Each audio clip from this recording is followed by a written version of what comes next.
roll another shiny science on them. Oh, you don't need to roll. No? These are very magical pieces of cloth. They shimmer and glimmer, and they just have this beautiful sheen, and you can kind of feel the kind of the pulsing presence of magic. Are any of them in black? Oh yeah, there's all sorts, and there's multiple colors of black. There's like darker than night black. There's like a purplish raven black. There's a not so subtle black. There's multiple different colors. Mothman, Android is gonna point to the darker than night black and be like, how much? 2,000 gold for the whole cloth. Remember, you have other things you can trade with this guy. You have your ether stones. Well, I just want to spend like a little bit of coins on something. It's an entire bolt of fabric. It's not just. Yeah. It's a big amount. You'll be able to actually make quite a bit, but it's for the whole bolt. It's 2,000 gold. If you want a smaller cut, you can negotiate. Yeah. No, I lost it.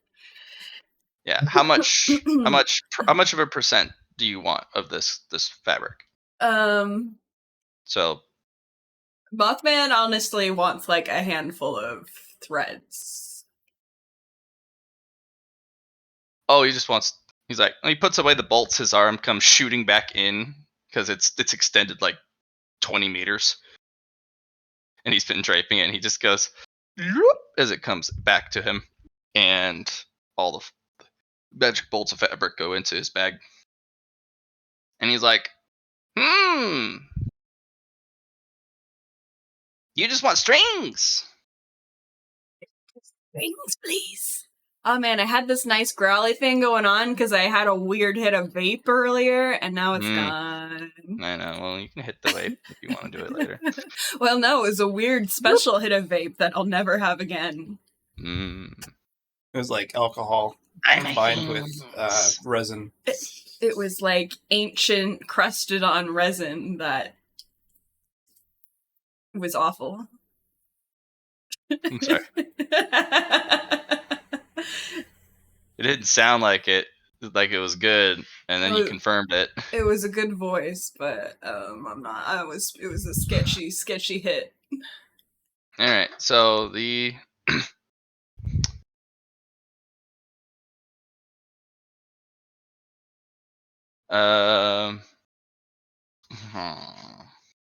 he'll kind of think about it.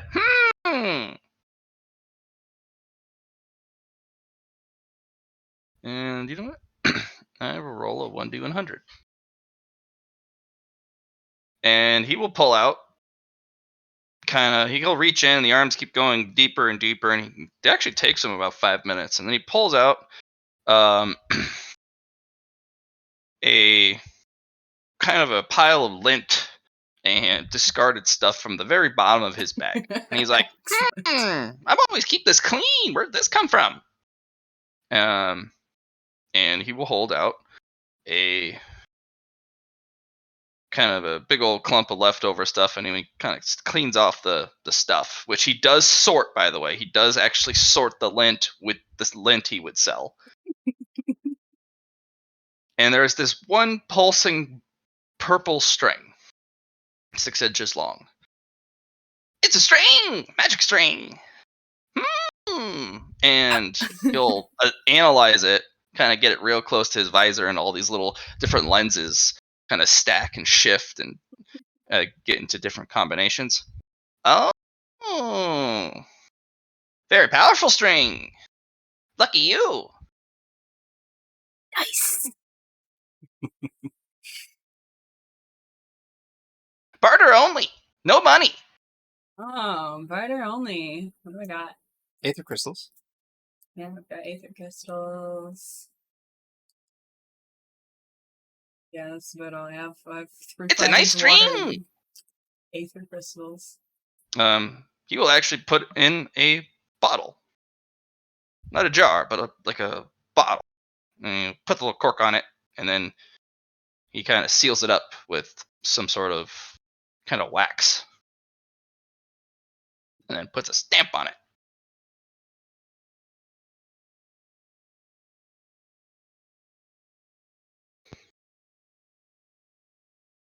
Mm.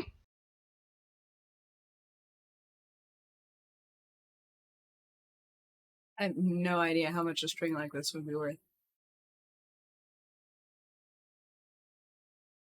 One crystal. Hmm? No, Or no the bottom of crystals. the bag string. No No crystals? crystals. Susie will Barter take out. only. Susie will take out her last molt she did. She put that in her dimensional Hmm. storage. He'll kind of run over, kind of scuttle over to it, analyze it with his little things. You're short. But it can pay for some, though, right? Mm-hmm. Some. Well, the only other thing that I have is my ruby crystal, and I'm not gonna give him that. Because you're using that for your staff, right? My Your- whatever you're whatever gonna I'm gonna make make, me. yeah.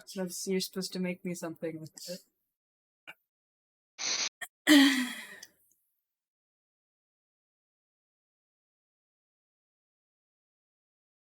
What'd you give him?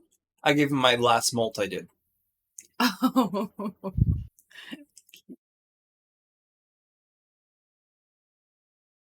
Because I said beforehand that I was going to keep that in my storage as well, just in case. So, Yeah.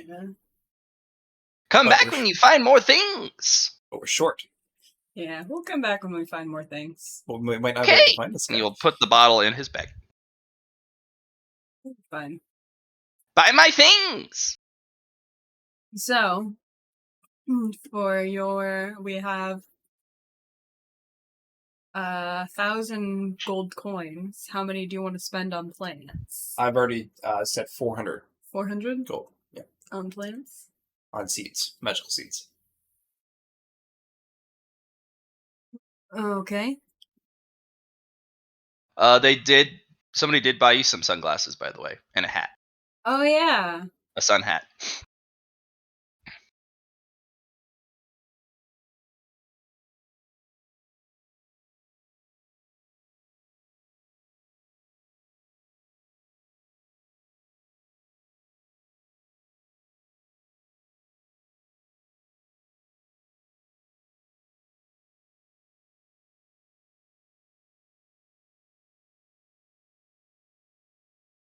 $400 for magical speeds for my spider friend.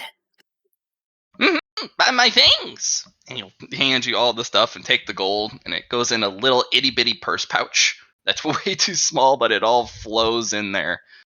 Excellent. Goodbye.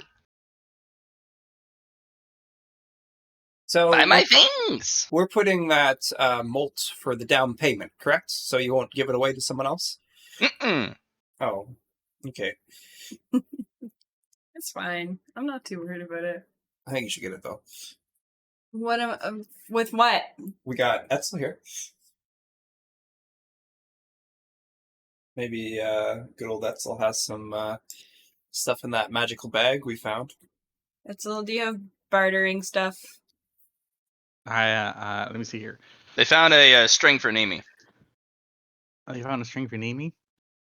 Yep. Oh. I rolled a 1d100 to see if he had it. I rolled Probably a 3. once. Yeah, that's what I thought.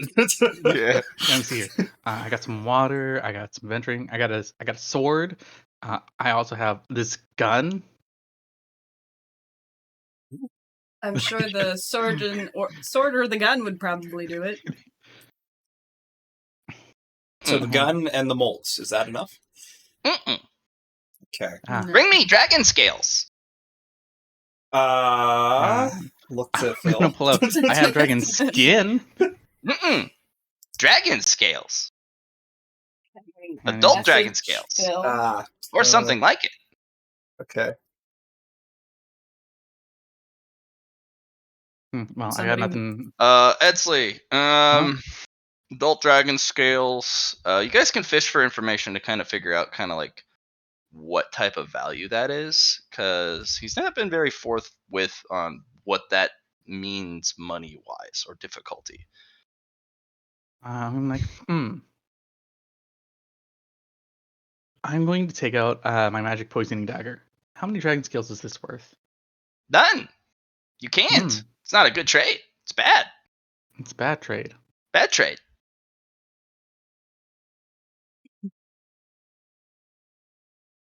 But he will hold out a hand for it, I'll pass it. and he'll pull it close to one of his eye, and those lenses flip out again, and he kind of studies it with different combinations and permutations of the different lenses. It's worth 100 gold. I see. Mm-hmm. Well, I'll do that back. How much is one dragon scale worth? What color? Let's go red. Red, common, especially in the desert. Easy to find. Single dragon scale, adult sized. Good condition? As he kind of poses a question mark to you. Good condition. Good condition.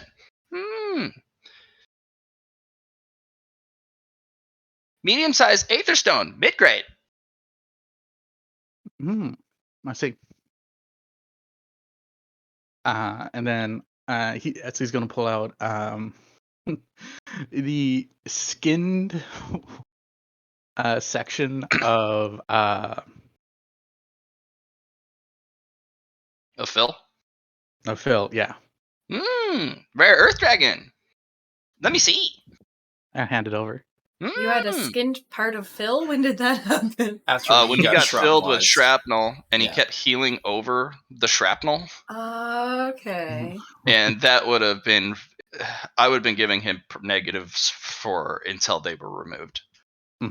That's one of the bad parts about hyper regeneration. If you get shrapnel bits deep in the wounds, it won't force out the metal. It'll heal over it, especially with armor like dragon scales.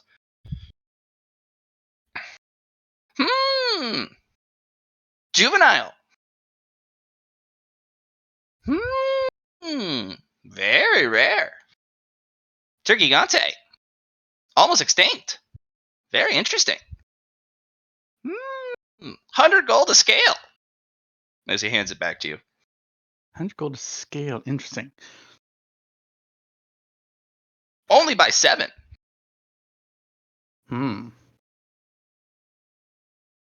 String? String.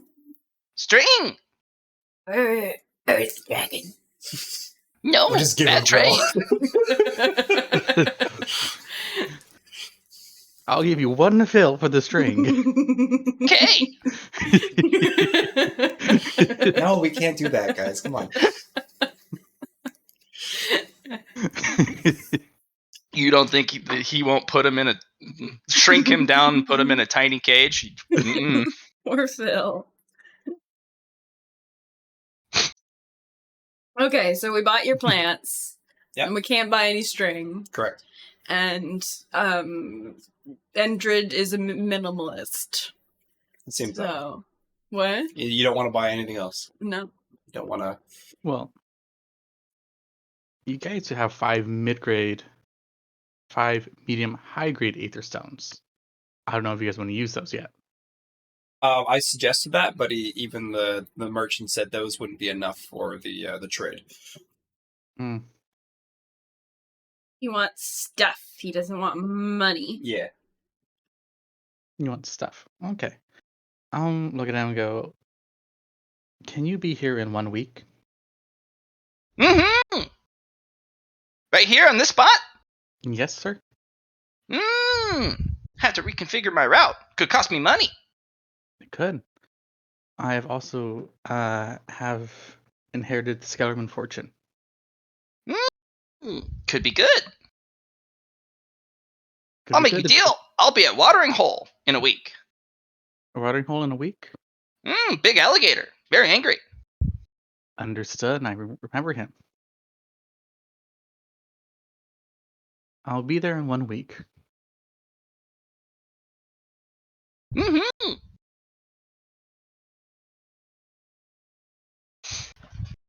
Okay. I think that's all I wanted to do with the salesman. Okay. We I could think- get some crafting stuff, I guess, for this new thing as well, but That's on you. it's on me. um, no, I don't. I don't think I can think of anything I really want. Salesman. Anything fear related. Mostly, what I want is to put my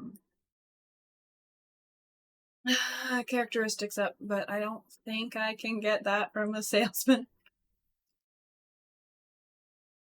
I guess what he could do is he could probably convert gold to aether crystals if you want to use those.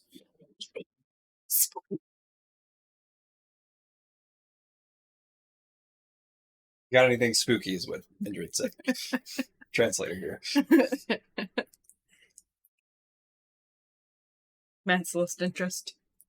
No, I was typing, trying to talk to Liam, because remember that half alien robot that you guys recovered? Sure. Mhm. Well, he's like, you said it was from a predator. I'm like, no, it's not from a predator. It's not. It was an alien mech. Predators are different. And I'm trying to explain to him, and he's like, that's not what you said. I'm like, whatever.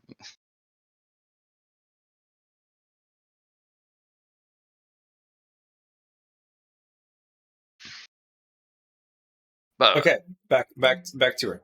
Mm-hmm.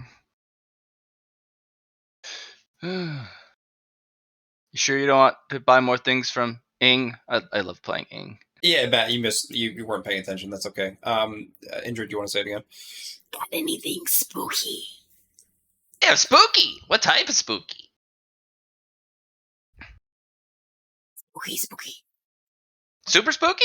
Super spooky. Very spooky. Spooky. Okay. Hold on to your feathers. spooky. You'll reach back in, kind of fish around, and pull out 3 objects. These are very scary things. Susie's not going to look at those. Yeah, Ing actually looks away, covers his face with his forearm, and because they're all covered with a cloth, and he pulls off the first one. It's a painting. It's a small painting, and it's probably 8-inch by 8-inch painting with a beautiful golden frame, probably from a noble's house. And what starts is just a bunch of it's beautiful family portrait. It's kind of weird. You've never seen a portrait so lifelike or perfect, because it's not painted. And when you kind of look at it, the color starts to drain from the painting, and everyone around, while looking at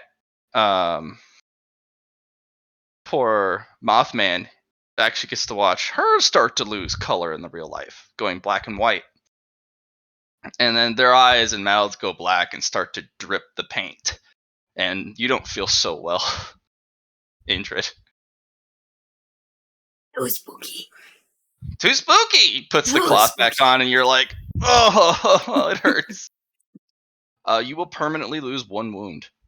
Oh, rip. I don't know if I want to look at the rest of these. You asked for super spooky. You asked for the spookiest things he's got. I don't have that many wounds to start with.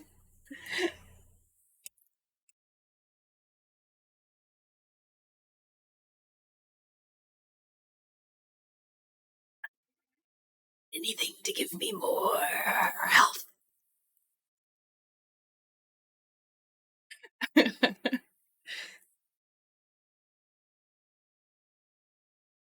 Things to give you more health. Yeah. And he'll gather the spooky stuff one at a time, making sure that the binding around the cloth that hides their visage is secure. And then he kind of examines some of the outside kind of how it's covered and if it's sealed, and he puts a talisman on each of them. Curse be gone! And he puts them back in the bag. Be gone. Mm-hmm. Spoopiest things I could ever find. Can't Very seem to get rid of them. Might be spoopy for later. Spoopy. Spoopy. Mm-hmm. And then he reaches in, pulls out a giant alchemist table, but instead of raw ingredients, it's covered with potions. Things to give you health. Susie's going to look at these very. What's the word? She's going to stare and take it all in. What are these things? Potions. Ooh. Mm-hmm. These give you health. When you're hurt, you can pour it on your wound or drink it. Or throw it at your friend.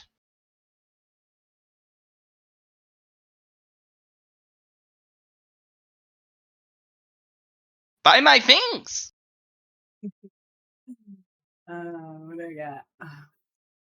Put it in chat for you. You're gonna get lots. I've got it written down in my journal because I can record things like a big girl. Good stuff. We know you can, Allie. We love you. Thanks. I don't want to spend all my gold coins yet. Use your silver coins. What can I get for 2,000 silver? You can buy all of this. Plus more. Much more.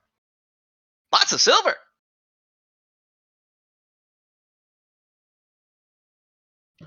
Susie, Yeah. would you like to carry the health things?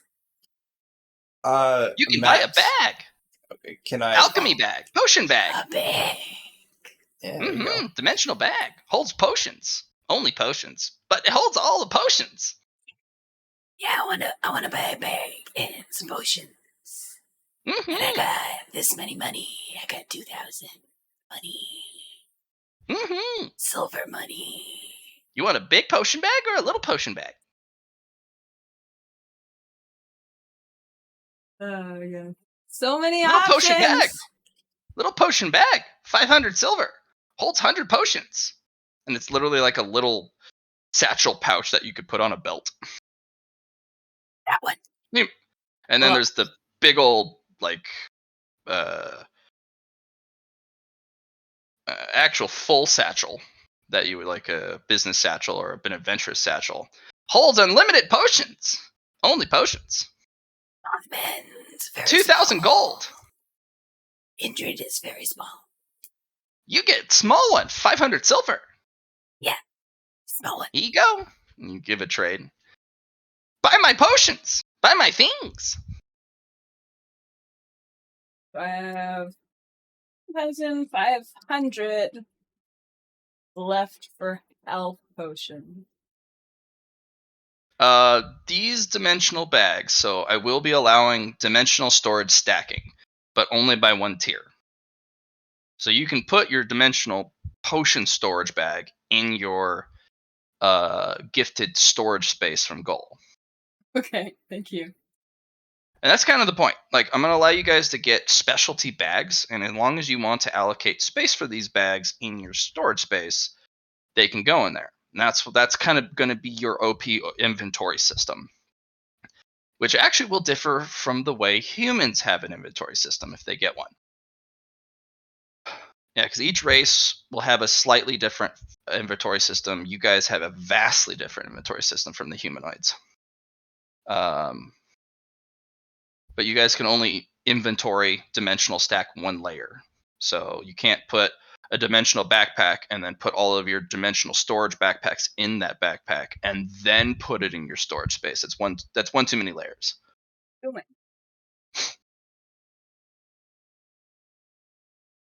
Mm-hmm. We'll buy health potions for 1,500. He just kind of stares at you. Okay. You should actually get 100 potions out of girl. Instead of over. We'll buy 100 potions. And he will reach in, pull out a scroll, and slap it down, and it'll unfurl, and it'll give you a little price list because there's potion qualities. Okay. He's got low grade all the way up to supreme grade health potions. Normal health potions, they're 1 ancient bronze coin. They restore 2 HP. Okay, 1 second. Supreme I'm gonna grade write this gives all you full down. health. What? Okay, 1 sec. What? Can you say the first one again? Yeah, you have basically the lowest grade, which is low grade health potion. It has to be drank. It's worth 1 copper coin, and it restores 2 HP.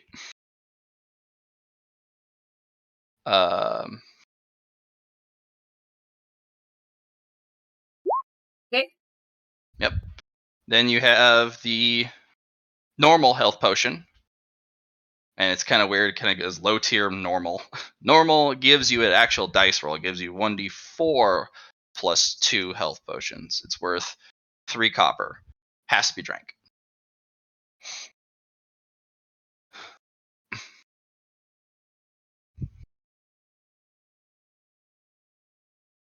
D4.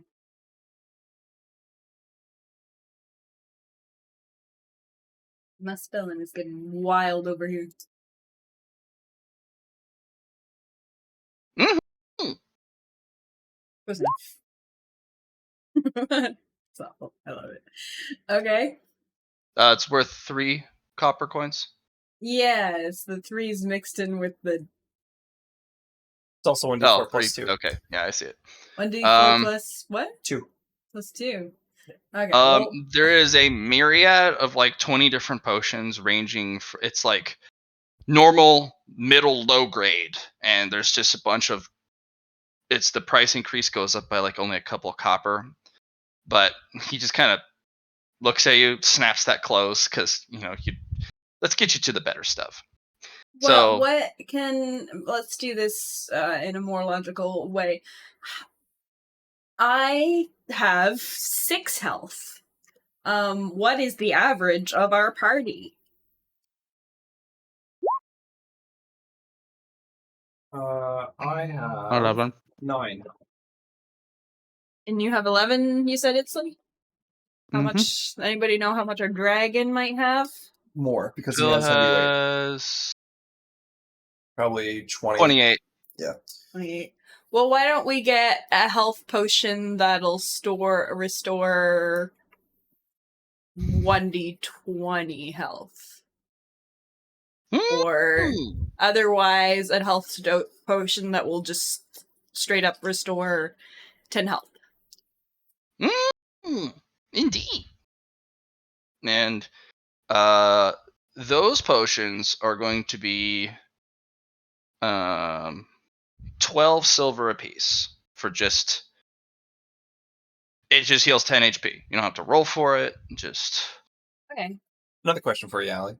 Is it just health you want, or do you want to think that like maybe fatigue or maybe? Let's focus on health now first Okay. and see where we get with the rest. Yep. So Medium grade potion restores 10 HP. 12 silver a pop. Can be poured on the wound or drank. oh, that's useful. Mm-hmm.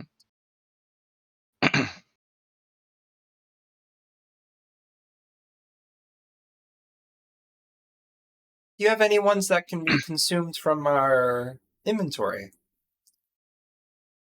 Mythic and legendary potions. Mm-hmm. Ooh, cool. 50 gold apiece. Ooh. Restores 100 health. Ooh. Cures most physical debuff conditions and status effects. Ooh. Removes all fatigue. How much are they? 50 50 a gold. pop. 100 wounds. Removes most removes most debuffs and negative status effects. Most because curses would not apply. And or other really high level magic. But it also removes all fatigue. And it can be drank from your inventory. So if you just have it in one of your bags in your inventory, it's a mythic potion because you don't need to use part of your action economy to reach in, grab the potion, and then take the action economy to use it. You bypass one step and just go, I'm going to use this potion. Okay, so I'm gonna write some stuff down here. None of this is binding yet. I'm just trying to sort this out, what I'm gonna buy. So I already bought the bag, so that's done. Potion.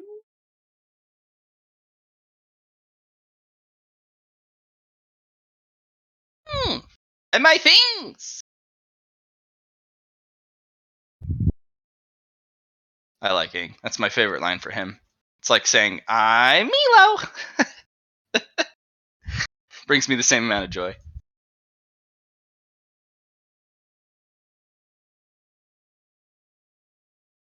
Two of you will get that. Mm-hmm. And it's 50 gold for the legendary ones? I'm sorry.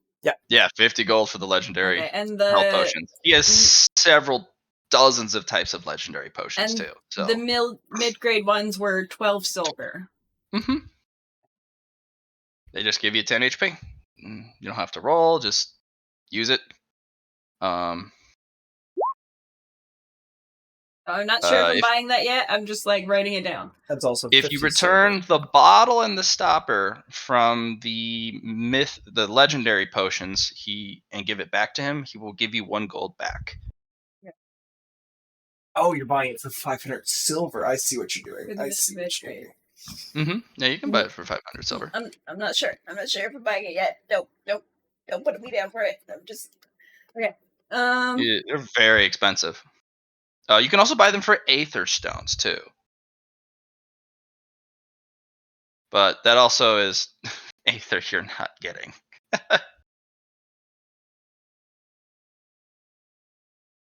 One sec.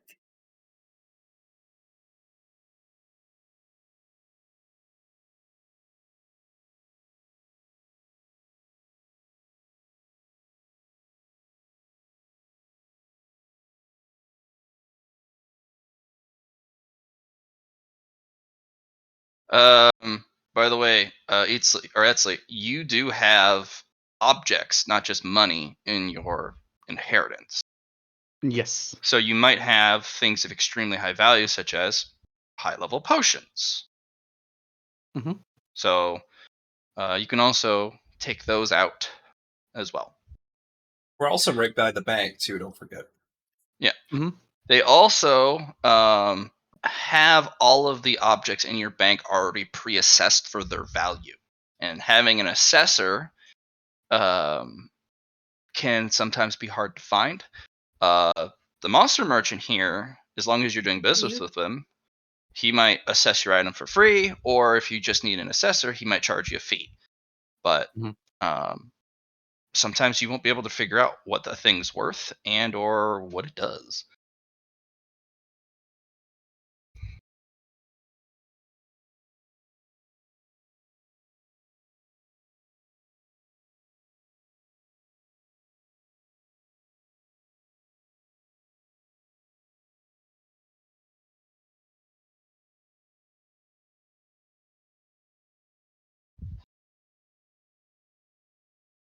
Mm-hmm.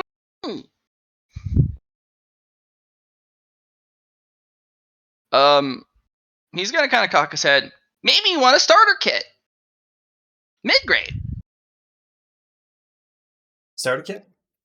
Mm-hmm. Starter kit? What's in the starter kit? 55 gold includes 15 different potions, all mid-grade.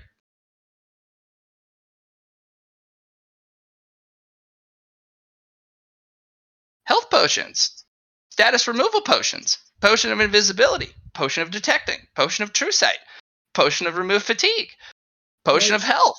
It was 55 silver? Gold for a starter kit, because these are not. This is a mid-grade. He's offering you the mid-grade starter kit. The mid-grade potion was silver. No, It's this one- is 15 potions in the starter kit. I can buy 41 potions for 500 silver. but they're all health. The starter kit's not all health potions. These are some pretty interesting potions. Yes, it may not sound like a good idea. I just don't think it sounds right that 15 mid-grade potions are the same cost as over the cost of a legendary potion. Yeah. It's a legendary potion because of the materials it used to make one potion. Well, yeah, these- the cost of legendary potion makes sense to me. The cost of mid-grade potions don't make sense to me. It's just more It's utility. Monster Merchant. Yep, it's the utility. It's 15 different potions. 5 of Why them are you are arguing for health him, potions. John? I You don't want potions? I don't have to get you any potions if you don't want any potions. I just see You Matt's can always point. come back to.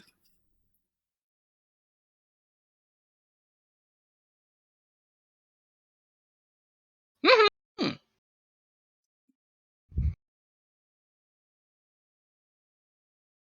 Maybe you want health potion bandolier.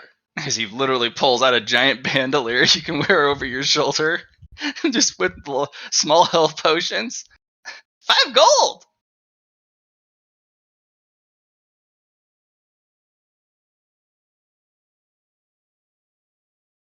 I have a question. Mhm. I would like to make a trade for my molts for an alchemy set I can use to make potions.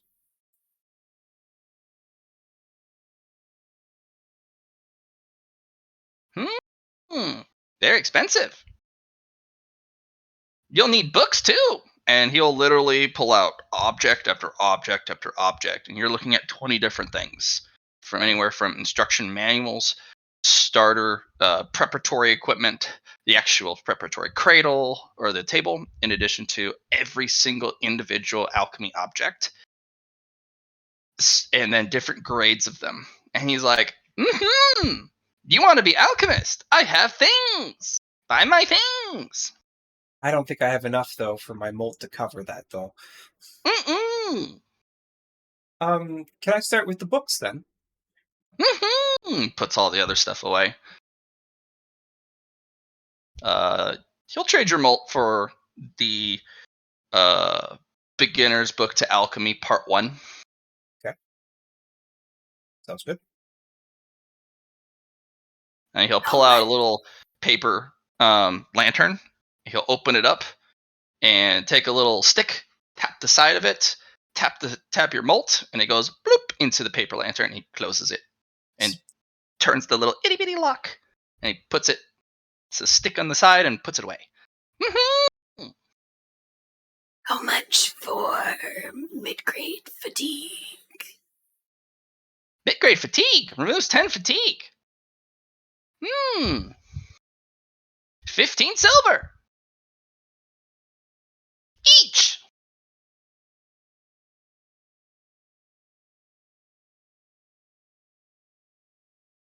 Not safe to drink in succession. Give you a tummy ache.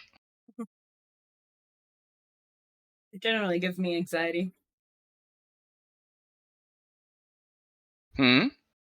No, I'm just making a joke. It wasn't a very good joke. Don't worry about it. I'm sorry I missed it. It's okay. 15 silver.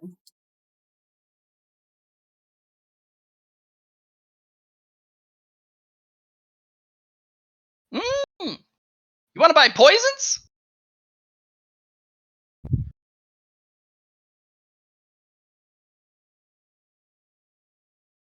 Poison's another great equalizer. Poison's very popular. Certain dungeons buy me out.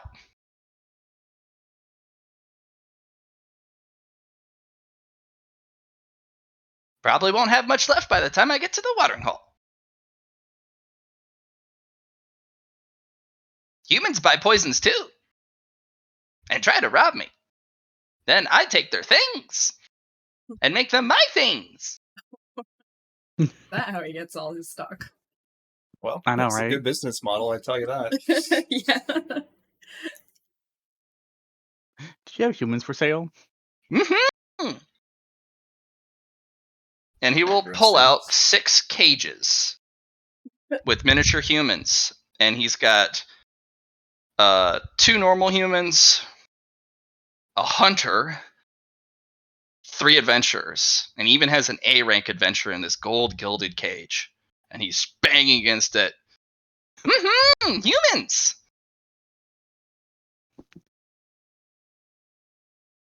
You asked for it. He is the monster merchant. People are for sale. Yes, they are.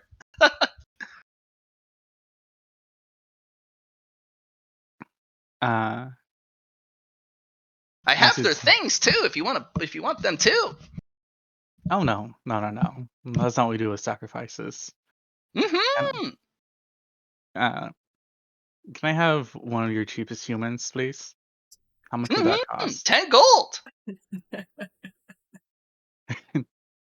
Return the cage. I give you 8 gold back.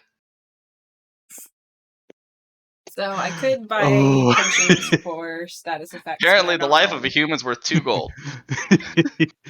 what kind of I know, status right? effects we're gonna run into.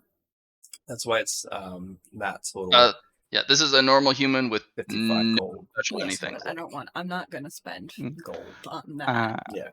I would spend silver. Actually, but not will gold. I have So I'll probably just buy some fatigue potions and some health potions. Sure. And then as we figure out, we can buy more potions, or because I can see fatigue potions and health potions being useful to us for an extended duration. So how much do you just want to get the purchase up now? 1,000 silver? Yeah, I will buy 1,000 silver worth of potions, and I'll buy us each a legendary potion. Cool. And then he'll also snap his head back to you. Desert's hot. How about potions of make water and potions of remove poison? That's important for you guys, not for me. How much? Potions of make water. How much water? Smallest one makes 1 gallon. Purified water. 10 silver. Potions of remove poison, and he goes as you see a giant roll out scroll of all the different remove poisons. Yeah, that's kind of what I was expecting. Cheapest is 1 silver. Best one I got. Barter only. Removes all poisons. Interesting.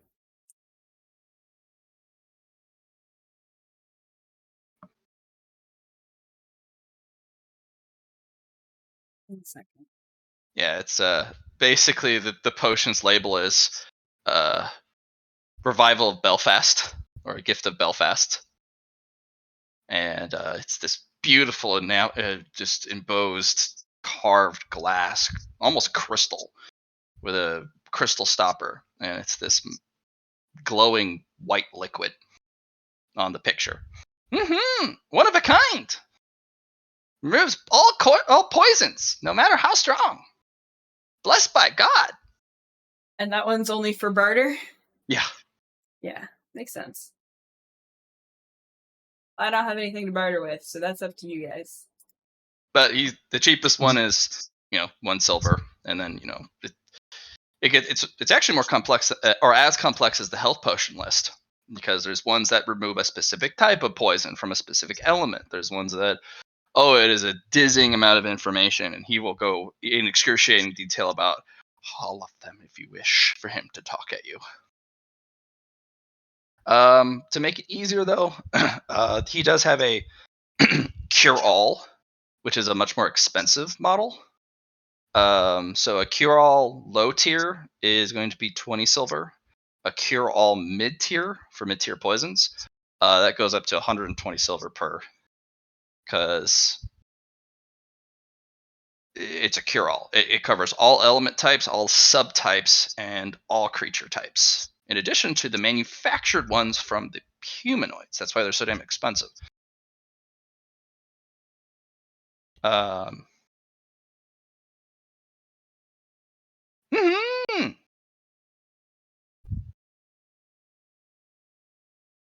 But you can think about it if you'd like. Um, you can always come back. Yeah, You could we got a also week. build a. Yeah. You also could build a magic power that just does it instead, and not have to use poisons at all.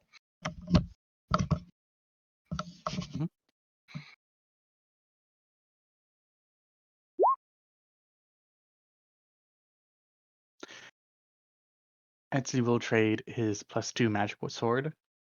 Mm-hmm. 5 gold. 5 gold. Mm-hmm. All right, 5 gold. I give you 5 extra gold, Mm-hmm. and I take the human. Bring Cage back. I give you money back. Understood. And the human's just like cowering, like, no, this can't be happening. Indrid, you know he's terrified, but you can't seem to feel him from inside that little tiny person cage. Hmm. It's a feast for the eyes, though. He's literally having a panic attack, just rocking in his little cage, back and forth, kind of like, this is not happening. This is not happening. Poor guy. Don't get caught by monsters. You want a tiny human? If you let them out, they become big human. 10 gold. Indrid find his own human. Oh, it's Mhm. the milk that's giving me that wonderful growly effect. Wasn't the vape at all.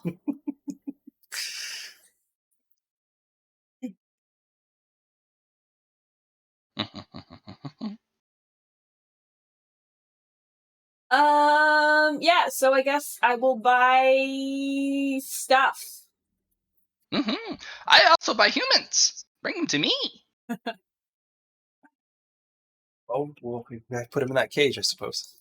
Yeah, we can just keep filling the cage.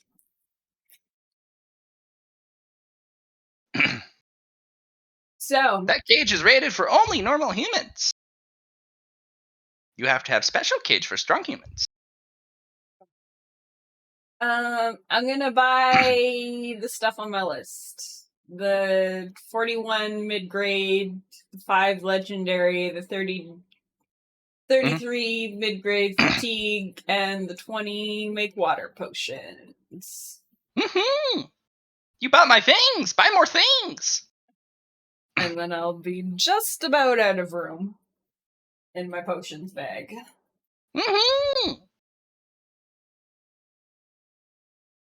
And just about out of silver, too.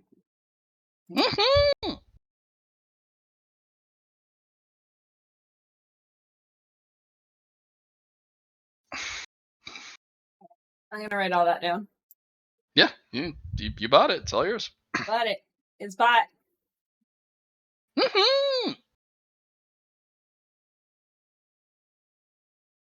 Buy my things.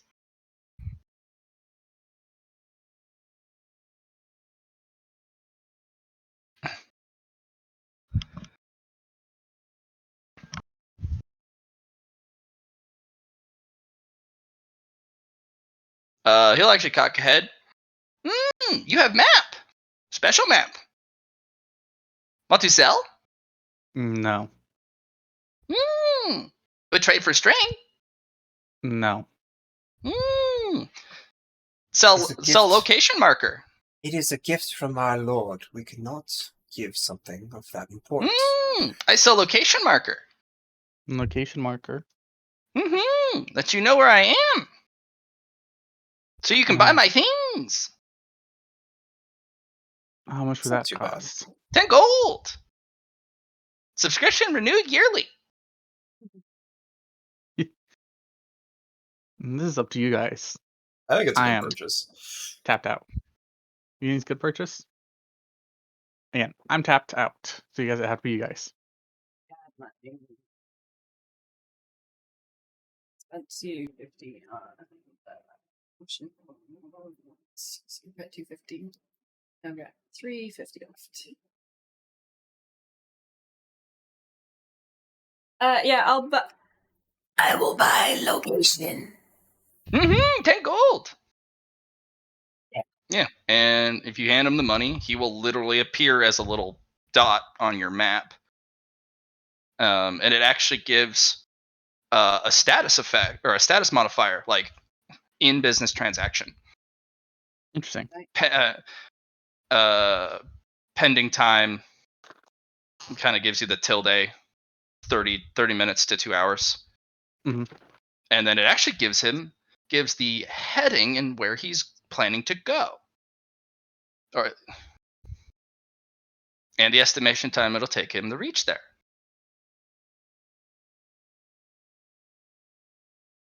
All good things to have. So you can buy more of my things.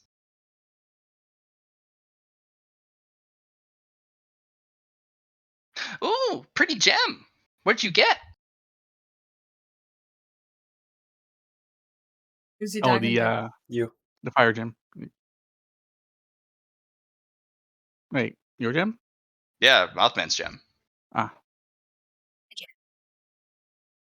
Don't remember where I got it. Where did I get it? I don't even remember. The Temple of Kali. Okay. Big temple, lots of statues. Scary, scary, scary. Can I see? You can refuse him. You don't have to show it to him, but No. he'll assess it. Mothman doesn't want to show him his things. It's his.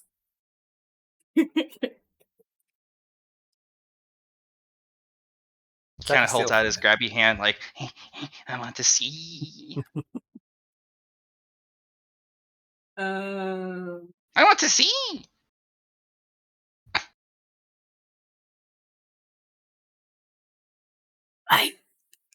One look. Okay. And he grabs it gently, and then he pulls it up to his eye, and all those little things pop out, all the lenses, and he's like, Actually, this is the first time you actually see him take a lot longer and rotate it. We're 10,000 gold from Kali.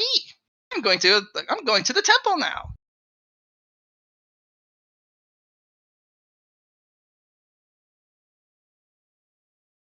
What is it?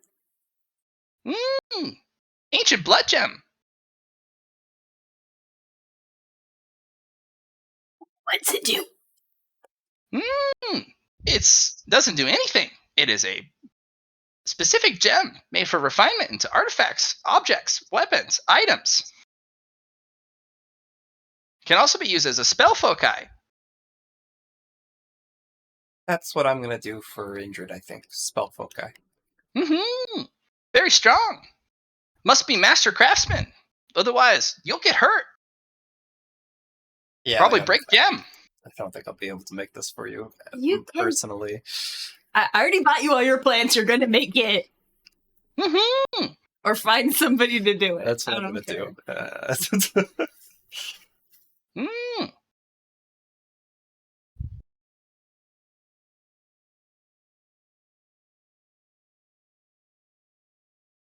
Take it to temple. Can grow in power. Let it bathe in the molten blood pools.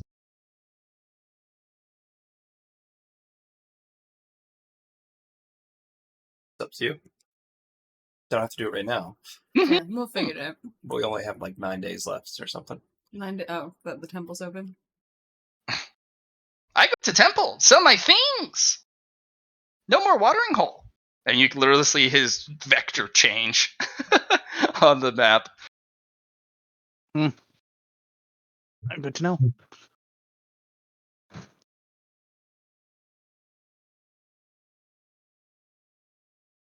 Okay. I cannot barter with this guy anymore. I'm done. Okie dokie. We I've done gotta- now. Bye-bye. I go to I've- temple. You've bought my things. I'm gonna stop before my voice permanently becomes injured.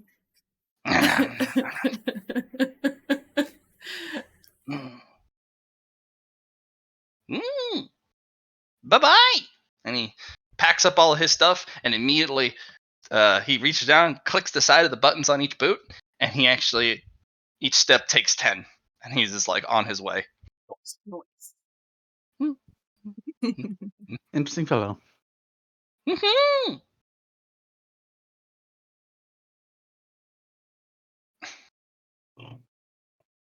All right, and then we will do the evolution. Let's do it. So we could do it before we start. Okay. All right, Indrid.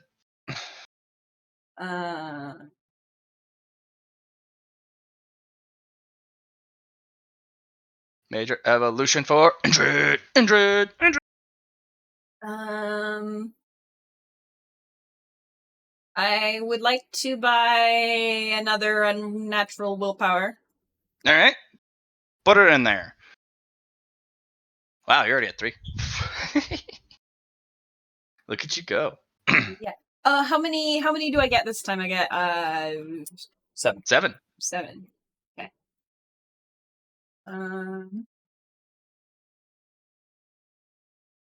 And I'll buy another fate point. Might as well. While I'm here. Mm-hmm.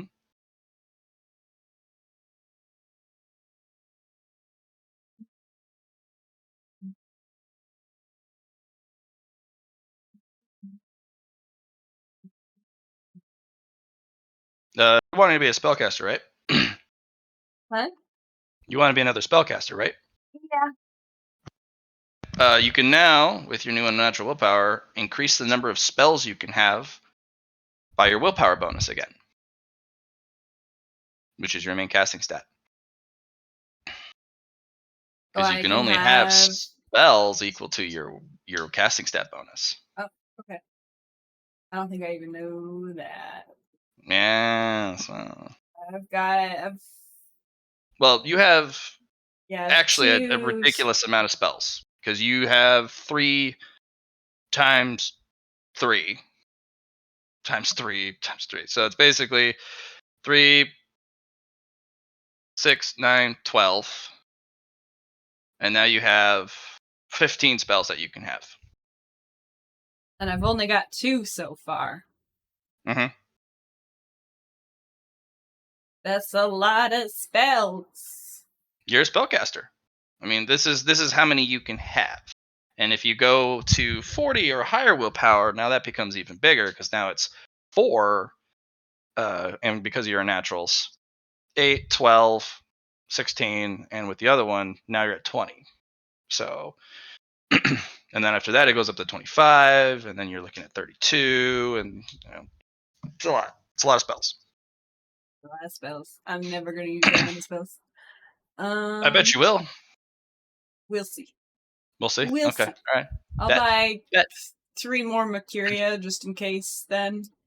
Okay. So that's 3. And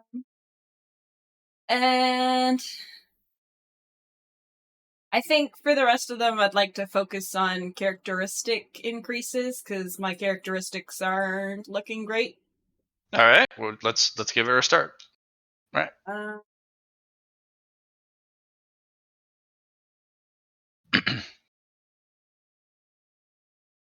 So I've got 4 to use. Can I put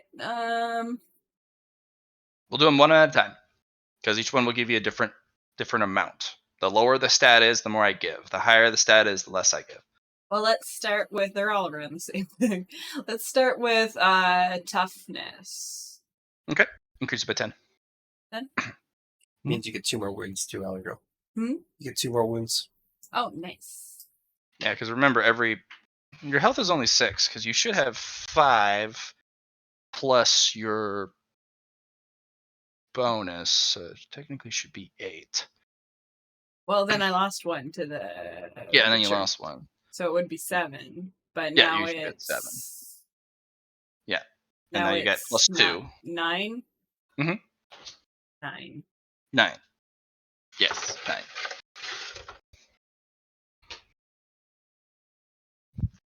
Nueve. Oh, why did not put the right number into toughness? Let me tell you. Okay.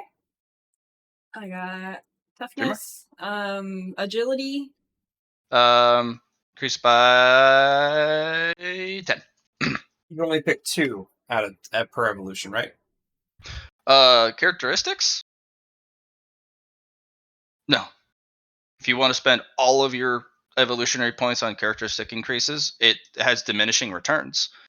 But yeah, you can stat stick yourself if you want. That just straight up juice yourself. The only reason I said that is because you may pick the same one twice if it has a star next to it. Mm.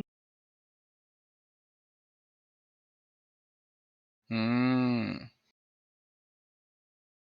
That's fair. You know what? Yeah, let's go with that.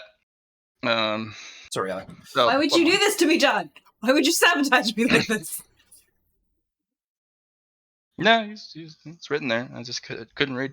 It's my bad. Okay. You want to pick something So, else? Like your willpower? No, that's fine. Whatever. I'll do it next I time. recommend your willpower because it's going to be your big casting stat, even though you have that's your main thing. Okay, I'll do willpower instead of agility. All right, so get that up to plus 10. I recommend buying some skills. Get your intimidate maxed out.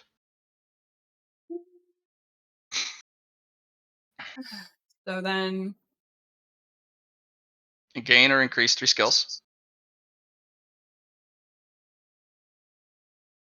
then I increase intimidate 3 times. Yeah. I'd also recommend buying again and getting your awareness up to maximum. Or your dodge.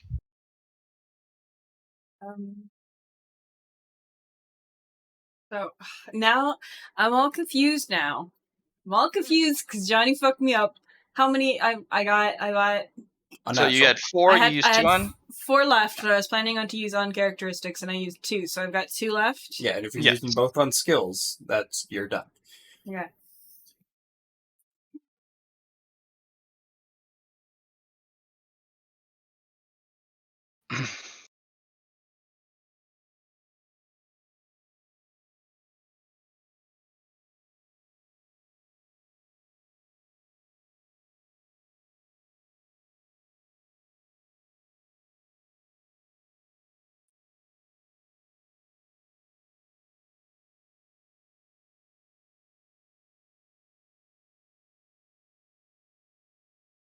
You only buy 1 skill, 3 skills. You could get a 2-star quality as well. There's a few in there that you might like Will to Live. That's a good night. That might be a good one, especially since you have so much willpower. No. No?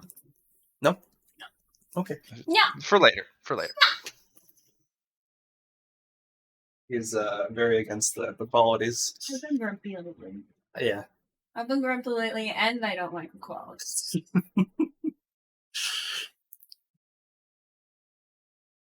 It's because you're grumpy, you're getting away from me? Getting farther away? No, it's because I want to be comfy. Oh, we're not comfy on that side? No. Oh, okay.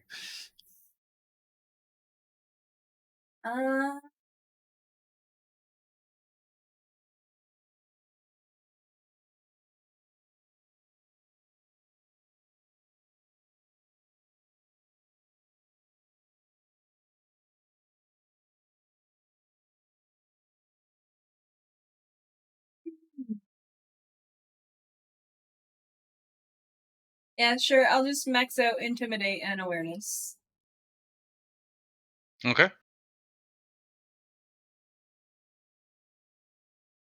Easy.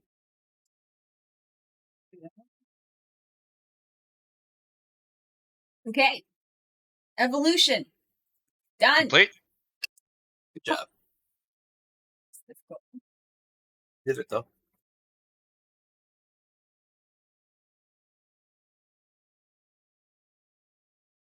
Did we do merit?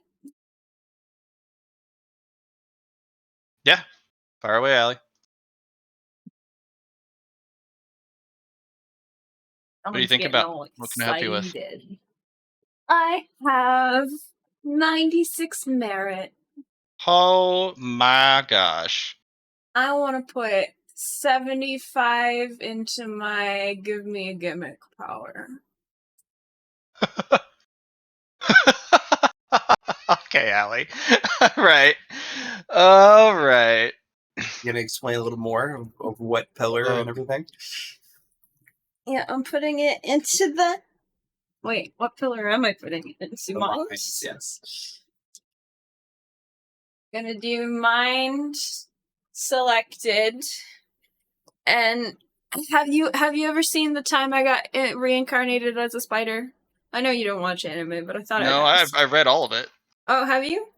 I read basically up until the point where they saved the vampire baby, and they Okay. teamed up with the demon lord. Yeah, well, I want to do the thing where she splits her mind into different parts and leaves bits of it in to eat at other people's minds and powers.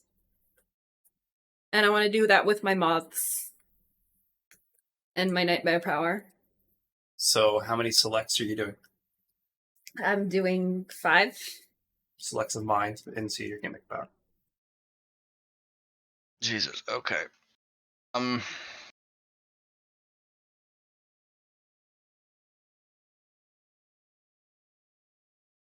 There was a bunch of other things I was thinking of, and I should have written them all down. I didn't.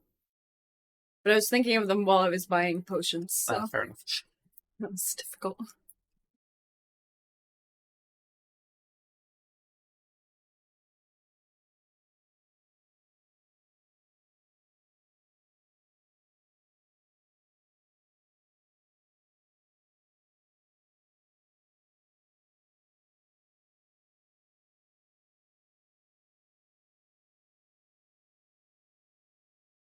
All right.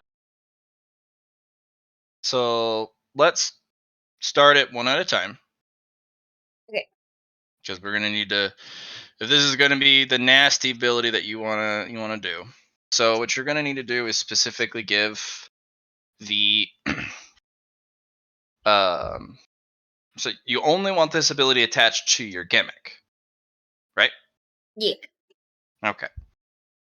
Oh, I want So it to. Would I be able to buy moths with Mercuria? and with merit, and with evolutionary upgrades. Yep. Cool. Let's start with how many moths do you want? Because you have one right now. He's a cutie. Well, to you he's a cutie. To everyone else, it's. A little disturbing. I definitely want as many moths as possible. Oh, and I'm calling my Gimme a Gimmick Muse of Nightmares, just for the records. Okay. All right. So,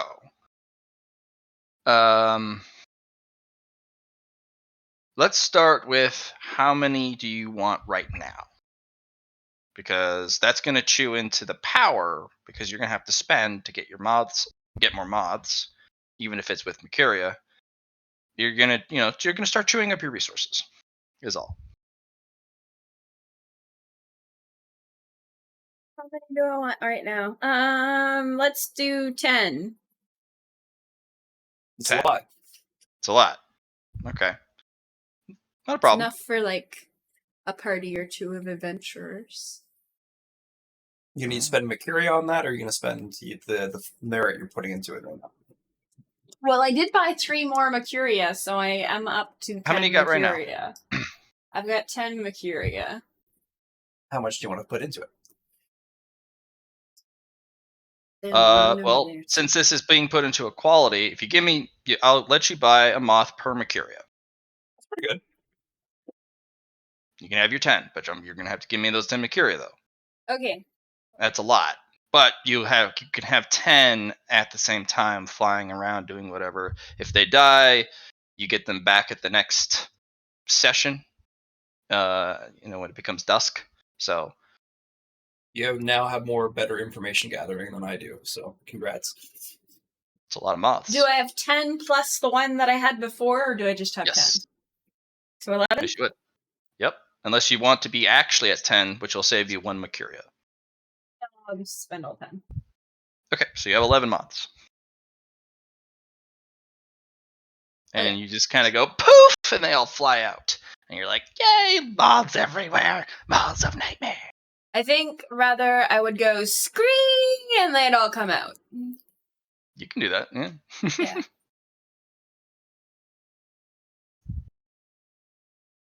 Okay. So let's build a talent for your power. A talent? Wouldn't we just be selecting the quality? You want to build a talent first. Okay. Because you're trying to have it do something it already doesn't do. So it'll be a mind talent, but we'll attach that mind talent to your give me a gimmick. So you're giving it another power. And then you can use the select to improve the power. Do you have any of those so far? No. Perfect. Roll 5. Nope. So, all right. Give me the juice, Allie. What do you want it to do specifically? I am looking for a long-ranged attack that I can do,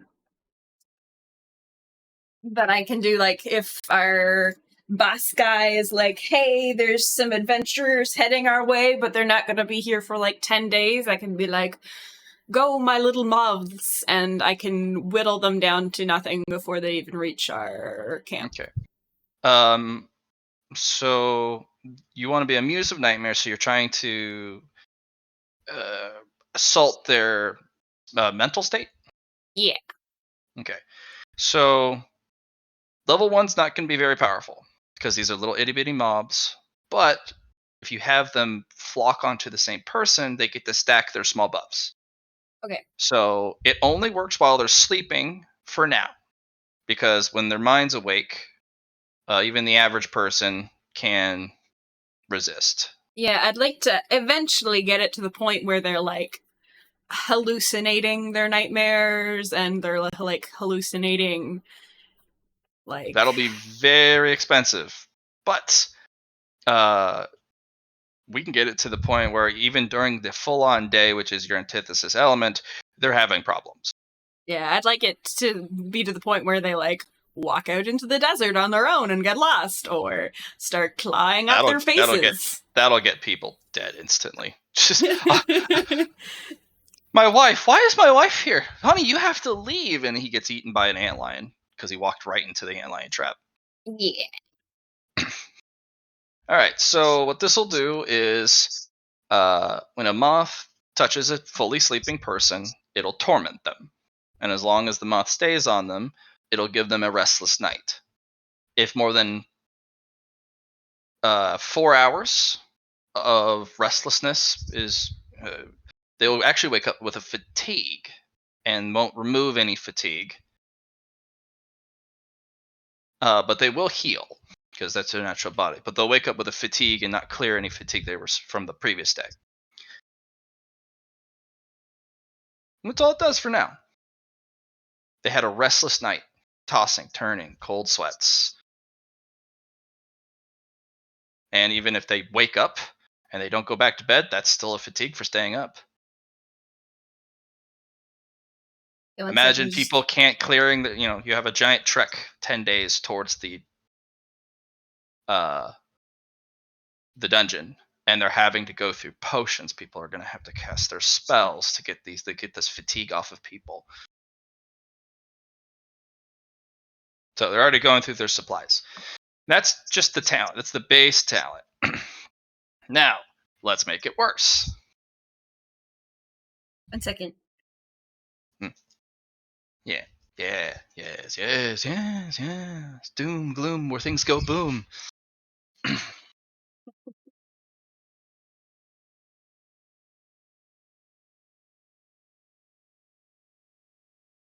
Okay.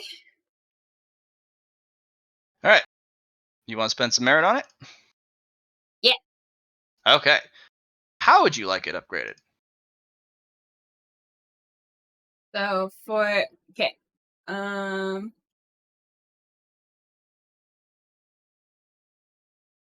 so right now so the next merit expenditure is 10. Wait.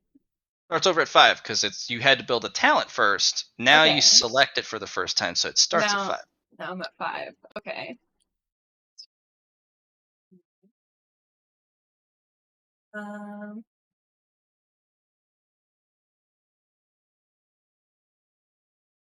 so they're already having.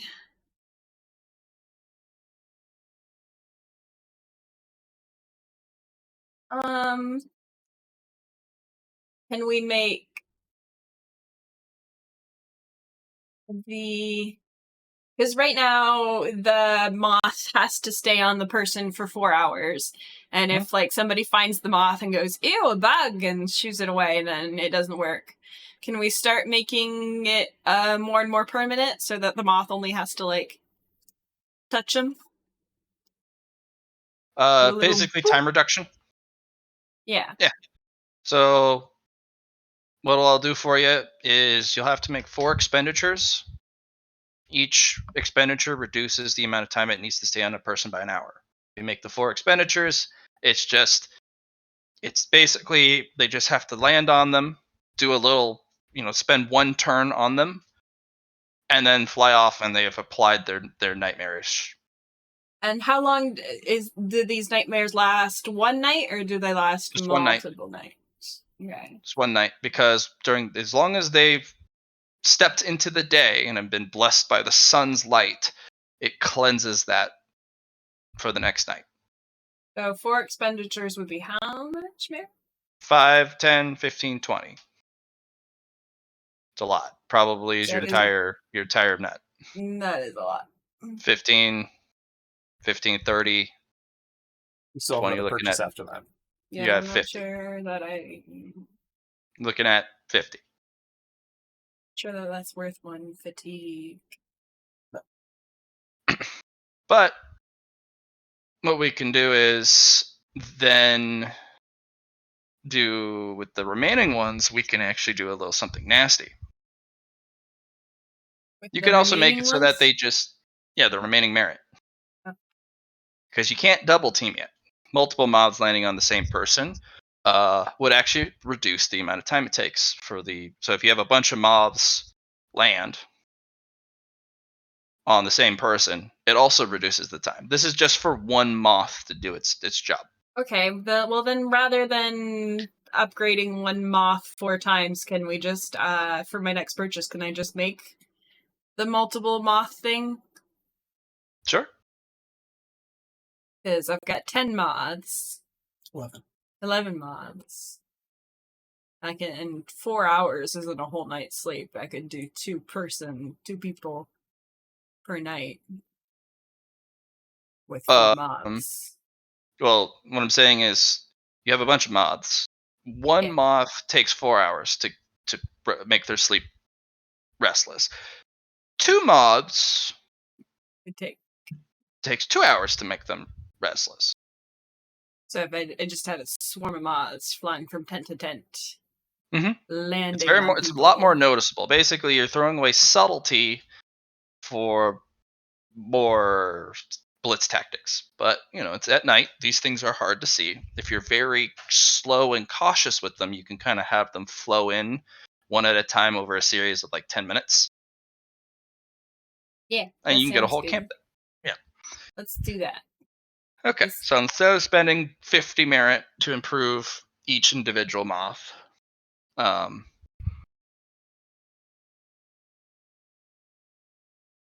you want them to cause more fatigue when they wake up, or do you want them to? Like, what's the next step here? Fatigue starts causing things like what does fatigue cause at the later stages? You get stacking negatives on everything you do due to your tiredness. So with their toughness plus willpower, if a guy has 30 toughness, 30 willpower, he at most can have 6 fatigue. The moment he goes beyond 6, he takes a stacking negative 10 to everything he does. Once he reaches double that number, so negative 12, he passes out unconscious. And the nice thing about being unconscious is that you could probably go into their head again. Yeah, I could. And continue to give them fatigue. If they gain for somehow they gain yet again 6 more fatigue, because it's 3 and 3. If that guy gets to 18 fatigue, he dies on the spot from exhaustion. His body gives out. Okay, yeah, So more fatigue. Give me the fatigue. okay. For one purchase, if you succeed in applying the nightmarish state, I'll give you the ability to apply one more fatigue on that person when they wake up.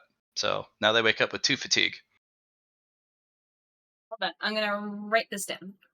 It's also being recorded, Alex, in case you I want to do it just for don't later. want to have it right down. Will not remember to do it later. Okay. So the last purchase was can use more than one moth to reduce time till nightmare state. We'll call it that.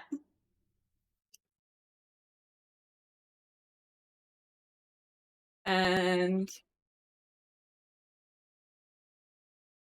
this one was that they wake up with One extra Additional fatigue. Yeah. two fatigue. Now I'll just move that. 2. These purchases, so that one was 5. Yeah, This another one's purchase will make it 3 fatigue when they 10. wake up, if that's what you want. Is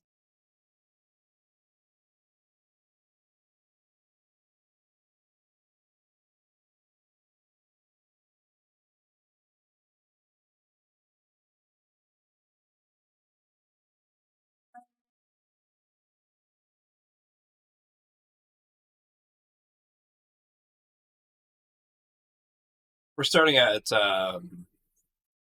what is it? 3:30, correct? Mm-hmm. All right, I'm gonna go mix up with that. You continue on with that, girl.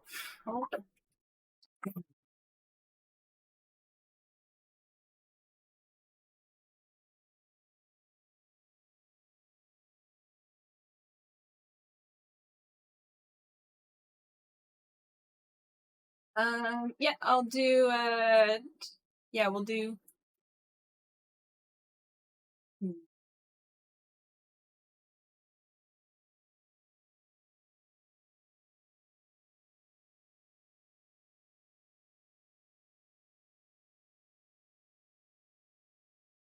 yeah, I'll do 3 fatigue for my next purchase.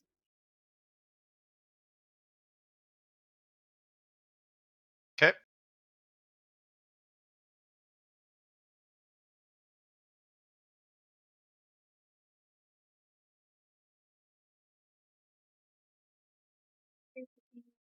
Here.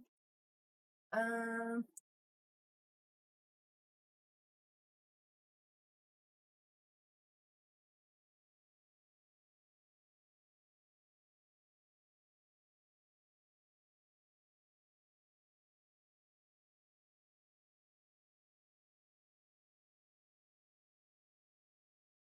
At what point can you see it? Like how many? I probably won't be able to get to do it this session, but like how many merit do you think I'd need to invest into this before it would start affecting them during the daytime, like hallucinations and stuff? You would probably need to specifically target that type of power. You would also need to have them currently be over their fatigue limit, because that's when their mental strength and fortitude starts to weaken. So Yeah. if you want it to work, you need it so that you give them 6 to 8, even 10 fatigue or more a night, so they wake up completely delirious. Like the guy went to bed, he woke up with more fatigue than the literal forced death march they did Okay. all the way through the desert before their next camp. So So if I had it so that if they were over their fatigue limit and I want it to cause hallucinations, then do you think that would be worth the 25 merit for the 5th purchase? it could be. But you're going to have to, of course, build a separate power, which would be a spirit select, fortunately. Okay. Right. So spirits select to cause magical hallucinations.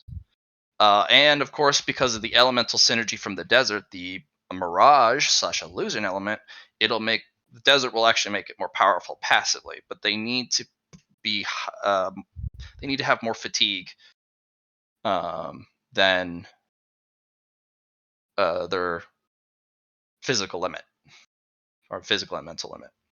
So it would be Spirit Select, Muse of Nightmares, I don't know how to spell hallucinations. We'll find out. Yeah. It's fine. I'll figure it out. And so the first cost of that would be 5? Actually, it's spirit talent. Spirit talent. Cause hallucinations, which will then be attached to a gimmick, and then your first purchase to increase that would be Spirit Select for 5. So basically, I'm saving you 5 merit each time. So, okay. I'm sorry. This is very confusing for me. So it'll just be Spirit Talent, Cause hallucination.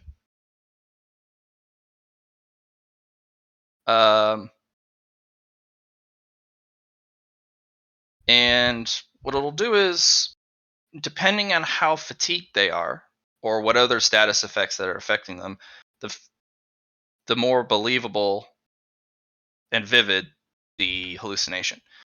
Increasing that skill just makes it more believable the further they go in, or the earlier. So if he just reaches his fatigue threshold, but you have a bunch of merit in this, he's already seeing vivid hallucinations instead of having to get further fatigued. Okay, 1 second. I'm just writing stuff down. There's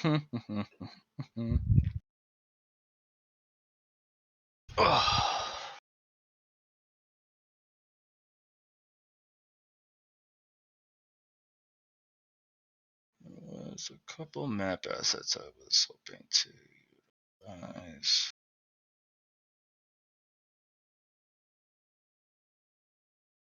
But it looks like no dice. Are you okay out there? He's making big sounds.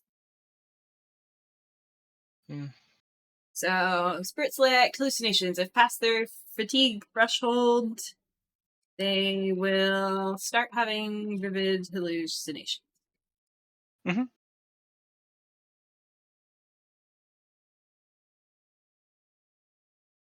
Pretty straightforward, if I do say so myself.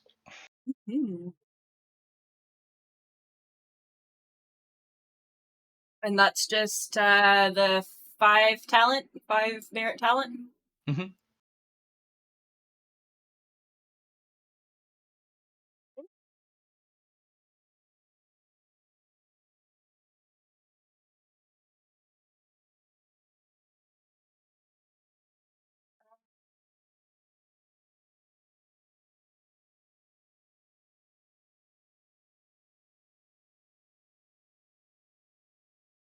And if I spend more merit into that, the hallucinations will become worse? More and more believable. More and more believable. Okay.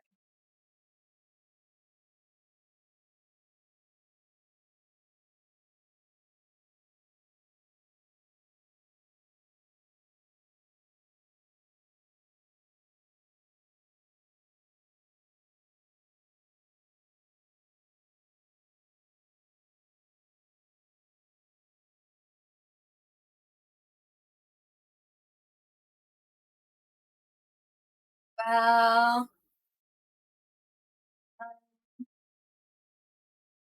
I'm going to put another fatigue into Muse of Nightmares.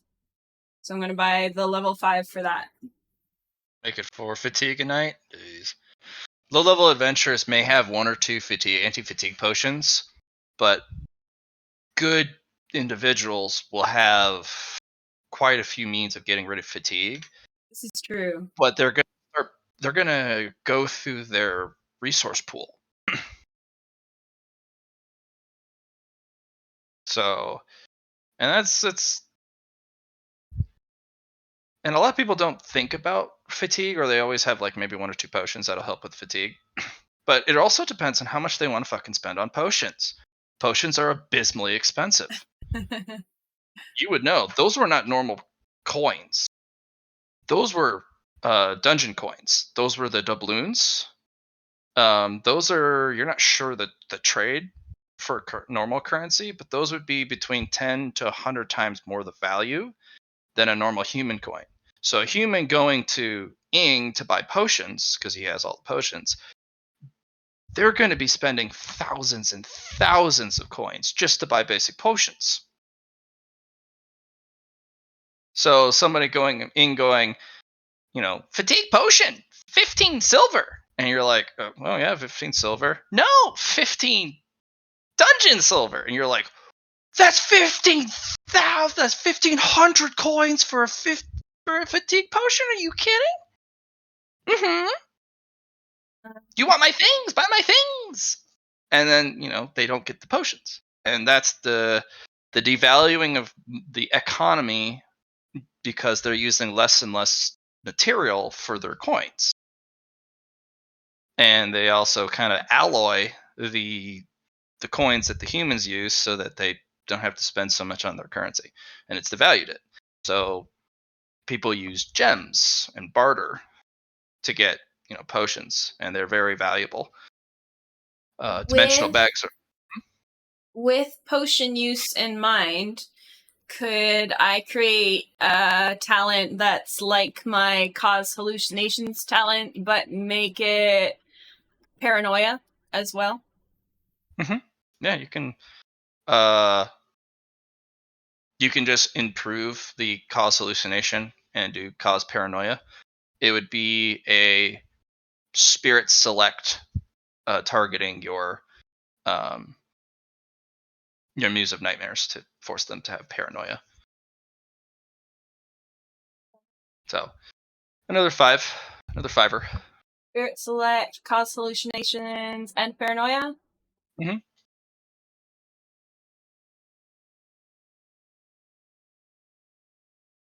Yeah. As long as you don't use human currency, buying things from shops and whatnot is not too hard. The moment you start to try and buy things with human currency, you're never going to have a bag big enough. That's too bad. Yeah, I know I have a hard time drinking unknown substances because of my paranoia, but I imagine humans would get scared of drinking their potions pretty fast if they got paranoid enough. Mm-hmm. It's like, I don't know what they put in this. I bought that from Yeah, that monster merchant. He might be trying to poison me. yeah, maybe I feel so yucky because of this. But that's only if they reach past their fatigue threshold. True. Not too hard, though. No, it shouldn't be, especially for like itty bitty adventures. Okay, so I spent 5 on that. How much do I have left? I've still got 30 merit left. I'm sorry, Matt. You want to save it? Or do you want to hold on to it? Or do you want to spend it? You know what? I should probably save it. You're probably right. I could buy another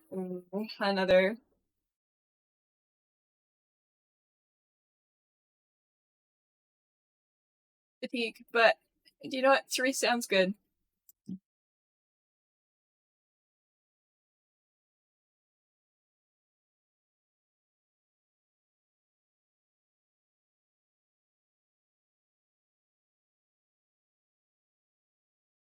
I've got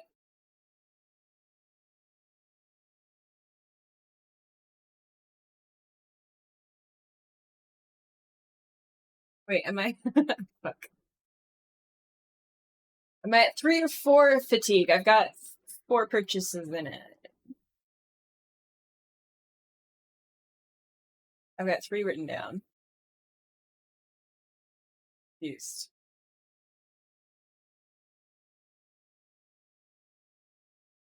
I guess we can listen back to the tapes. Fine. Mm-hmm. Okay.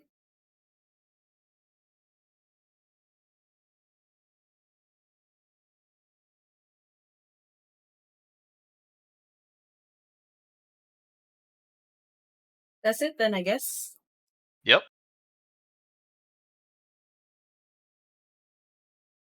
Okay, I'm gonna go help Johnny Boy with supper. Okay. Heard some people hop in. Yeah.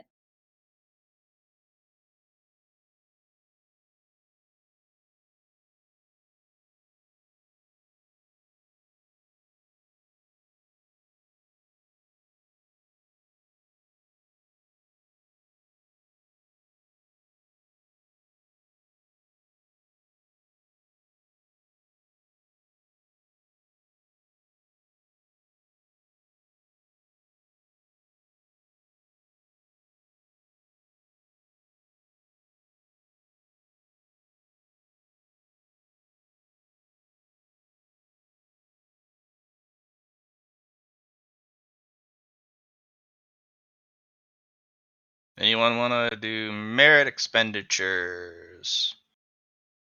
Nope. I'm out of money.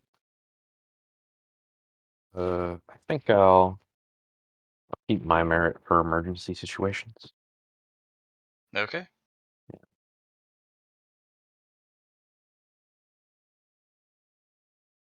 No problem.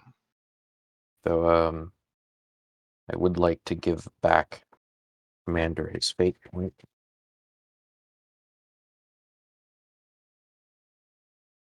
Okay.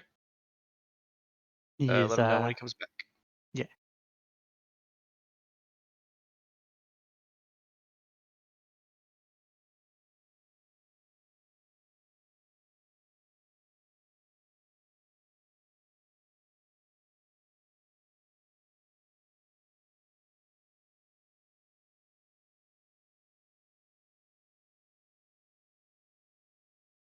Just so you know, Char, I don't know, maybe I told you, you might have been there for this. In the end, I didn't end up creating. Wait, no, never mind. I did end up creating the philosophy skill. Mm-hmm. Nice.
My first sociological assessment is tomorrow.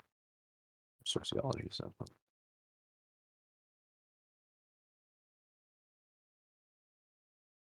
I hope everything goes well. Yes, so do I.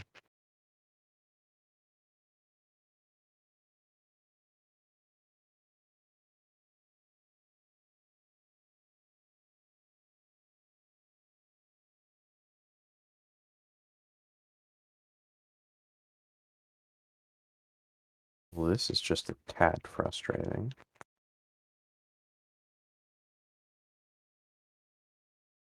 Hmm.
Might as well.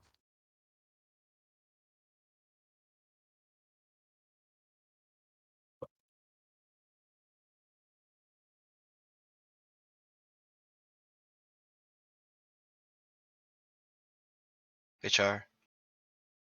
Hmm. My things. So, Matt, Yes. this is the most recent version of the map that I made.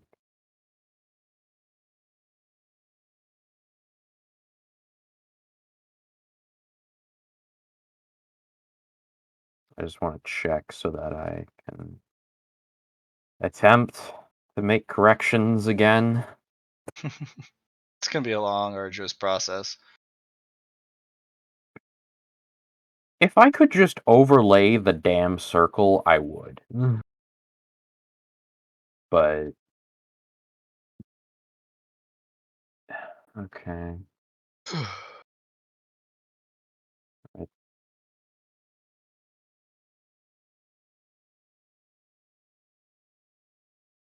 Okay. At least the null den is easy to correct. It's just right under that nick.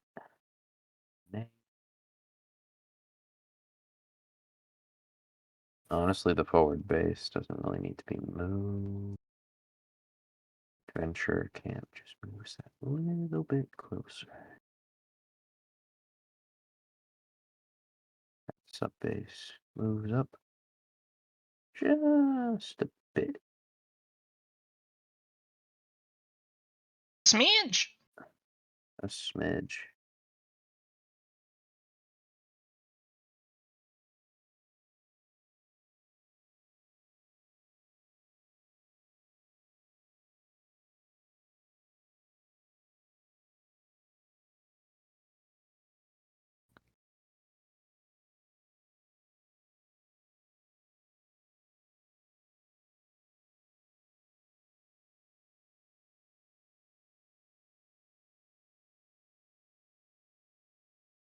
On color.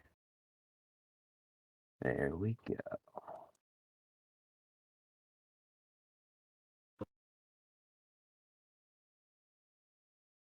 So echo just needs to get moved left a bit.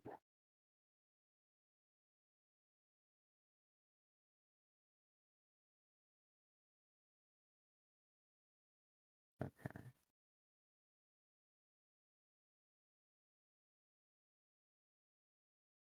One and a half cursors down.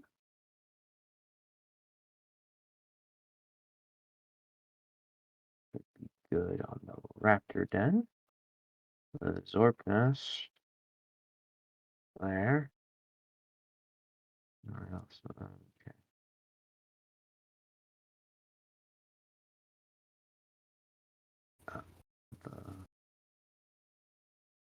They get moved down thusly.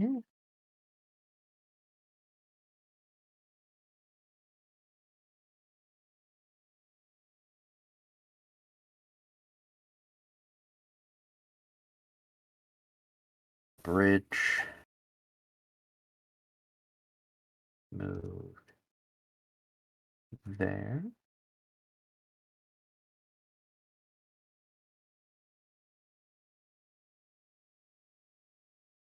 Sure, I'll move the temple slightly to the right and up a bit.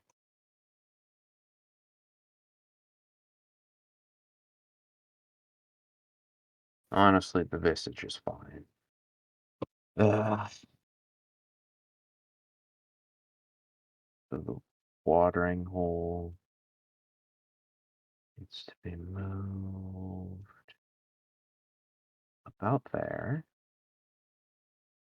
And I'm going to be very frustrated if it isn't right this time.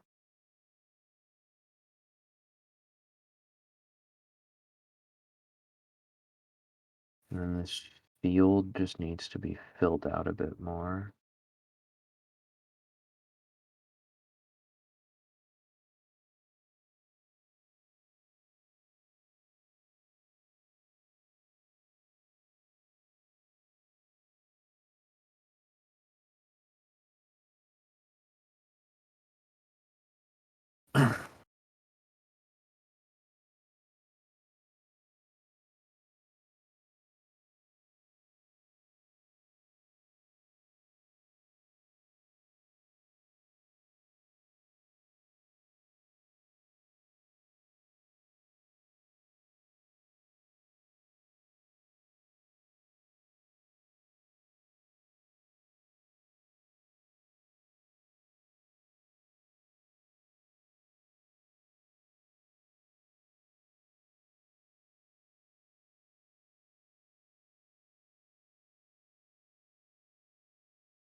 Hey, Matt.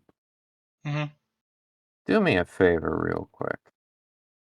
Move that circle for the crystal field on top of the Lost Menagerie so I can see how big it is in comparison.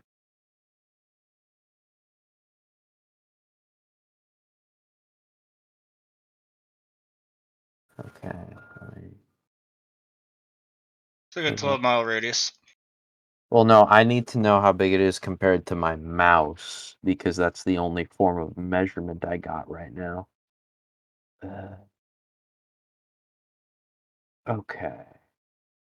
And can you move it over this particular mountain here, please?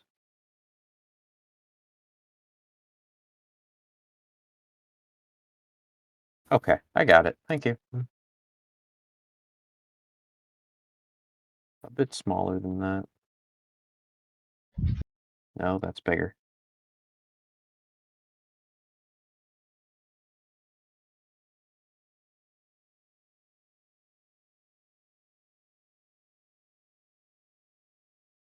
Okay. Save it and export it.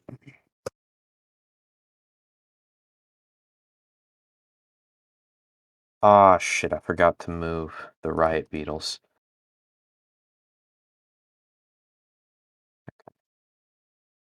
Directly to the left and up just a bit. So then it's, yeah, it's directly across. Okay. Ah, this one should be, if not exactly accurate, it should be more accurate.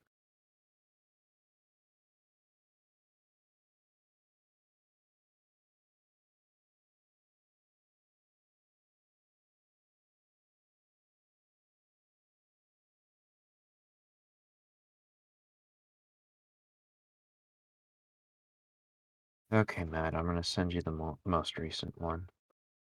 We can see how it looks.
So how was everyone's week?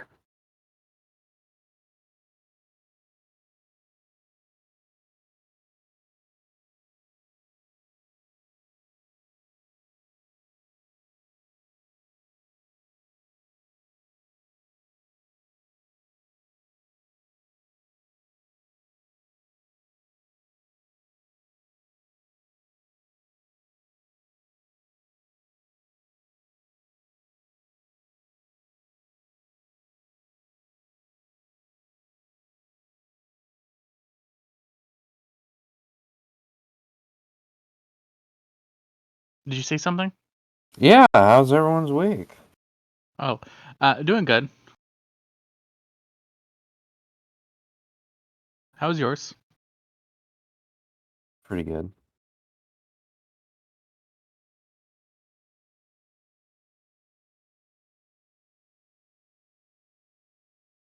You know what? That's probably about as accurate as I'm gonna get that map to be.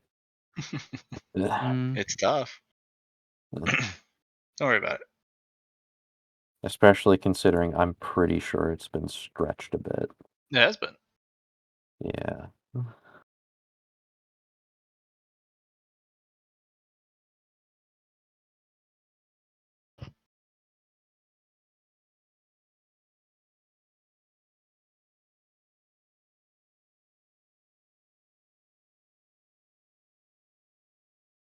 Ready for the shenaniganery that's about to ensue in 8 minutes.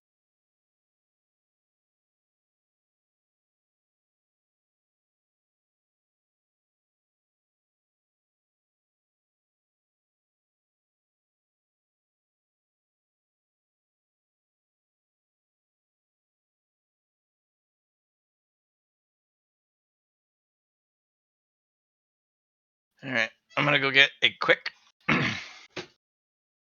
sandwich before we start. And Rosie, what are you doing over there?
Hey, everyone. Hello. How are we this fine afternoon? Good.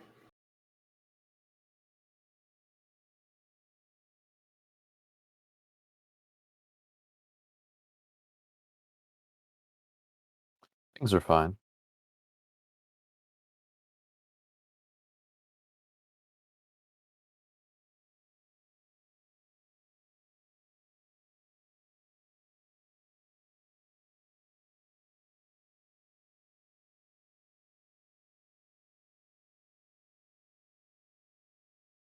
Yeah.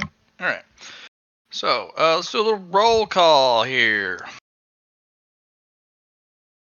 I know we got Million. I know we got Taylor or Dingwarden. I know we got maybe Char.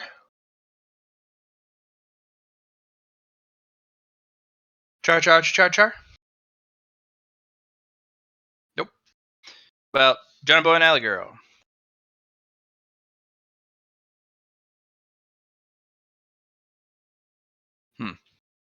Hmm.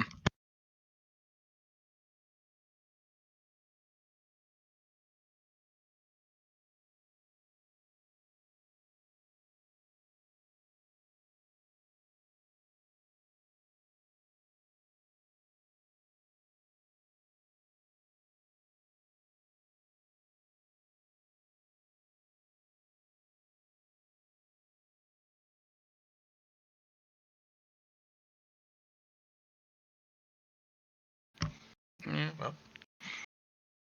So, for the individuals who are here, we have officially reached the starting time.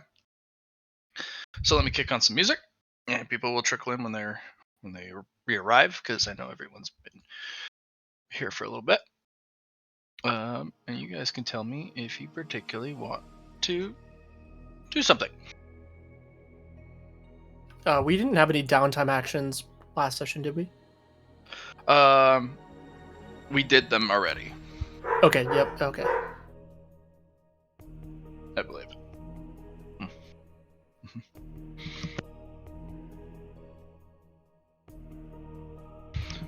So, that's what I remember, but I could be wrong, because we did end, and we did go long, so I could be wrong. I trust you on that one. All right. Phil, you are now a philosopher.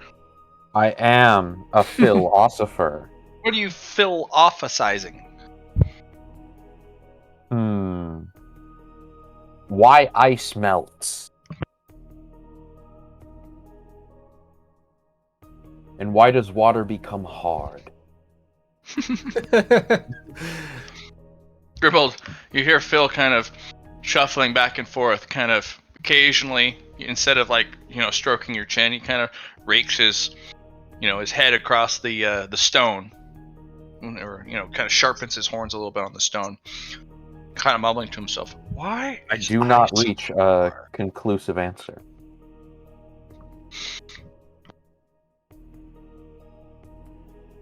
You wanna edge in on why ice is hard and water isn't hard?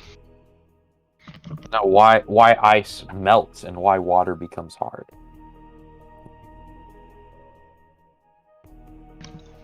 Fascinating elements, yes.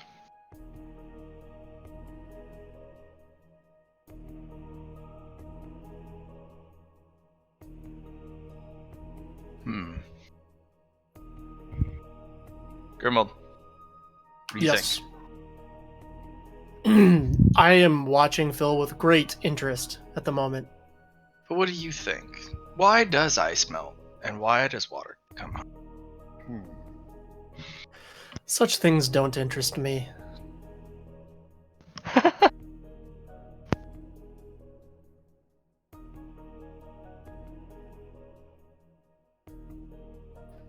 Now, something that I do ponder on occasion is why don't the Zorps like me? I wonder why.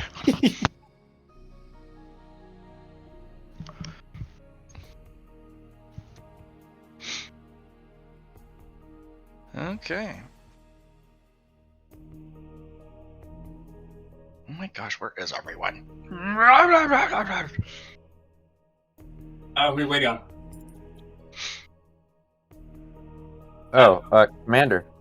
You just wait on me. Well, no, I'm saying, like, I'm trying to, like, tell you something Oh, sure. specifically. Yeah, I gave you your fate point back, just so you know. All right. In return, I'll say, why, thank you. Actually, no. Let me roll coin toss for a second. Okay. Thank you, Phil. Would you like to be my friends? What is a friend, really? It's someone who helps each other.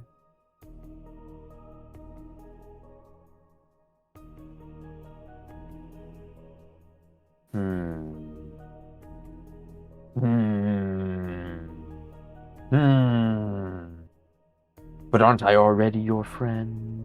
I want to make it official. Was it not already official? Not until I say so. But I carry you everywhere. Yes. But now I want to make it official. You giving me back this fate point is very important. So What's I a fate thought- point? The thing I gave you, which you gave back to me. I didn't give you anything. Okay. You gave something to me, though, and I felt it, even if you didn't, so.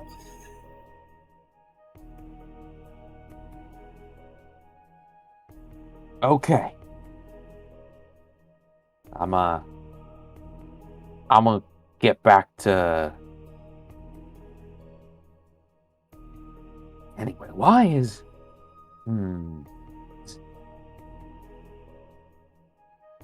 What's temperature, then? What really is temperature? And he goes off towards the watering hole. You get to the watering hole and you just kind of look at it. It's just water. How do I make it hard? And then he just, like, you see him concentrate really hard as he's looking at the water. It's like hard, like rock. Give me a willpower test, not to make yourself dizzy.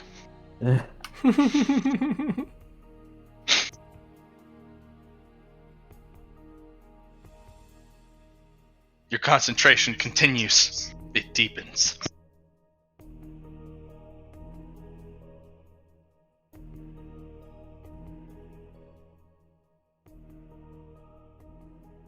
Don't hurt yourself, Phil.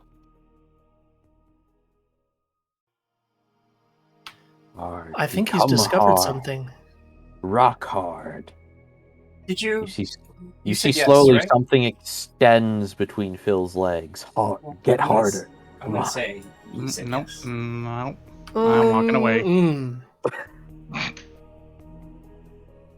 Walking away. You weirdo, Phil. He's thinking about it. He's angry nothing's happening to the water. But he's clenching everything. Go ahead and make me another willpower test. -10 this time. You kind of get dizzy as the water starts to spin a little bit, and then you kind of like, whoa. Get a little nauseous. The room starts to spin a little bit. I imagine my head just plunges into the water. Push! Fortunately, you have water breathing. You have the core element water. So you're just like, As I bring my head forth from the inside of the watering hole, I roar, "Why can I not harden it?"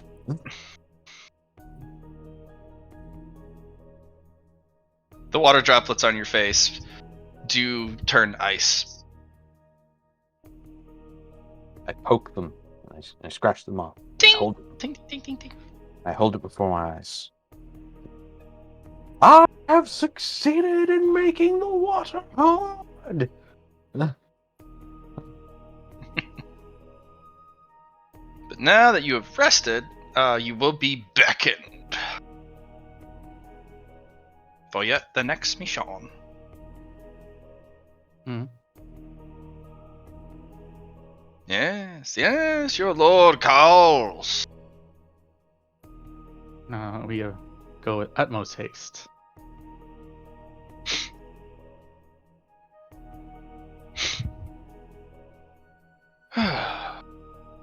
Is everyone here? Is Indrid here? Indrid. Ellie. Johnny? Johnny.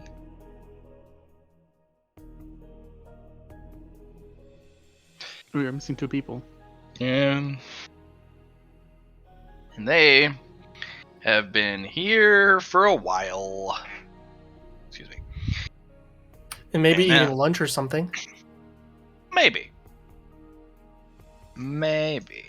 They we did the shop thing for her and the evolution before the session started, so I'm kind of like, could have got lunch then after we were done, like I did. I mean, Allie did say she was going to go help John with food. Can't believe they've done this. They knew it'd start time here. Time it so that you do it before or during the break. Come on, guys.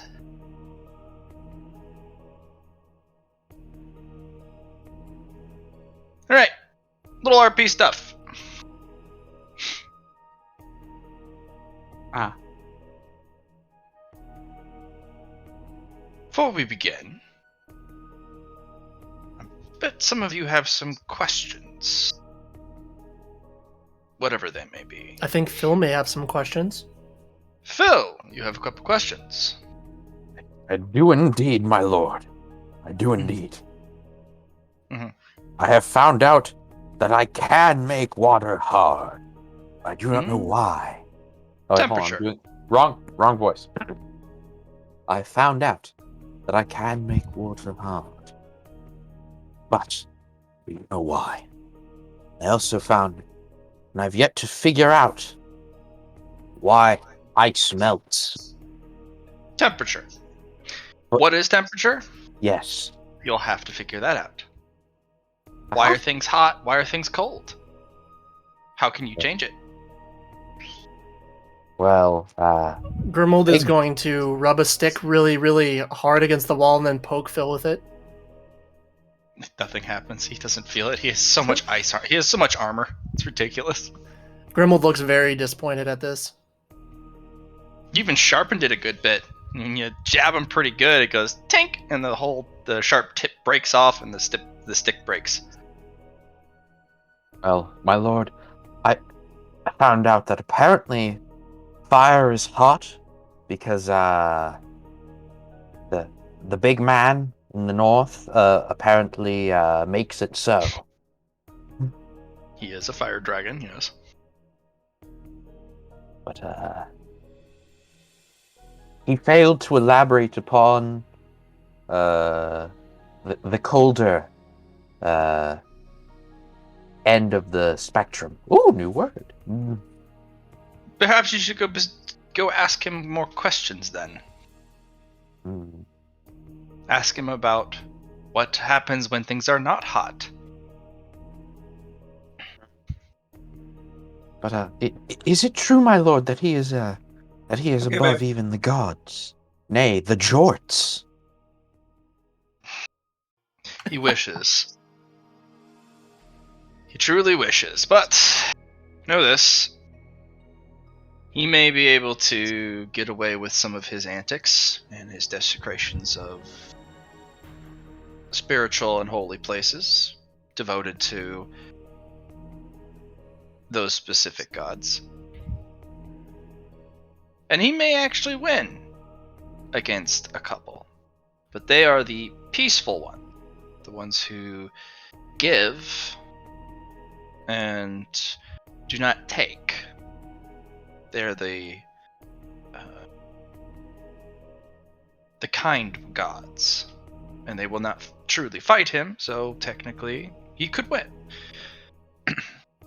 But I believe not that he can defeat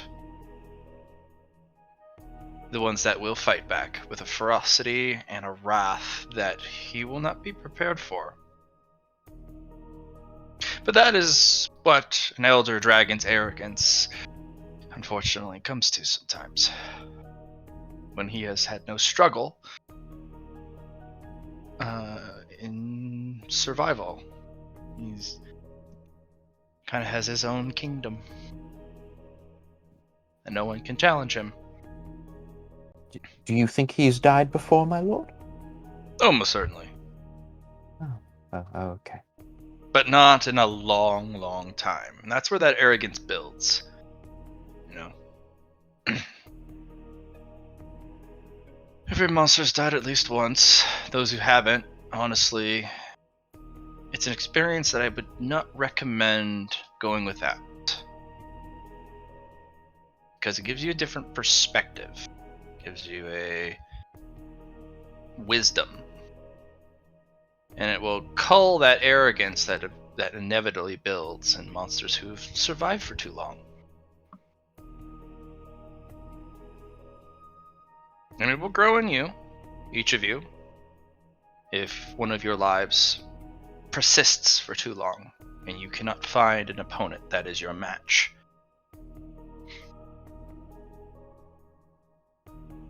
An arrogance and a confidence will grow in you and you will feel invincible. Know that you are not and never will be. Is there anything truly invincible, my lord? Only one. Oh, new word, actually. Yes, I believe there is. But it's not a person. No. Oh. It's an object. Oh. There's a wandering warrior who carries a sword. If actually you could barely call it a sword. It'd be more of a grotesque slab of metal with a handle and maybe what you can consider a somewhat of an edge to give it the barest hint of being a sword rather than a club.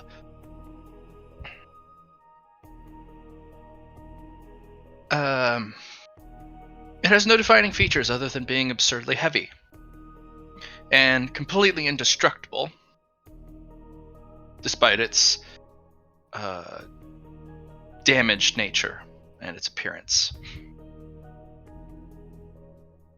Rumor has it that it has been smote at one point, as in a god, one of the ones that bring destruction and wrath, wished to shatter the object, and it defied it. It succeeded in defying its destruction by godly writ and authority and power.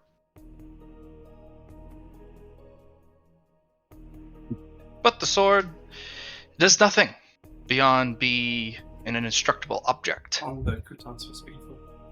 So, Just like a minute after the ribs end. Ellie, Johnny, storytelling. Mute yourself if you're going to talk about home stuff, okay?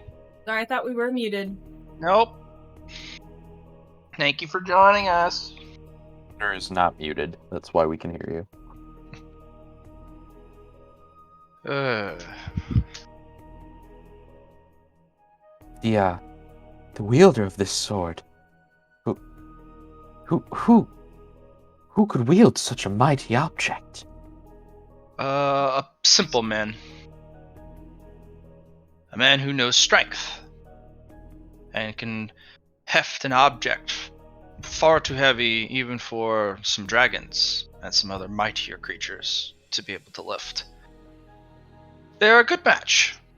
A man who only knows how to swing heavy objects and a heavy indestructible object with no features. Both simple, but destructive in their simplicity.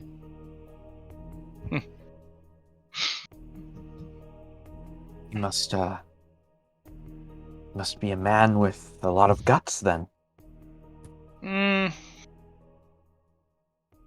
Not necessarily, no. Sounds like just a really strong man. Precisely. I know the reference you were trying to throw at me there. I didn't miss it. I'm just I know. playing stupid. I know. But yes, having too much guts or bravery or bravado, unfortunately, gets you killed no matter who you are. So knowing when to run away is one of the best skills you can ever acquire.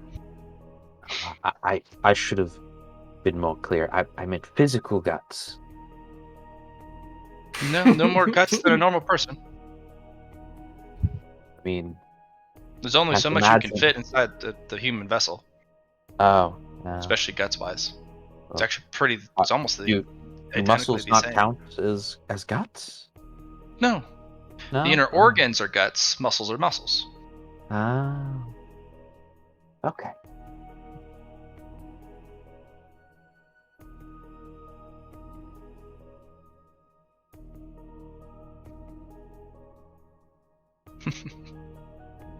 Well, I think that's all the questions I can handle for now. Yeah. That would be the only example of something being invincible.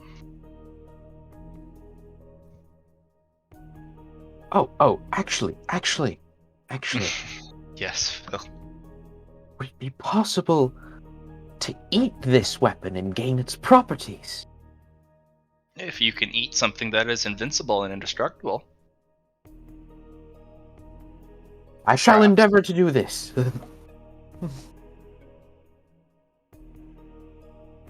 Well, I wish you great fortune, and I wish you success. And a strong stomach, I would hope. The strongest of stomachs. Or at least a very big one, because that's where that sword's going to be forever. Strong stomach acid, intestinal tract, kidneys.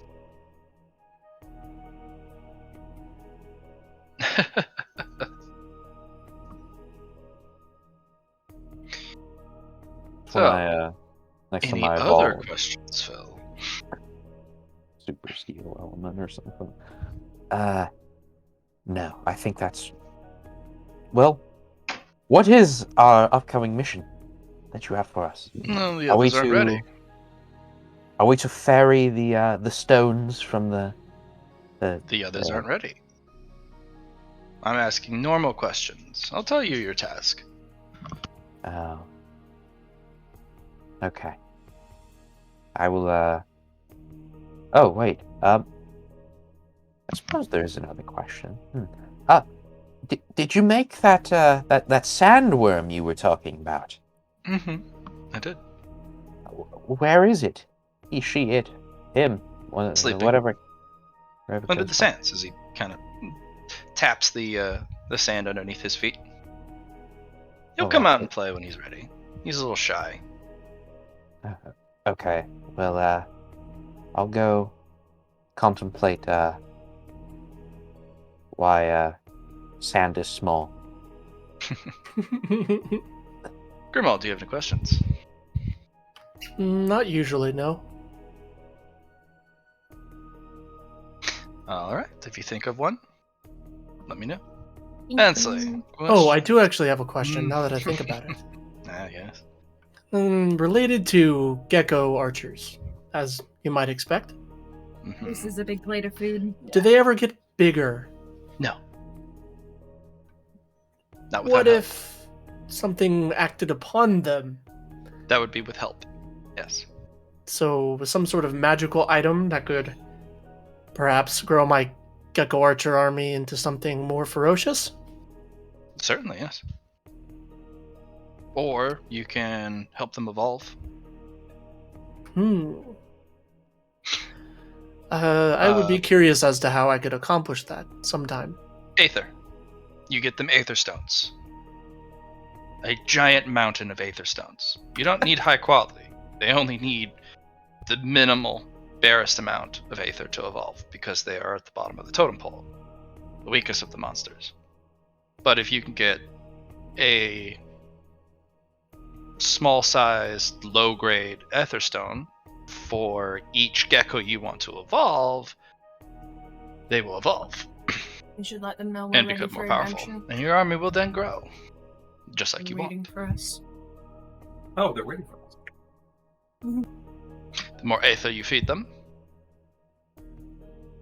the more powerful your geckos will grow. More adventure. So I pull out a medium-sized aether gem, a mid-grade aether gem, and I ask, "What might this do to a gecko archer? Let's just say my friend Gekko-san." Well, he would certainly benefit greatly from it. I could not say. I've never really spared much thought or effort into the gecko archer jokers in the first place.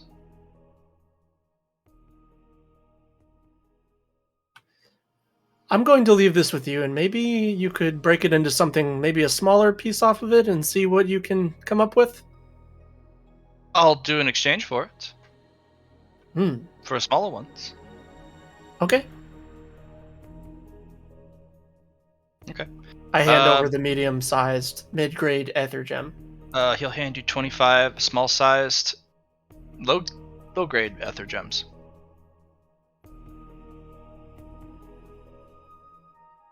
And then I hand over one of my tail spikes covered in dragon's blood, and I say, "Will this help with anything?" It could be a improvement to their, to maybe a magic weapon. I'll see what I can do. I hand him over one of 3 of my tail spikes that has dragon's blood dipped on it. You seem to have taken a liking to the little ones. We will see if we can assist them. Excellent. This is how we get dragon-blooded gecko archers. They're gonna be Fusro-dying their enemies.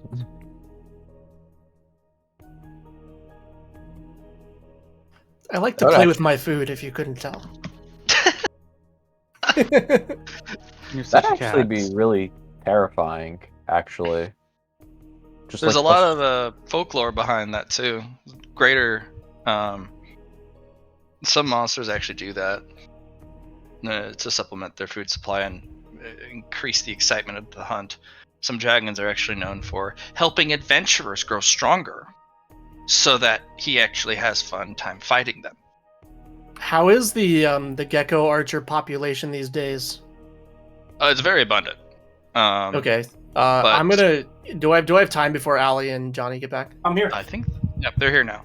Oh, okay. We're just eating. Yep. Okay, so very quickly, I'm gonna go out to Gekko-san, Mhm.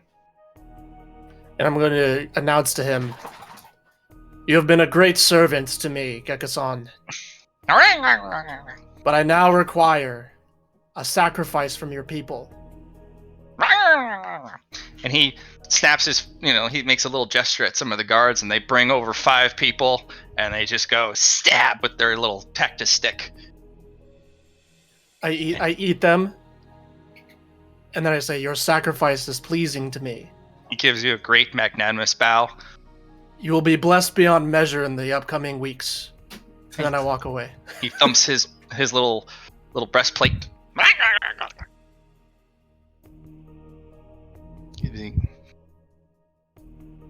Okay, that's all I wanted to do. Yeah, he tells his people, "Move out!"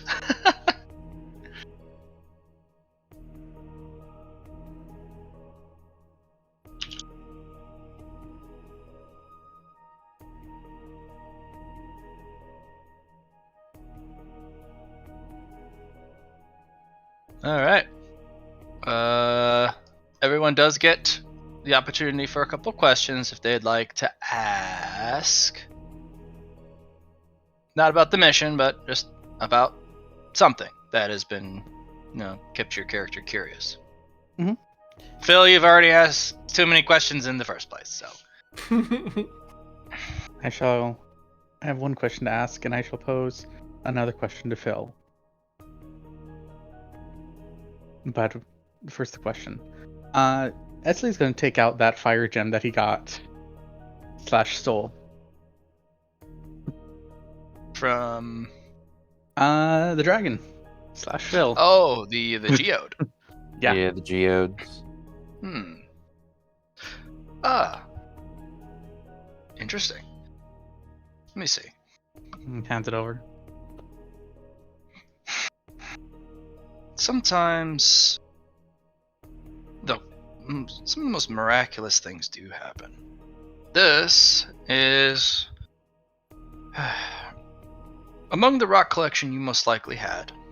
Looking through what happened, there was a special stone, special rock. Sometimes it's difficult to assess the usefulness of an unopened geode.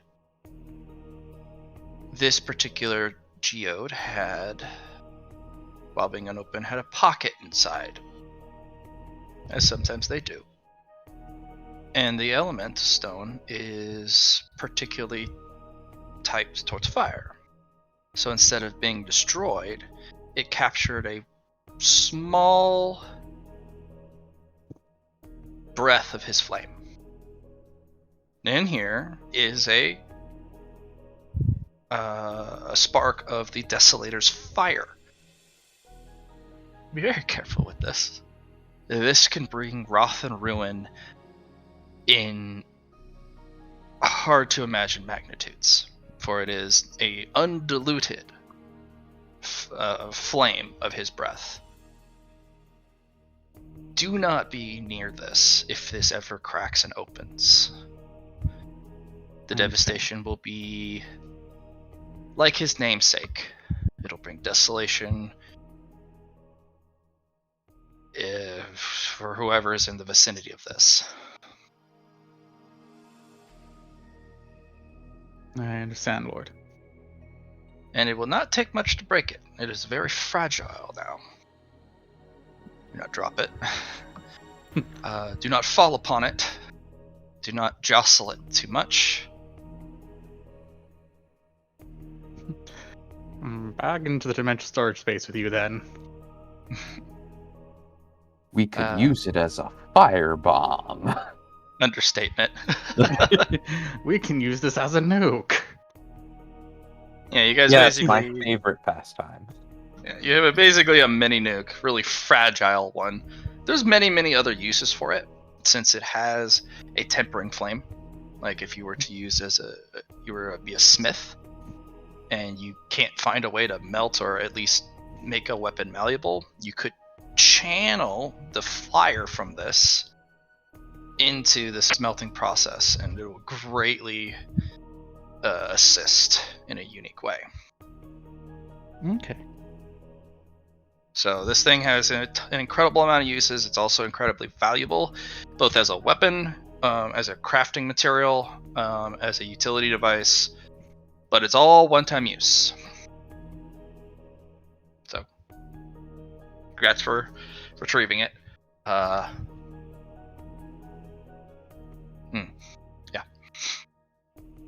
Wait.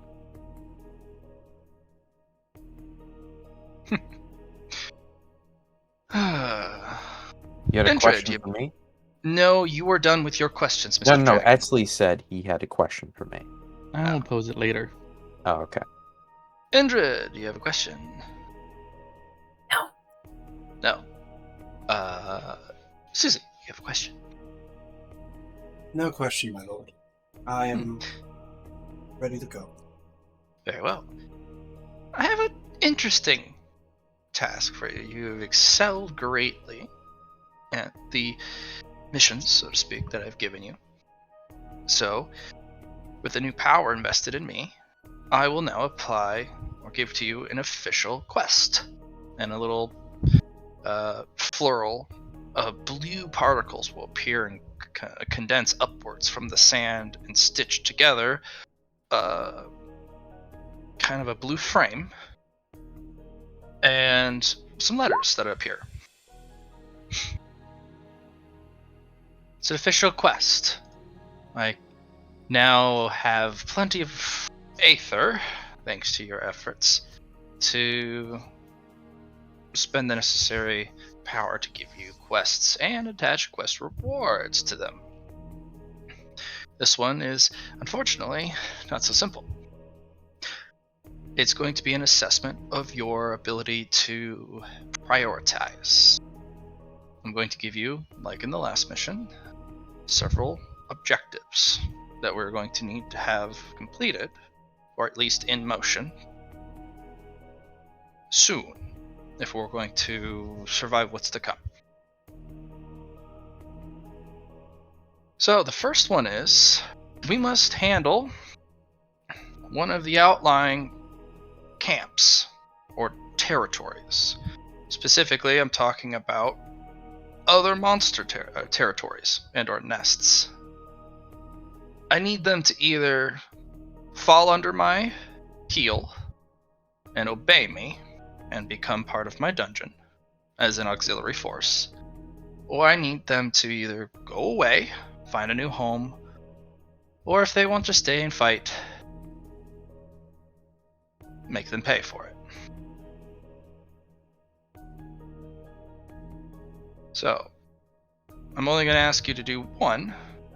The feathered raptor nest must stay, currently. Do not touch that one. That is going to be our lifeline for causing the humans and the humanoids to be occupied. Feathered raptors, while it would be wonderful if we could call them or get them to find a new home or even join, they're doing exactly what they need to do, which is make the humans' lives absolute hell. But we do have some interesting options. I will pull you guys towards the world map. No, not part 2, part 1. There we go. Sorry. Little moving around. So, the Kagar nest. That's going to be a big problem. They're not a highly intelligent species and they're highly aggressive. If you can somehow get their queen to talk with you, probably the only one that is capable of speech. But due to their aggressive nature, you would have to hack and slash your way through all the nest to get to the queen. The Null Den, they're potentially negotiable, but never trust a Null. They will stab you in the back, especially if they think you're weak. They only respect strength. But no matter what form it comes in, strength. If they think you're invincible or too strong, they'll fall under heel. If they think you have shown any weakness in any form, whether you're too small, whether you're too poor, whether you have weapons or not, or if they look like poor weapons, whether you're ferocious or you have a calm demeanor, they're negotiable, but they only follow strength. It's not bad to have them around. But with a den of that size, they will have a shaman, a caster, and they will have a leader. If you want the Nulls to fall under heel, same rules apply. And the shaman and the leader must view whoever as unassailable, literally invincible in their eyes. Or you have to take them out, and then the rest of the Nulls will fall under heel. Or you can pay them as a mercenary force. I do not recommend this option. They are greedy, distracted, and again, I said they would stab you in the back, so not very reliable. The Zorp nest. I don't know. Technically, I wouldn't count that, but it's a Zorp nest. That's thousands of Zorps. Maybe there's something special going on there. I do know in a Zorp nest they do have a leader. He is a slightly larger Zorp with a slightly different color and has more feathers and is a little more zappy than the rest. But it's thousands of Zorps.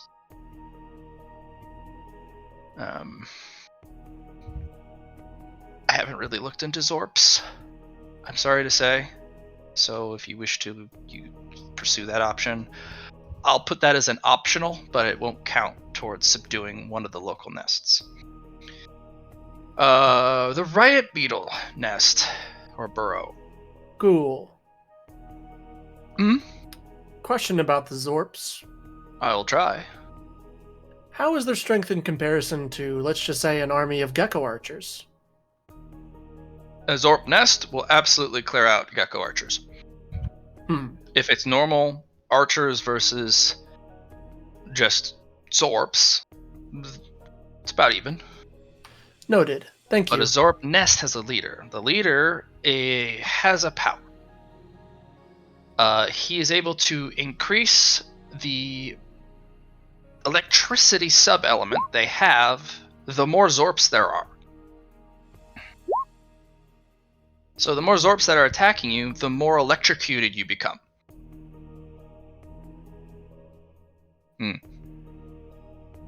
So that's why they're able to survive and take down even more powerful creatures. So don't underestimate the Zorps. It's only when they arrive in unbelievably large numbers when they actually become dangerous. Otherwise, it's not very impressive. Right, beetle burrow. They're a really neutral species. They go about their business, but they absolutely dominate whatever territory they're in. They have incredible fighting ability, and incredible durability, and dragon level strength. It's going to be difficult to deal with them, period, and they will probably want nothing to do with you, but they will also not interfere. The only way to deal with a burrow is to exterminate them, give them an incredibly good reason to move, such as this area is now permanently dangerous in a believable way, or draw a line in the sand and say you cannot come by this. Basically set your own territory boundary. They do respect other territory boundaries, especially if it is dangerous for them. But riot beetles, the smallest one is about the size of Mr. Phil here. They are utterly enormous.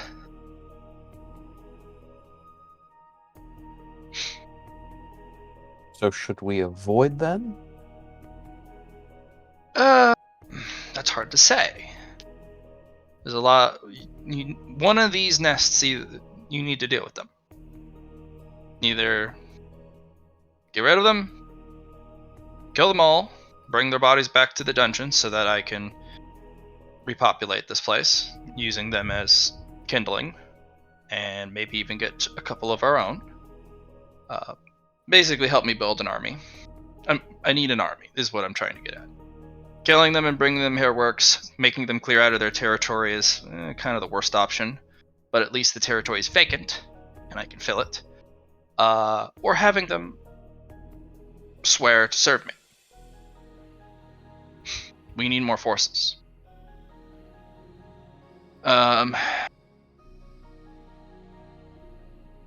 So we don't have too many options. Should we be concerned with the large, whatever the hell he is over at the watering hole in the north? He has been there for a very long time. He does not leave. It's his watering hole. It's fine. He doesn't even charge a lot. He also protects the water, which is really important because most watering holes actually dry up after a while. That's one of the longest running watering holes. He's a manager, he is the landlord, it's his territory, and he makes the water keep coming back. Cool. Yes. Are there other water hole guardians? Yes, there are. Quite a few. What do you think? Just curious. Most watering holes have something involving a creature or a force that is in charge. Anything with a lot of water. especially in the desert. It's a precious resource. Any type of force, whether it's monster or humanoid or whatever other, will try and monopolize it. Finding an unowned water source means you are now its owner.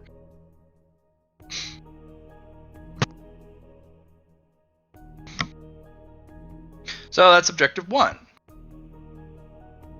And this is where the prioritize thing comes in.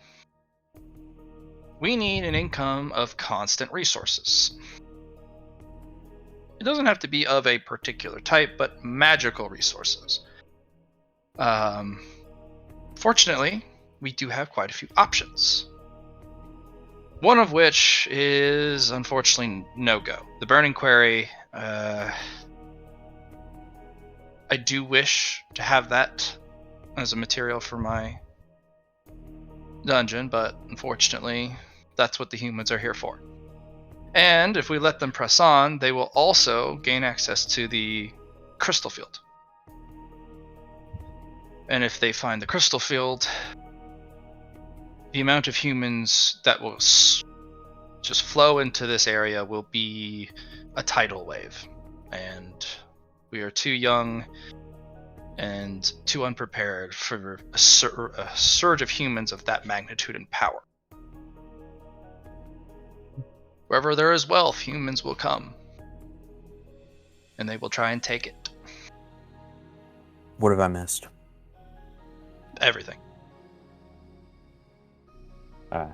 So we need to secure a income of resources. It doesn't have to be consistent, but we need to start to develop at least a weekly one-time income. I have some means for that, but we need to search the area and find if we can have an income of resources, which could mean you go out and find a merchant or a trader and set up a business deal. They bring us supplies to a specific point every month or every week, and they get money. Humans are not a bad idea. Some humans are greedy, but you can't lead them back to the dungeon. You lead them to a specific drop-off point,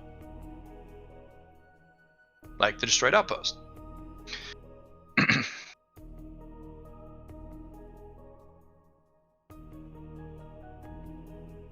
All right. Do we know if there's anything living in the forested oasis? I haven't checked. Absolutely, there's going to be. An oasis that has trees means the soil has a different consistency.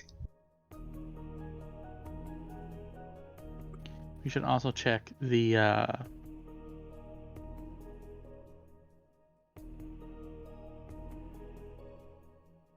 my god, I'm just blanked on it.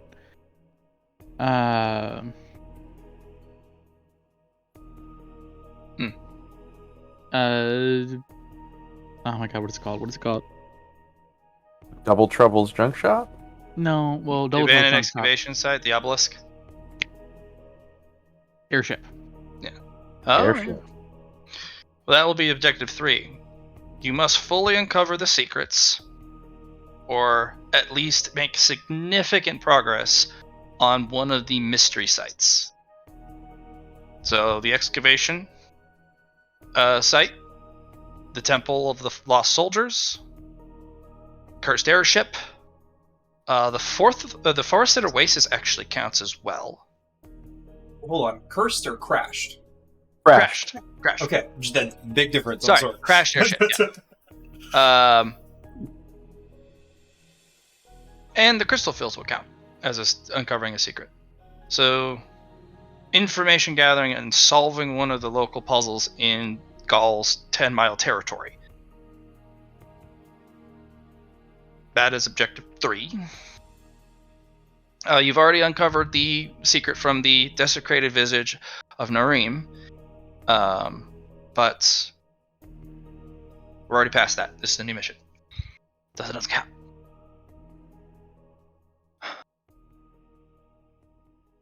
And then he's going to give each and every one of you an individual submission that you must complete. Let me pull up my journal now. Okay. First and foremost, Redsley, you are the easiest. You are to acquire an exceptional amount of trap making gear. Mechanisms, gears, metal. An exceptional, it needs to be able to make about 100 extremely sophisticated traps for the dungeon, such as moving walls, resettable spike traps, reloadable, poison arrow traps. Like we're talking Temple of Doom or Indiana Jones type of traps. You don't have to build them. You need to get the parts for it, and it's going to be a lot. Because it's not just basic traps that are once used done. They need to be reusable, resettable. A real problem. Understood.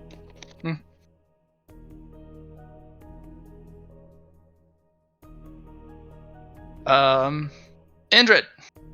Yeah. You are to help secure and design a bolt hole. Bolt hole? A bolt hole. BOLT. Basically an escape route or a hideaway somewhere in the dungeon. You are small enough, and you are a dark element, and this is where you and everyone will go if the dungeon is to fall. Like there's no hope left. Everyone needs to get out, type of thing. Yes. And it will need to be designed in a way that if the humans find it, they have a problem progressing it.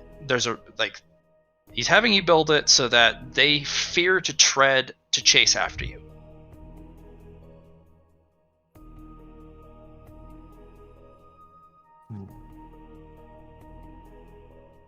Okay.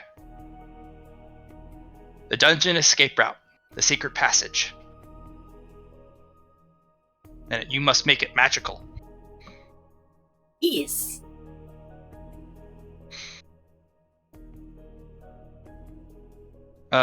Phil, yours is actually probably going to be the easiest. You are to help expand the dungeon,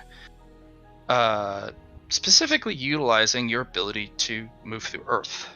You are to help dig and carve your way through to find also the wealth that could also be hidden underneath this particular location. Because he could spend the resources, the aether that he has acquired, to do that manually by casting a move Earth spell or manipulate Earth spell. But that's expensive. Very cost inefficient. And he has other plans for it. You are to dig 10 chambers of various sizes after the layout has been put on the drawing board. Leading to Susie, you were to design the layout of those 10 rooms that Phil is going to dig. Their size, their structure, elevation, connectivity between them if there's going to be tunnels, their functions.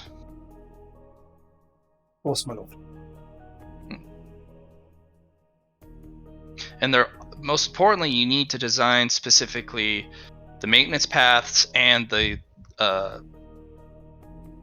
where the traps are going to be put and constructed, and you're going to work with Eatsley and Lord Goal, which traps are going to go where, what type of traps that are going to be built, and of course how to put them together.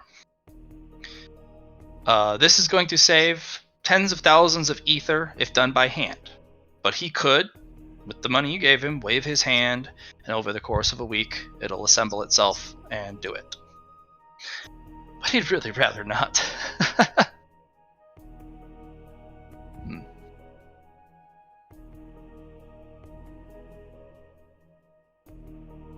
What about Grim?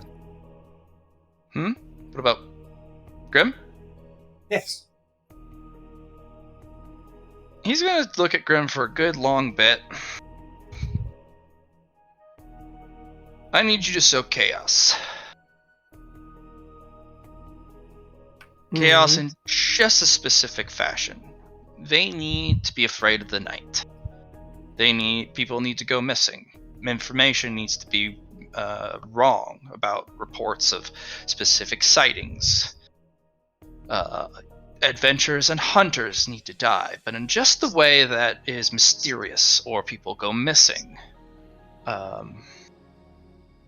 You were to put people's attention on a threat that is much larger than just you, and coming from a different vector or direction than the menagerie, such as another creature of high power or another territory or nest that has grown. You were to sow chaos and fear and dread of what stalks the night. And then you must disappear. Because yours is going to be difficult because there will be pursuers. They will come after you. You must not let them know what type of creature you are. Now, this is going to be difficult. I can throw a bunch of different submissions at you, such as bring the remaining statue fragments of the desecrated visage of Nareem back to the temple. But that's not a priority. Although it could greatly enhance the dungeon, we still would have to construct the temple, and we do not have the hands or the manpower for it. But while you are all out doing your tasks, I will be using the Aether given to me to summon some more help. And if any of you can get the witch's help, like actual help, I have a couple gifts for you that I've been holding back, saving for a special thing. Like getting the witch actually to directly help, other than her own selfish interest of being left alone, would be greatly beneficial. Imagine an S-tier adventurer on your side hunting humans alongside you, planning, plotting, sowing destruction. My lord, is she an adventurer or is she a witch? They call Notch a witch. That is her class of adventure, her job. I don't see. But that individual has changed jobs so many times and class so many times. They've done a little bit of everything. They are not to be trifled with, but at least they're reasonable. And as long as you give them respect and leave them alone, they're not really a problem. So, I think witch is her current class, which means specialist in rituals, alchemy, spellcasting, curses, bewitchment. If he wasn't an adventurer, I would do that in a heartbeat. They are an adventurer, yeah. Or were an adventurer. They are not anymore, then I do not have any ill intent towards them. I don't know. You'd have to ask. I don't think they are. Was she a hunter or an adventurer? An adventurer. It was A an hero, adventurer, actually. yeah. A hero class adventurer. One of the 9 killables.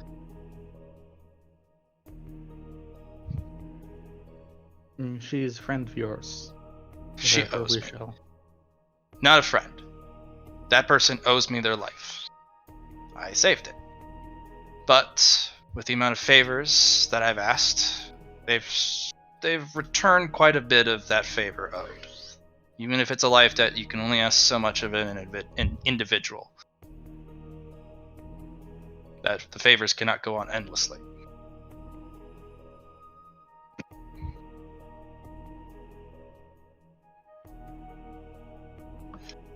If you say so. Anyways. You have your tasks. You have your main mission. Before you just go out into the desert, stay a while and strategize. I want to see what your assessment going forward would be as I start to conjure some new friends.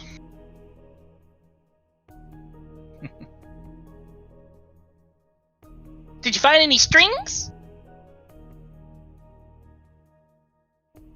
One, but it was too expensive.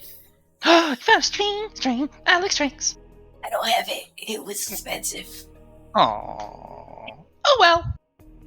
I'll get my hands on that string one day. One day. I'm an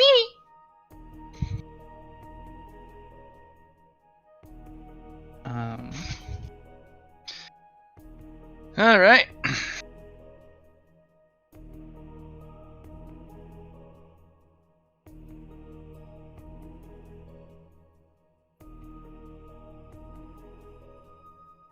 That was a lot of stuff. Yeah. Mhm.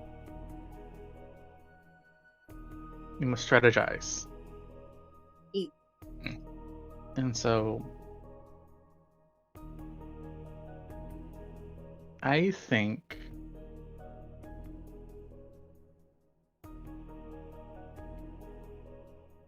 this is just my idea here. We go to the Noldan and subjugate them.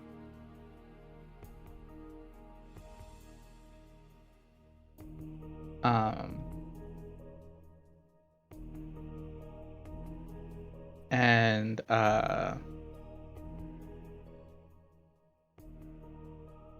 okay, so again, my idea is the Noldan and the Zorp Nest. I think the Zorp Nest was optional, wasn't it? Yeah, that doesn't really count, but it's I a have Zorp plans nest. for the Zorp Nest. We can hold Yes, off on that. I do think the Noldan will probably be one of our strongest assets.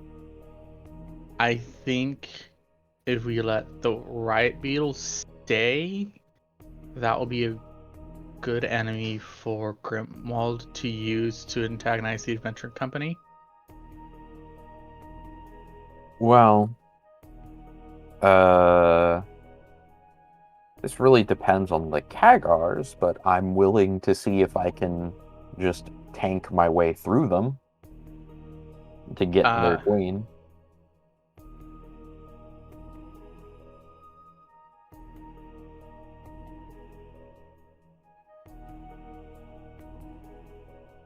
I mean, we're all gonna have to do the Kagar Nest together. Like, we're gonna have to do subjugation of them together. Before I forget, I bought each of us Potion. Yeah, a superior potion. A legendary potion.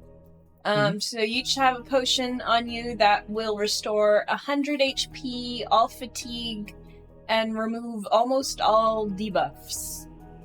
And negative conditions, yeah. So that's your emergency potion. And most importantly, it can be equipped and used from your inventory space. Yeah, you don't have to take it out of your inventory. That's why it's legendary. Can you say again what it does?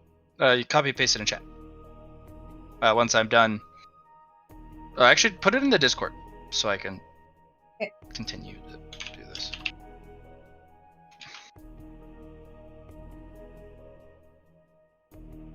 I also think, and this is just my idea right now, we should do Objective 1 last. I thought that if we have one of the groups, for example the Null Dens or the Riot Beetles, and use them as a way to secure the resources from, say, the crystal fields, and have them transported back to us. That was my initial thought. Mm-hmm. Have the builders.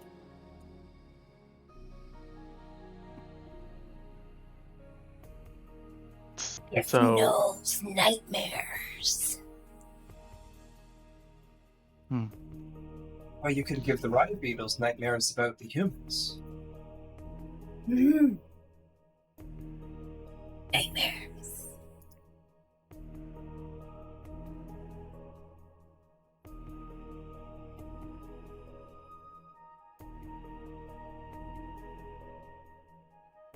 Can I give monsters nightmares about specific things, Matt? I'll have you make some magic rolls, but yeah. Let's see if I could sick them on the humans. That would be fun.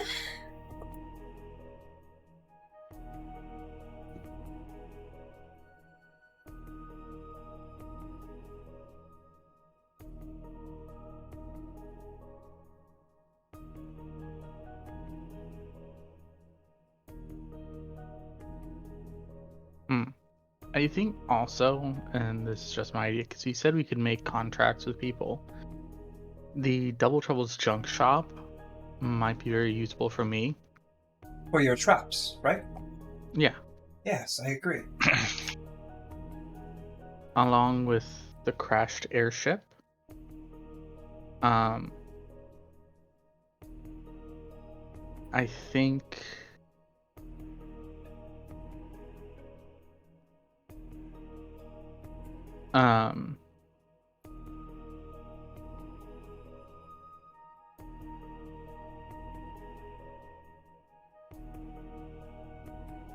yeah. What was I thinking? Sorry. So essentially, I think the Noldan should be done like last. We should do objectives like 3 and 2 first.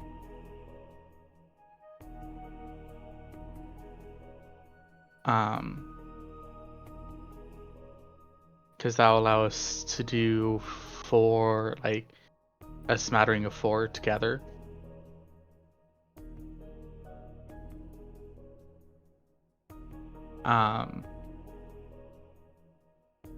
Finishing on 1.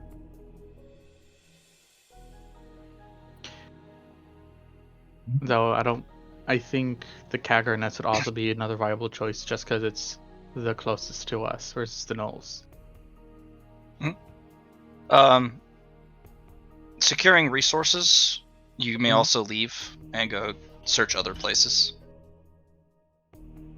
including setting up a income of resources. You don't have to be limited only to the field here.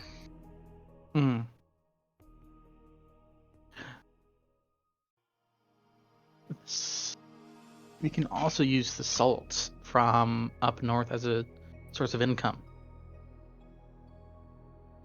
Requires sacrifice though every time, correct? But that would be a good use. We know what it takes for. Sorry. We know what it takes to get the salt safely. Water. Substance. And we can then sell the salt to the traveling merchant.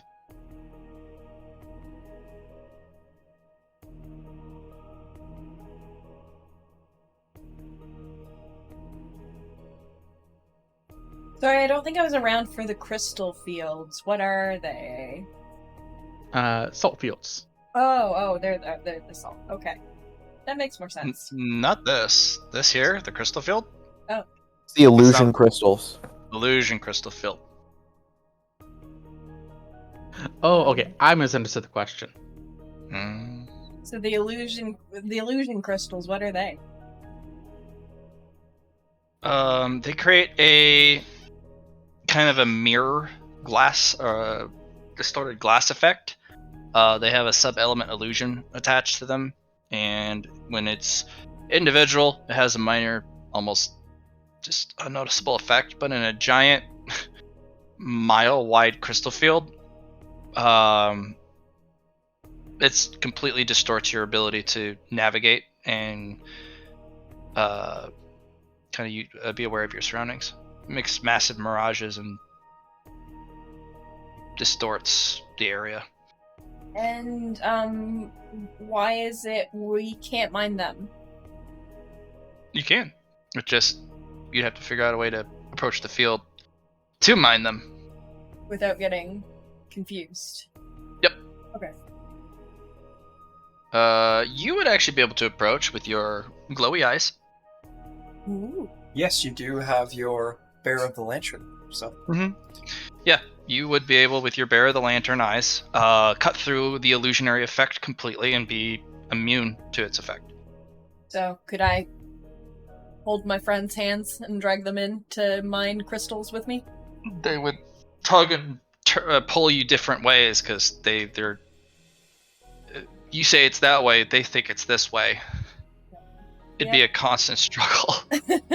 That would cause problems.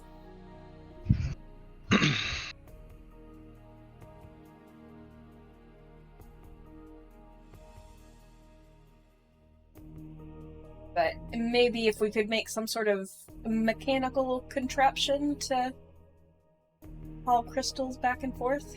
we can also just put bags on our heads. Would that work? Would that be enough? To get them up to the crystals, yeah, because it is a visual distortion. Okay. Yeah, we could do that. You know what I could do? I could dig under the crystals. Yeah. And we can mine them from down under. Maybe, like... It would take a long-ass time, but we can maybe, like, connect the field through, like, an underground passage to the menagerie. I was thinking of a different way. Phil, you're good at mining now, right? You're good at digging? Why, yes. If you put your crystals within your dimensional storage, and I stay, or someone else stays at the dungeon, we can transfer crystals within our dimensional storage spaces. Really? I was not aware of that. So that's part of your power now? Nice. Yeah, that sounds Suppose like that's... I could just, like, leave my subspace open and have it fall through. Maybe. It would take time, but it's just an option. I feel that your idea for the tunnel is also a good one. But if we have one of the other monster factions doing this job for us and bringing stuff back and forth, that would be more ideal, and it would save us time to do other things. But I'm just giving it as an option because I can do it now. We could also turn that large passage into the escape route that Yeah, Indra that would... I was thinking that too. Because it would be certainly treacherous for the humans to follow us into the crystal field. Especially if we line the passageway with the illusion crystal. I agree, and Indra could be the one who guides us. Maybe spider thread to hold on to. Spider thread would work.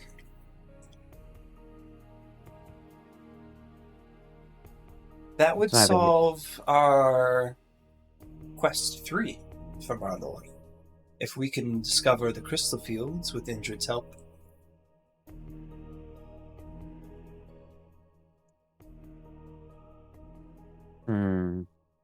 It is one of the local mysterious locations. But which one of these objectives are we targeting first again? I guess that's what we're discussing. I guess the crystal fields would be 2 and 3 if it's a mysterious location and a source of income. Yeah, if we can double dip it all, that sounds like a... Yeah, we'll have to do the recruit one of the nests separately. Yeah. But we can probably do 2 and 3 in 1 with the crystal fields. Yeah, the problem is the oh, and if we do it as the passageway, we could also solve Indrid's Yeah. Yep. partially solve mine and solve Indrid's subquest. The problem is that digging that passageway is gonna take a long time. I can also help you with digging it out as well. and I can use my power that allows me to share powers to also help. Yeah. So we would have 3 people digging instead of just 1. Well, that's actually the thing. If you're able to share powers, you can use my ability, my Move Earth ability. Yep, that's how Yeah. that's what I was doing at the very end for our I was clearing our tracks with your Move Earth ability, one of the ones we made back to the Mhm. home, so we didn't leave a trail coming back. But yes, So, are we in agreement that the Crystal Field passageway is like a go for that, for solving multiple of the objectives at once? Yeah. And then that way we focus on the thing we can get done immediately, which is clearing out and recruiting of the nests. we will use your tunnel as the main passageway for our dungeon, and then we will Also, work from there. the wording on it is actually kind of specific, in a way, because we can take multiple of them. Multiple of what? Sorry? We can take multiple territories. Escape routes? Or territories, yeah, of course. I plan on getting everything at the very end, but... Yeah. Well, personally, I'd avoid the riot beetles after hearing about them. The what? Sorry? The riot beetles? Let's need to I try. think The big-ass beetles that, like, the smallest one is as big as me and probably stronger? Yeah, I'm gonna send my nightmare moths over to them and see if I can do anything. I think you and Grim, we do that at night would be very effective. Just tell me where to be. Well, I don't. I can just send my moths over there and they can do their thing while we do everything else. We don't even have to allocate resources to it. Okay, I just didn't know if you needed to have an idea of what you were getting into first, but I guess you No, my have moth- control, right? Yeah, my moths go over, they get squished, I don't lose anything, they come back the next night. Nobody knows the better. Okay. On your map, it is shown that monster merchant Ing has arrived at the Temple of Kali and has opened up shop.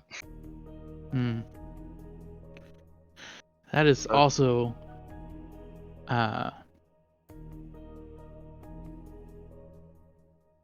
someone I would love to go back and converse with, because Perks? what?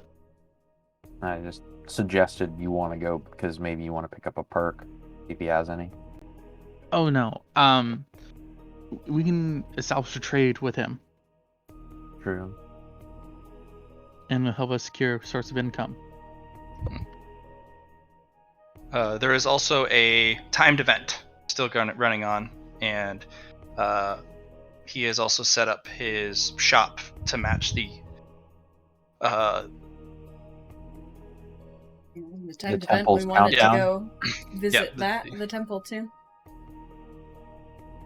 Personally, I don't want to go anywhere near it, but...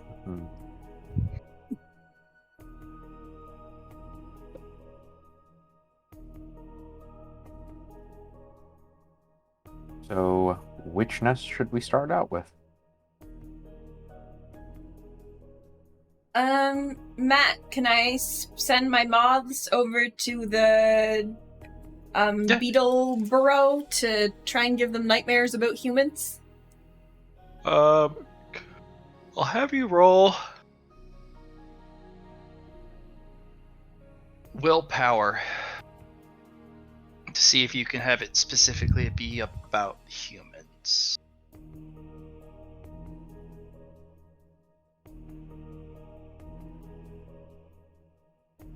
Zeros.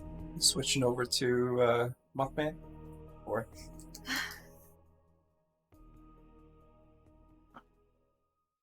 Oh no! use your fate point. Yeah, I'll fate point it. No, I'll just try again. Why not? I can try again later, can I? Yeah, you can try again the next day. You just start Oh, to the build next the day. terror. The next day. I don't know. I'll fate point it. 1 fate point.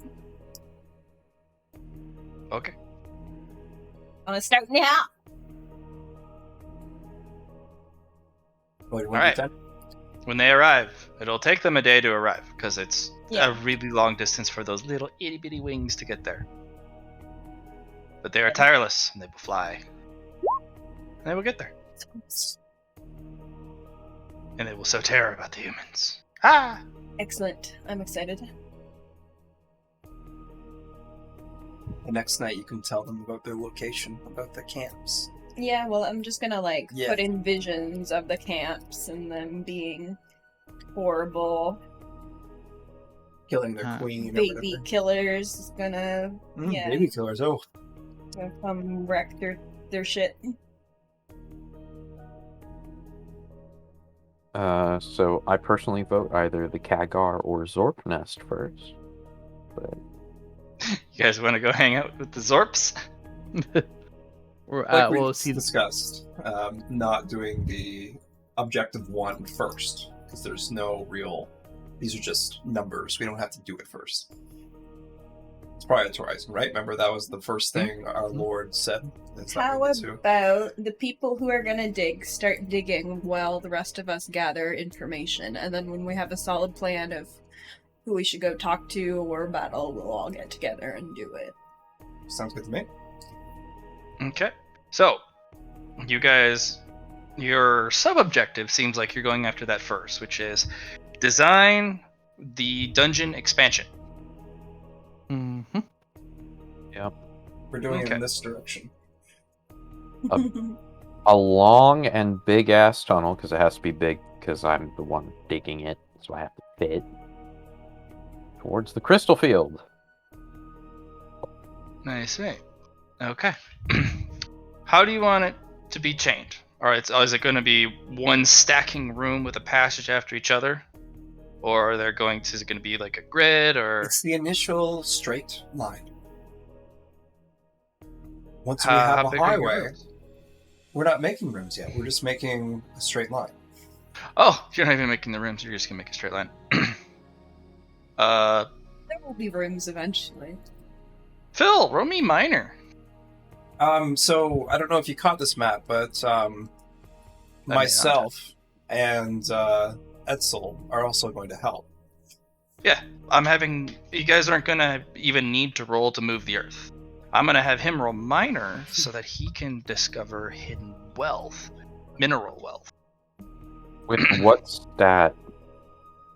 Um, Because there's 3 for trade. It'll be perception for you. It's not Okay. int. You're not an int creature. Yours going to be perception to find the mineral wealth. Well, I only have 1 check, so It's just space perception. Question. Mhm. Does it get any bonuses because he's in Earth? He's getting to use perception because it's through the earth. Fair. He also hasn't enhanced it because he can see all the mineral wealth within a 10-meter radius, and his claws do not destroy the minerals when he comes across it. This is him trying to use his earth element to peer deeper into the earth. So, no, moving along. yeah. I mean, my detection is also a set radius anyway. I was trying to give you a bonus just to see if you got it. Nah, man, I have to roll really low for anything mental based. Happens. Between you guys, it does not take long to build a massive highway. But I do need to know how long this tunnel is going to be.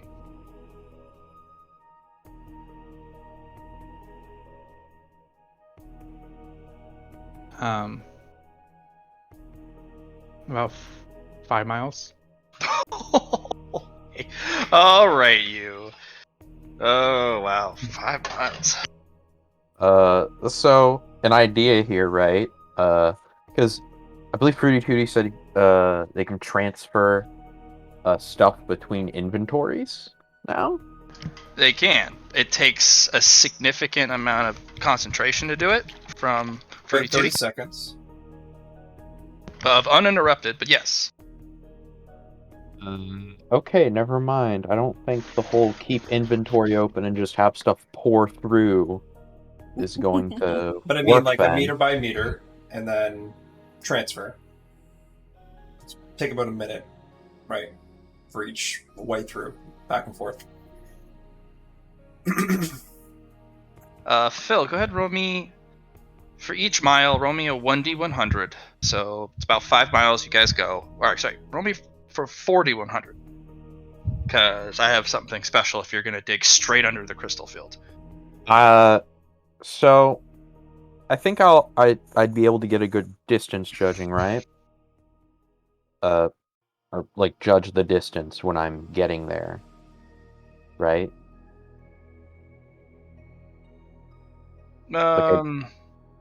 No, I need you to roll me 1d100 for each mile, just for what you come across mineral wealth wise. No. I know. I'm just saying.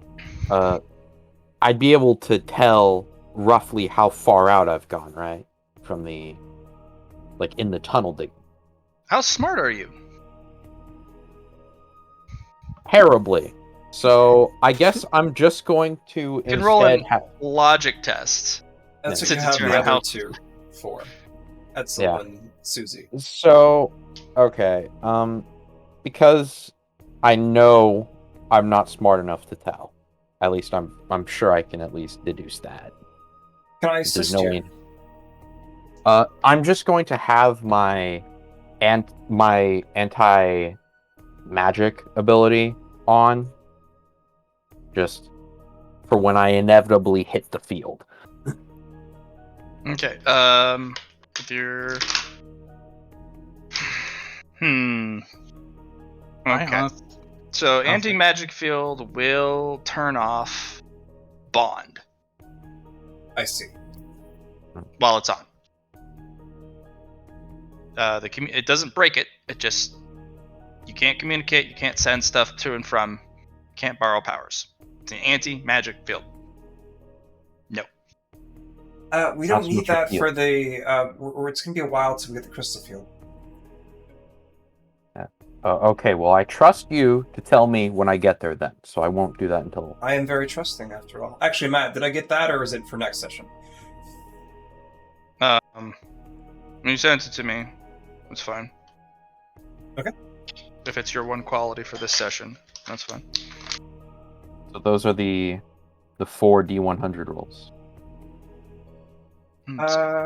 Too bad those weren't closer to 20. Otherwise, I'd have you reroll. Okay. 2's good though.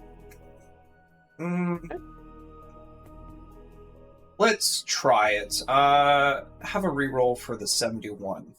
Roll lower than 71. 97? For the 71. Not the 97. Okay.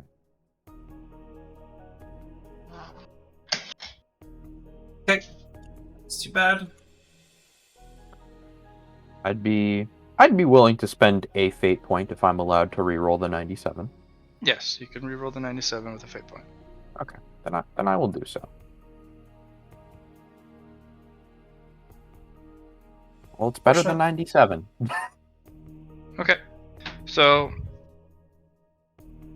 there is a copper vein that is found. It's a small one. But useful. As you're clawing by, the two.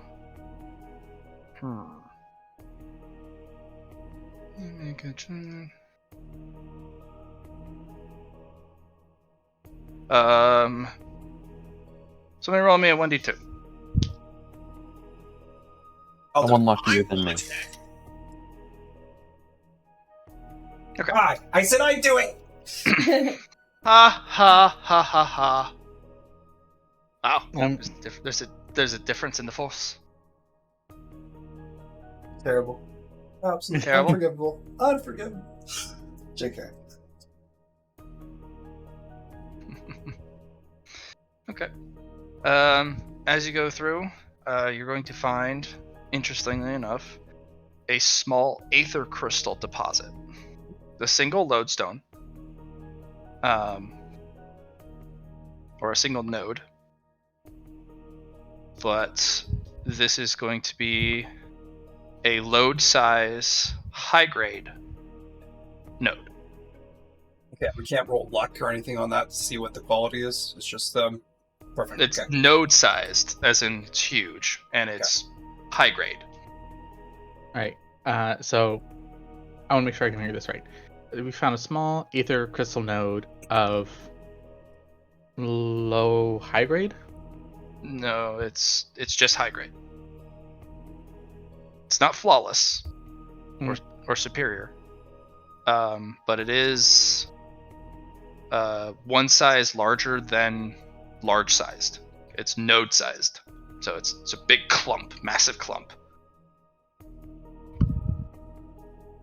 and it's hard to get Phil to not just kind of dance around it, because he's just, Phil, you're just so happy you found this. Oh, it's so pretty.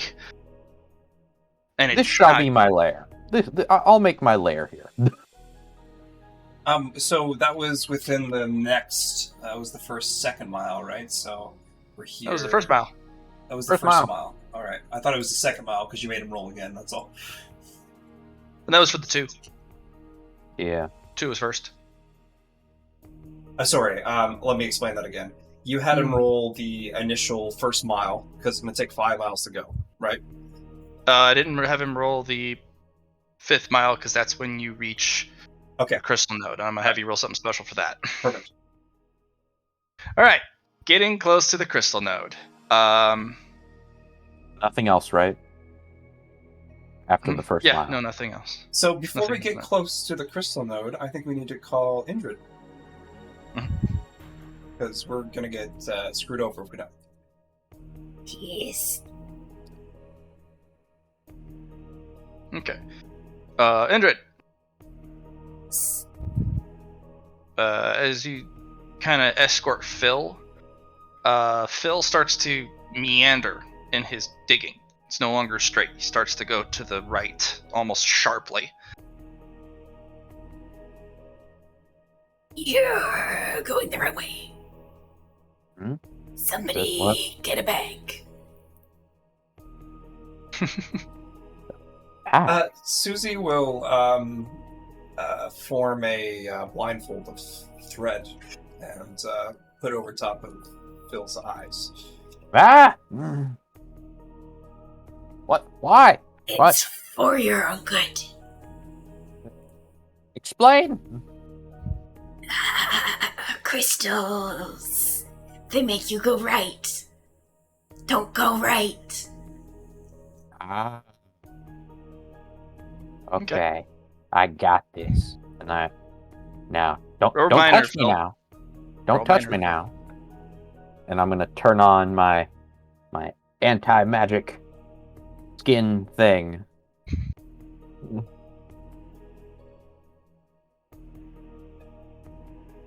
So what do you want me to roll? Minor. Oh, the skill again. Okay.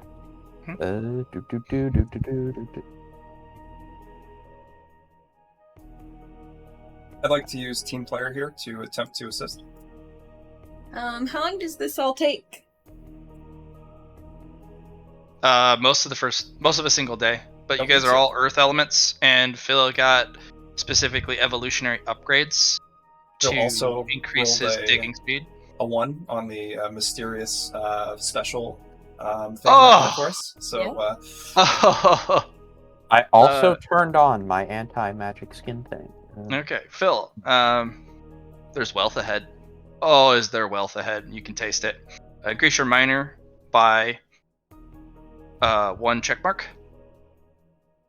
And then you will also have the opportunity to increase your mineral wealth detection radius by another 5 meters. So now you see 15 meters around you. It just happens? Yeah. Okay, so This is what happens when you roll 1. You get special stuff. Okay, so 15 meters now. And you have 2 check marks in minor. Yep. There is great wealth ahead. Oh, it's going for it. And when you right about as you reach the wealth, the rock type changes, and you're like, that's very weird. But there's wealth there, and as you dig forward, it opens up into a cavern filled with gleaming, beaming lights dancing around, mirrored back and forth between this crystal cavern with incredibly powerful illusion crystals.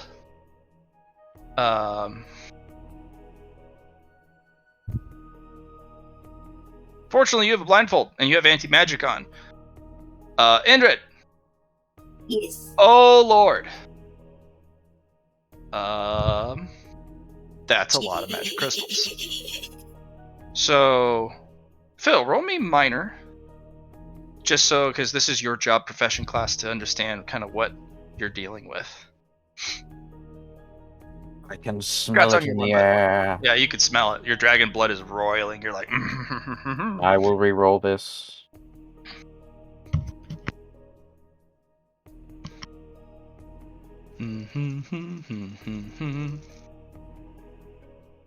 Oh, it was even worse. You didn't have your anti-magic thing. I could help, but Hey, man. no, this is good. Hey, man. This is good. That's a lot of crystals. You have like entire walls, hundreds of meters high, covered in massive crystal growths of different shapes and sizes. Roll me science, Indrid. If you'd be so kind. I would be so kind. Because, pretty please, with sugar on top.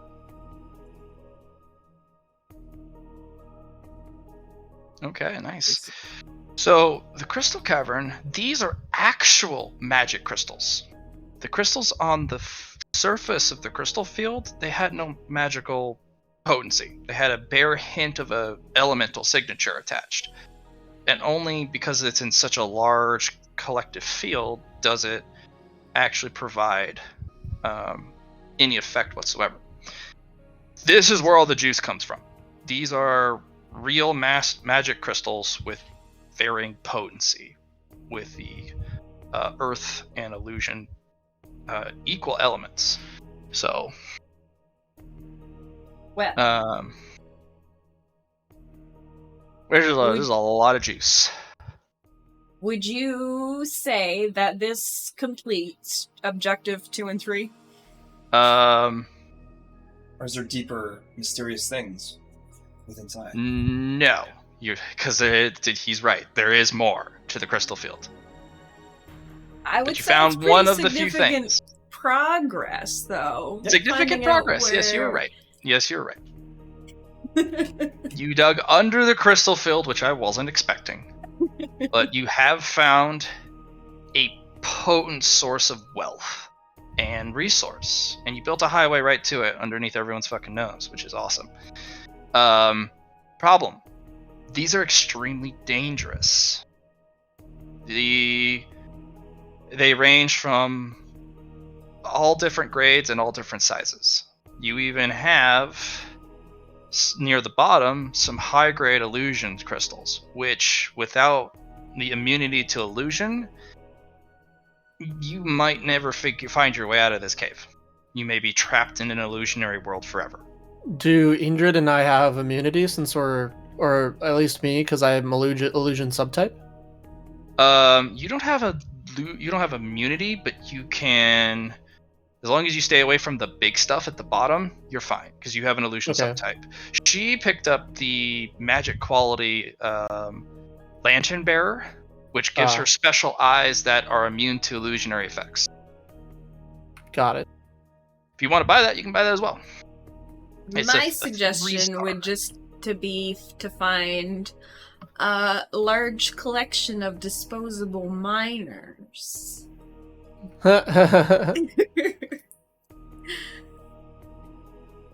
We could also have our friendly dragon go cut the crystals and then put them in your inventory space and then transfer them through to me at the base, and I can give them to Lord Gold.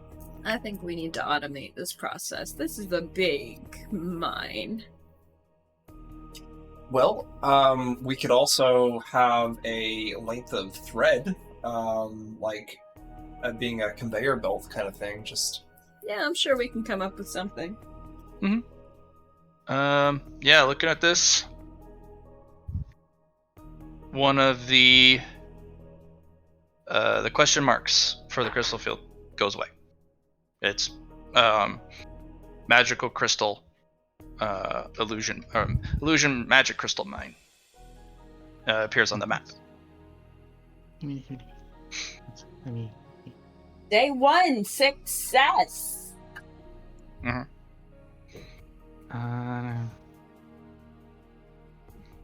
I need to find that. What else do you have on the crystal field, my friend?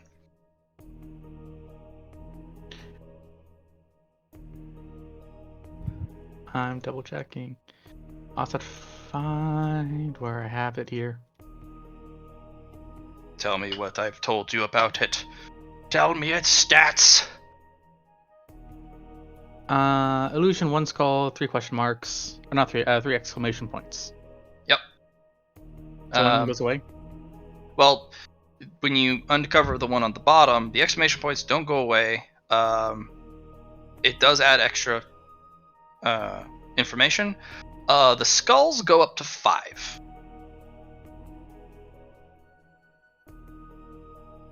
With still exclamation points on the bottom. Okay. Very dangerous. Up to 5. But it will separate itself into 2 layers. You know that little paper flap that comes over? Mhm. If you're in the mine, 5 skulls. If you're above it, still stays 1 skull. Okay, so 1 skull. And the illusion gem mine is 5 skulls. Okay. The exclamation points for the crystal field goes away. And that's where the crystal mine comes in. But the crystal mine has its own exclamation points. Okay. Yeah. So it's kind of transferred it over. Yeah.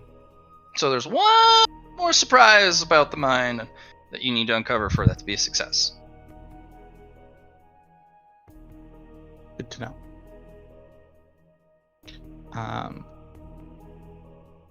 And okay, just to clarify, is it an illusion gem mine or is this a elemental gem mine? It's an illusion is an element or sub-element, so technically it is a elemental mine. Okay. Specifically, the illusion element. So yeah, so technically both is correct. But which one's more correct? Yeah, it'd be an elemental mine, subtype illusion, of illusion crystals. Because you can also have, a mine for minerals such as gold, so metals, stone. So it is a crystal mine because it has to specify what type. But it's an elemental crystal mine, subtype illusion. I think that's the best way to label it. Yeah. Okay.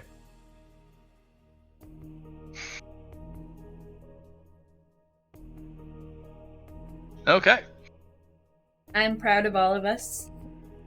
Very Great good. work, guys. You sent all your little fluff balls out, didn't you? I sent them all to the beetles. Okay, I was gonna say your fluff balls would be. I imagine they also have the ability to use your. Or yeah, it's a good question, Matt. Do her fluff balls have similar senses as Indrid, or is it only Indrid's eyes that can see through these? She can see. If you want to see through them, then your lantern bearers work. But if you just let them go about their business after you've given them an order, they don't see with lantern bearer eyes. You have to personally pilot your little dudes. Seems fair. It might be a good use Upgrade. Yeah. Or it's just use them to search this area here. Yeah, Huh? oh yeah, I'll use them to search them later, but I'm you're doing my tapped. beetles right now. Yeah. Get them beetles. Beetles. Okay, so Just been rough sketching the dungeon design. Indrid, if you want, you could delve deeper. Into the crystal field? The mine. Because you would Mine? have you'd be the only one equipped with the eyes to actually not get lost. Yeah, actually- I would like to take some of Susie's threads with me to make sort of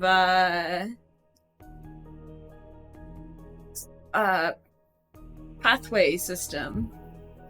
Okay, I'll just So if somebody really needed to go into the mine or really wanted to go into the mine, they could, it's a good way close to their map it. eyes, block everything out, and follow a thread. What were you gonna say, Etzel?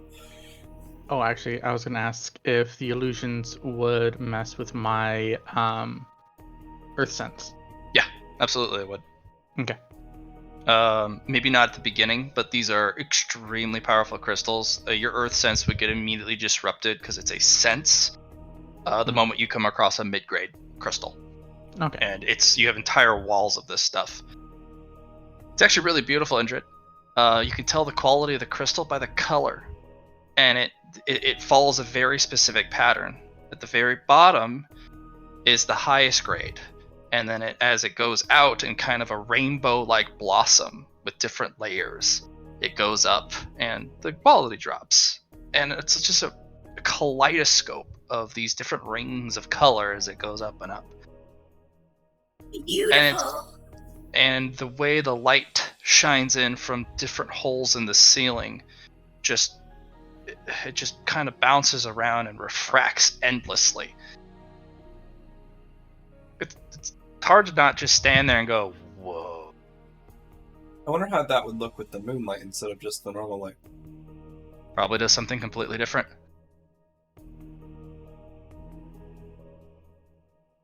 Do I find anything besides crystals while I'm wandering around? Roll me awareness sensations.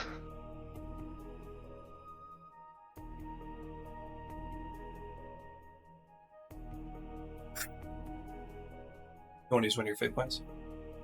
No. Maybe. I already used a fate point to die. You got lots. I do, it's true. Yeah, I'll use a fate point. Lower than 87. Lower than an 87. Nice. Nice. Signations. Ooh, Got good back.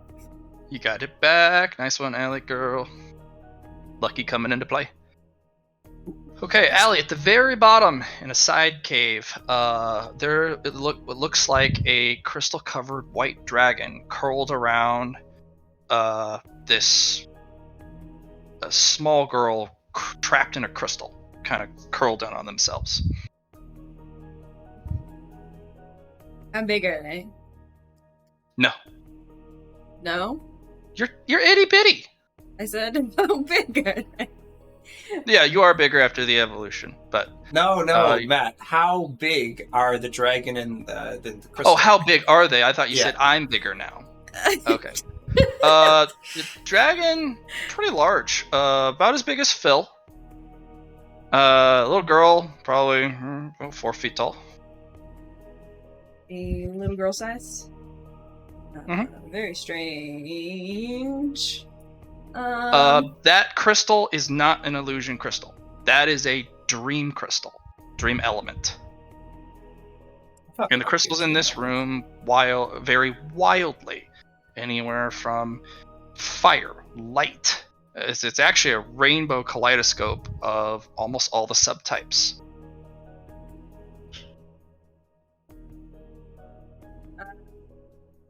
Well, Edsley, on your map, the exclamation points go away, and the surprise is revealed.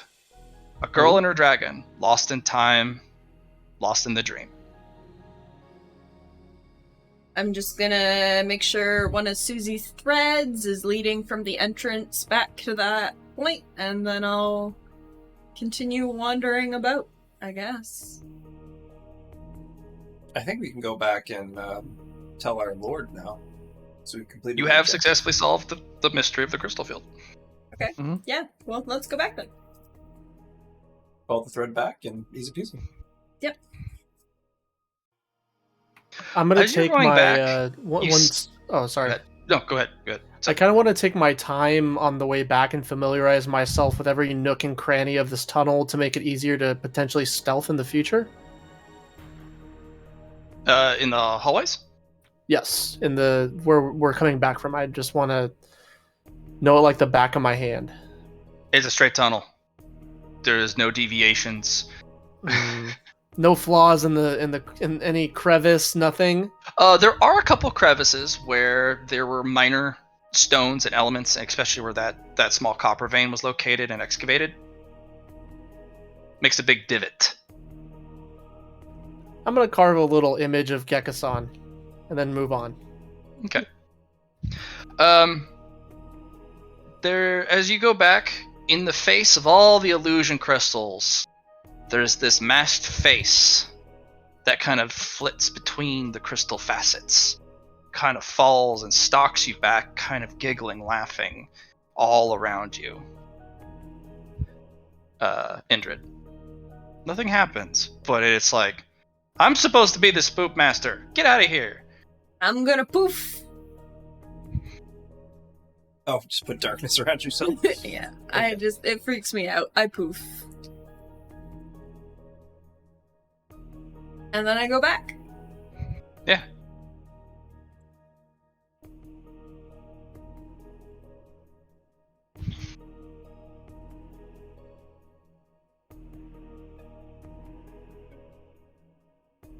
Does the face follow me once I'm out of the crystals? No. No?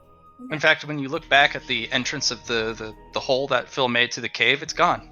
Just a beautiful rainbow kaleidoscope of spectrum light bouncing off the crystals, and it's just, its beauty is awe-striking.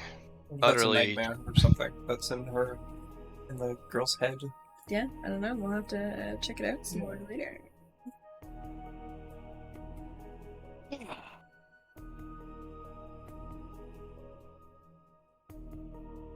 Okay, so we head back to our Lord and Savior. Mm-hmm. Our creator. Welcome back. Found crystals. Hmm. Did you? Friend of mine. Oh. So soon. It's been a day. We're smart. I believe it. My lord. Mm-hmm. And he's gonna hand Lord Gold the map. And it's kind of interesting. He'll pick it up, and he'll actually, the little flap for the ice crystal cave kind of folds up, but he also kind of digs his finger into the fabric of the map and pulls down. You would think it would rip, but it pulls another flap down. Be careful with that. Be very careful with that. Other dream travelers are a problem. I'd seal off that cave quietly, politely, and just let's not disturb the sleepers, the dreamers. Wait, the dream is that the crystal cave he's talking about? Yeah. Oh, so we can't mine the Let's crystals. not wake the dragon and the sleeper. So we can't mine the whole cave, or we can't just mine? We can't mine just that part of the cave. Recommends. There's a majesty as well to the crystal cave. The mining of the cave should be done with extreme care, because if you just start ripping up the crystals, you could destroy basically a natural monument. Besides, it may not even be worth harvesting the low-grade crystals anyways. So getting to some of the higher grade stuff at the bottom, off to the sides, away from the incoming array of light, would be best. In fact, that crystal mine could also be used to develop what is called an illusionary array, as the crystal as the foci, which would allow Gaul to cast a territory-wide spell of illusionment. Basically completely change what anyone sees, even as they walk into the territory. That's a lost reason. I would like to use some of the low-grade crystals for traps, though. Mm-hmm. We Of also course. found an ether node along our travels, and a copper node. So we could use those resources for the initial to... Copper is good for wiring, for some of the more sophisticated traps that require electricity. It's a human thing. They figured out how to get energy from the electricity element to flow through metal in a controlled fashion to power objects. One of the technical novels I had the opportunity to read briefly explained that specific metals synchronize well and control the flow of energy better than some others. Copper seemed to be one of the more flexible, but yet most what's the human word? Conductive, I think. Conductivity. Ooh, new word. Yes. I'm still figuring out all of the human technologies, but it's hard to keep up sometimes. Their rapid pace of development for technologies and reckless disregard for their own safety and the safety of others in their pursuit of fame, wealth, knowledge, and prestige makes it very difficult for me to keep pace. Limit the mining of that crystal cave. I wish to turn it into something I never thought I would have the opportunity to. What is called a grand array. It actually requires something just like that, something natural, to make an array of immense power. And if I can set that up, especially with the resources I have now, well, we can have the humans see whatever I want to see, or want them to see. So, but also, how long do you think it would take for us to mine what we can mine out of the crystal cave? Then it'll have to be done carefully. I recommend finding a expert in arrays. I'll also have to touch up on my array knowledges. I have to say I've neglected the So we should put that on the back burner then, my lord. Find some crystals. Off to you can mine the crystals in the very most periphery of the cave.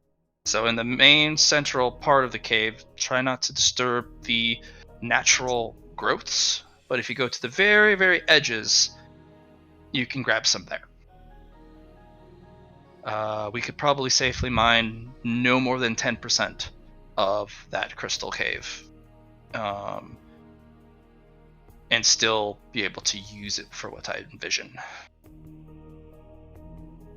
So it is still objective. Yeah, mineable, yeah, it's objective complete. Absolutely, it's objective complete. We might have to find another source of income fairly soon. Yeah, but in kind of pets picks, you truly are one lucky little creature, aren't you? As he does a little happy wiggle. Well, I'll even boast, even the Fortress of Tyr doesn't have a grand array. Well, shall we get back to digging then? Of course. Congratulations. to all of us. This is incredible. Well, I'm gonna go back to that, what was it, an ether vein? That will be important, Phil, and I hate to break your heart on this, as you are a dragon and you did find it. But I may have to commandeer that for a central ether node. Will it stop me from making my lair there? Of course, but I would have to move the crystal. Aww. So, my lord, would you use this to grow from the Ether Stone, or what do you mean? I'm going to use it for magical circuitry.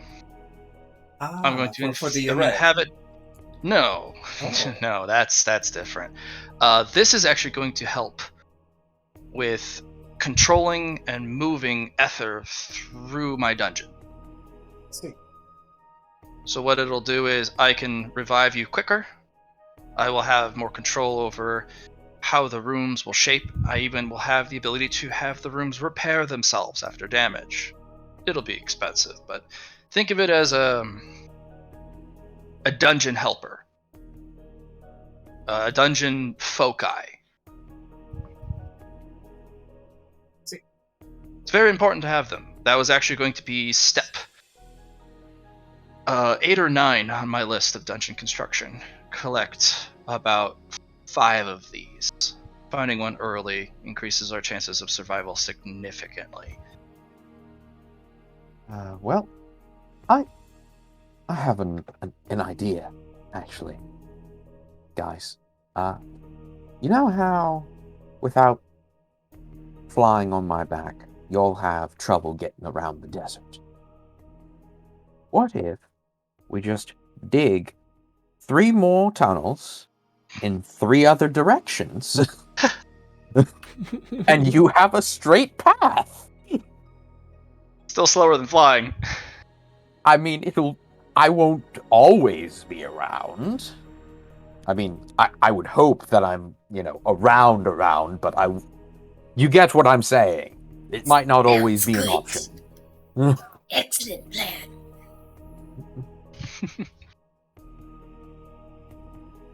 I believe if we did make these tunnels, it would give us multiple escape routes. And we can. I have heard of an ancient tomb, something of horrors. Oh God. You monster. Has multiple hidden entrances. The only direction I think we shouldn't maybe dig in is the adventurers. They're what You're I able feel. to burrow under them. I mean, but if they discover it, Big problem. yeah. So let's avoid that. I think if we went out here, would be another solid tunnel. Yeah. And one here. Into the totally self-inserted hills. Mm-hmm. Or rather than there, why not towards the oasis? Because people are going to want to go to the oasis. That's true. I was actually thinking this way. No, don't get me wrong. I think the burning quarry will be really good, but not until we deal with this, and this, and this. Yeah. I was just thinking we would have a way to we're not get there directly, but if we start a tunnel, we could even have it underneath the alpha outpost, and use it as a way to what's the word, guerrilla warfare kind of deal. I wouldn't put it under the alpha outpost specifically because they're going to investigate specifically that spot, so it'll be under way more scrutiny. Okay, either off to the side then is an option. But I was just thinking that it would be so deep with the digging that it wouldn't actually like affected kind of deal. Like it wouldn't be like. I think we Big should up save into that tunnel for later, when we're more prepared. One tunnel I would like to do, though, is this one, going out this way, either into or past these mountains, and just beyond. That way we could have easy access to the stones from the desiccated visage of Nareem to build the temple. I've already told you the plan to get. Oh, actually, I haven't. No, you haven't. So You I've told you about the storage, right? Yeah. So what I was thinking was to put the slabs in the storage and transfer them that way. The only Wrong thing being is we need bigger ones. We need massively bigger ones. I just to need a do 3x3. Yeah. And I'm already at 2x2, so I need one more step. But I need someone else to be the output. Yeah, so the minimum required space to successfully start to move slabs large enough to successfully build a temple is a 3x3 inventory space. But it also requires a recipient with the same storage size and nothing in it, so he can move cut slab at a time through his bond. So he's basically portaling slab back to base. You cut a new slab, put it in the inventory, somebody's at base, it's teleported back to base. You don't actually have to haul it. But it requires a bigger inventory space of a specific size. It requires Lord Ghoul to give us that inventory space. You have to do something to earn the opportunity to get an increase, because it's very costly to give it. Yep. So which direction would you guys like the next tunnel to be in then? I think this way would be the best one.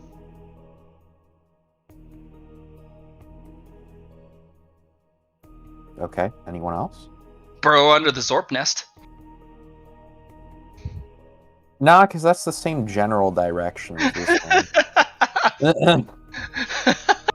Maybe like make an offshoot. Yeah, you could. Yeah. But for like the big four tunnels. Again, yeah, I think Let's once we leave that dealt one with for this, last if we are gonna do that.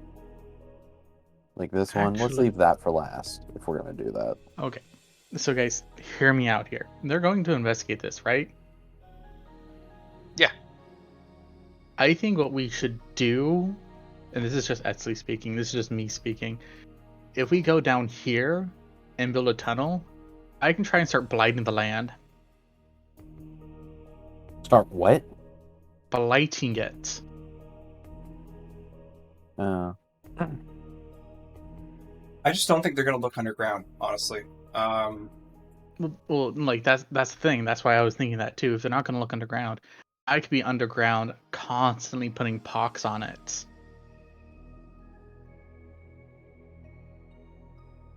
The forward base would be hard because there's a temple there already, right? But the other Subbase Ascalon. Yeah. What if Subbase we had Ascalon is the one with it. just Etsley dig in that direction, and then the hole would be Etsley size rather than dragon size? So that if they did go underground and check it out, they wouldn't be able to fit through the hole anyway. Well, so also with Ascalon though, like they have a well there.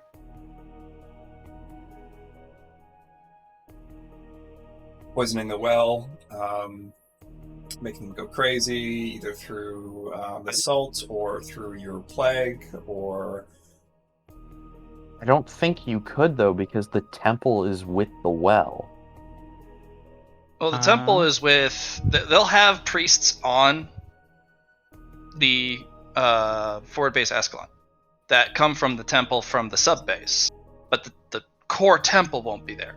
If you can get rid of the priests on base, your plan of infecting that camp would work. Yeah. So sub-base Ascalon has the temple on it. It's a supply base. But like, just because there's a base on it, not many people are going to suspect of an undead digging their way into their water source and infecting it. I don't think they're going to try. At least I wouldn't go to look. Be like, all right, we have pure water. Why would we need to purify it literally every time we take it out of the well? Edsel, you are also going to need a foci to poison an Hmm. entire well like that. Even if you were to, say, throw a rock in it with Yeah. pox on it, it's not going to be good enough. It's too big. I would And need- the water may be cold enough, because it's underneath the earth, that it wouldn't be a good environment for it to spread.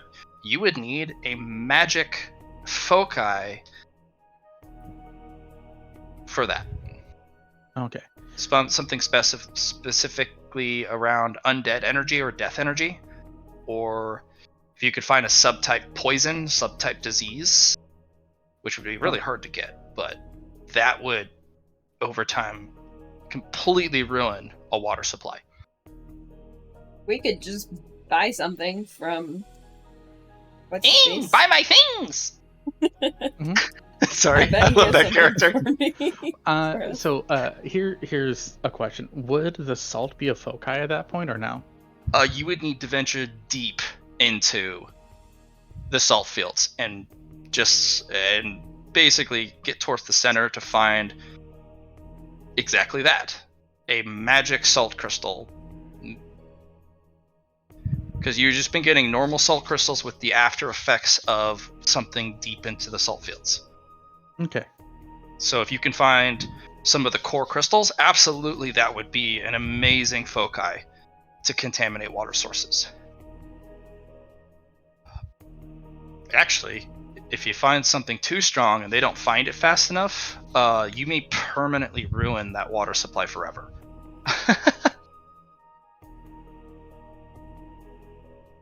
Because that salt is very toxic, very corrupting. But yes, plenty of options in the desert, especially if you want to ruin safe resources. So, at the very least, does anyone disagree with this particular digging project? I do No. not. Oh, okay. Then, start digging in that direction then?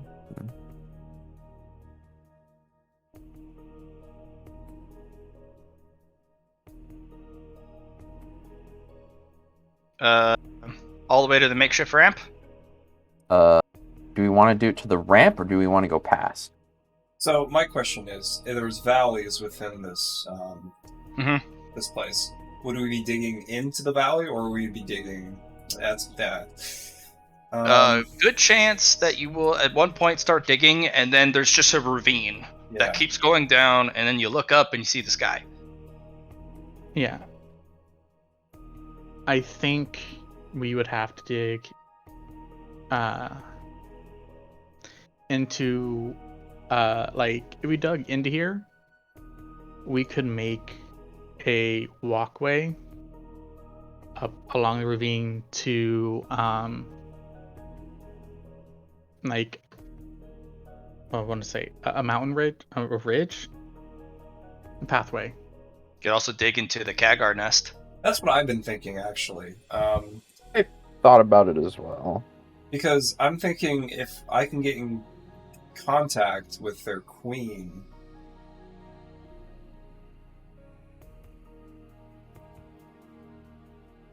we could work some magic. We can go to the Kagar nest. I don't mind.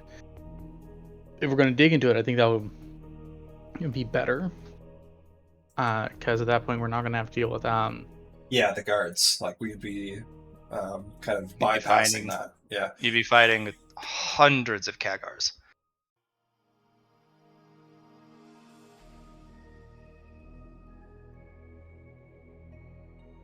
we're still gonna be fighting hundreds of Kagars no matter what.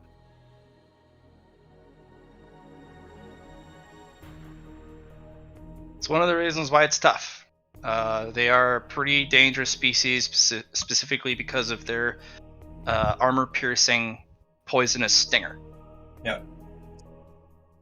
We don't have any poison antidotes right now, do we? Nope. Well, I'm immune to low-level toxic. And they would corrosive. be low-level toxic for the little ones, mid-grade for the bigger ones, and then for the elite guard would be a high-grade toxin. Yeah. And then With I your also armor, have though, and your resistance, you might actually just, besides the big ones at the end, you might just be able to walk in, they're all trying to stab you, and you're like, stop it! Oh gosh, get off me! And it'd be And if immune. they manage to deal enough damage, it'll charge up my spikes. Yeah. Phil, you actually could, with a little bit of prep, just walk in and solve the problem. That was the idea. And I feel like these guys are more about strength. So if we can use that as a bargaining chip to show that we have someone of greater power, and then use that for leverage to get them on our side. And Yeah.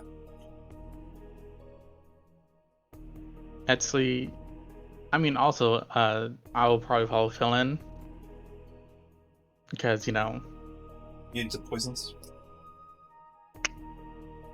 Got you. You also could get smashed to pieces. Yeah. True. That's a possibility. I could get smashed to pieces, but it's going to protect my core.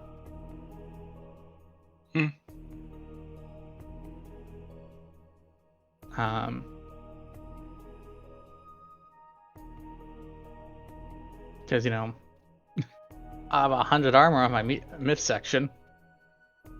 Mm-hmm. But can you walk without legs? I think that's a question for you, philosopher. Can one walk without legs? Legs. So here's my question for you then. This thing, all things, devours. Birds, beasts, trees, flowers, dragons. Gnaws iron, bites steels, grinds hard stones to meals. Slay kings, ruins towns, and beats high mountain down. I'm so Grimold, confused. obviously. What? Needs That is you my- trying to hurt Phil?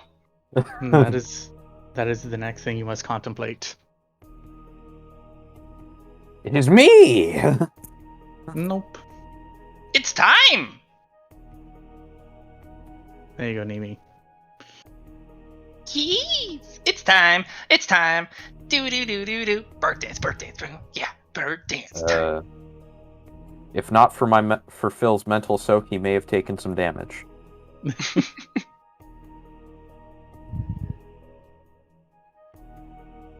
Gull kind of crooks his head at me.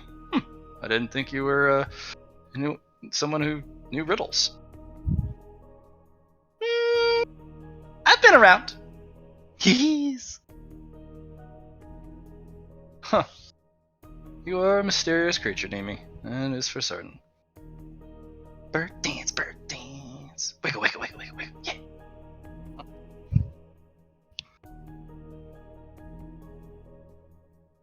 Alright. You guys going after the Kagar nest? Yeah, let's go after Kakar nests. Digging, you're digging. Gonna make some trouble. Alright, we're gonna stop you a little outside the Kagar nest. So about here. Alright. So. That's Almost? about 2 miles? Yeah, it's about 2 miles. Go ahead and roll me 2d100 for wealth. And also roll me a mining roll, Phil. Not bad. And a mining roll. Dun, dun, dun, dun, dun, dun, dun, dun. Why aren't you rolling the actual mining roll? Because it doesn't let me roll with perception. Oh. Well, that's fair. That is a... yeah, no, that's a good one. You can also put it into the other skills, see if you can roll it from there. And you can assign whatever you want for the... Let's see. There other are skill. no other custom... You have to click the plus or whatever and make one yourself. Oh, other skills? Oh, okay. Yeah. Do you still have your anti-magic field on? No, that was for the crystal field. Nice. Matt, can All I right. not use team player here to help him out for next time? What does that do? It allows you to assist if you don't have the skill. I'm gonna go look it up. Sure. Ugh. I mean, you're the one that made it. I know, but there's so freaking many of them that are like, it's so hard to remember all of them.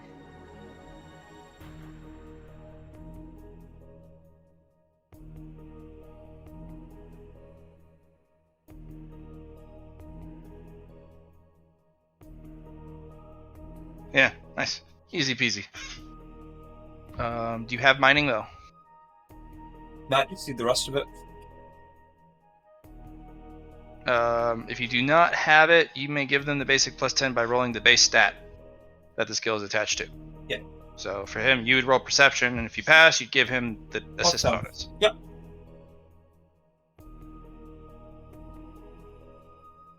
All right.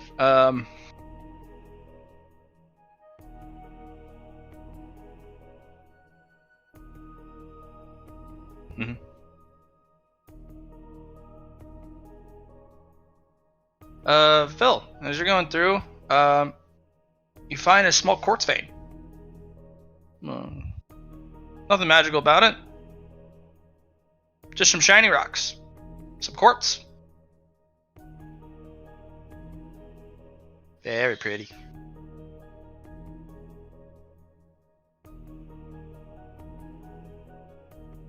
Hello? Yeah. Hmm? Pretty. Alright. How do you want to handle the breach site for the Kagar nest? Because where you enter will determine how the fight goes very quickly. I wish to know, will you tell me? I wanna know about strangers like me. It would be ideal to get as far down as possible. Because I imagine the deeper it is, that's where the queen's nest is. Well, okay, so actually, what I think. Kind of a two-way thing, right? One near the top, one entrance near the top, one near the bottom. Wait for me to breach the top first, thus diverting the hive's attention to me, and then you guys can breach the lower floors when their attention is elsewhere and make contact with the queen. I think we need like a show of strength, though. I mean, me just walking through their entire hive would be a pretty good show of strength. At least I think so. This is what comes to mind. The Queen's guards are going to be the highest damage dealers, right? They're the ones they're going to be staying in front of the Queen. They're not going to be going probably up towards. They're going to let the workers and the warriors defend that. Guards are going to stay by the Queen the entire time. It's either we go together at the very top, or we find a different entrance. That's how I feel.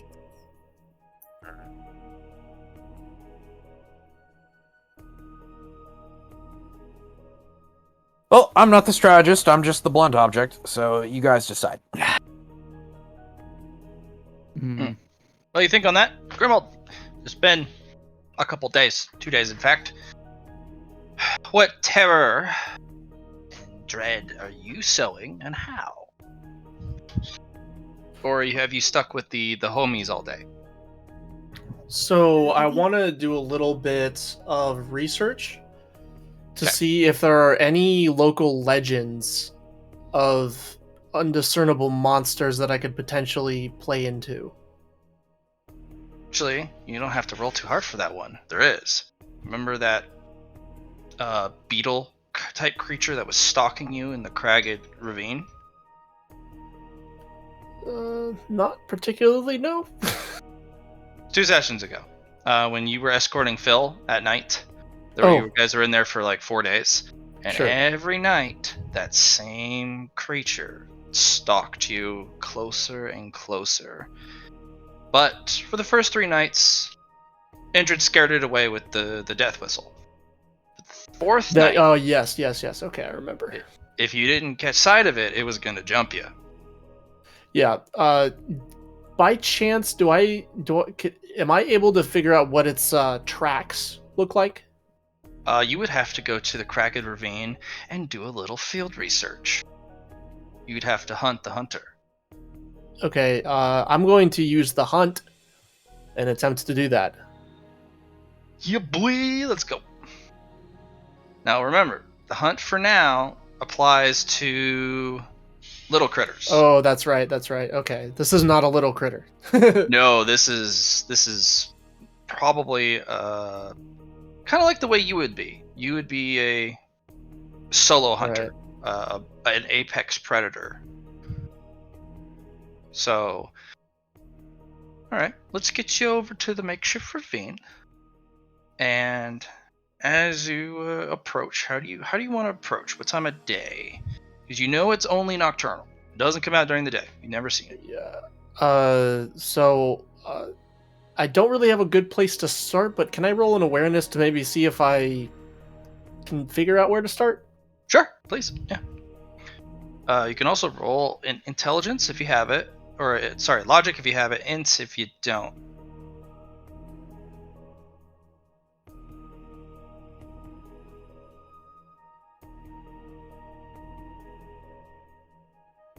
Yeah, striking out a little bit there. No, strike out. We could send you a reroll for the 87, but I think you have. I'm gonna roll I'm gonna use one of my boon to succeed the awareness. Okay. If you want to learn about its tracks and potentially, study its kills or trying to learn kind of its hunting pattern, go during the day. It's not going to be looking for you during the day, and it'll be safer. Right. If you want to have the opportunity to stalk it and see if you can play a little cat and mouse game, stalk it while it doesn't know you're there, go at night. And you're not going to have Indrid there. This thing, if you're alone, it's gonna. So I'm gonna go during the day. Okay. And kind of focus around, see if I can find. Can I track its prey? It does. Go ahead and make me roll an awareness test. Okay. I will give you a +10 for the hunted because you're looking for prey, not it directly. Okay. It eats its food on the spot and leaves the bits it doesn't like behind. It doesn't just eat the whole prey. Okay. Can I see if I can find some leftover bits of prey somewhere? I'll make 2 more awareness, and yeah, you did find several bodies left in nooks and crannies, as it kind of had pulled it to the pulled it into the darker corners and ate what it liked. So you're gonna find little droppings of leftover prey all over the place, big and small. It only likes to eat the heart. Leaves everything else. A lot of the blood's missing too. Okay. You will actually find 12 monster cores. It just leaves it. 12 monster. Okay. No, it's killed other monsters and just left their cores there. Right.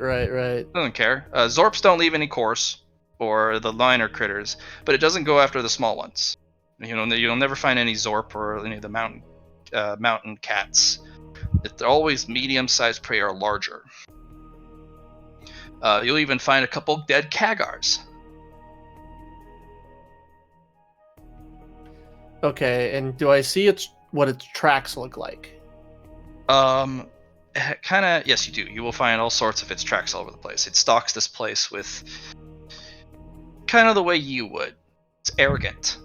It knows it's the apex predator here. Doesn't matter if you track it. Okay, so I'm gonna practice creating that track mark in the sand. Okay. Spending a couple hours, you'll get it down. Okay. And now I'm looking for a nearby town. Well, so quick question. What sort of what is the intention of me sowing chaos? Is it just to create sort of a disorientation, or is there a specific purpose? It's to direct focus, because humans, when they are in their element, when they are in control, they are a danger, because they are able to rally behind each other, and especially if they're able to focus on their objectives and feel safe in their own bases, they become bold and they are very aggressive. But if you sow misinformation, fear about potentially predators starting to encroach, and specifically kind of divert their attention to other threats, whether they exist or not, now they're no longer focused. Their attentions are divided. They're not so dangerous anymore, and they're slower to react. Okay, so is there a nearby town kind of within a couple miles of where the beetle monster seems to be? And I'm also gonna put the cores in my dimensional storage space, if possible. No. The closest place is Outpost Echo. Okay. No civilian towns. No. The nearest civilian town, even flying, nothing human-wise. You may be kind of on the outskirts-ish of the Endless Desert, because it's endless, but you guys are several dozens, if not 100 kilometers into the Endless Desert territory. Because you have desert territory. It usually starts to become less desertous, less arid, less dry, and the terrain will change to scrubland, and until it kind of changes into more of a arid mesa, maybe even then forests, and there's very, very few population centers in the desert because it's just too hard to live.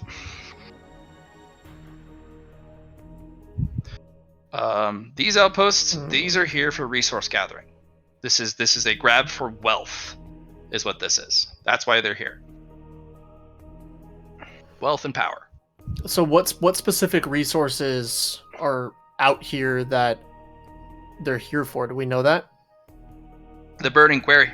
What they're doing is they're creating a supply chain of outposts and fortresses to stab deeper into the territory of the Endless Desert, while having security kind of in a slow encroachment to find and breach out to these untapped wealth deposits, such as the Burning Quarry, and if they get any farther, the Crystal Field. Right. And that's what they're doing. Is there any way I could lure the beetle monster's prey towards the quarry and kind of artificially change its hunting ground to be nearby the quarry? You could lure it. Yes. You would have to introduce it to humans. You'd have to bring some humans there, let it have a taste. Well, so my thought is that I could, through hunting the beetle's prey, push them towards the quarry. So he's like, "Where's my prey?" And he goes to find them near the quarry. And the introduction with the humans is sort of more of a natural phenomenon rather than. You would need to drive him towards Outpost Echo. The Burning Quarry has way too many people. Oh, okay. Yeah. Then that's kind of what I want to do. But if you give him a taste of the ability to hunt the Outpost Echo, he'll be there every night. If you can get him there, that's the only thing. That's the only thing I've got at the moment. So. But you need to get him a taste of humans. You need to lure some humans here. All right. Disappear, have him hunt them, and see if he likes the taste. All right. So the plan is, I'm going to see if I can catch a human, like break its leg, and drag him towards the hunting ground. You could borrow Etzley's human. Etzley as a human? Yeah, he purchased one for me. In a cage. I didn't catch that. Okay. All right, so I'm gonna use my. Are we close enough to telecommunicate at the moment? At all times. If you're part of the friend network, there is no distance too far. Okay, and this is Etzley. You said purchased a human. Mm-hmm. Okay. Mm-hmm. All right, so Etzley, are you there? I'm here. So I require use of a human, and I was hoping I could perhaps use yours. He may not make it, though. That's the only thing. I was hesitant to ask in the first place because of it. No. That was going to be dinner and a sacrifice, but what is this for? So remember that creature that Indrid was scaring away when we were traveling with Phil? Yes. I want to lure it towards a base and give it a taste for humans. Okay. So the plan is I can try to catch a human or use your human. I could probably manage the former, but the latter seems a little easier. I'll let you have this one. You owe me another. Deal.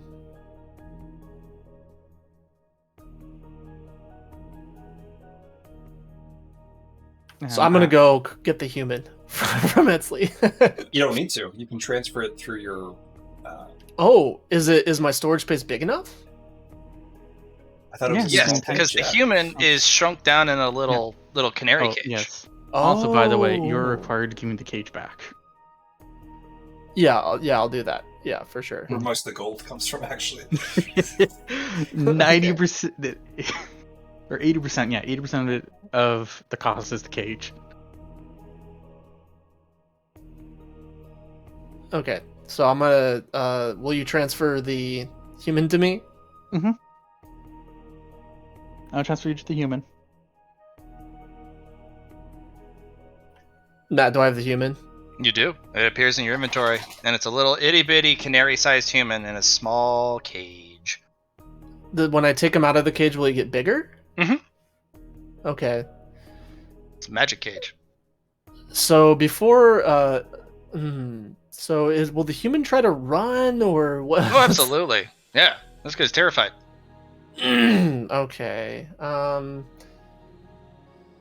So I could potentially lose this human. Yeah, if you release him at night, in the heart of the beetle's territory.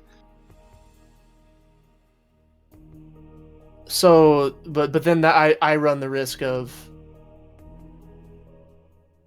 dying myself if that's the case. So, Remember, you have your escape mechanism. I do have my escape. I do have my escape mechanism. Okay, so I'm gonna go ahead and find the most fresh set of remains and wait for it to become dusk. Okay. And when the sun starts to crest, or uncrest, the opposite of crest, Descend. I am going to open the cage and put my claw over the front of it and say, "Human, you have a great and noble mission that I'm sending you on." He can't understand you. Yeah, remember only. You're just snarling at him. I'm just talking. Like, I don't really care. Okay. I see that you're scared, but you need not be. For Grimold has a great task to set before you. And then I let him go. And as he's walking out, I'm going to attempt to sever his Achilles tendon. Oh, you are a cruel hunter. So cruel, dude. There's no attempt. You just do it. He's terrified. This is a normal human with none of the adventure upgrades or none of the hunter's knowledge. He's frantic. You sever it, and he screams in pain and disappears. Hobbles off into the distance, leaving a large blood trail behind him. And then I book it away from the away from the hunting ground. Okay. And I'm going to attempt to sort of stalk. I'm going to stealth and stalk the human from as far as I possibly can while still kind of maintaining sight of the human to see if my ploy works.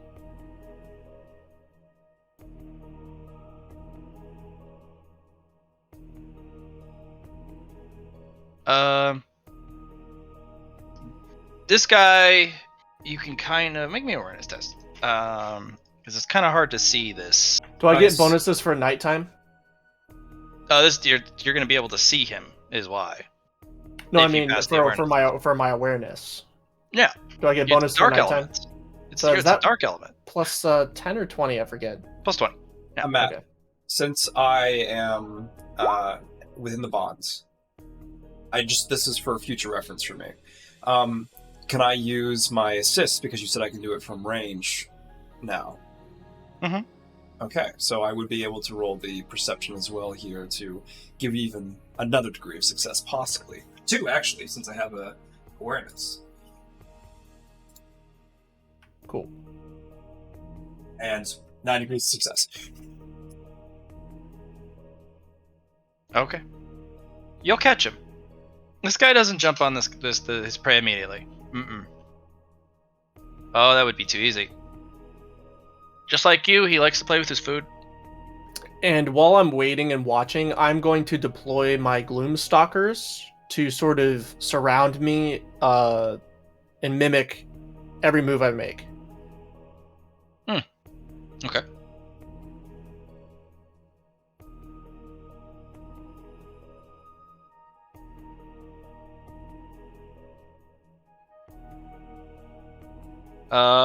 He plays with his food for about an hour, and then descends upon this unwitting individual and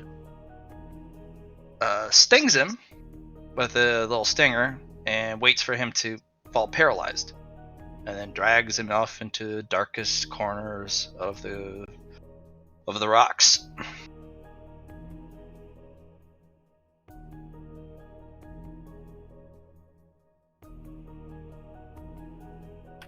And then that, so, okay. Yeah. So seeing that, can I get a good glimpse of him? What does he look like? I will post you the picture.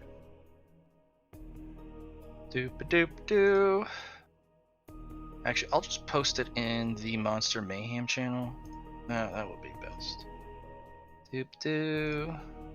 Upload file. Your critter is... Where is it?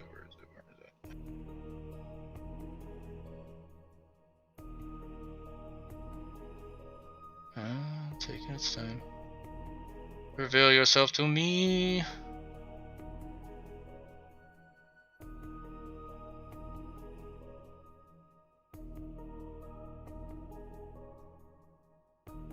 One moment. My picture disappeared. I gotta find it again.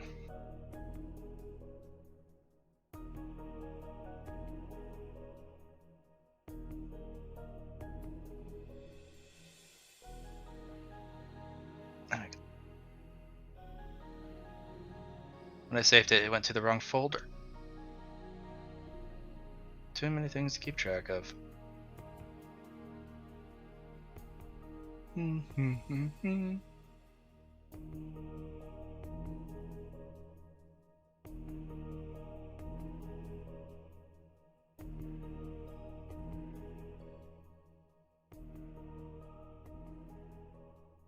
That's what it looks like. That nightmare fuel. Oh! That is no ordinary beetle.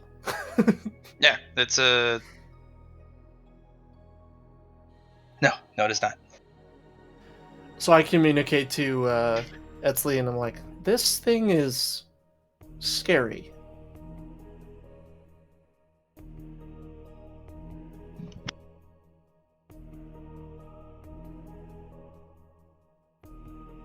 Etzli, you have been contacted. That's scary. Will it work for us? It's a good question. Maybe an inquiry for a different time. Once I can take credit for giving him a new food source, maybe. Maybe. Who knows if he's even communicable? Or if he even can communicate. I don't know. Okay, so seeing that, I am gonna go ahead and having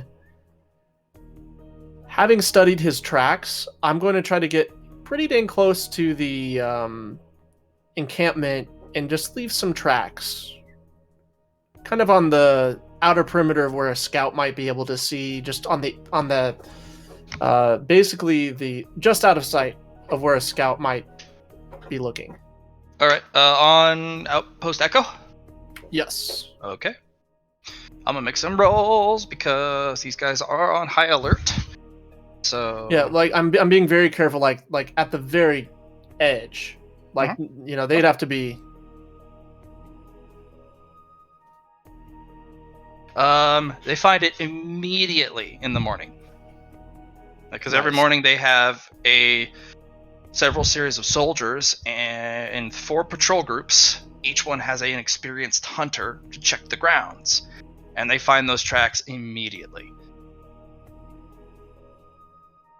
And there is an inquiry brought up, like several hunter teams meet up, a cordon set up. They bring out a bunch of magic tools and study tools. Several hunters, start to look through their pages.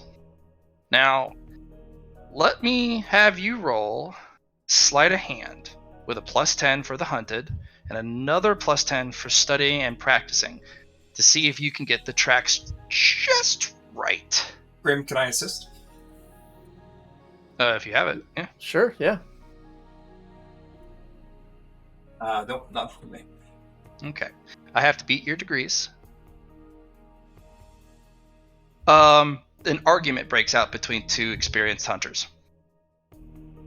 Somebody thinks this isn't right. Like, the tracks are just inconsistent on a couple spaces. The other guy is, well, it could have been different positions in which way it walked. Look how arrogant, look how deep the tracks are. It's got to be this. And it's like, no. So you've sown a little bit of discord. Somebody kind of figured it out. Some guy rolled so badly that it's he's convinced of your lie, your deception. How do you hide your tracks? So when I walk, I basically have my displacer tails sweeping behind me like a broom. I like it. It's a trick that I picked up on accident, really. You've picked up, you've set something in motion. It's up to you to keep it going.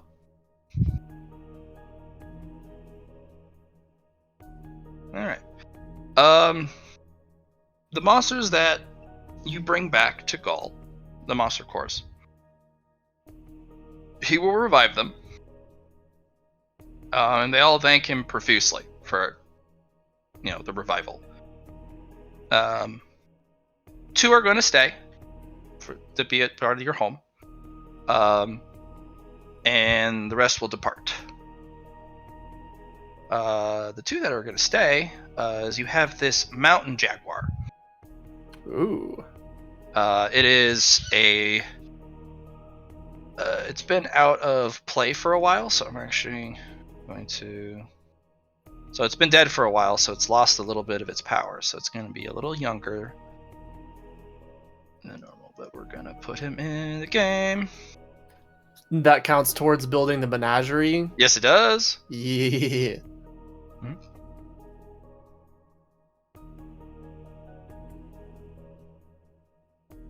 And I'll get the tokens for you guys.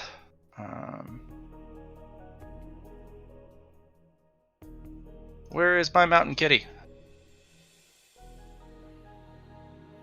Too much content. Too many. So, Matt, for more context, was this the first night that Scrim's going through? That's 2 nights. Okay. Should Indrid's moths have done anything then for the second night? They're working. Okay. They are definitely working.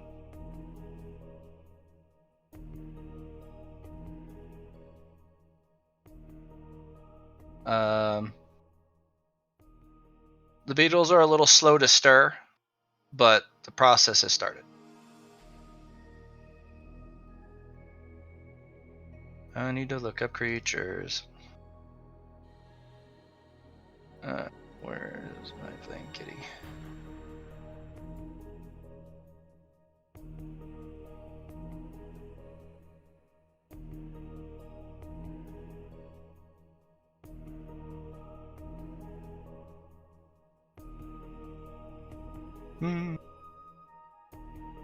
Doo-doo-doo. Alright. You guys move on to the next thing while I pull up the photos.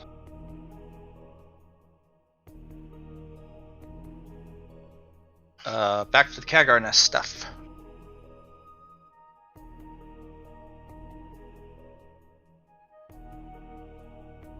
Hello? Category stuff. Yes. So I think what we should do, guys, is I can't see too far, but I literally have a mile radius I can go through. Oh, you can? Okay. Yeah, with the Seer class. Okay. Will you be able to find out how close our queen is? Yeah. I have two options. I can use the meditate, go with the Seer with my spirit and go through. Or I can use my divination to predict where we should put our entrance to. I think using divination to predict where we should put our entrances is a good idea. If we're going to go with the two-pronged assault, I don't think we are. we're gonna drop that one. I mean, unless... I mean, it's one... It was just like an idea. But, he's not wrong about the more dangerous guards being around the queen. I like ants. True. Ants are cool. Especially these insect species, so... And maybe I'm metaing that too much, but... Yeah. What's wrong with my eyes?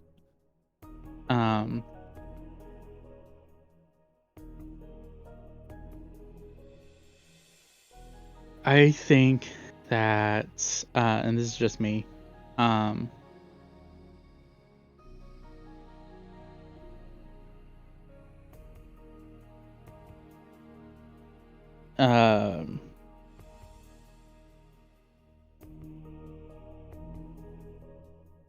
no, I think it's just a good idea, just for us all to go to the queen at once. Hey, if we get the queen and kill her, and bring her back to the menagerie, would that count as like... No, I think we should try it for the Alliance. She should probably, but I was just thinking, like, the same way that Grim just did. I was like, oh, what if we... Would she still be in charge? That was my initial thought. But anyway, yeah. I think an Alliance definitely don't get on her bad side. Use my trustworthy here to kind of make a good impression and go from there. And that fails, we can try and kill her. Yep. Take her monster core back to the menagerie.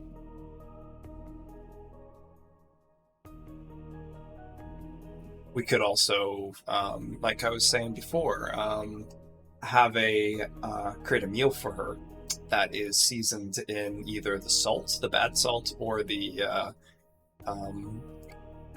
what was it called? The Temple of the Wrath Temple's little spice I got. Frenzy her? Why? So she'd attack all her guards and make our life easy, because the guards wouldn't be able to do anything.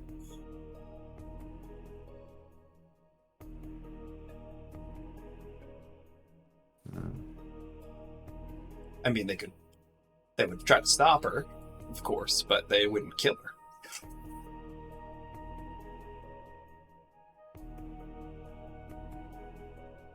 And then she'd know that it was us that did it.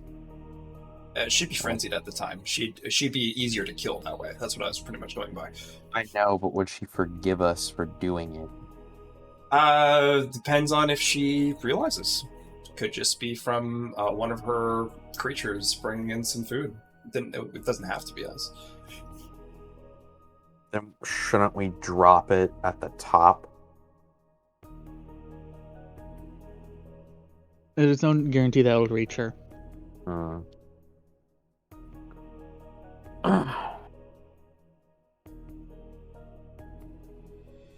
I think pieces are a better option right now. That's what I'd like to go for. I feel like there's definitely a... it all depends on if these guys are super crazy. Like, I feel like the fire ants are going to be worse than these people. These monsters, sorry. But at the end of the day, they're an unknown species. So they could be super hostile. Who knows? I think they're very territorial. And I think that they should get on the bandwagon. Otherwise, they're going to die. So...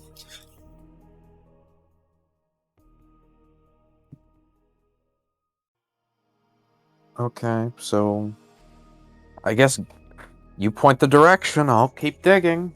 All right, Matt. Here are your new friends.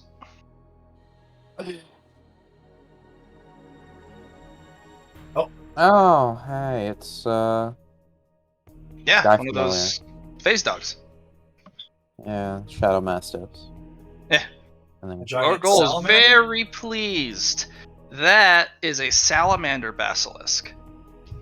I actually rolled to see, of the 12, what you were That's bringing nice. back. So is that just a random monster core you found, or did you kill that thing? Yeah, these are Ooh. cores of old kills of that beetle monster. Ah, very nice. Beetle doesn't care about keeping the monster cores or bringing them back. He leaves them on the kill. Right. He only goes after the blood and the heart. Right. So, he was checking out the kills. He found all these monster cores.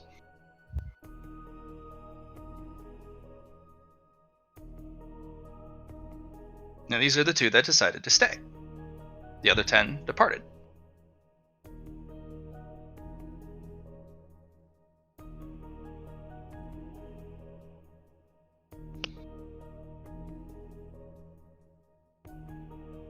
All right.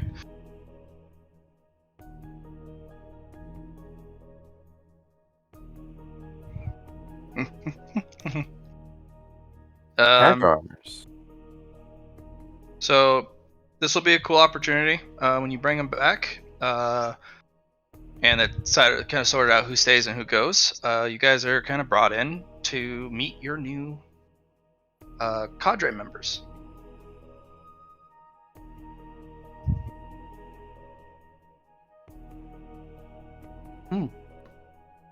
Wait. Man, that salamander must have a horrible time living in the desert. Oh no, it's fire element. It's totally fine. I thought it was like lack of moisture and being a salamander, Produces oils that do not evaporate. They're highly flammable. Yeah, Raskier just kind of paces back and forth, just kind of growls at you if you get close, kind of menacingly.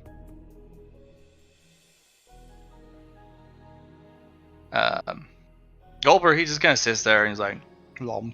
Low. Hello. Hello. Hello. Hello. Hello. Hello. He will not stop. Neither will I. Edsley will stop them. I will turn to Edsley and I will say, hello. Hello. No, Phil, can you come here real quick? Hello. Hello. No. Enough. Hello. Very duty, I need the bag. Bag? Yeah, I need the bag back. Bag. What bag? The bag we put over Phil's head. Oh, that was like that was one of my string contraptions. Oh, here you go. No, thank you. Was it Etzli that I owed a human? Mhm. Yes. So I go to Ghoul. I say, Lord Ghoul, Mhm. I've made a barter for a human, and I have seemed to have lost my human. I lost it on purpose, mind you. But I Mm. need another one. I Is there have no such humans. You have to go get one. any? Can you give me a beat on where to start? There are plenty of humans threatening our doorstep every day. Any lower level humans that I can kill quite easily or capture quite easily? Look for the ones that tend to the supplies, tend to their horses, tend to their prey animals that they use for food. The ones that are set to menial tasks, the ones without any defensive gear, ones they don't trust to give weapons and armor to. Those are the humans you would be looking for, because they are rather defenseless most of the time. Look for someone skittish. Look for someone who does not is not filled with self-confidence, nor or extremely tired and unaware of their surroundings. Ambush them, knock them out, tap them with the cage, and it'll be yours. All right. With that instruction, do I kind of have an idea of where to look, or no? The outpost. Okay. Am I needed for any of the group activities? Because I kind of want to go pay my debt. Depends And on I how could long come it with takes us. to get to the new cave highway we made, right? Yeah. I'll leave that up to you, GM, if I have enough time. It'll take you a bit to go. To get to Outpost Alpha, it's going to take you 2 days of travel. We might need you for the. Actually, no. Okay. We're going to need you for the next nest, I do believe, for just DPS if Okay. things go sour. You also I have look at 2 it- helpers now. I look at Etzli and I say, so I think I may take some time to pay back my debt. Is that acceptable? That is fine. I need the cage, though. Oh, yeah. I hand him the cage. The cage goes back into dimensional storage. Cool. I was going to say, if you need it back, you can just easily transfer it again. So we're here. We're all here. I can go up to Rascal, for example, and introduce myself then. Kind of growls at you. What do you want? Hello. Welcome to the dungeon. What of it? May I ask why you decided to stay?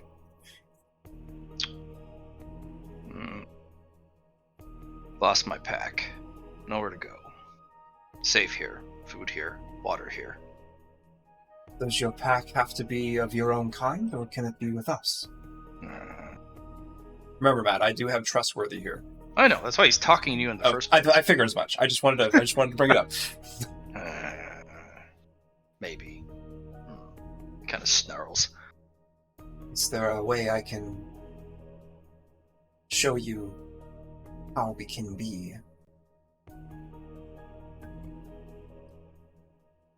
I feel like I have much to learn from you as well. In your ways.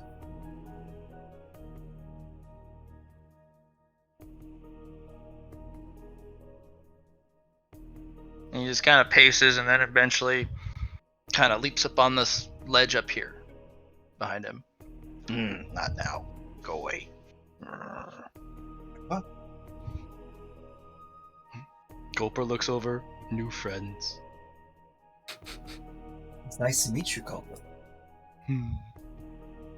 Friends. Hello, friend. Gulper, can I ask what you like to do? I like to eat. Sleep. Friend. Phil, he seems a lot like you.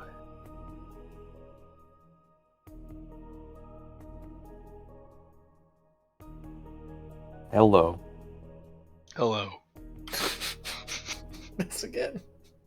Hello, Hello. Friend.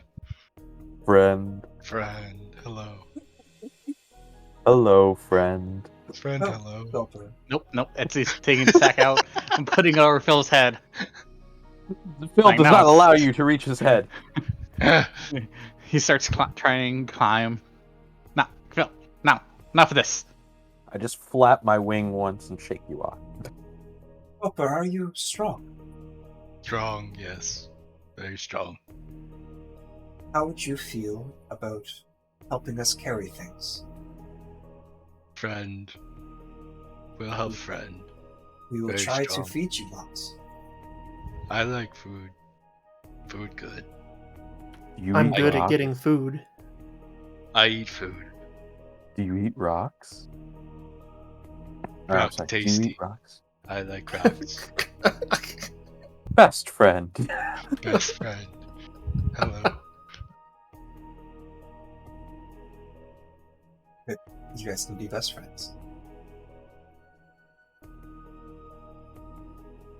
I go into my room and I retrieve my sleeping rock.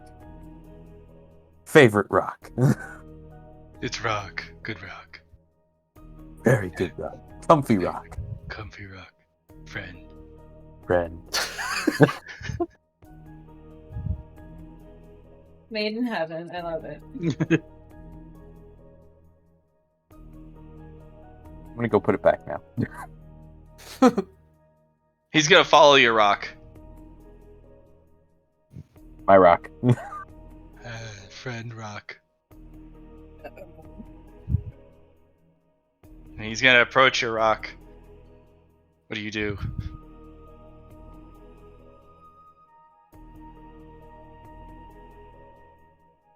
Hold on. I got this.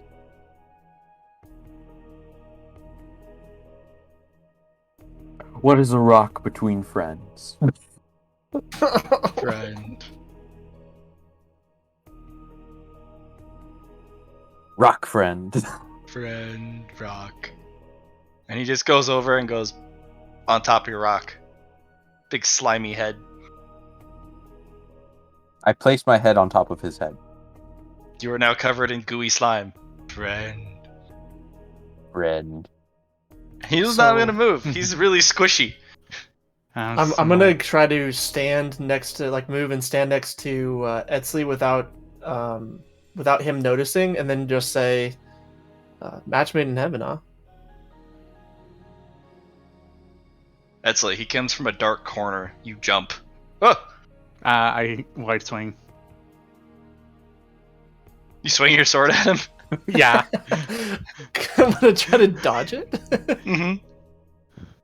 What do I have to roll? It's dodge. Let me pull my character sheet. Do you want me to roll to hit you? Yes, make a roll to hit. Okay. Because you bought inescapable. I did. Do I get any bonuses? Well, you get your unnatural plus 10. You're also part of the group. Oh, baby, look at that dodge. Like that. Holy crap. 102 is kind of hard to. Go, Etsley, go. Oh, sorry. He dodges. Holy crap, he gets out of the You way. guys have the same modifier, yeah. Little jumpy are we today? Friend. Try that again. Friend. Yeah, you can always track where Gulper goes because every single footstep leaves a big slimy footprint. Okay, use slime as trap. Sounds good. Flammable slime as traps, actually. Oh, it's basically if you scrape this off of him, you basically have napalm. We Excellent. could harvest him and sell it. Yeah, I rolled a 2 on the quality of what you found. Gulper is a legendary beast. He is dumber than Phil. But he's a basilisk. That's what I thought you said. Salamander basilisk. I wasn't sure. of Salamander that. basilisk. That is 2 legendary bloodlines put together. Yeah. Now, can we use him to count towards our resource goal? Because we can Yes, harvest yes, his. it does. You got another legendary monster to join. One in which Gull never knew existed. Like, he's like, that That is crap. new. That's The new. scary I've thing seen is them our separately. bug Right. friend killed it. Yeah, your bug friend killed this thing. Which is ridiculous, because the Basilisk Salamander combo, it does make some weaknesses, specifically that it loses the impenetrable defense of the Basilisk, but it also has the slimy, rubbery skin layer of a salamander. So it has a different type of defense, but nearly impenetrable at the same time. And it also produces, if you attack it, it lights you on fire. Napalm fire. So how did the bug kill this thing? That is a question for the ages. That's a good question. Not sure. I want to know the answer to that. But let's to the Khadgar. Yeah, you want to bring Gulper along? Yeah. It takes you an entire day to escort Gulper with like a food stick because he's so slow. you truss up a bunch of the big old meat bones from the food chest, tie them together, put it in a stick, and Gulper's like, I'm gonna get it. Come here, food. Come here. And I think I may know how he got killed. He's not smart. Roll me your magic roll for duty for seeing. See where you at least need to go. So there's two ways, Matt. The Yep. seer class allows me to use like clairvoyance with my spirit to go through things. So I can't go Yes. through the ground. That is what you're saying. You can go a little bit through the ground, but you're gonna want to amplify that with your magic skill. Right. So the divination, I have a question on that. Before I've been using perception, would you like me to use my magic stat for this one? Or do you want me to continue using perception? Just use the. Roll your perception to get accuracy to puncture through the stone this deep.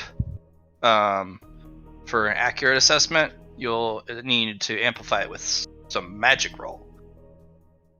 I think we're on two different thoughts here. The divination I was thinking was the entry point we were going to do. I need to use the same thing I did with the bank to tell where to our possibilities. Okay. So you're using a divination. Okay, yeah. Okay, now I get you. Yes, I think I was going to do both. I just wanted to make sure I had the opportunity to. Sure. But back to that question. That's a magic thing. Do I use my magic stat, or do I continue to use the science with perception? Science with perception. Yeah. I was just having you roll the magic to get through the stone. Yep. Well, either way.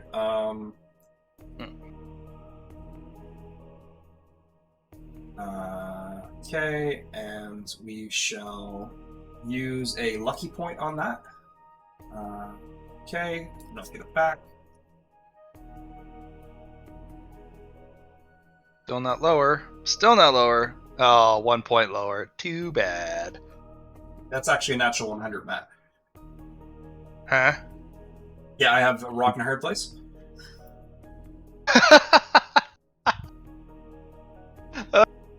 No, that negative quality. Okay.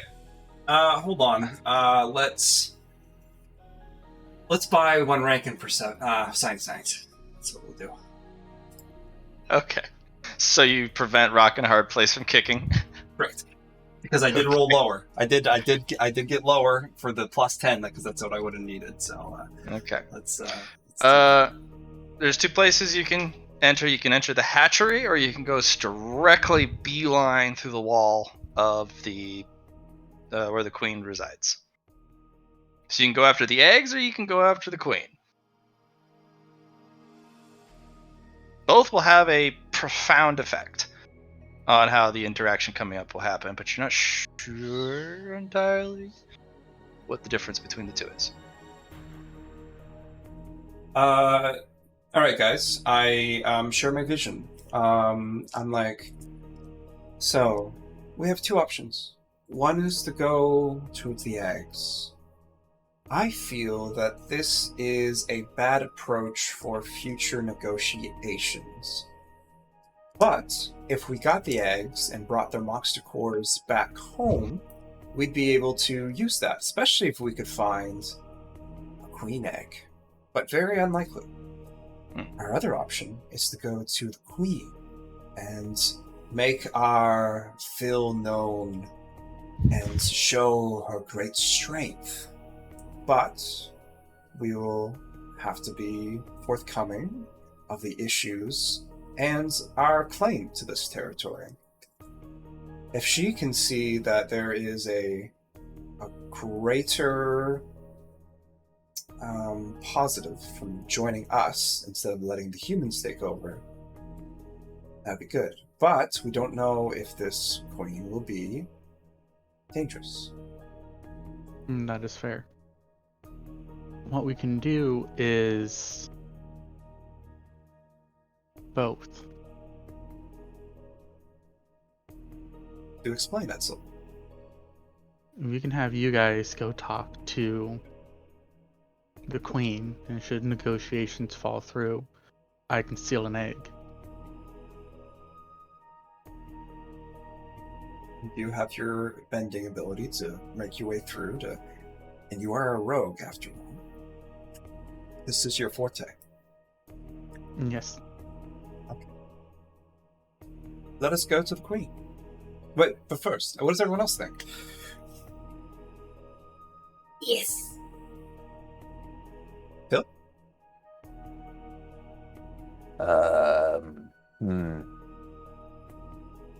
Hold on. What is a queen, really? All right. So before we get into this, do we want to continue? This is a good cutoff time before we get to the Kagar nest. We are going to have a break regardless, right here, so that we can have dinner, do life stuff, grab a beer, whatever. It's currently 9 o'clock for us. Allie, how are you feeling? I'm good. Okay. I said that last time, it was like 10 minutes later. But I'm Alright. feeling good. All right, good. Break here. Absolutely. At least 30 minutes. If it rolls into 45, fine. Let's try not to make it be over an hour because people lose steam and we lose momentum. So 30 to 45 minute break for everyone. But does anyone want to not continue playing? That's the real question.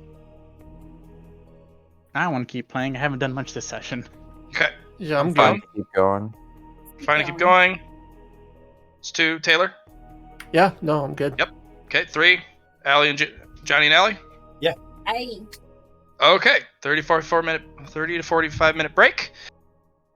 You can pause the recording here. That's my plan. And kick it back up when we're back Just on. remind me to press play, please. That's all I ask.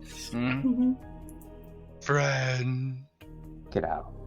Slug it out. With our fists. Our mighty, powerful fists of doom. Oh shit, minus 34 LP. Wow.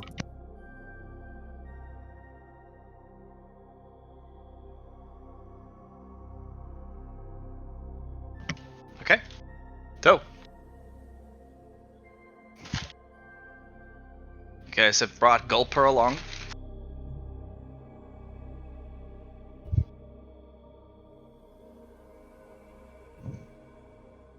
Are we going with the plan to emergency steal an egg?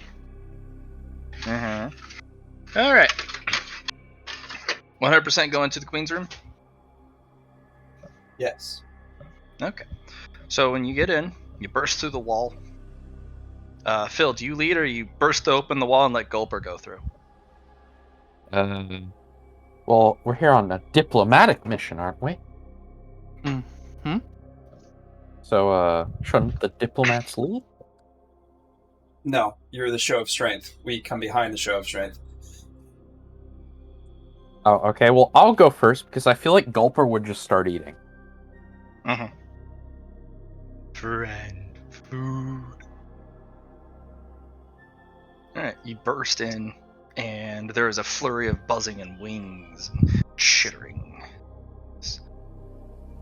And these Khagars, specifically the ones that were chased after you, these are bigger, meaner, different colors. They have a much more dangerous looking, kind of aggressive chitin that slopes their sides. Their wings, sleeker. The armored tail is much more vicious looking. And they immediately go to flank the queen, and the queen just kind of turns its head. And this thing, while armored, is bulbous, with multiple soft siding, rather defenseless in comparison to its warriors to lead guard. And through the hole that would lead up out of the nest, not the one that you burrowed, pours in warriors. I come to the top of Phil's head. Ah, shit, my sheet's doing that thing. I'm going to attempt. So I'm going to walk in kind of behind the bigger, like Phil and what's his name, Groomer, Gulper. I'm going to attempt to stealth somewhere behind them before I'm noticed. Go ahead and roll me that stealth, please.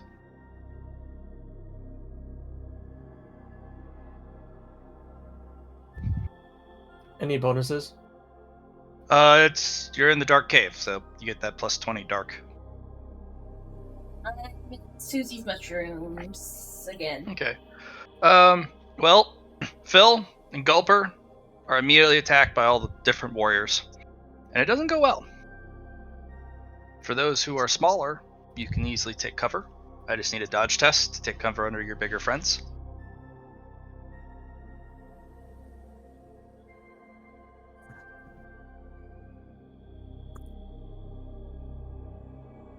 For Susie, you especially. Indrid, you can go with Fruity as long as she passes a dodge. Eatsley, you Any modifiers here? You get your plus 20 for Dark Element. Ooh, Max, that's a paradox number that we just both did together, Indrid and I. Fun times. Does Fate or Destiny come into play here? Well, you'll make it underneath in time. Both of you. And what is seen underneath the canopies of these giant critters, the Gulper and Phil. Phil is attacked relentlessly. Stabbed, punctured, just all these Khagars just trying to kill Phil. But Phil's armor holds, grows. Protrusions of the spikes start to flare outwards, and eventually they all jettison into the crowd of Khagar. So go ahead and roll me, Phil, your spike attack. I've never done this before, so... Just roll damage. Oh, okay. Let me find it. It's Should a be at bit the of a top. ways. No, like the actual spike power is below a couple others. Okay. Hasn't your armor gone up, by the way? Yeah, my damage is 1d4 plus 25. Yeah. It's flat. Yeah. Takes a lot to get to there, but... After... Okay, so... A d4... So 26 points of damage. What's the pen? There is no pen. You kill all the Khagars in the immediate vicinity who stab you, and all the Khagars that attack Gulper, their skin or on Gulper just kind of bounces in, and a couple of times there's a light puncture of the skin, but there's just an eruption of napalm and flame that rolls off of Gulper and burns all the Khagars who touch him into a crisp. And he's like, "Oh, stabby sharp. Pain bad. Ooh, hungry." And he will shuffle over with a little bit more speed than normal, and he'll start crunching on the burnt Khagars. I'm food. I will attempt to communicate with the Queen this time. Alright. It'll kind of turn its head towards you. I found the actual weapon for spikes. It's a bit more damage. Yeah. Told you it was under gear. Yeah. I should have listened, man. I should have listened. We had it statted. Okay. Turns its head towards you. Alright, so this will be a battle of wills. You've set your heavies ahead. You're trying to set a show of strength. So this is going to be an intimidate test between Susie and the Queen. The bonuses will be applied based off of what strength they can wield. So you'll get a plus 20 for Gulper, a plus 20 for Phil. And the Queen will get her plus 30 for her elite guard still alive.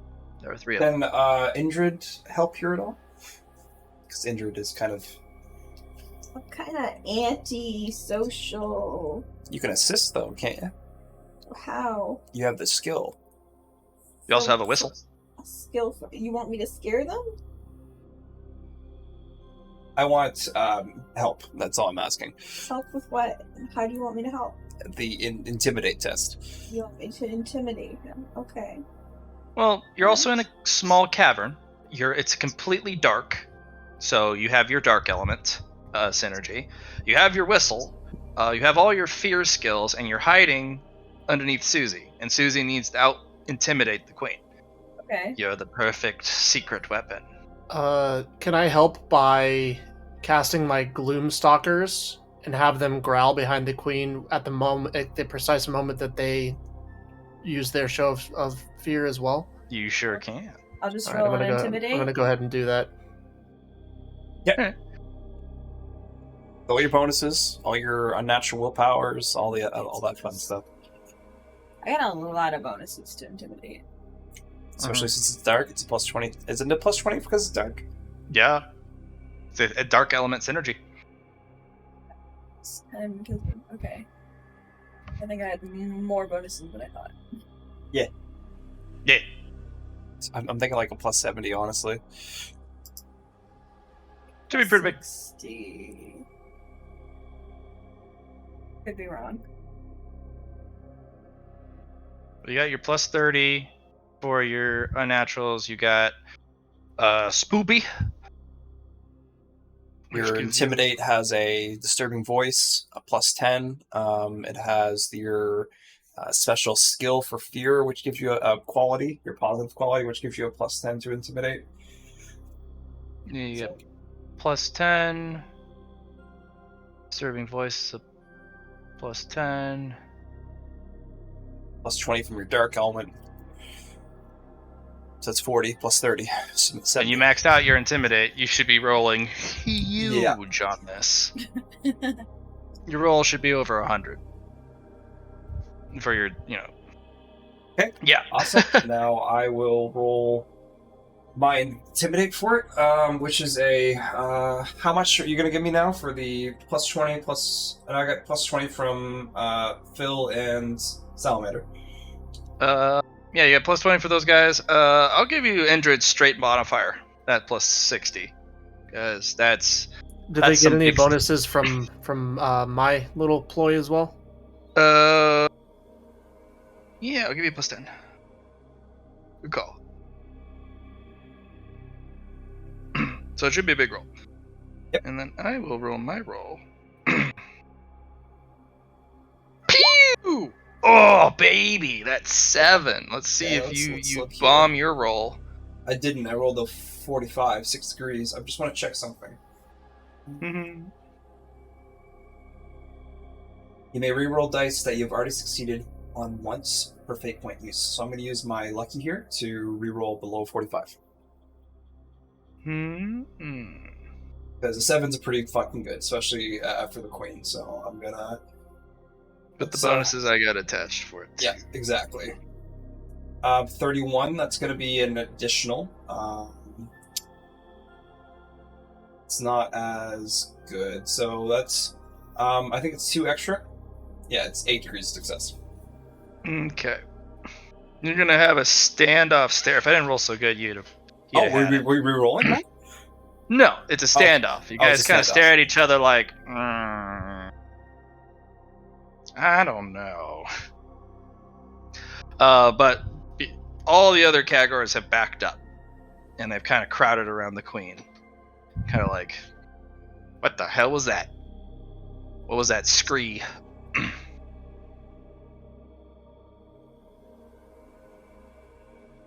Alright, you are actually in a spot to negotiate. It kind of eyes you. What you want?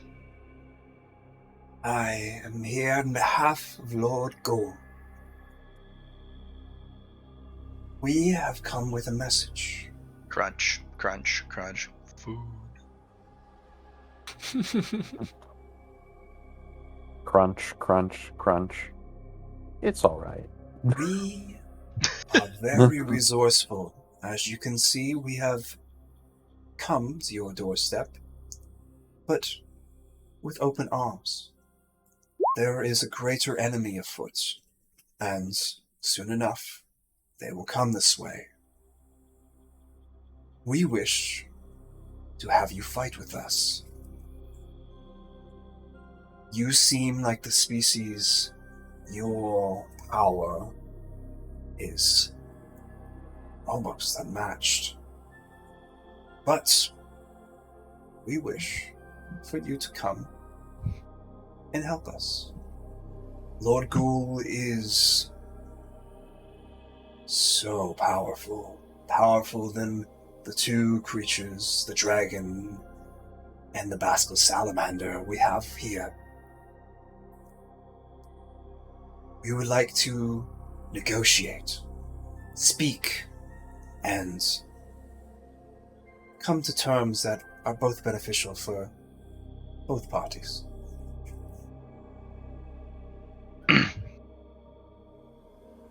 It's going to be a list of demands. It doesn't mind. But you had kind of a show of strength, but then you said the word negotiate. You gave up the upper hand. Can I use a fate point to undo my action then? It's been the first 10 I'll seconds. have you roll a logic test. If you pass a basic logic test, you can realize what happened. Alrighty. Eadsley, you've snuck off into the egg room. Yeah. Make me an assessment test and an awareness test. Assessment can be a roll of your choice to kind of get the lay of the land. There are a lot of eggs. Alright, an awareness test. I'll assist with the awareness then.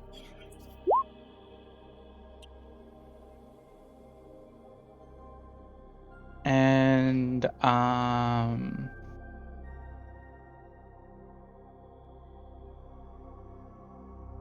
assessment test. Logic then?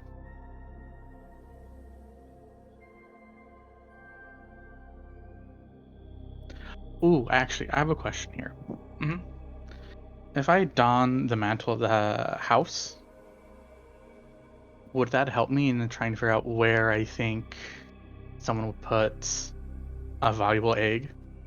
Or, but you get to you get to pick some some sort of predator that would give you more understanding of the enemy you're looking at here, or you can go look for a queen's egg. You get a choice. I think we look for a queen's egg. Okay, because there's a ton of eggs here.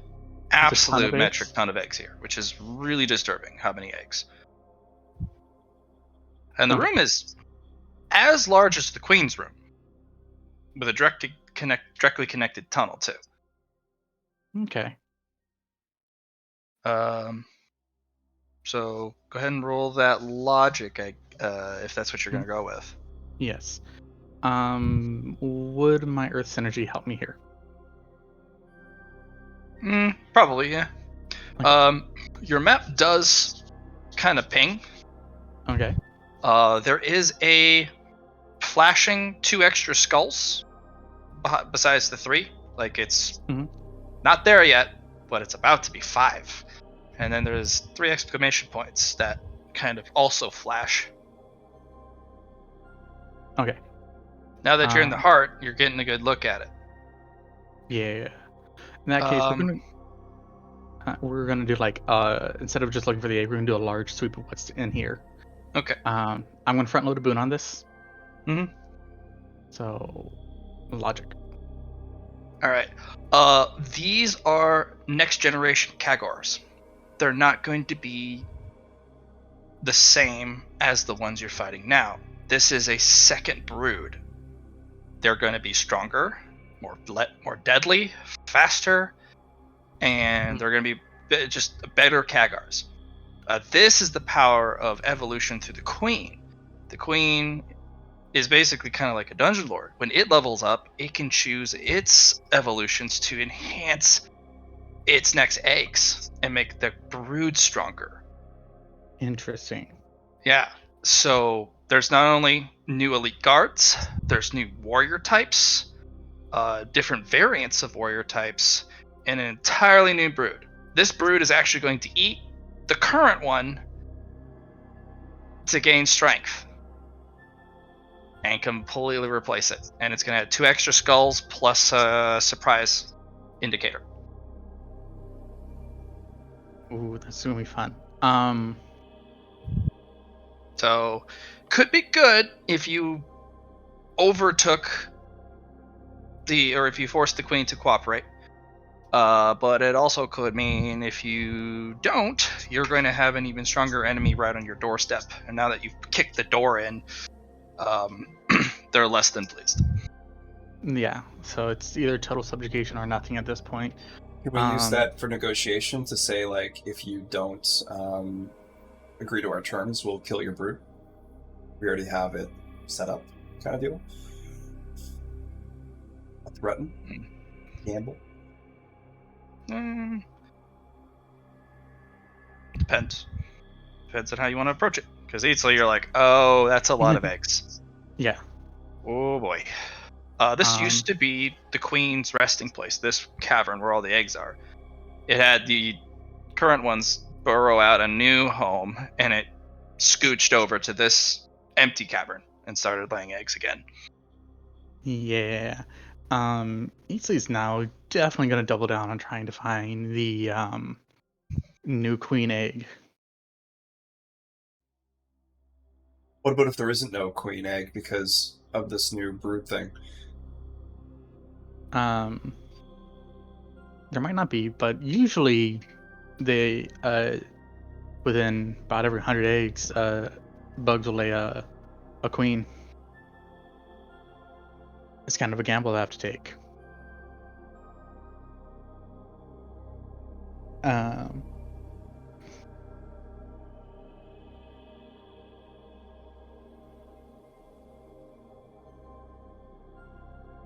Note to self: get Monster Encyclopedia next. Use knowledge. Level 3 talent. But guess who's broke? Yeah, I feel that.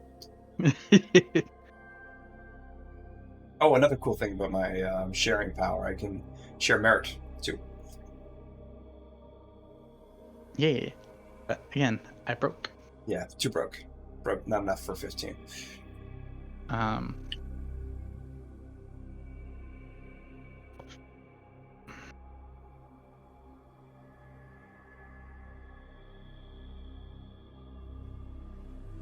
Do you need, like, how about I give you a knowledge here instead? Give you 5 points. Pick up your knowledge. What knowledge would it be though? Mind knowledge. Or a might. Well, I mean, but like scholastic. You can buy straight knowledge from the pillars. Yeah. And this in this situation for the ants, I mean, even you can be specific if you want to be that, go that way. Well, I was thinking what scholastic. I'm just trying to figure out what it would be, like scholastic monster. Desert bugs. Desert bugs.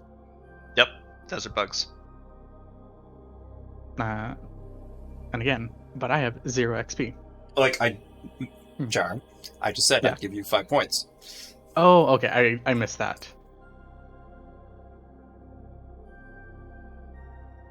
If you want to. Mm-hmm. Okay. Subtract from mine.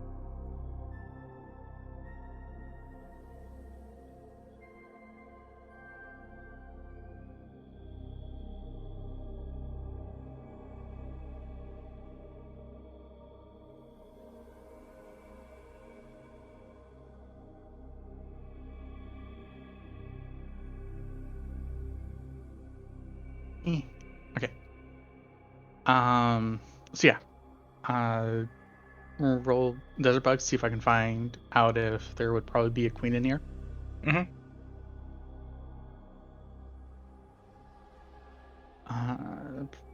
Run a boon on it. All right, guys. Let's hope. Okay. Desert bugs are weird, especially this type of breed. For the ants, they would probably have the queens, specifically for expanding the colony. They are a cooperative nest species. The Kagars, if there's a queen, it's probably been destroyed already because it's a direct threat to the current queen and they don't share. Yeah, that's what I was thinking. Because that queen would inherit an incredible amount of aether and or require an incredible amount of aether to construct from the current queen. It would have to be a knowing sacrifice because once that queen's born, there can only be one for the Kagar nest. And that queen would basically be saying, I'm going to let my progeny devour me. Core and all, too. Interesting. Great act of desperation for sure. Yeah. The only time you would ever see a Kagar nest leave a queen behind, or have a queen, is they've lost theirs, and basically the queen would, with the last of their life, including their monster core, would either infuse the monster core into an egg, so it wouldn't require a dungeon, or it would fuel another egg to be born from its dead body. Bugs in the desert are brutal. There's a reason why they don't really like to play well with the dungeons, because they technically are to their own small, unique ecosystem or system they use. So, I have another question then. Could a Kagar through like if I stole one of these eggs, could it become a queen through? No. Okay, that's you can make a really strong warrior. Okay. For example, if you killed the current honor guard that is going into the next brood stage, steal its core. Yeah. But I think it would still probably be loyal to the queen. The League Guard are not too hard to find. They are literally surrounded in their own little pits with tons of aether stones. Want to wake that up? Oh. Yeah. Yeah, and they're gonna be supercharged the moment they wake up. Right. Because they'll be eating the aether stones. They won't. Okay. They'll be absorbing the aether stones upon hatching and eating the aether, and they will then undergo rapid evolution multiple times, and then they're going to devour the current guard and gain even more aether, and it's... Well, it sounds like you got a little jackpot there. Yeah. Yeah, you're looking at hundreds of aether stones. They're all low tier, with maybe if you run around through the pile, to find a medium-sized one, but they're all little things. Mm-hmm. How big are these eggs? About the size of your chest. Okay. You maybe be able to fit one in your dimensional bag. Space. Yeah. Mm-hmm. Yeah, we're gonna put one in there. And we're going to take our like adventuring bag, and we're gonna stuff as much aether crystal in there as we can. All right. So you are in the nest, in the hatchery. So, quick question, Matt. Is the Mhm. is the egg a living thing though? Yes. Can it go in the dimensional storage then? Not without a special object. Search out that You will be first. noticed going through Oh. the hatchery. Yeah. Char. The entire hatchery is swarmed by all fronts by angry Kakar. Oh, actually, I do have something special for it. Oh, I have yeah. a cage. That is not a monster cage. That's a human cage. Oh, that's right. it's a Lowest tier human human cage.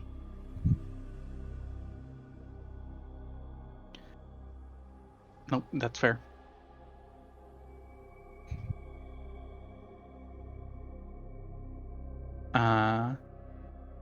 Oh, we got an egg. And then we throw the ether crystals in there. And into the dimensional storage.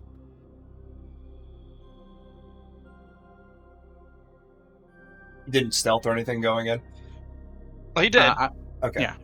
But it's you're in the nest, specifically the hatchery. The queen has additional bonuses to detect intruders and egg filters. Which is why I thought we'd go for the initial, right? In this, yeah, fair enough. You grab a handful of aether. Roll me 2d5. Okay.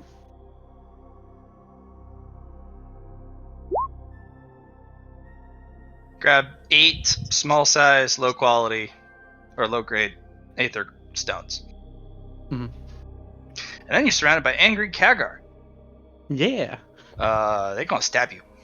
They're gonna try. I do have my house mantle on right now. Alright, so Where to hit though is the important part, Matt. So if you're just, I don't know, if you're gonna do random rolls or one for each adjacent square and one above you. Mhm. Miss. Those 74s and 72 are a hit. The 80 is not. So 1, 2, 3, 4, 5, 6 hits. All right. I get 2 dodges. Mhm.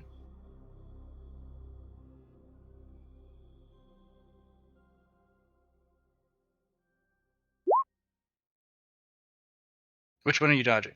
Or which ones are you dodging? 21, 37. Okay.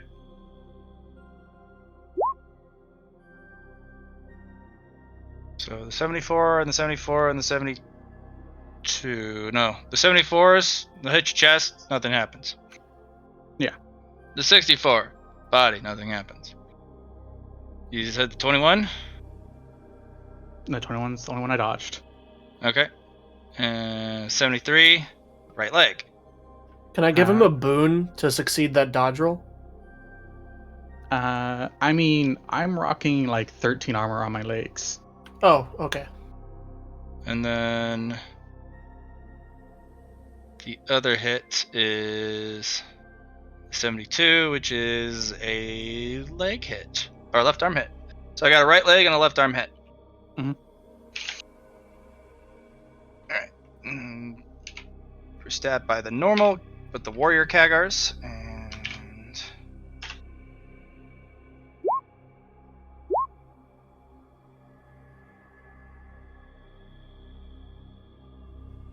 great. No dice. Yeah. And Queen just kind of stares at you. Price has gone up. We don't negotiate with egg stealers. guess we could have told that soul what was going on.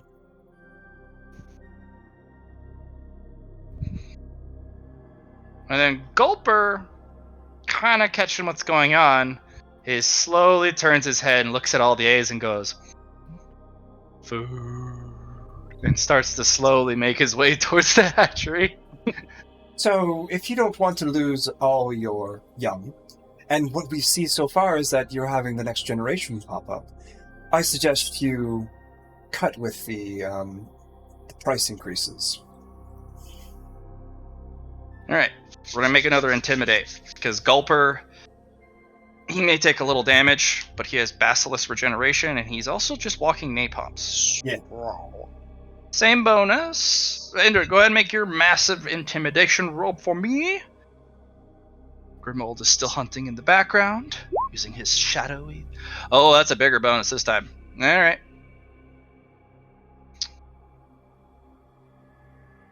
So, the bonus is what exactly? Plus 160, looks like it, because it's you get 20, 20, and 10 from your Yeah. 3 people, and then you get the plus 11, plus 110 from Indrid because she's using the fear element, and then whatever you roll. I will use my my lucky. All right, Much better. much better. You'll win this time. Our Lord goal is above all, and we want to work together. We will take our leave next, and we will bind a contract. That one owes me a favor, a big one. I will let him go, but he must have it paid. We will, if you pull off your thing, this monster of yours. If you do so, and he owes us a favor, we will swear allegiance to Lord Gaul. That's all. As they stopped stabbing you, but they backed up a little bit. Would you please put the egg back for the Queen? And she's swearing allegiance. She is swearing allegiance, yes, but she is not happy that you took the egg to begin with. And the Aether. And the other, yeah. She should learn that undying fealty to our Lord is what she will swear. She is already swearing towards it, but she is also requiring that you do her a favor. Oh? For the act of stealing her eggs. What is the favor? It's unspecified. She will say, make the favor now, and we will give back the egg. You'll give back the egg. I'll specify the favor. Sure. But in that order, not the other order. Very well. And then the communication itself, yeah, it's up to you. Etsley will put down the egg and put back the Aether. Okay. It's done. You This is a show of friendship. Sure. Show of force.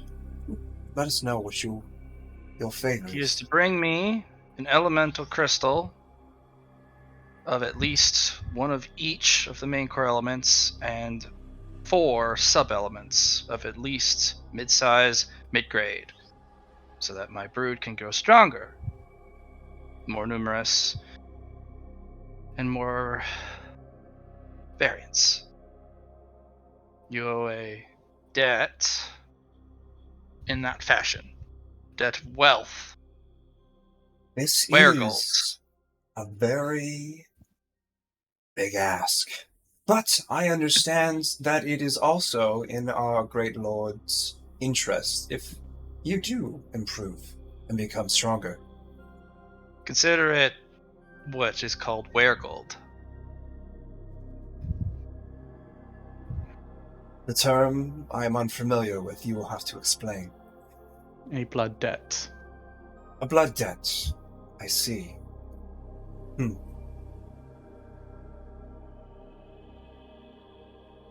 And I will say, Etzel. With enough cash, you could probably pull this from Ing.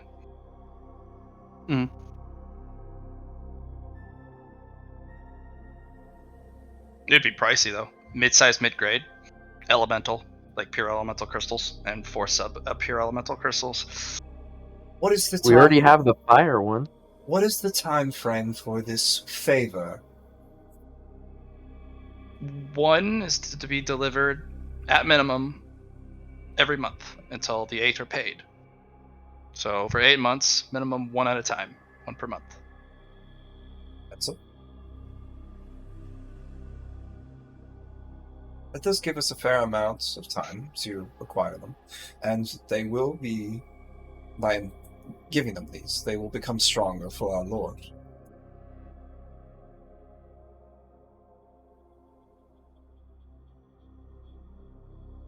I'll agree to this when she approaches Lord Goal and bows her head. She's not gonna be able to move.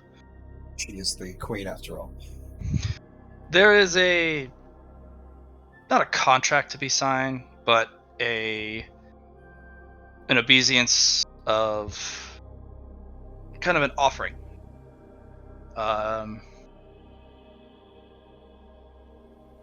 You merely need to shuttle it back to Goal. You can do that. What it does is it cedes territorial rights and is absorbed by the dungeon. And the individual who owns the territory, the highest authority, then falls under the higher authority, the dungeon lord. What we will need to be so setting out to the group, we will need to be stronger than these creatures, and I think we can. I know. Sorry, different view there. I know we will be stronger than them, because our Lord Ghoul is much stronger than them. So I don't see anything wrong with this, but Etzel, this is on you. I don't wish to make things harder for you.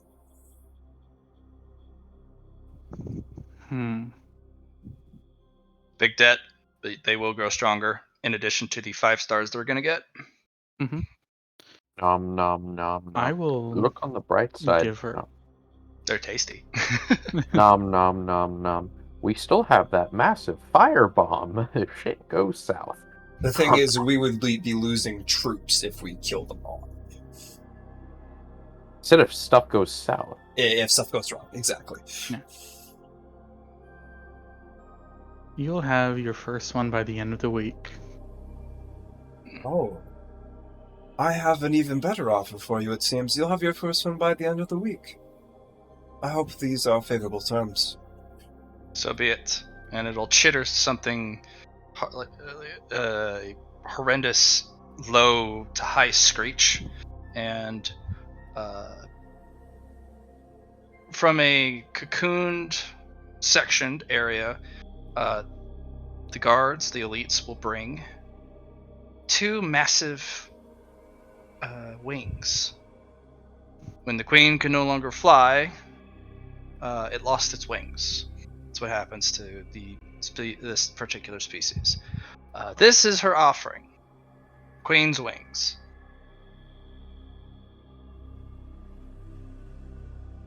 We accept. And I think... So, if we put it on the salamander, then it gets sticky. Might go up in flames. Possible to go up in flames. Yeah, no, these are gossamer. Yeah. I guess we're... I don't think I can fit them in my dimensional storage, so I guess on Phil, right? No, I can fit them in a subspace. You can. These are huge. I have a hoard bag. But it's gold that you're hoard for, right? Money? You can store valuable magical items, but these are magical ingredients or magical materials rather than actual objects or loot. If you wrap them in lightly in thread and then put them on Phil's back, that'll work too. Okay, perfect. Let's do that. Okay, you guys have successfully made a deal with the Kagars. Number Very 1 nice. complete. The Kagars are a significantly aggressive force. They're very fast, and now that you have a tunnel, the Kakars will actually start expanding on their end. Yes, we have made a. Well, also, we'll let them deal with the spacing, because I don't think they would be ideal for them. No, a direct passage back and forth for the Queen from our dungeon, I think, is it's pretty effective, right? They'll probably want to change things up, but. You will want to set up a security measure in case the humans successfully breach this nest. Right. There will be a direct line to you guys, the center of the dungeon. Yep. So you'll need to have some security measures in place to collapse that. Thoroughly collapse. That's where Esley's trap making comes in. That is, yes. And GM, just to be clear, they never knew I was there, correct? They never saw me? Never saw you. Cool. They saw some sort of smoke jaguars made of pitch dark, growling angrily, menacingly in the back. But those who attacked those jaguars dispersed them into smoke and became confused. You know, maybe I should have voiced this, but y'all do realize they also got some dragon materials out of that, right? How so? My spikes are like scattered all over the chamber. Mm-hmm. Right. But, you know, it happens. We can collect them before we go. Yeah, if you want to collect them. I mean, I don't care. It's up to you guys if you want them to have that or not. I mean, make your opinion known, Phil. I mean, I just did. Yeah. He doesn't. Okay. Phil doesn't care. He's just like, Yeah. oh, that was a. I thought were that was out getting of heavy. character. That's all. Like that. The out of character statement reflected the in character sentiment. All right.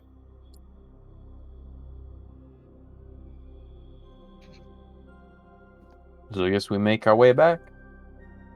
mm-hmm. Okay. You have successfully completed one of the objectives.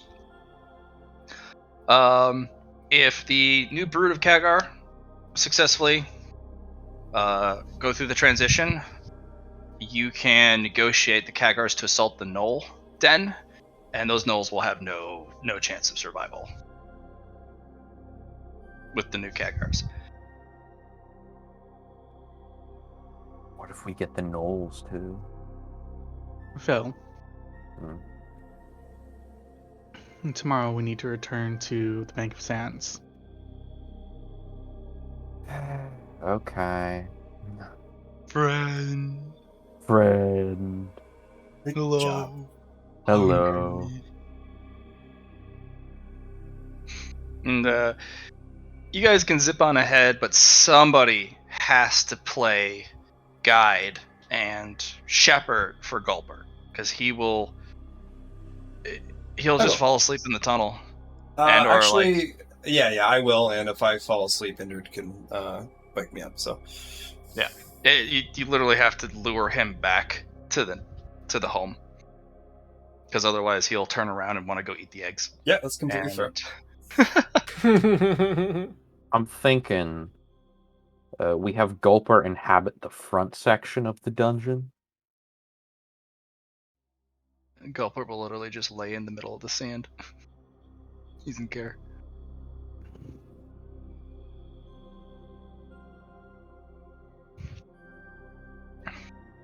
Yeah, don't put food in front of Gulper, even if it's plants or gecko archers or the cactus dogs or even the sun beetles. He will eat everything. Okay, so we don't put him in the front of the dungeon. Which is fine. I go over to Gulper and point to the gecko archers and say, "Friend." Friend. And he kind of nods his head, looks at you, looks at them. Friend. You've solved the gecko archer problem. But not the cactus problem, notably.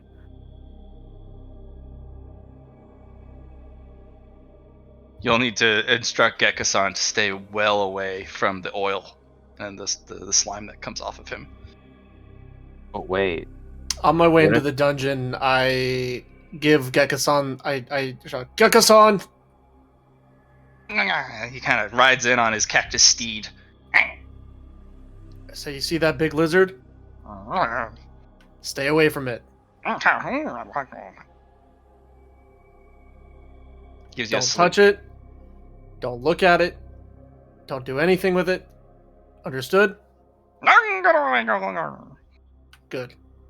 But he is going to have a bunch of gecko archers run around collecting the slime so they can coat their cactus needle art arrows with them. Oh my I was goodness. about to suggest that.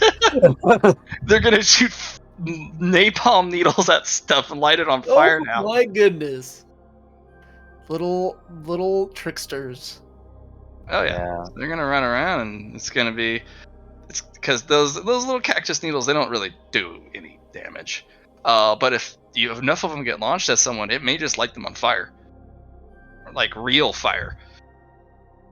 Hard to put out napalm fire. So. No water there. I have an absolutely brilliant idea for what Gulper's boss room looks like.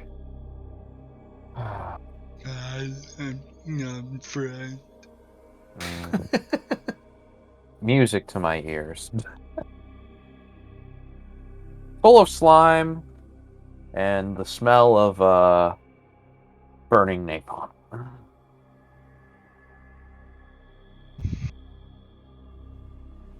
Alright.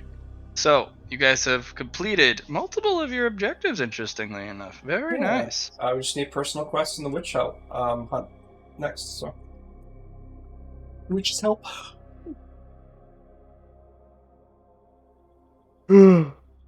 So, pulling in the Kagars, that was kind of a big deal. Especially with the timing, because the timing was going to be important. Leaving an insect nest, so you know, they always grow stronger as long as they're able to continue to provide resources. They just continue to grow bigger. The queen will naturally evolve as long as they can get their hands on some aether. It's like having a mini dungeon. Yeah. That doesn't really have any loot. It just becomes annoying. It just becomes annoying. You know what we should do? We should get a sign, plant it right in front of our end of the tunnel, and in whatever human language, say, treasure room this way. And then it's just a bunch of bugs. Angry bugs. Alright. Eatsley, something really cool happens when you return the wings, and he accepts them. The map, the territory, that kind of golden ring around the territory of the menagerie that has been growing just little tidbits at the time, now kind of zips by, outlining the tunnel, and covers the Kagars' territory that they patrol and aggressively protect. It's kind of a weird. It looks kind of like a dumbbell on the map.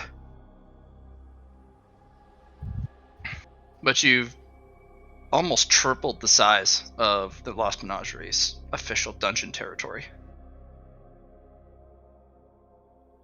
We As go he off was to the gonna, Zorps next. Scratch his cheek. Like, fascinating. It also puts a much more burden for resource-wise on the dungeon and the dungeon lord, because you just triple the size. And the Kagars they weren't a dungeon, so they don't reproduce their own resources. They have to go, they're foragers. But fortunately, Gaul has a massive amount of aether from the loan that he got.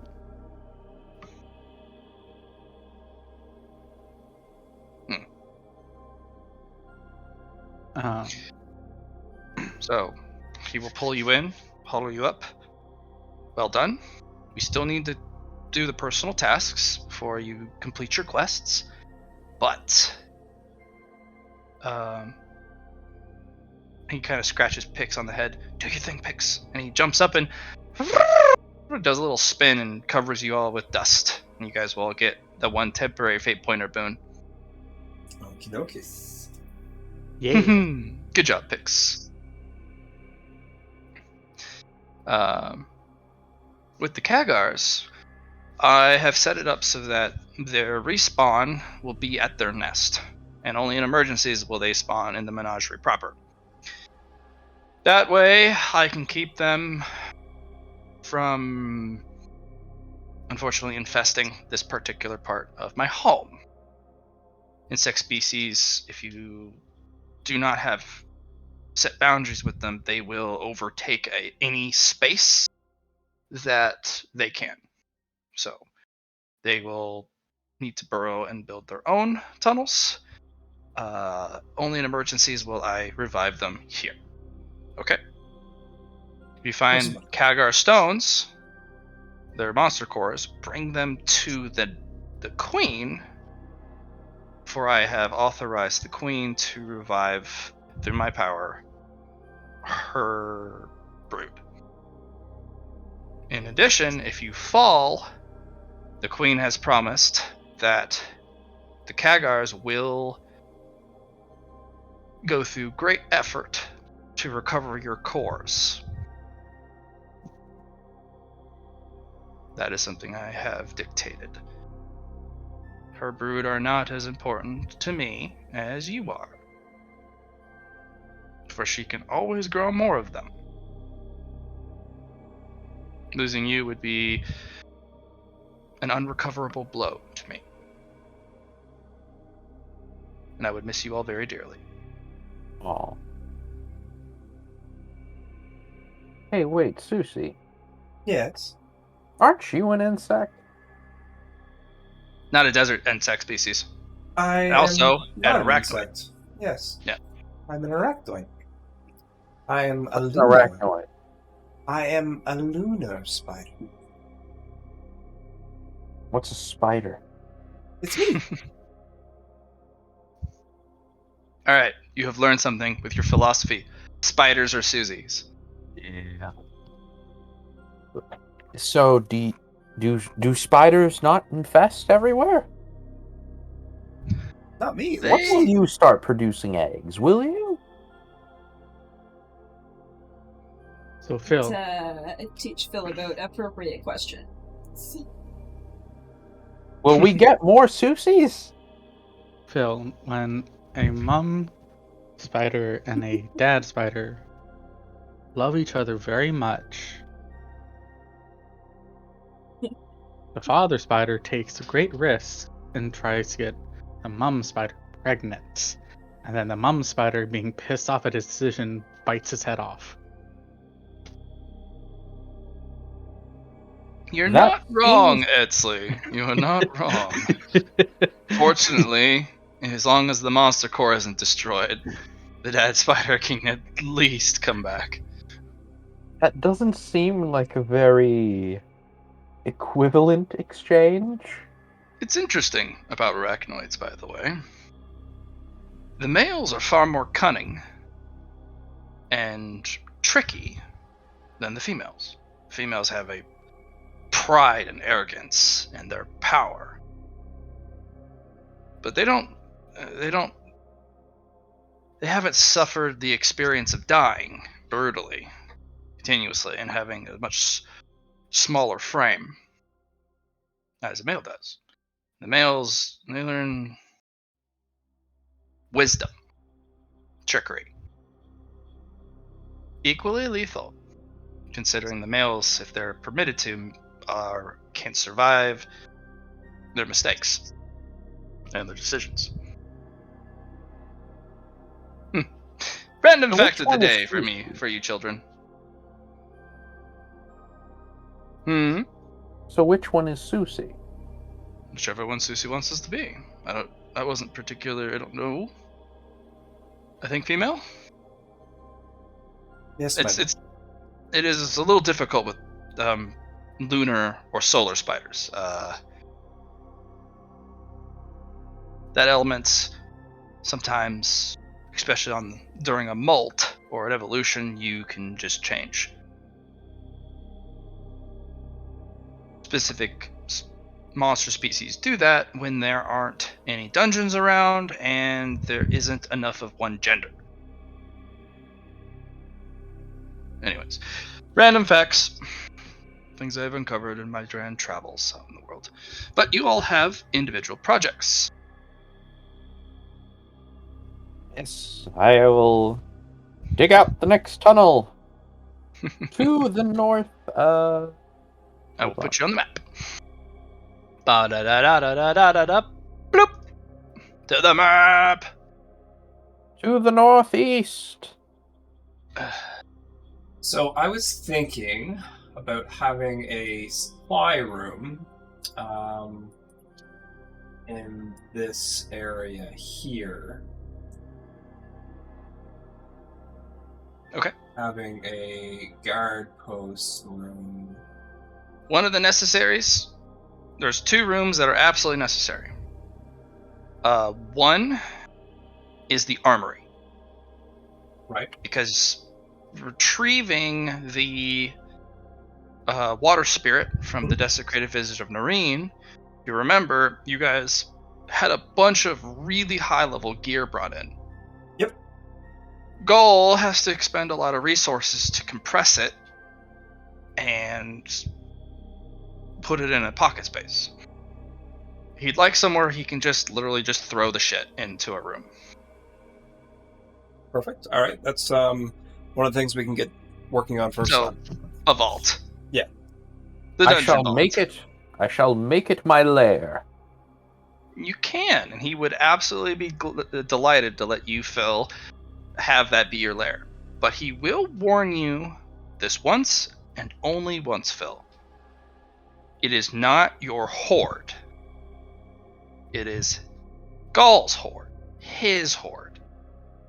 If you make it your lair, and you ever challenge me on that, we're gonna have a problem. Okay?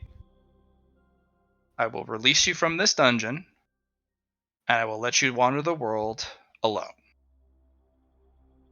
Your bloodline will test you if you want to make that your lair, because you will be surrounded by accumulating incredible amounts of wealth. I will make my lair over it.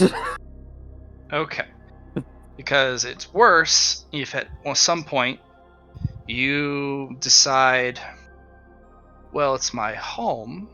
Why don't I put my pile of money here? It's the vault, right? But then the wealth starts to get mixed in with the other wealth. And then you start to see, well, I have a few coins in this pile, and it's my lair. I mean, it's technically mine, right? And over time, that'll be harder and harder to distinguish. Well, I earned this, right? I am the Phil. I am a Tergigante. I'm a dragon. I mean, with all the help I've given my lord, I mean, this is my hoard now. Dragon blood will drive you crazy if you're surrounded constantly by other people's wealth.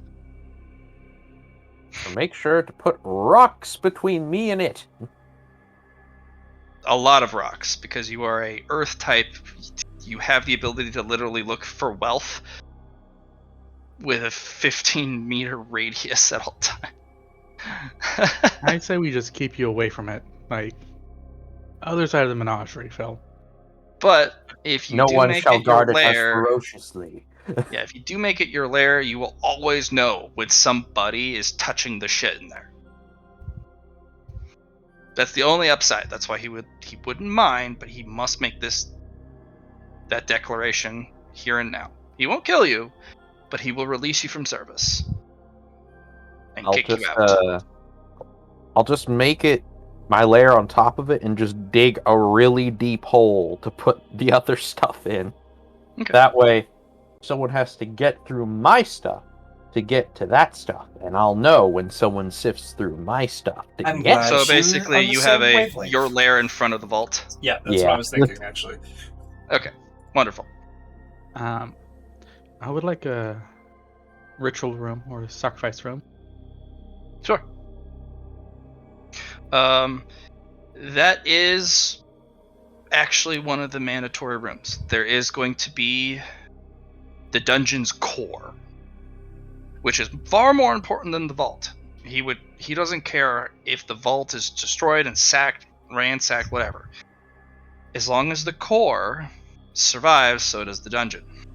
Should the so question for you guys? Do you think the core would be more in the center? I feel like this is the entrance, like what we got going on here.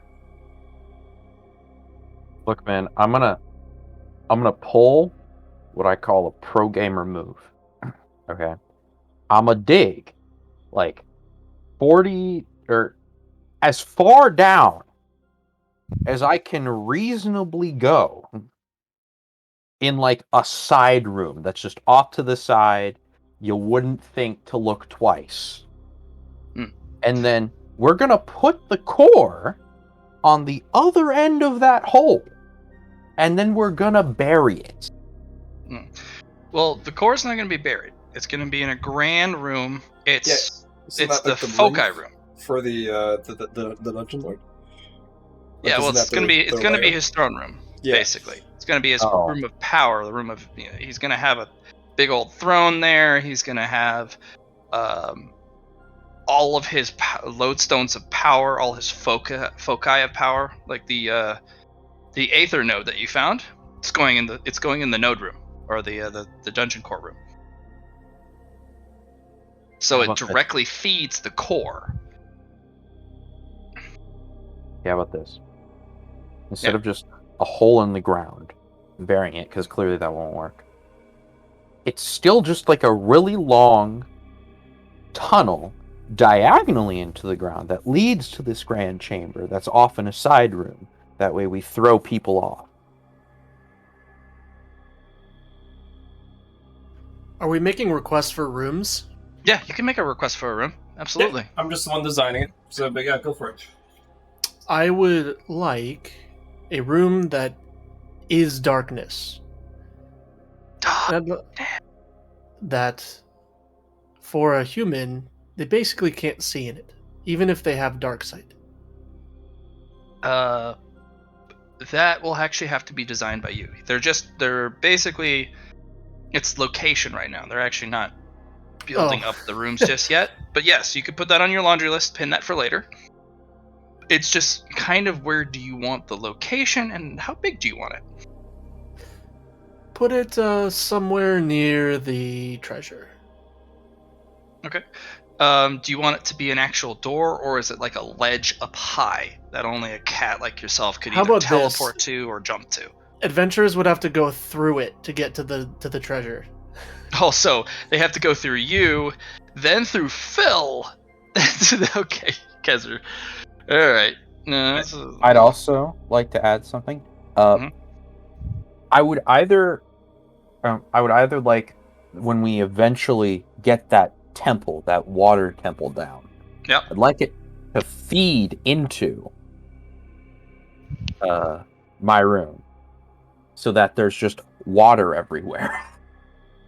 You have earned Nareem's respect for what you did. So having a winding river that kind of cuts through your lair, Gull will approve the necessary difficulties and the engineering efforts required to get that to your room. Lord Gull. I have to go AFK for a bit. Okay. I would like to be the first room the adventurers would enter. Done. As for your ritual chamber, I do respect what you're going to do. You can have it be adjacent to my the core's home. Thank you, Lord Gull. In fact, he's going to pull out a broken, torn, and blotched piece of paper. This is the last. I had a difficult trip into the jungle at one point. Even such a creature as I, the elemental antithesis, was barely tolerable, but the individuals there were so powerful with their ritual magics. I was shown the errors of my arrogance perpetually. It was a embarrassment and shame that I still carry to this day. But I was given a gift. I give it to you based off of kind of your heritage. You are also a creature that I summoned from that very place. So this would be a heritage to you. Maybe you can make some sense of it. And it's a fragment, a third. It looks like either the other 2/3 of it were destroyed or purposely cut off or torn off, of how to construct a ziggurat. The ultimate foci for ritualistic power. You could if you successfully summon a ziggurat or build a ziggurat, it magnifies all ritual blood magic by 100 or 1,000-fold. Thank you, my lord. But this is only 1/3. And if you think that it's symmetrical, you're wrong. You have the left half, does not mean you also have the right half if you tried to logic by superimposing a copy of it on the right half. It isn't. That is why this is so mysterious to me, and I could not make heads or tails of it. You will need to go back to your home, where I found you, or at least your design, to get the rest of this. Or by whatever luck or destiny or mystery. This will be the largest room, most likely in my dungeon. It'll take years to excavate something of this size. Plans for the future.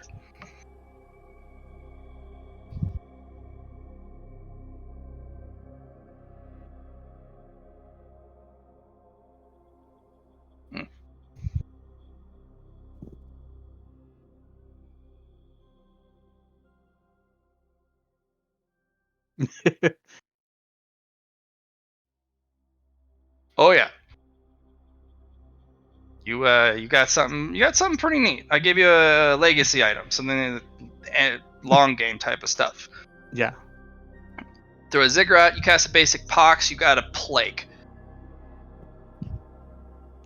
You cast a plague, you get a magic plague that doesn't go away. So your master's enabling you for destruction. Yes. Also, the blueprint itself does not make any sense. You'll need to learn that language. You'll need to understand architecture and engineering. You'll need to find the right stone. It'll be a project. You'll need thousands and thousands of hands and many years to construct it the right way. Then you can sit atop your mighty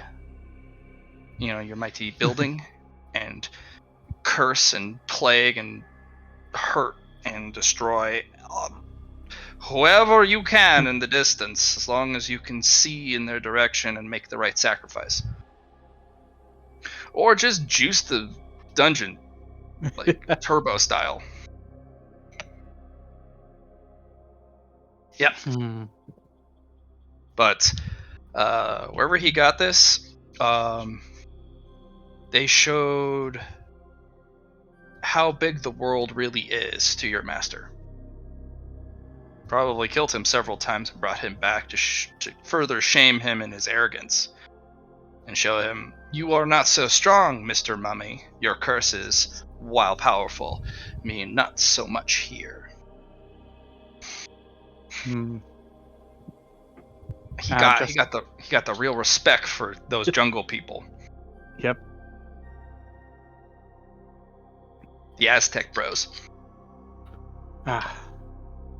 Just wait. Appropriate sacrifice and have Bane permanently on enemies that enter this menagerie. Even just the territory. Yeah.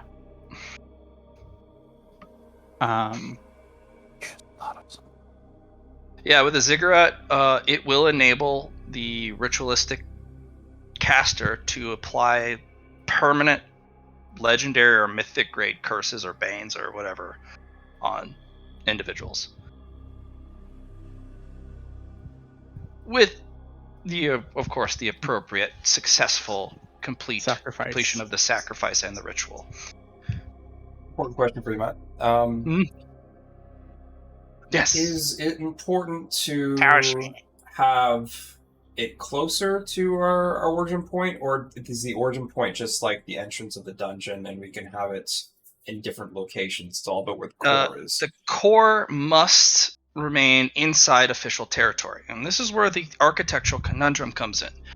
There is such a thing as establishment of territory by enemy forces.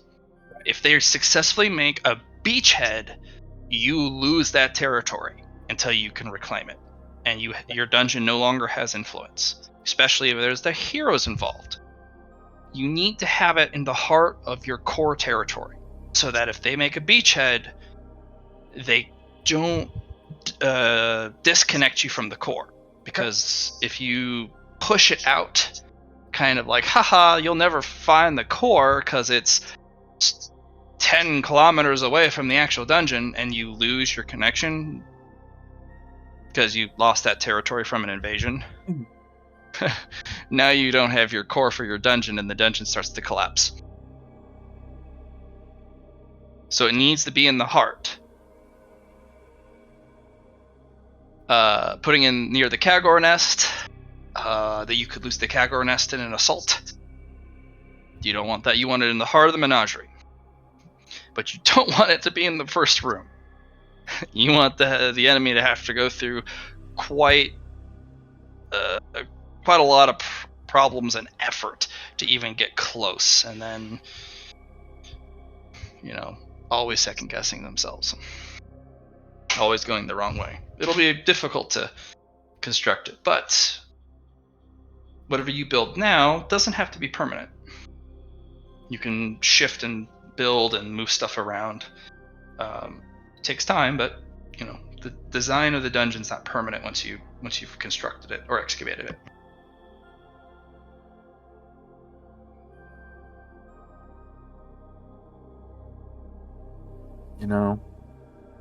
I wonder if because the thoughts just occurred to me.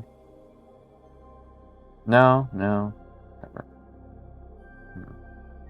Something I'd have to talk to you about later, Matt. I just thought up an interesting idea.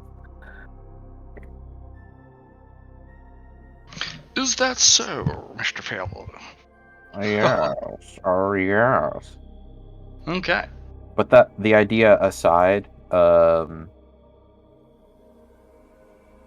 just got an image of if and when we eventually beat these adventurers, just turning that castle into the classic dragon with the castle. Yeah, you can make Fortress Ascalon just your lair, your roost, just sitting on top of the castle, like, what a nice day to live in a castle. Yeah. Yeah.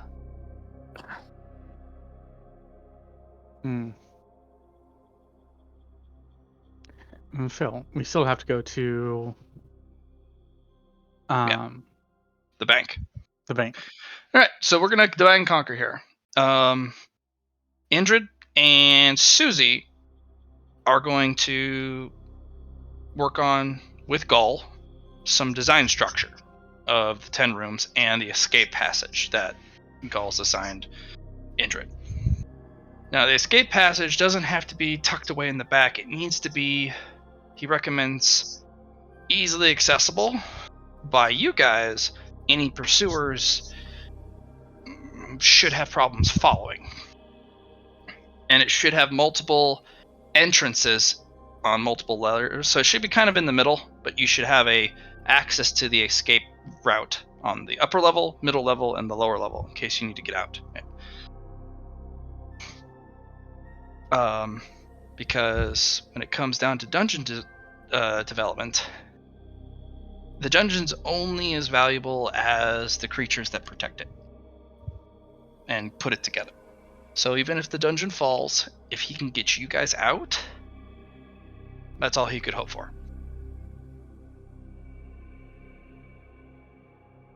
That would be far more important than saving the core of the dungeon if he got his first gen out. So Or at we least- were thinking about making the escape route into the crystal fields. But he recommends having multiple access routes into the tunnel towards the crystal field. Yeah, Okay. that's the plan. Well, that should Mhm. be easy enough to do. Just to dig Yeah. some more tunnels. That is not my forte though, so I will have to recruit help. He does give you the conundrum of how would you like to construct the impediments for humans but not monsters, and then he'll put you with that thought exercise because you're going to want some materials and Well, we were gonna use the crystals, and I was thinking of creating some kind of guideline. Mhm. You know, I've been kind of experimenting with that idea. Okay. That monsters know about that the humans wouldn't know about.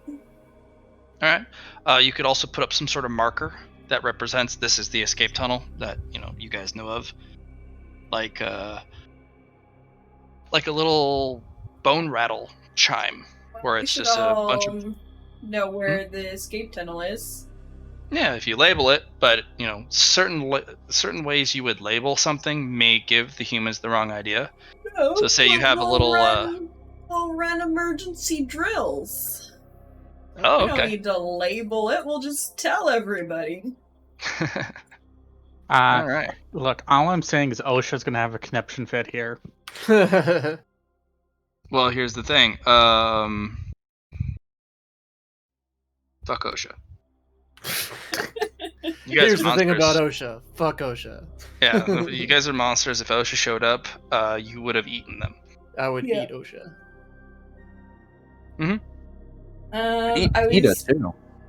I was also thinking of maybe getting some of what's his name? The bag seller guy. Okay. Yeah. Monster merchant, buy my things. Yeah, I was thinking of buying some of his scary things with the seals still on, and if we have to have a real emergency, we just get everybody out, take off the seals as we leave. That would be cruel. Haunted dungeon. You could make it so that you build an antechamber to the like get past this point, and once you got all your forces or as many people as you can take, you undo the seal, close the door behind you guys on the escape route, and the following troops run right into what you unleashed. Yeah, you can build that final trap, final horror that these bastards walk into. That's what I'm gonna do. How are my moths doing? You have severely agitated the beetles. I'll take it. I'll take it. They are becoming increasingly violent. They are a very neutral species. They don't really get agitated. But you have also discovered that the riot beetles do not do well against mental attacks or status effects. They're a species with an incredible amount of durability and force. But they're not holding up too well collectively against the constant nightmares your little moths are doing. Excellent. I'll just keep tormenting them until they boil over and die. You are poking a very nasty hornet's nest. I see. Yeah, It'll take a hopefully while they to get them basically to get them to roam farther and further out, because the adventure camp is yeah, it's a fair distance. 6 miles, but They'll at probably least you get guys the... are 10 miles away. They'll probably get the Zorp nest first. Zorps know how to handle themselves. It's a Zorp nest. Also, their fear isn't from the Zorps, it's from the humans. Mm-hmm. The Zorps are beneath their notice. Oh no, they're not. Not a nest. That's why it gets a special spot on the map. The Zorp nest. Yeah, well, we'll see how that plays out. Okay, so, let us let the continuation of the build of Indrid and Susie kind of plan it out, but overall, it's not going to be too difficult to finally get it in there. The real difficulty comes down to getting the trap supplies. And Grimald, now that the Kagar's next has been dealt with, you want to go check on your I would like to go check on my project. your nemesis? I'm gonna call him your nemesis because this guy. Let's be clear, I am not calling him my nemesis. Oh, okay, no. What does he do? You? Right now, object of my suspicion. Okay. The object of your suspicion. You want to go check on it? Yes, I do. Okay. All right. Day or night? Kind of late midday, so I have some time for him to be asleep. All right. Make me And then awareness tests. Okay. Any bonuses? I'll give you +10 from the hunted, but it's during the day, so I'm not gonna. Unfortunately, you don't get any of the night bonuses. Yeah, Oh, interesting. Can I assist then? Or never mind, you just Yes, you can. That's your bond abilities. You can abuse it kind of that way. All right. Yeah. Grimald. He's not here. Ooh! He's not here. He's not here. He hasn't had a kill ever since you gave him that human. Not in this territory. He hasn't had a kill? He hasn't killed anything in this territory since you gave him the human. That's the most fresh kill you gave him. Can I see if he's dead? No, you have no sign of him. You see the human is dead, and that was his last kill in this territory. There's no other fresh kills. Track shows he's left. Well, that didn't work out. What the heck? Or did it? He's left the Cragged Ravine. Can I do some sleuthing and see if there's any indication that he's moved towards a human population? Navigate surface. As you kind of look. Don't worry, I can help. I can definitely help with this. At least maybe give you a +10. Nope.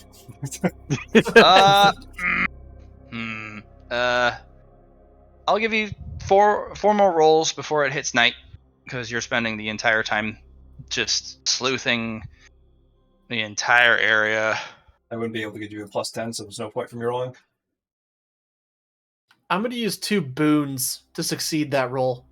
Maybe he's moved towards. All right. You're going to use your boons? Yeah, just 2 of them. Okay. The direction he's moved is towards Outpost Echo. Okay. So it'll take you a day of jogging. I'm just gonna head that direction. I have a pack full of food. Is there on the way there? Is there anything to hunt? Yes, with the hunted, it becomes rather easy to find little nests of prey monsters. Do I find any gecko archers? Roll me luck.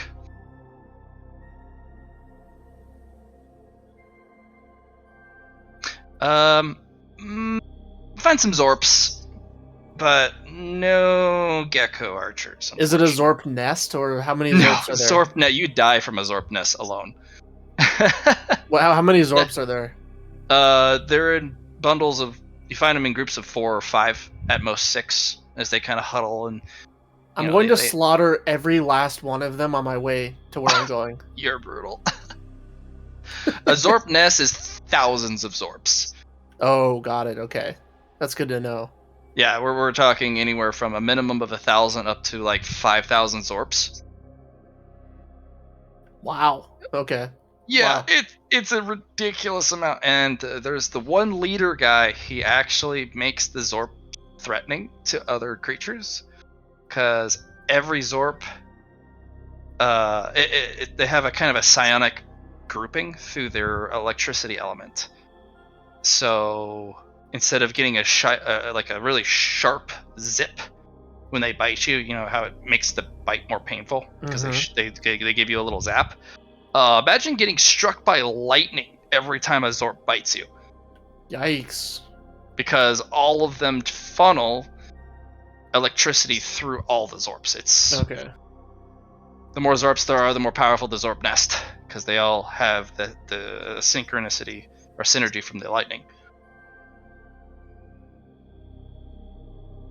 Yeah, it's not to be messed with. But on your way there, damn those things. Nom nom nom nom, delicious. Okay. When you get back, why don't you, as you approach, make me a navigate surface to keep track, because you are finding bodies of large creatures, including feathered raptors, dead by the score, just left there on the dunes. Huh. No blood, heart removed. Okay, so I know in which direction am I? I mean, I failed navigate surface, but like which way was I heading? Directly towards Outpost Echo. You kind of lose his tracks. It's like, Okay, so do I see Outpost Echo? halfway there. No, it takes about 3/4 of the way there to start to see it. But you've recovered about a dozen feathered raptor cores. Okay. Because this creature doesn't pick up monster cores. He just leaves them in the He body. just leaves them there. Yeah. Yeah, and you're just picking up monster cores as you go. Okay. I'm gonna stop tracking the monster and start tracking humans towards Echo. Or are you tracking his kills or just humans? Well, so I'm gonna be looking for a couple of things. I'm gonna be looking for his kills, but I'm also gonna be looking for human activity because I don't want to be caught off guard by humans in the process of tracking this monster. Okay. Roll me 2 separate ones. One will be from the hunt, which will give you plus 20 bonus to hunt his kills. And then I'll have you roll a navigate surface just to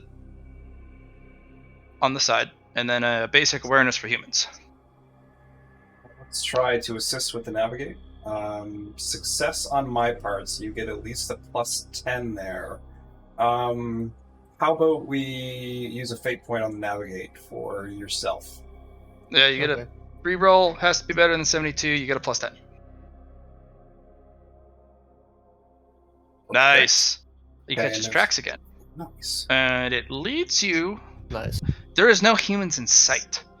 And it leads you into a cave with his tracks boldly left, with all sorts of what looks like traffic. Peering into the dark like only you can, you see 20, 25 human bodies just stacked in a pile. Do they appear to be bodies that were hunting this monster, or did he drag them? You are at Outpost Echo. These are guards. Oh, and all the guards are dead? He's been picking them off greedily, eating them. And this is what he does. He stalks you, he stabs you with the stinger, hauls you into the dark, into his lair, and then he eats you alive. Wow. Okay. You have successfully completed your submission without having to do it yourself. So I'll give you a little message, Grim. Check their bodies. Make sure there's nothing... Grim, you know if you enter there, you are not coming out. Yeah, I'm not gonna go in. You know it's in there. You can smell the freshness of the kills, and he's not awake because you can the amount of kills in there. That's a glut of prey. He's probably sleeping off a food coma, but that doesn't mean you're safe going in there. And he's only been gone 3 days, but he has 24 bodies in there. Wow. Okay. Can I? Can I take a look at Echo? What is it? It's Camp Outpost Echo, Echo. Outpost Echo. Echo. Are there any guards posted out front that, from what I can tell, or is it too far away? Yeah. The amount of guards has quadrupled. There is a guard for every 10 feet. Massive roaming groups of people for patrols. New magical gear. Like, this place has been fortified to the nines because of this creature. Is there any indication that they've sent out scouting parties to attempt to track this beast? Yeah, there are. Okay, so I am gonna go ahead and make tracks like there's two of them. Okay, make me that sleight of hand test. I'll give you that plus 20. The plus 10 from the familiarity, plus 10 from the hunted. Alright.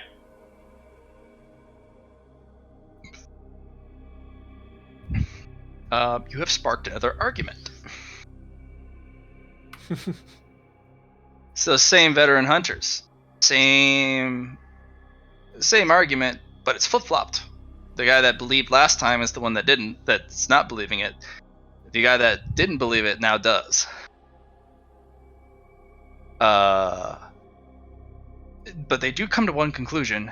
We need to pull more forces from either the supply base or the fortress to protect us from whatever this is. This is a apex predator. And with the forces we have here, we need a silver tier adventurer and entourage or higher, or we need a paladin from the church. And we need it here now. We've lost 4 squads of guards. We can't afford to lose any more to whatever these things are. What do you mean these things? There's obviously 2. No, there's 1, and it's trying to trick us into being more. You're an idiot. Do you not see the indication on the... It's not that smart. Well, maybe it's walking backwards on its own footmarks. And there's just kind of an argument. Don't you see the footmarks on this one are slightly larger, indicating that although they're similar, there's 2. Why would an apex predator have 2? They would fight and kill each other for dominance. No, they have the boldness to attack this outpost because they're working together. No, and there's no way one creature can eat that many people. Of course there's 2. So you have these veteran hunters arguing incessantly. But the conclusion is reinforcements now. Can't afford to lose Outpost Echo. Not like we lost Outpost Alpha.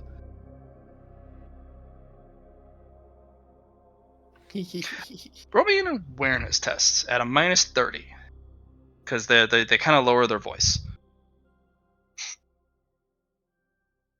I'm gonna use my last boon to succeed that test. Alright.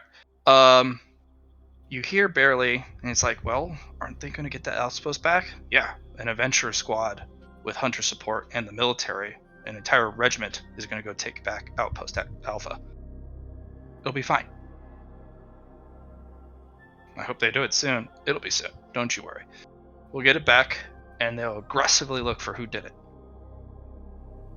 We need Outpost Alpha back. Oh, duh, that's our eyes in the sky. It's our forward eyes. What do you think, Grim? Maybe after they die from the witch's traps, we collect before they can regroup. Yeah, that sounds like a good idea.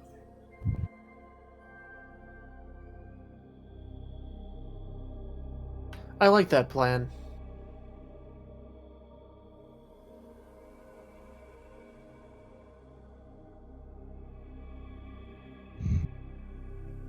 All right, so with that information in mind, I'm gonna go ahead and track back, and I communicate telecommunicate to basically ask Etzli to share with the group. Unless is the whole group in the conversation, or is it just one at a time? It's How kind exactly of a mental does that scape work? where everyone's there, but they're all radio silent. It's all push to talk for the Got it. Okay. the radio, the telecommunication ability you have. It's all push to talk.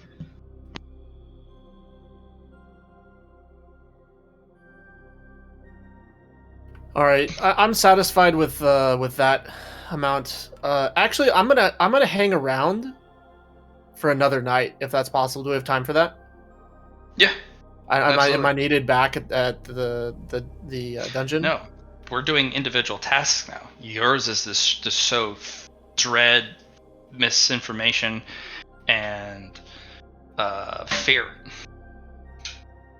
Yeah, I'm gonna go ahead and hang around for another night, but during the nighttime, I am going to be very careful to hide my tracks, and I'm gonna be very far away on the opposite side of where the monster has made its home, and I'm just gonna be watching from a very far distance away and see what he does. All right, make me that awareness. You get your plus 20. You're also hunting this guy, and now I'm gonna give you now a plus 10. You've been stalking this guy for nearly a week now. You're So what's learning. total? You're trying to learn about your prey or this thing. You know. I'll assist you, Grim. See if you can get a plus 10. Okay. No, So none for me. you actually get to see this thing in action. It kind of, even in the dark, it's chitin just almost is like smoke in the dark. Kind of disappears, flitters between each darkest shadow, skitters up the wall, and the tail goes up and over the rampart, stabs the guy through the chest, and yanks it down before anyone can see. Yeesh. And there's bedlam. Like, man down, man down! And then the thing throws the body in a very specific spot out of sight, skitters across the wall, lightning speed around the corner. As people are moving towards it, stabs another guy before someone can see, pulls it down. It's picking this base apart, playing with its food. You've given it a taste of human. It likes.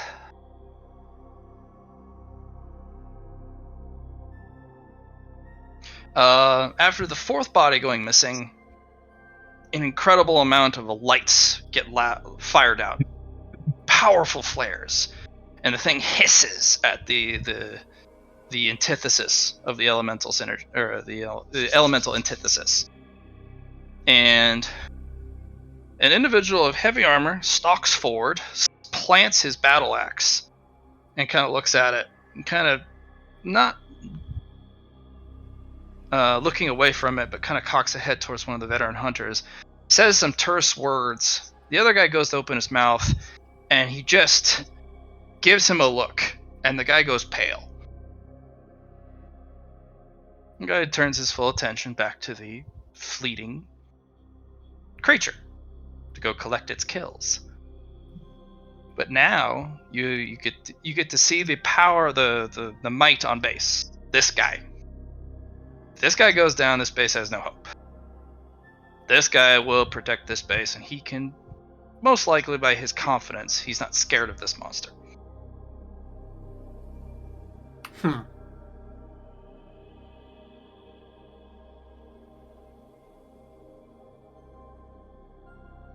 Make me a logic test if you have it, and if you don't.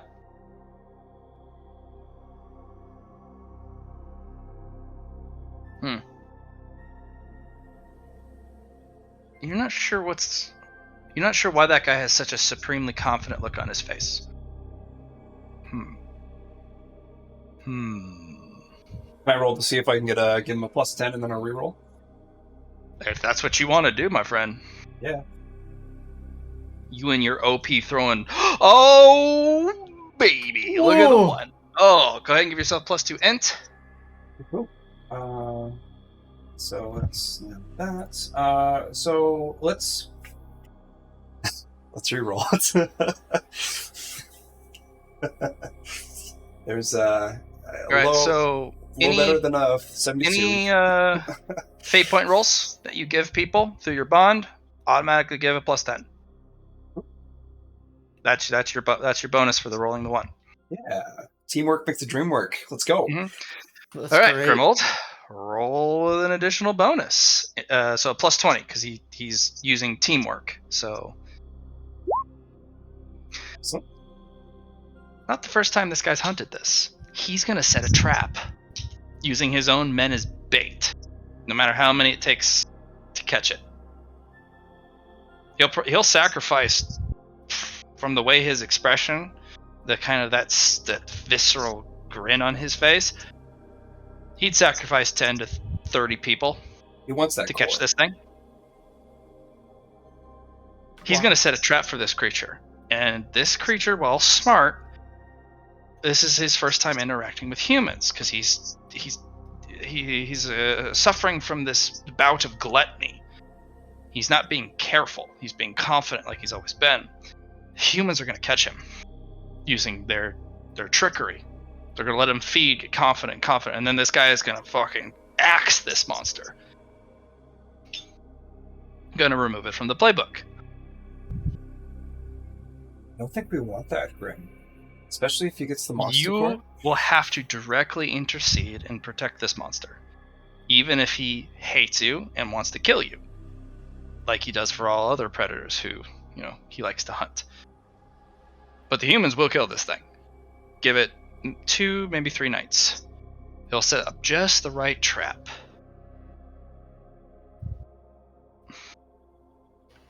Are they engaging right now? Nope. They've scared it off with the flares. Because you know from experience this thing is skittish. Yep. Just like the way it ran away from Indrid. And their whistle. It's very skittish, but once it gets used to kind of a scare tactic, it becomes bold again.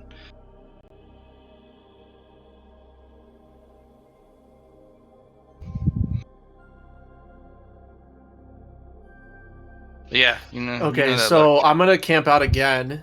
I'm gonna go during the daytime. So I'm gonna take a. When are you sleeping? Yeah, that's what I was gonna do. I was gonna take when the sun comes up, I'm gonna find a crag somewhere and take a nap. Okay. And then I'm gonna go find some Zorps to get some sustenance, and I'm drinking my water. Are there any water sources, or otherwise I have water with me? You have to use your water. There aren't any safe water sources. All right, so I'm gonna be using the water that I have in my dimensional storage space. Mm-hmm. And then once I'm all fueled up, I am going to basically preserve my energy and wait for nightfall. Okay. Nightfall. The individual who the copy, the shadow, the one that protects you, and then your other one that you kept as a lookout to look at the base, kind of gives you information as you sleep. The clone. There's a flurry of activity. They know it's nocturnal only and sleeps deeply during the day. They have aggressive patrols to kind of search out, mark every single bit of the outside terrain, looking for clues and following it back. But they're not pressing it currently. They're narrowing down the territory search. But they're narrowing it down pretty dang close to where this thing is hiding. But they don't want to attack it in its temporary lair. They're going to let it get caught in a trap. And there's a flurry of activity on the base. A lot of things moving, a lot of supplies moving, a lot of people moving stuff, building stuff, hiding stuff.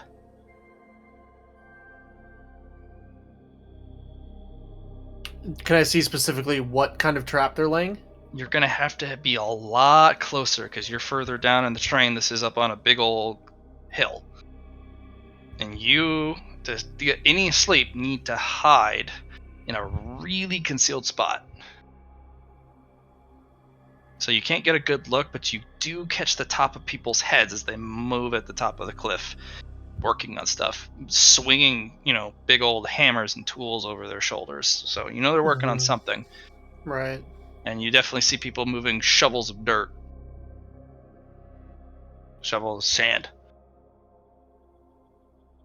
During the day. This is daytime right now. So this is the information that I gathered from my clones that were watching me while I slept. Mm-hmm. Okay. So during nighttime. Yep.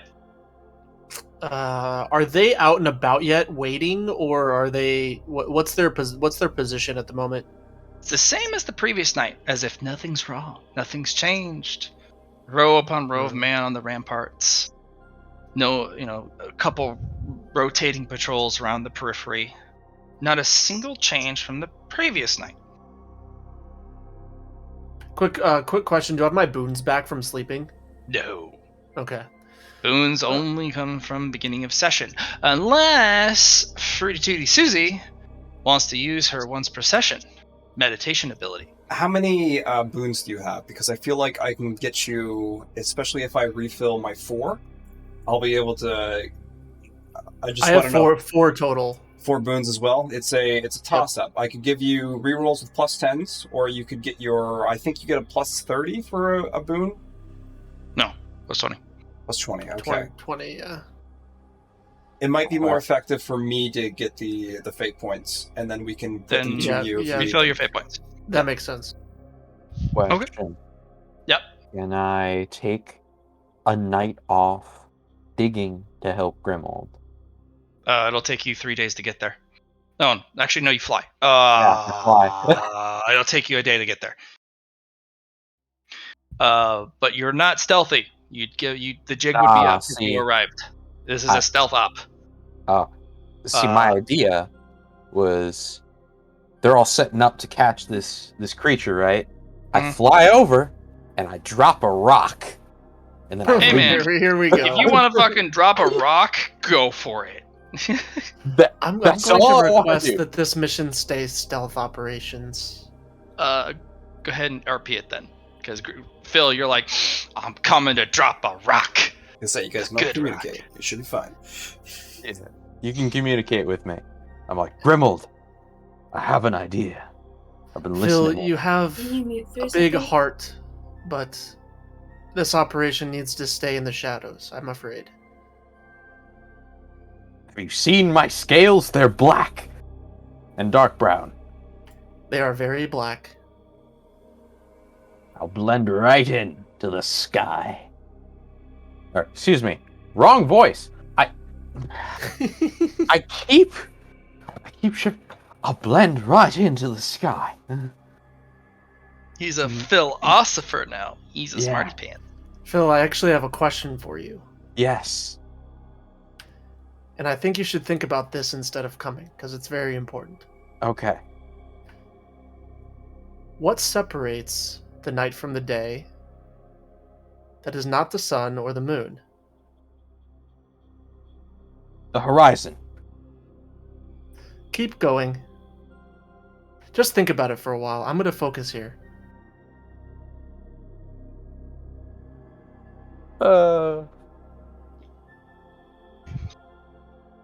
Have I deterred Phil?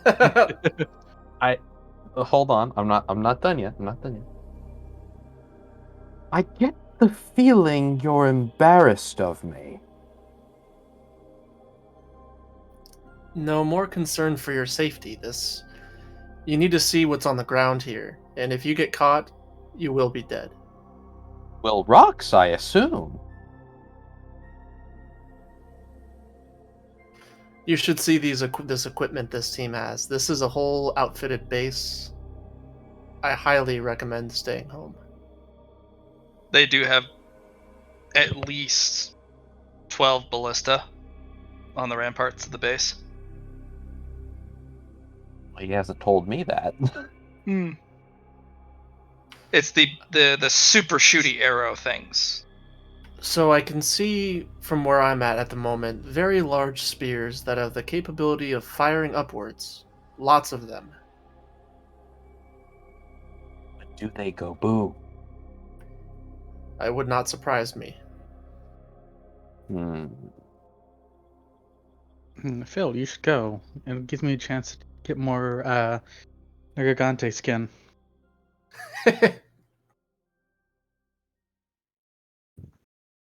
I'm going to make your room on the clear other side of the menagerie.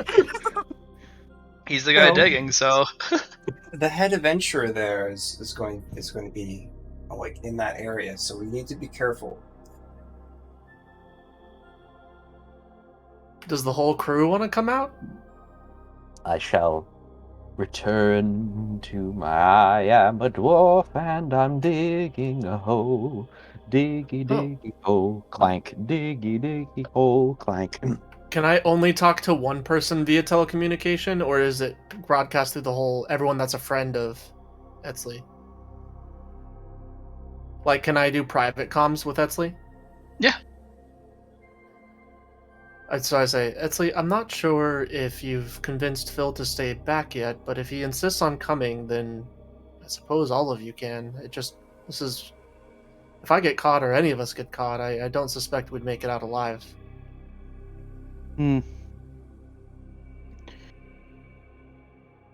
What is the ground forces like? Well, they have enough to sacrifice ground forces willy-nilly. It doesn't seem like they really care about their numbers at the moment. It's a lot of people. But that is, in your mind, you know that they're pulling a lot of people from the main fortress and or the supply base. But that's, unfortunately, a drop in the bucket. We'd have to be willing to not only fight the entirety of this camp, but also the chance, and I think this is probably a good chance, that the monster itself wants to eat us after the whole deal is done, given that we survive.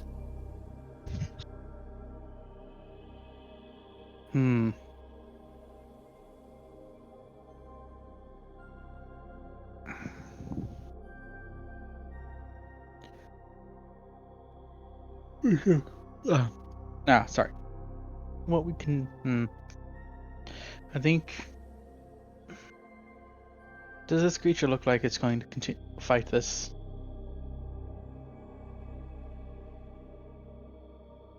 Or do you think it's going to run I away? believe the creature has a sense of confidence that maybe we'll get it killed.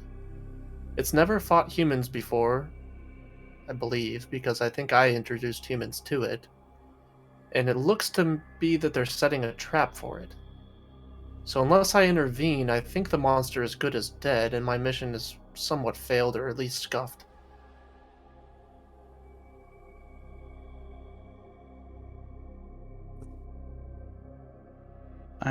We can come help you. The question is it wise? If it helps get this monster away to keep attacking, we would have to come in, deal with the trap, and then run away ourselves. That's what I was thinking, if we can get away with it, but I don't know if we'll be stealthy enough. They seem to deploy flares when anything gets close at night, so we could get caught ourselves in a flare. On the other hand, so you'll have to help me here because I'm somewhat smart, but I'm not as smart as any of you guys. And I think I can help the monster, but I don't know exactly how. Drop a rock on them. That is not a bad idea, Phil. If I was only strong enough, I might consider it. Ah. Me not be strong enough. The head Instead of adventurer's dropping a there, rock. right?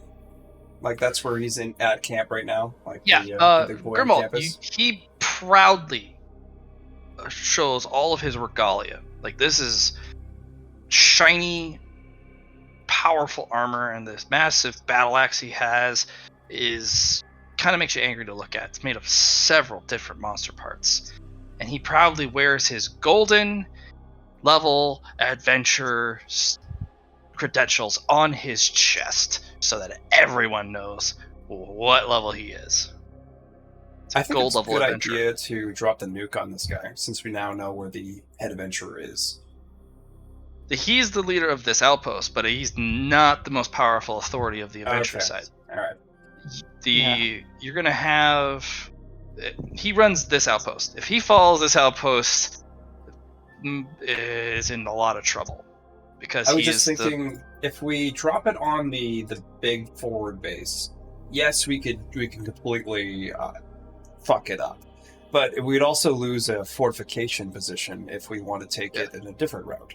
But Yeah, the the Echo key- base, this one's shit. Like, who cares? Like, this could just be... the key to taking bases is to remove the hero / adventurer or the the boss guy. Yeah. Because you can lose all personnel as long as that one guy survives. You haven't taken anything. Yeah, they rebuild, and it's over. And he will hold the position. They will rebuild around him, refortify, and that guy will grow stronger because now he knows what he's up against. What was Notch's like headhunting condition? You need to kill Like A what rank rank? adventurers, which are diamond tier and higher.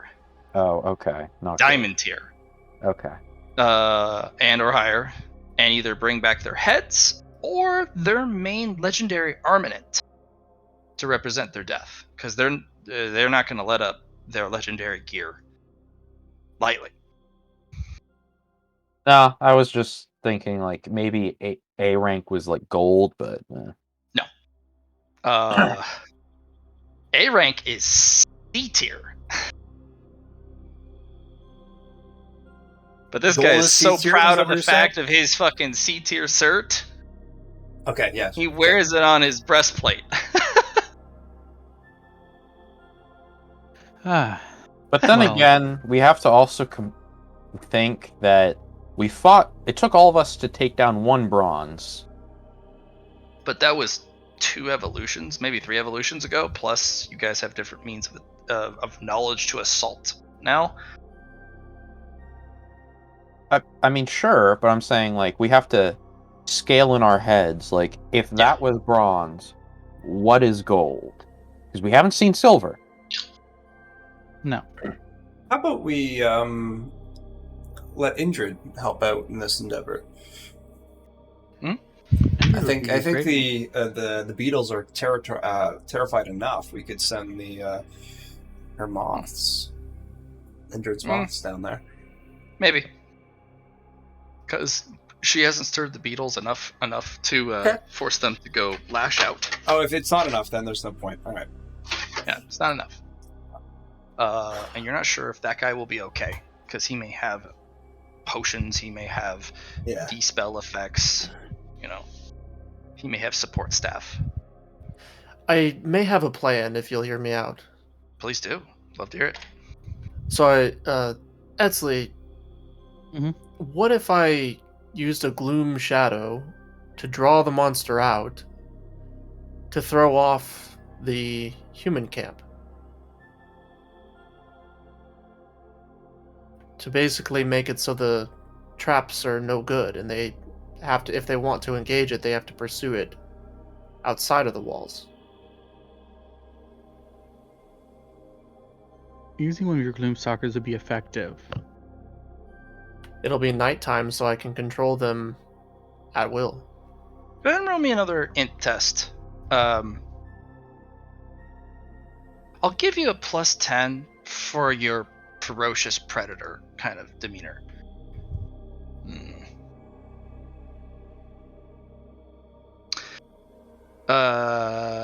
Susie, do you want to help, or do you want to?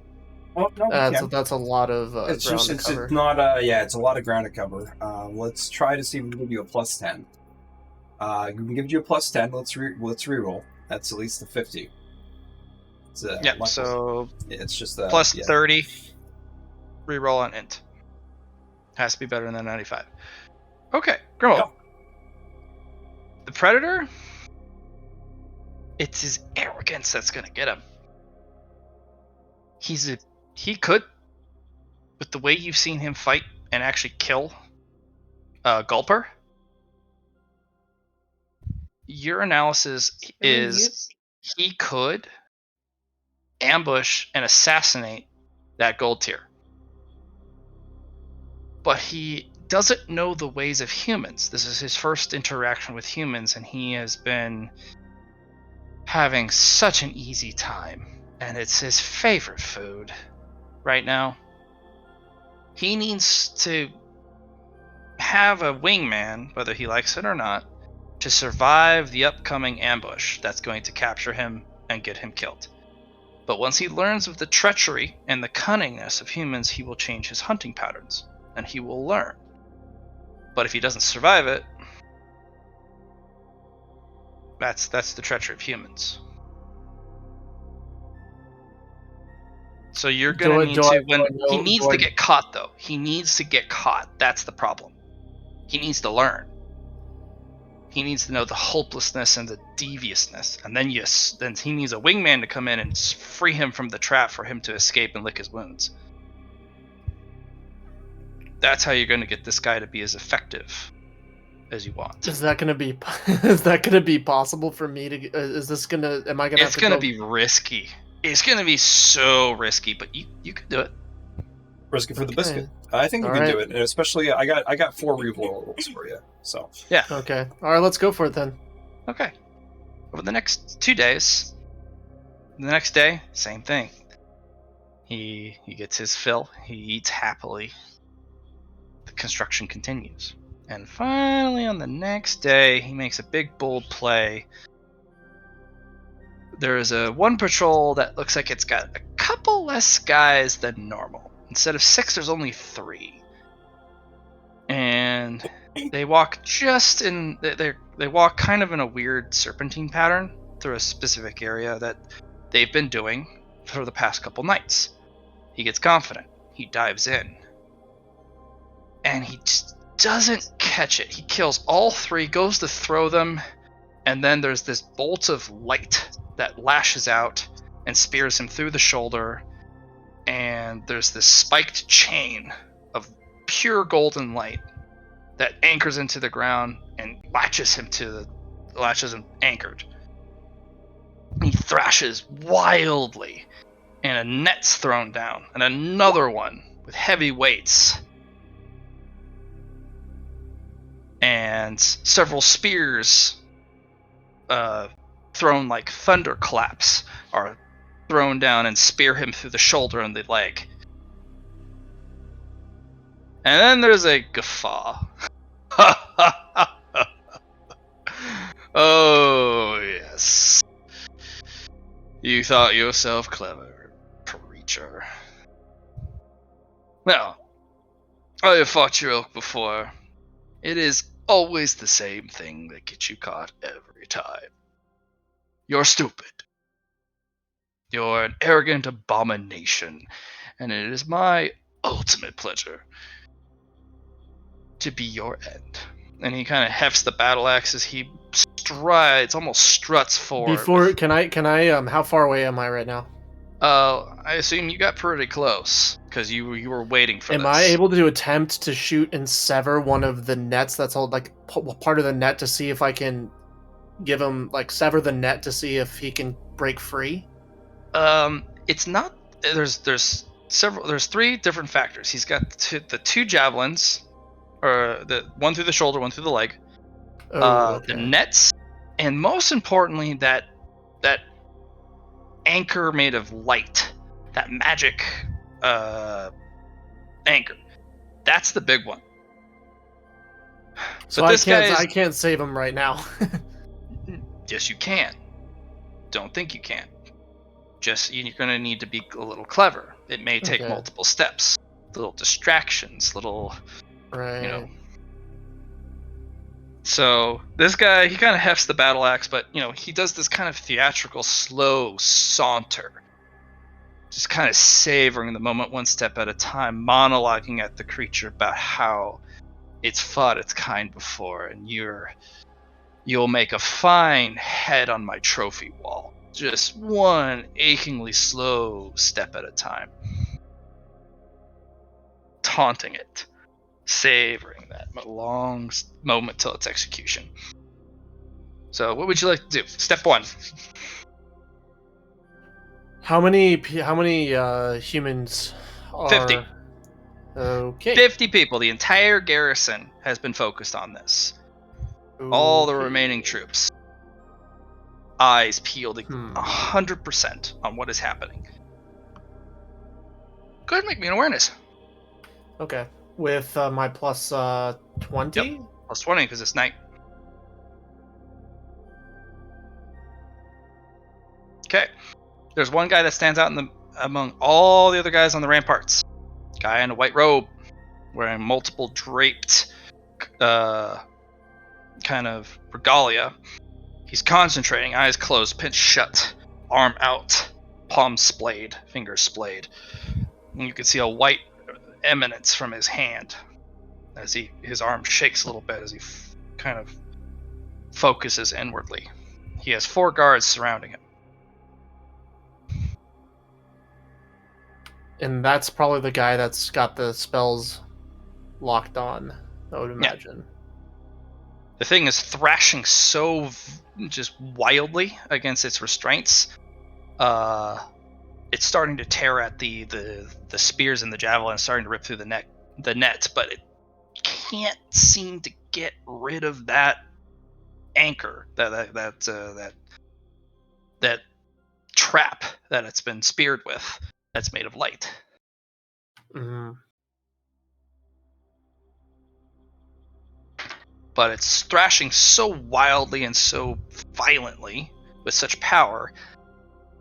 The guy who summoned it has to maintain the spell. And how is there any vantage point that I could basically disrupt him with? It's actually interesting. Almost the entire garrison, with the exception of 1 guard per wall, is looking at this creature. So there's 1 guy per each other wall instead of the usual 6 to 7.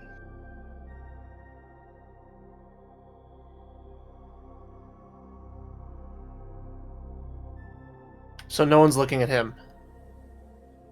Well, he's got 4 guys flanking him, all kind of outward looking. But you also have a range attack. It's night. You would need to get up on the rampart, which would require an acrobatics, using your spikes to impact the wall if you were to enter predator mode, your ferocity. Oh, that's dangerous. Okay. But you could scale the rampart, the sheer flat walls. Okay. I told you, this is going to be a big risk to save this creature, but it will learn from this. It will never fall for a trap like this again from the humans. Okay, so Edsley.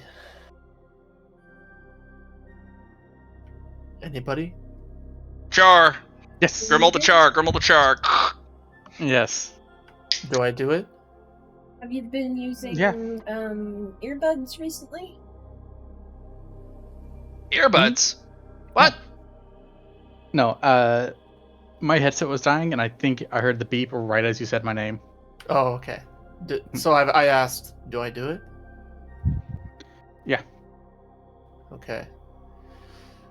So if you were to be looking at Grimold, his eyes get so black that light stops bouncing off of it, and I go into a ferocity state, and I attempt to scale the wall. Make me a ballistic skill test. Just a basic pass to kind of shoot yourself a diagonal line so that you can run up it. What's would that just be agility? It'll be an acrobatics, but it's a ballistic skill test to get yourself just the right line of spikes. With what bonuses? Plus 30, because it's an immovable object. Yeah. That's acrobatics. I need the ballistic skill test. Your ability to shoot your spikes. Okay, let me find You'll pass. You didn't need the plus 30. Plus 30 on the ballistic skill. You didn't need the acrobatics plus 30, so.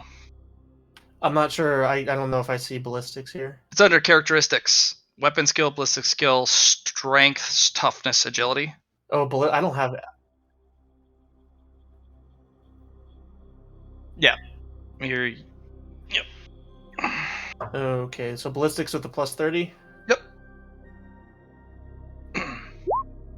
Nice. You shoot a perfect diagonal line. Your acrobatics, you leap up before your spikes disappear. And you're up on the rampart. Roll me stealth. There's 1 guard to your right. He's just finished his patrol to walk away from you. But you have the 4 protective guards around the What's guy the in the white bonuses robe. here? It's plus 20 for night and all your other stealth bonuses that you may or may not have. I don't know. It's minimum plus 20 because it's dead of night. I'm not exactly sure what all my bonuses would be. Well, you have an unnatural agility, so that's plus 10. Yep. And then do I get any bonus for ferocity? No. Okay, so plus 30? Yes. Alrighty. I'll roll it live for you so you can tell.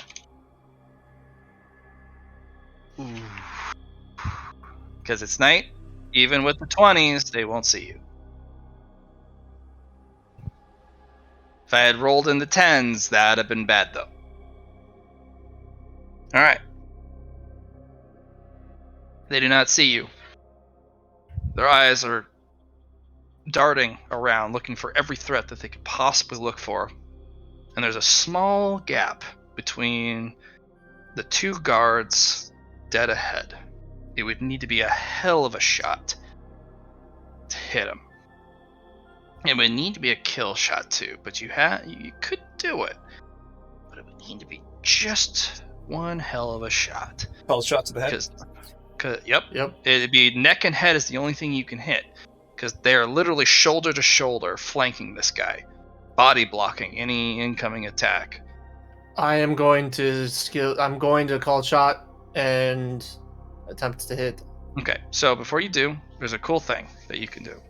Remember, you can use a half action to aim, 2 half actions to full aim, and you can get up to a plus 30, but the patrol will have started walking towards you.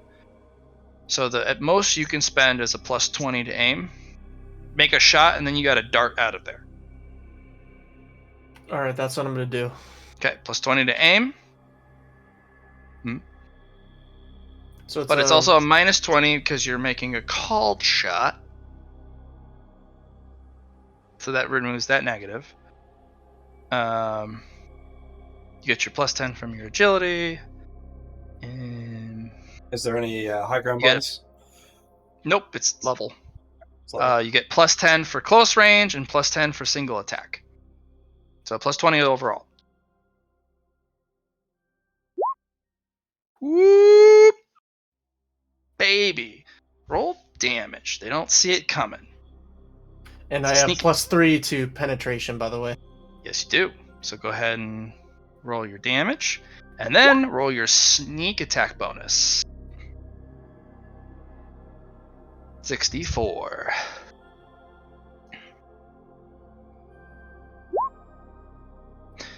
The spikes impact his neck, head, and right above his ear. And the guy drops like a sack of potatoes.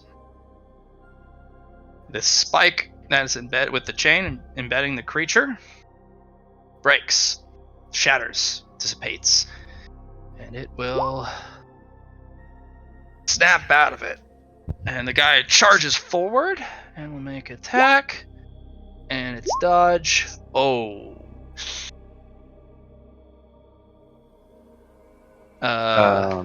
Question. Is it possible to throw my luck his way? No. Damn it. Not without being an OP seer. Yeah, Can I send it to you and you send it to him? I know, I can use it. It's just like, damn, that sucks. All right, so from my bond of Grim, I kind of see this happen, and I'm like, oh damn. How can I do this? Do you need an influence test before I can? Yes. You need an influence test before you can do anything.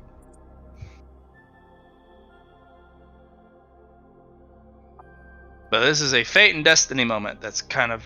Yep. So I pass that. 15. Okay. If you're going to use a fate point, it's a permanent give. But you can give this thing a fate point permanently. Sure.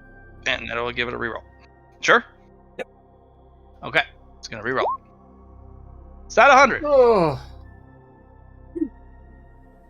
It's going to lose an arm and a foot in the slice, but it skitters off into the night, filled with hate and vengeance. And before anyone notices, I'm going to escape, and I've killed my Acrobatics, target. Stealth. You just killed a priest. There is hell to pay. I also need a willpower test to start, because there is such a thing called divine retribution. Okay. Willpower test. Oh no. All right, let's reroll that with a plus 10. You can't really fail now, so. Okay. Excellent. You're nearly struck by a dizzy spell, which would have incapacitated you, and then you would have been able. Then they would have subdued you. It's a divine force has reached out and tried to punish you for killing one of its priests, one of its followers, but you've resisted. Make me acrobatics to get off the rampart. Due to your catfall, you will not take damage when you land, because you will need to leap. Plus 20? Yep, due to the night. Nice. And then you need to stealth and get the hell out. So plus 30, because of your synchronicity with night and your plus 10. That's nice. You disappear. Whew. You have left no trace. You have removed an essential personnel. You have wreaked havoc, and that monster will remember. It also has a fate point now, so it's It has a fate monster. point. Oh, oh, baby, that thing is going to be nasty to deal with. But it's taking critical damage. It'll be out of commission for probably a week. Maybe now's a good time to go in that little den he's been having. And just take up all the loot, all the dead bodies, all the fun stuff. They have already surrounded the den. All right.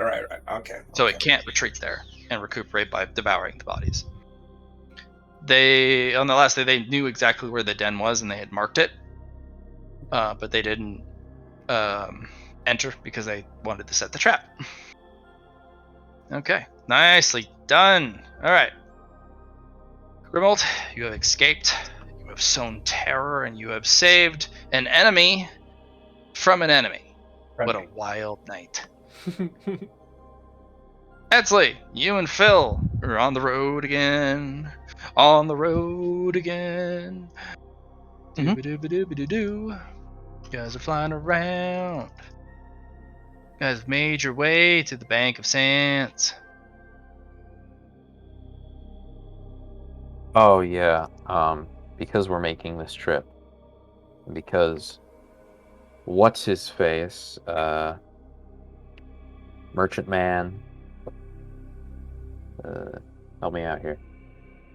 Ing? Ing! Because Ing is like right there.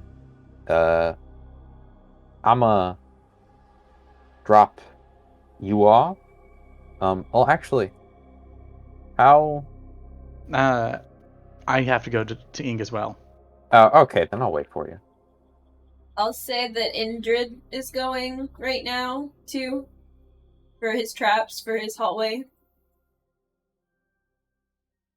Everybody else is going. So I'd like it to be noted, Beatsley, that I specifically carved out a 2-mile long hallway leading to your room. I know, I saw. Yeah. Why did you carve that out? I wasn't kidding when I said the other side. I mean, that's fair. The ziggurat's still going to be near the core, so.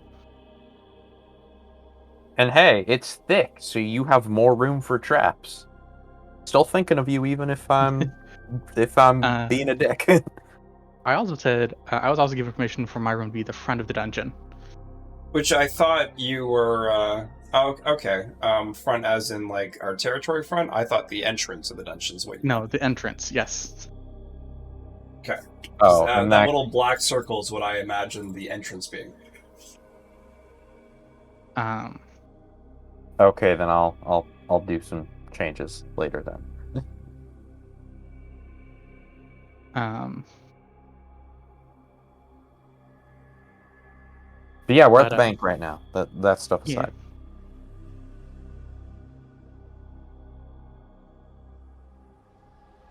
You've arrived. Remember, men, one at a time.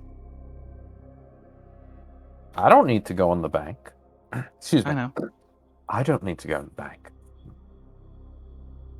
I know. But- It is just a reminder. In case you Though wanted I to go would in and like open an to account. I would like to listen in. I'm very interested in this thing called banking. Again, only one may go in at a time. You should be I able to listen know. in though. Yeah, that's what I'm saying. And listen in to our mental link. I'll let you listen in. Okay. I'm very interested to learn how interest rates work.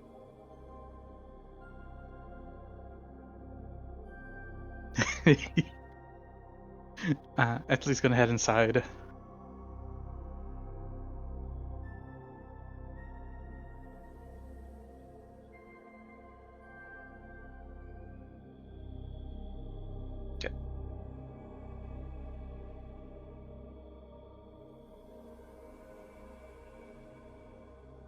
Just a note before you guys continue on.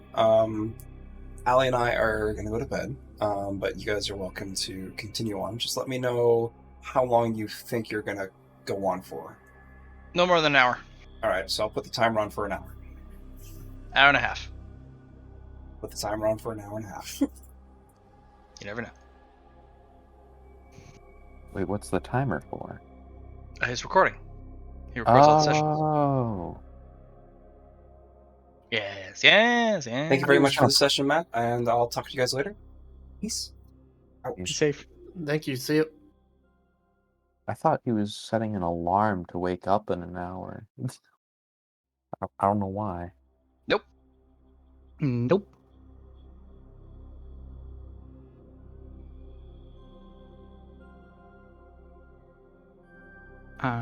But as you'll walk up and ring the bell.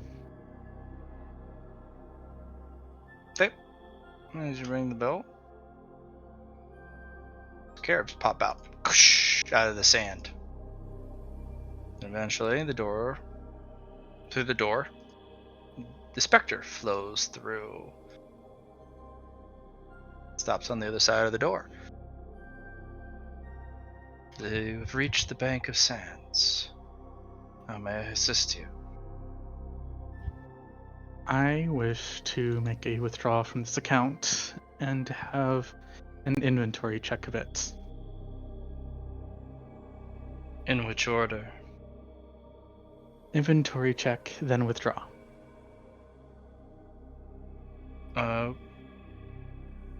Alright. One moment. And they will take the token of your account, hand it back, pull up from the sands, materialize a giant slab. First, before the inventory check, the legalese that you're going to be hit with. Beware! The loss of money you will have for every month you don't have in this bank. The amount of gold you accrue every month you have this current amount is 12,000 gold.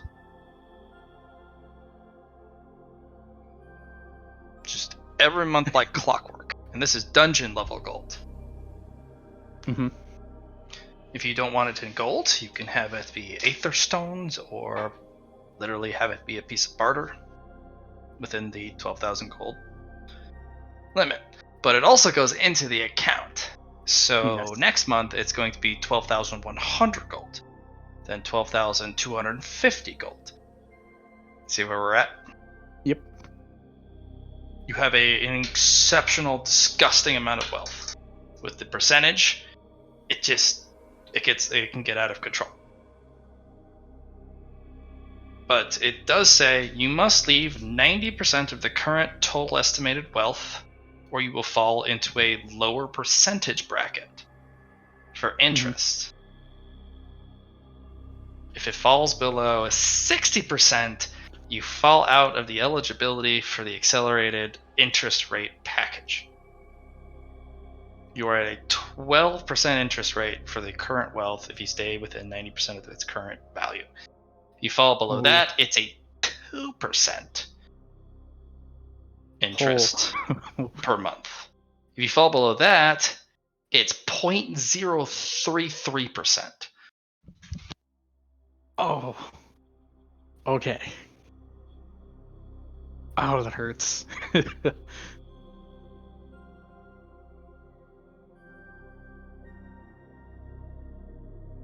Oh, that's how interest rates work. All right. So I just want to make sure.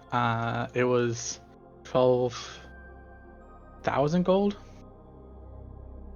Yeah, 12,000 gold per month for this upcoming month, then 12,100 gold, because that 12,000 is then added to the total of your wealth. Like somebody literally comes in and sets a treasure chest down of 12,000 gold in your vault. Okay. And then that is calculated at the total estimated wealth of your collective wealth, and then your interest rate at 12% then gives you more gold next month. The Skellerman inheritance is huge. It's a dragon's hoard of wealth, nearly.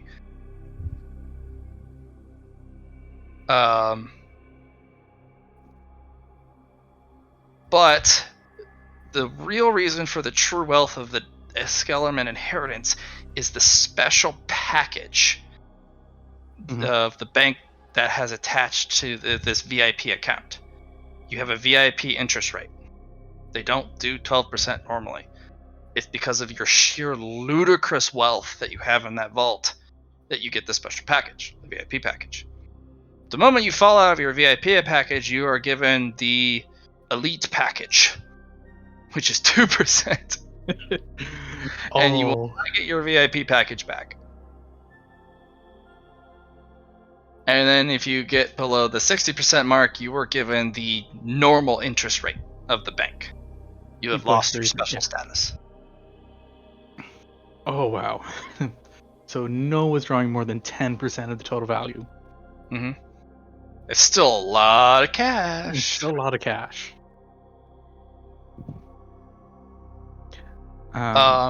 They send you 4 massive tablets of incredibly small text as you kind of look over it. When you get through it, you'll have to... There's no signature, it's just you have reviewed the information. You have to do this every time you want to withdraw from this account. The maximum amount of wealth you can draw depends on what you pull from it, but if it's just gold, you can pull 120,000 gold coins. That's 10%. It's a safe 10%. That's not like pushing it. That's more like 8.5%. Yeah. That's a safe. That's a safe assessment.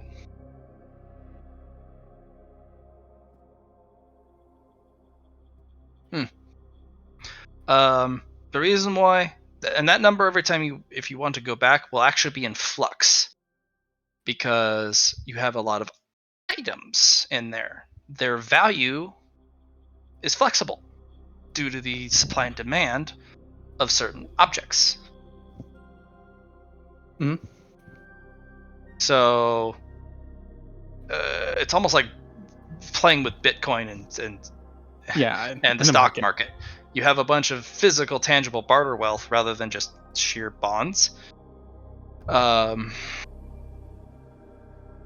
They recommend no more than 120,000 gold coins, the doubloons, because at any point in time, you can only pull 10% of the total value per month. If at some point your collective wealth plummets, say you pulled 9%, and the value of your hoard drops, now you've exceeded the 10% for the month. So stay away as far away as from the 10% as possible. Right. Unless it's literally the last day of the month. And you are 2 weeks away from the interest payment. Okay. Good. Next is the inventory. Oh, fuck balls. There's the wish scroll at least. That's your big package. That's why you're given the VIP offer in the first place. That never loses value. It only grows in value the longer it stays there. Mhm. But you have potions, materials for items, enchanting, alchemy, blacksmithing, just each in its own little display box with an assessor's stamp on it. You have piles of chests of gold, you have fabrics, you have books, you have spell tomes, you have skill books, you have an incredible amount of wealth. Mhm. There are 12 massive tablets with fine text that appear in front of you. And you have to use your little skeleton squinty eyes, even though you have no ability to squint or eyeballs, to squint at the text about how small it is. Because it lists every single individual item that you have with the assessment attached and a description underneath, and you're like, fuck. But say I have a lot of shit. You have a lot of shit. Yes. A lot of it's in flux, and you actually can see some of the sand reconfigure itself as real-time assessment value of certain items have changed up and down. Sometimes it's only by like 1 or 2% of a single percent, or micro percents. Sometimes things have jumped up 50 gold, some things have jumped down 50 gold. The sands remember, the sands know, and they actively calculate your current value. But at the big header overall, your collective wealth is 4.52 million gold, dungeon gold.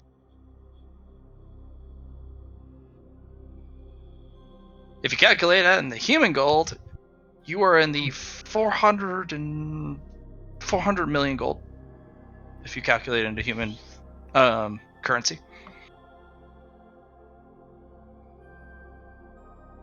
Damn. But that's gold. Sometimes, and you constantly see all the numbers just constantly spinning, shifting, changing because of all the other numbers changing. And the human value, it's just like watching a slot wheel just constantly spinning. It never sits on a single number except for the 4 at the end.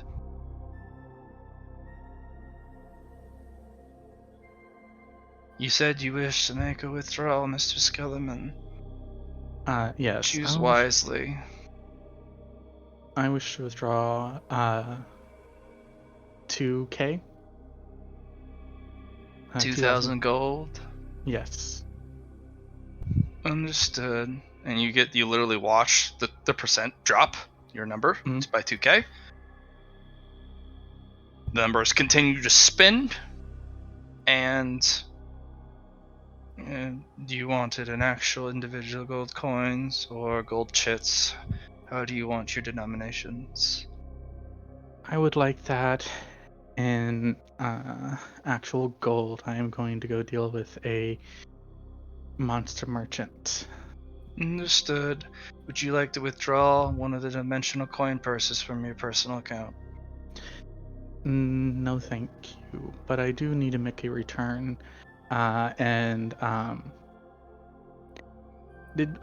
Question actually. Did Lord Gold give us back the transportation ring for the Aether? Yes, he did. He will give back the ring. Good. I have marked off that you have passed back the ring. You have a dimensional coin purse in your vault. Do you wish to withdraw the coin purse to hold your currency? Yes, please. It is a 20,000 gold coin purse, which is well within safety range of your VIP status. Confirm? Confirm. Confirm. I will deposit the gold within the coin purse. And pushed through the physical object like it's made of water, the door, a ancient box pulls through, the lid opens up through spectral hands, and there's a cutesy little coin purse made of silk and gold with a little attachment string, but no bigger than a tennis ball. It's embroidered, fancy. It's very feminine. I like it. Essie will take it. It's actually kind of cool. One of the coin purse, literally where the etching was in, just all that sand trickles through the floor as it, the record of it's been removed from your account. Do you have? How much does it cost for a appraisal? What type of appraisal service? We have VIP appraisal, elite appraisal, and of course, membership appraisal. Membership appraisal is 10 gold. The VIP appraisal is 1,000 gold. I am unsure of what this item would demarcate at. I understand. We offer the service depending on how rare the item is. It requires a special qualification. I believe Specialty and mastery of the appraiser. I believe I was told this is a high grade fire gem. Understood. I will offer you the elite appraiser at 100 gold. If it requires a higher individual, you will be consulted and you'll have to approve the expenditure. But of course, it can be added. And then a new pair of spectral hands, slightly different color, will appear, and a face will flow through. Another ghost, another specter. You have called, Mistress of the Bank. How can I assist? Your specialties are needed. Assessor. Of course, Mistress of the Bank. Dear client, how may I, a humble assessor, assist your needs, dear client? And so he's gonna pull out from his pocket dimension the Devastator Fire Gem. This is far beyond my capabilities, even on first glance, to assess. Its value is too great. It's too complex for my eager eyes. I apologize, dear client. You'll have to subscribe to the VIP assessor. I know the cost is cumbersome. I apologize. And he flows back into the wall and disappears. You have heard his assessment, which you have as extreme value. Do you wish to subscribe to the VIP assessor? I will subscribe to the VIP assessor. Please sign here on the sandstone for the 1,000 gold deposit. And so he's just gonna sign. Pulls off your account, and another guy will flow through. You have summoned me. Great. Owner of the bank. How can I help you? Your unique specialties are required. One of our VIP clients has come across something of great value. Assess it. You have already been paid. Of course, of course. Ah, dear VIP client, how can I assist you today? I have a fire gem here. Oh, a gem of fire. Oh, you have found something very rare. You wish to deposit this in your account afterwards, I hope? I do. Oh, yes, good, good. Would you please place the item in the pillar receptacle? As a pillar will erupt out of the ground, made of sandstone, and a dragon claw receptacle will, the claws will reach up and kind of reach to almost kind of up into the sky for you to place within the fingertips. And Etsley's gonna very gently place it in there. Yes, of course. And multiple spectral hands will flow over it as its head darts in and out of perception. It's been blessed by the Desolator. Oh, wonderful.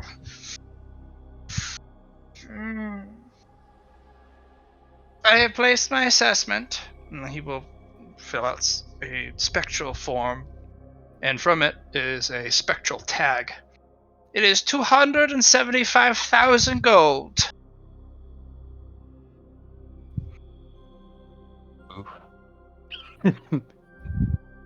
That is my assessment. Have a good day, dear VIP client. I hope I have done as you asked. Anything else while I'm here? Anything else you need assessed?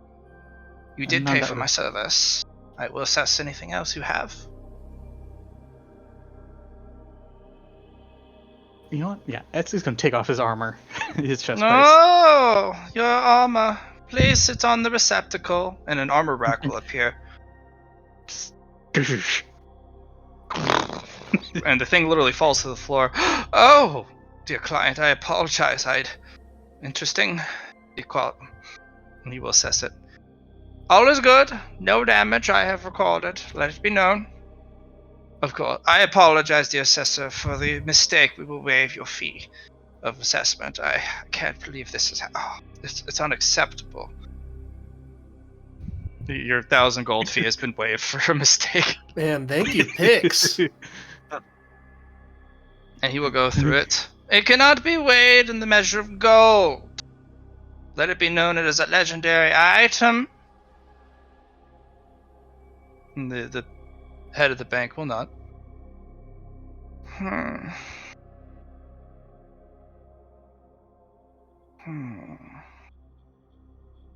It is worth 3 node size, high grade aether nodes. Let it be known. This is my assessment. Done. And he will flow back and wait. Anything else? Would you like to deposit your armor into your bank account, your vault, sir? Unfortunately not, no. This is a shame. We could be persuaded for such an item to give you 13%, Bank Master. Bank Master will not. If you put this item in the vault, you will get a 13% interest rate. Oh. The legendary item. It is of extreme interest and value to our bank. Does the client wish to deposit the item in your bank? I have a question here, GM, almighty GM. Yes. So, OC. you can create a magical weapon or tool. Does armor count as a tool? It is a tool, yes. Okay. Etsley will agree to deposit this, as he does not have the min 40 strength to use this properly. Let it be known the client wishes to deposit a legendary item into the bank. And the multiple scarabs will erupt out of the sand and escort the item to your personal vault.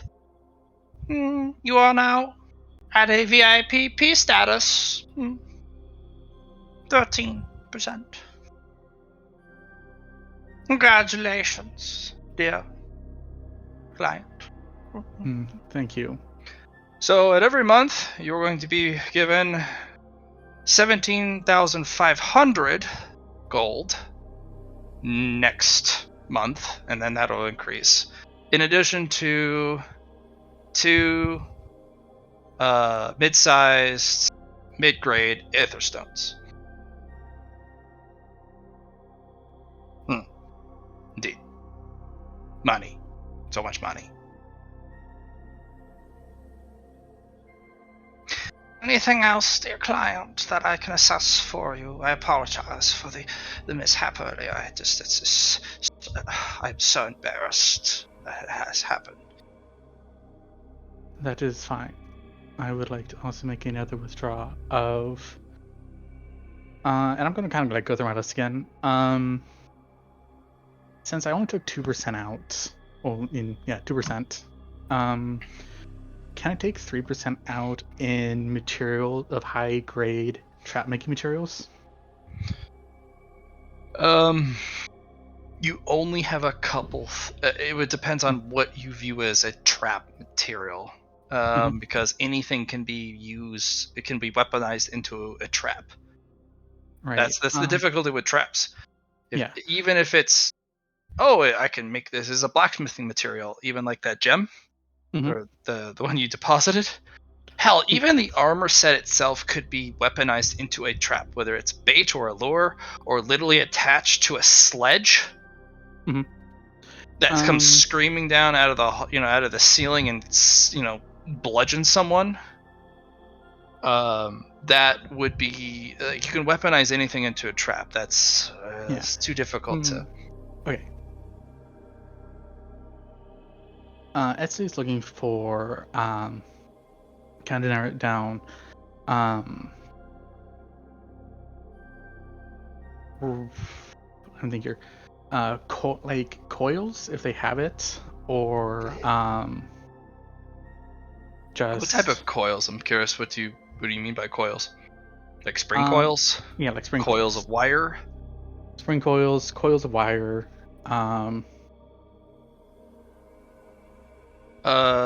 Roll me 4 luck tests. Okay. Okay. The 77 and the 81, you'll get parts, because no matter what you roll, even with a 100, you'll have something. There's some rare steel, like actual steel parts, for building stuff, like gears, even tools. There's a tool set, and a journeyman's engineer tool set in there, valued at 500 gold. You want to take the tool set?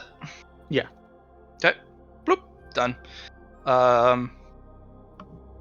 There is, for the 21, there are 2 springs made of a unknown material.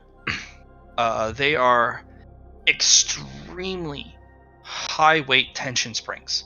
We're talking, to even start to compress them, you need to apply at least 5 tons of force. Maximum tension strength, 500 tons. Anything beyond that, you'll break the strings. Strings or springs? Springs. Yeah, literally springs.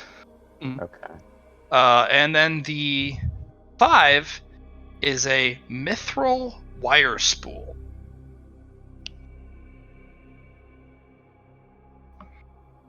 Nearly indestructible, hard to see, very sharp. Yeah. Oh, how much is the mithril wire spool gonna cost to pull out? 125,000 gold. Oh, 125,000 gold.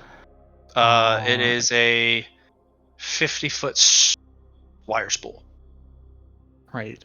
With the armor you just put in, that's well within tolerance. That's okay.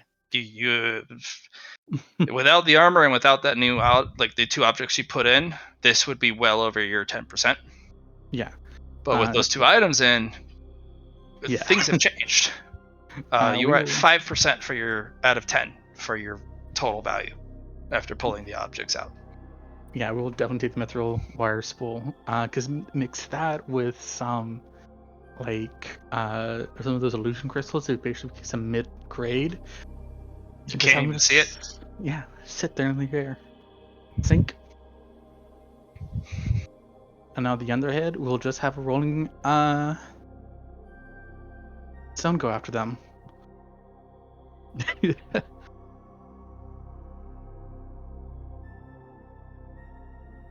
Alright, well done. Dear VIP customer, is there anything else we can assist you with your account with us today? I am fine. Thank you, though. Of course. Go with peace. And thank you for your continued patronage. And so he's gonna bow and make his way out. Flows up through the locked door, and these things burrow as you leave the threshold.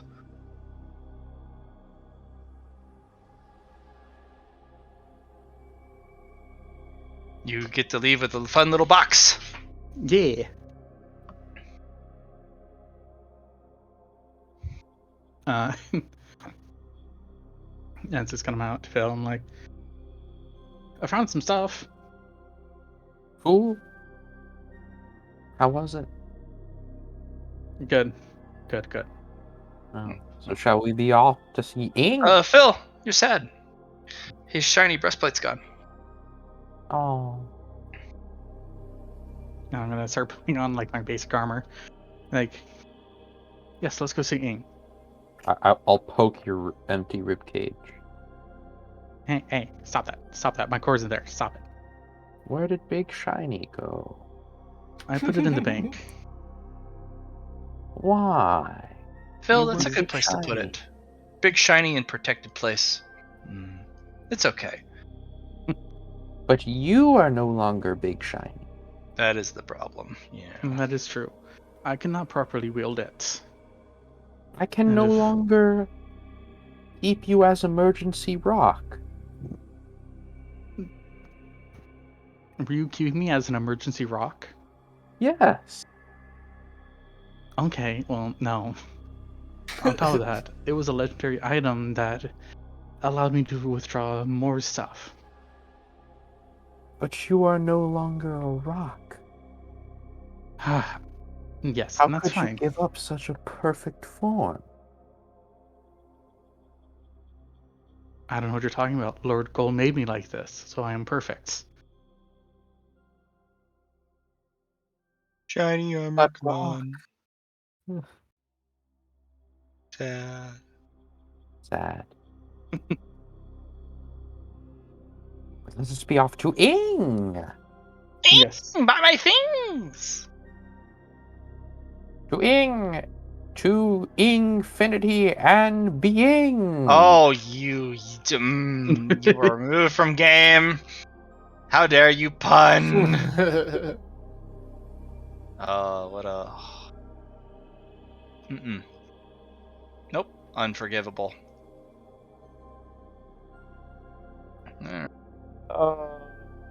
You can't have done this to me. That was on the spot too. No, unforgivable. Didn't even have to think about it.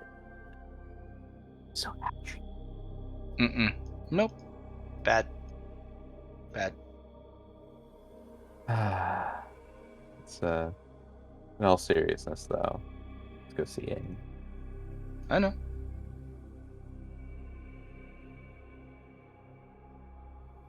Flying over the site.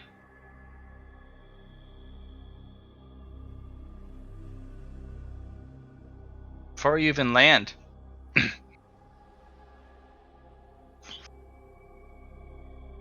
Ing. Oh, there's Ing. No. No, what? That's not him. He's over... Oh, that's Ing. He's right here. I recognize that. Oh yeah, I recognize that too. I have that token far before the individual who used it in the first place. Fair. What are you doing here? He's different. Different token. I like that token. Oh, Same these guys. arrogance. Yeah, the hunter team you let go. Hauling around more monster prisoners. It's good to see familiar faces. Or a familiar face. You guys let them go. They're still alive and business is booming. Nah, I mean this guy right here. This glorious visage. Yeah, you remember him. Yes, of course I do. It was one of my prouder moments. Yeah, it was. A lot of throwbacks in my games. I like to do throwbacks. Well, Temporal Collie's in full swing. There's a red, hazy miasma from the sky. You feel anger and rage kind of supercharge those down below, and if they don't have resistance, they frenzy. So only the most powerful and confident and equipped people can stay in this camp for long, because the Temple of Kali has an effect on those who wish to wait. But you are looking at adventurer and hunter parties of the highest order coming for the very brief amount of time that is available for the Temple of Kali. And, interestingly enough, at the edge of camp, Aang has showed up, and he has set up his stall. And there are people, humans, showing up, bartering, and doing business with a monster, which is interesting. You'd think they try and rob them of all this stuff, but no, they're doing actual business. Should we And you hear from land? the sky, "Buy my things!" Yes, Phil, we can land. Very well, I shall land in this corner.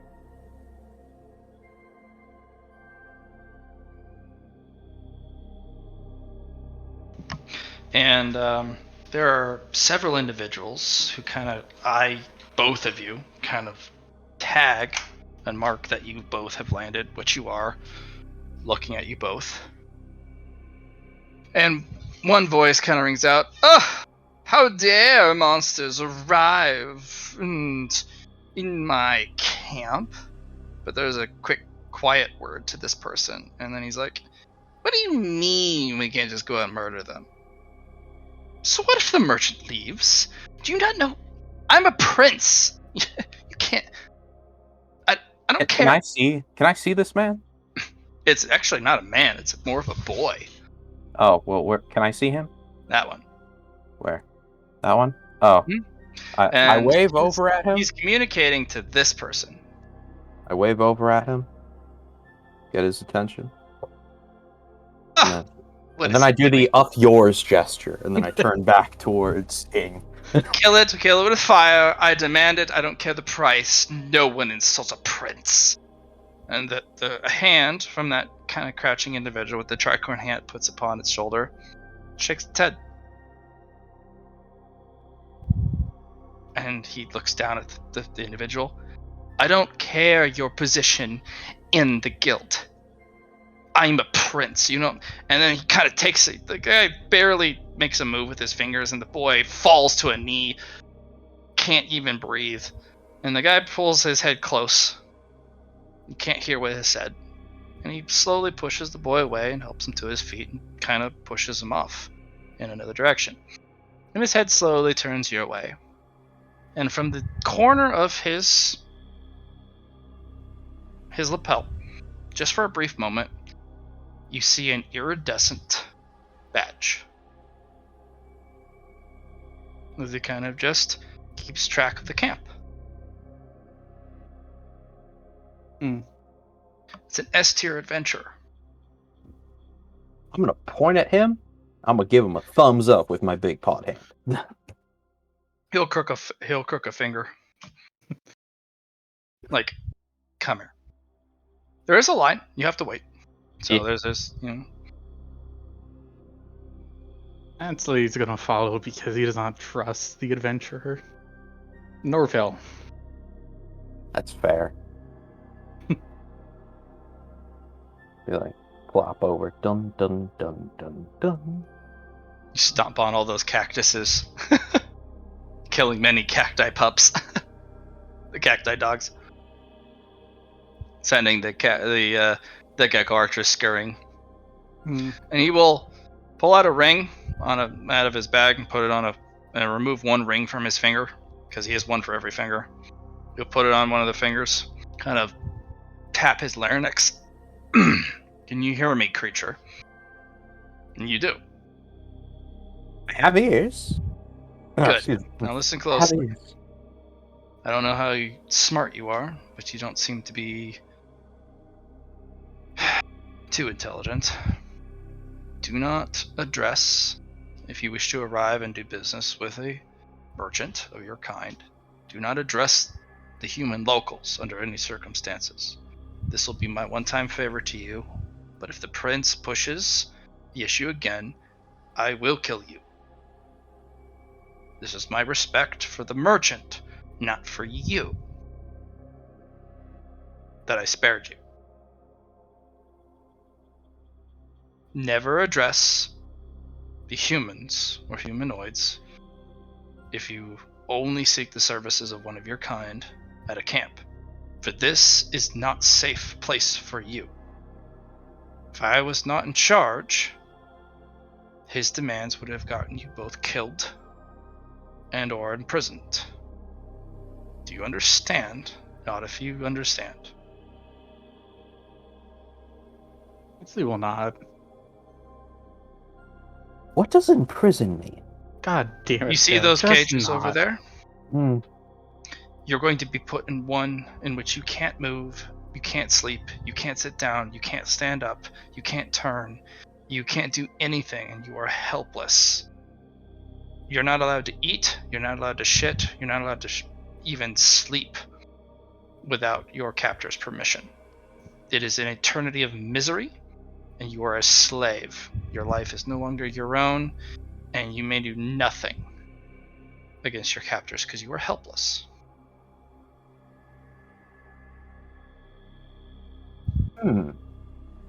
This sounds like a very unpleasant experience. But what is a slave? I'm sorry. He my will reach friend. over, grab a scale, yank it violently from your chest. Ow. That does 1 actual health damage to you. Yeah. Stop asking questions. I didn't ask a question for you to answer, nor did I give you permission to ask me a question. Do you understand what I am saying, beast? Well, you don't have to be so mean about it. Shut the hell up. Go do your business with the merchant and clear out before I carve you to pieces and present it to the prince who I am protecting. Yes or no? Nod if you understand and accept it. No if you don't. I'll nod. Good. I'll go about your business. Come on, Ixley. Some people aren't grateful when you turn on a dungeon.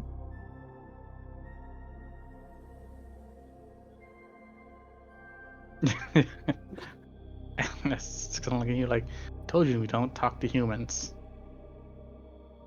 I really wanted Possibly to the ask. most ridiculous. I That's really wanted to ask him what that gesture I've been using means. Oh my god, no. Phil. No. Do not ask humans questions. Humans are the enemy. What? You remember this, correct? Hello, welcome back. Buy my things. Hello, Ing. Ging. You're in danger here. I am. You are silly. We've come to talk to you and you alone. Okay? Until this one decided to be an idiot. Buy my things. Yes. Sure. First thing Essie's gonna do is take the cage out and hand it back to Ing.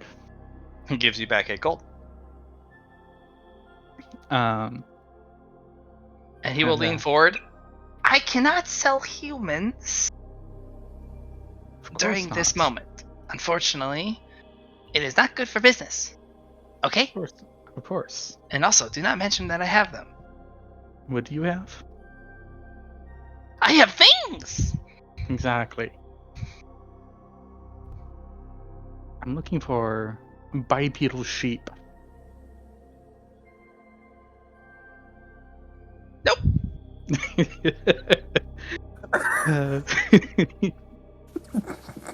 Actually, he comes out and holds up a monster cage, and there's a sheep on 2 legs.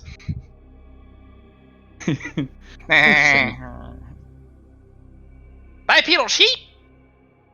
It's a sheep on 2 legs. This will be helpful. They produce an exceptional amount of wool. 20 Yes. gold. Very rare. Etsy will hand in over 20 gold. Several humans come over, kind of looking at it because they know that type of lingo. They look at the sheep on the two legs, and then they like crack up in just guffaws and laughter. See? And this is why King is tolerated. He sells other monsters. Mhm. He sells everything. He is an exceptional resource for dungeons, especially with a timer on it.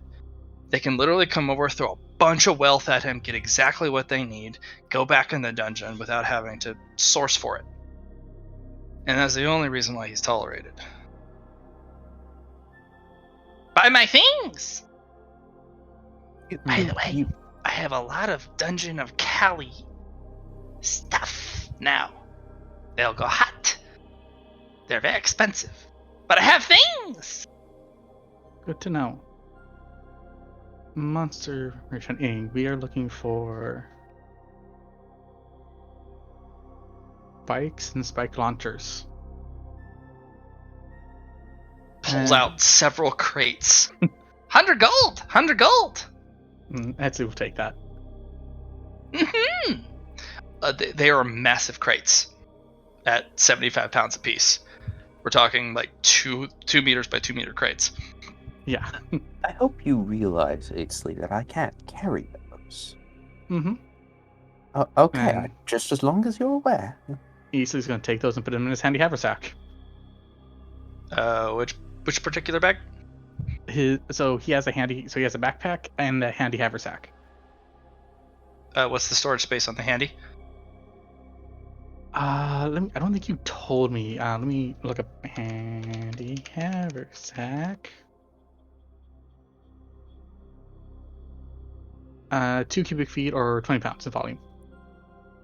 Those are 75 pounds a piece.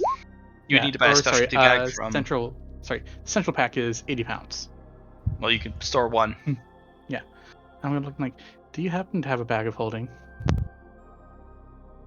He will reach his hand in, and when he comes out, it'll extend out to 20 feet, and on the arm, looped, either on a leash or a loop or a strap, are 50 different bags of holding in different sizes, different shapes, different types. I have things! Very popular! Storage bags. Yes. How much for... He's gonna kind of look at it and point to like the middle one. It'd be easier to tell me how much space you want to store. 70 cubic feet. 25,000 gold! There's a couple heads that turn your way like, damn.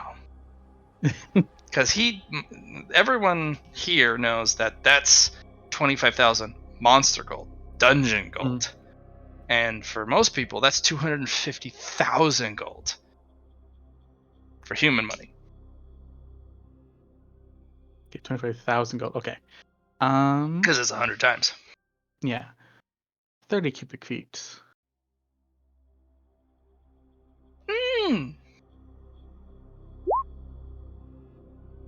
9,500 gold.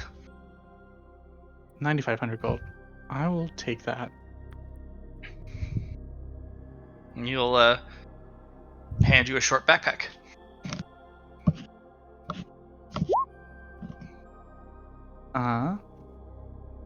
It's gonna finish putting the rest of the traps in. The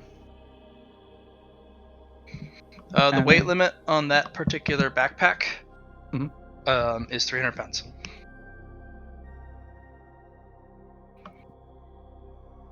Okay.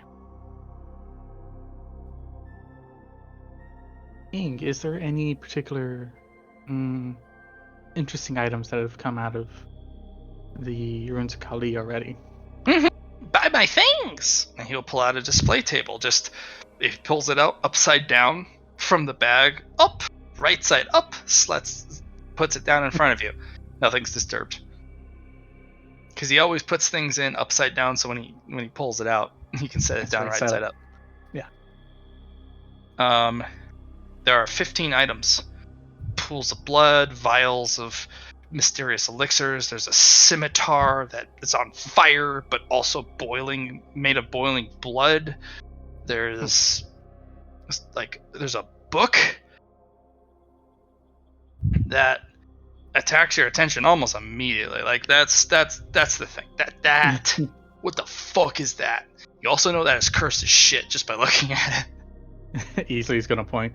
What is that book? Of eternal suffering. Book of wrath. Book of bad things. Interesting. Mm-hmm.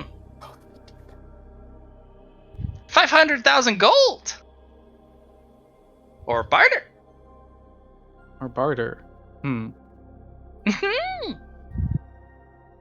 I have a valuable piece of information I'm willing to give you about this tomb. Mm.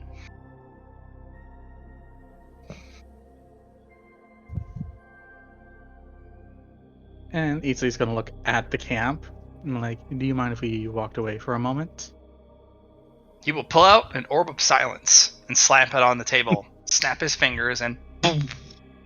The whole world around you turns this to mercurial, oily black. Silence! Good. I know that there's Orb of silence! 755,000 gold! No, thank you. Okay. I'm willing to trade you in this knowledge. I know that there is about a secret aspect of this temple.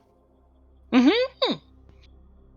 You'll pull out a weird tome, flip it to a page, and pull out a little pen, dip it.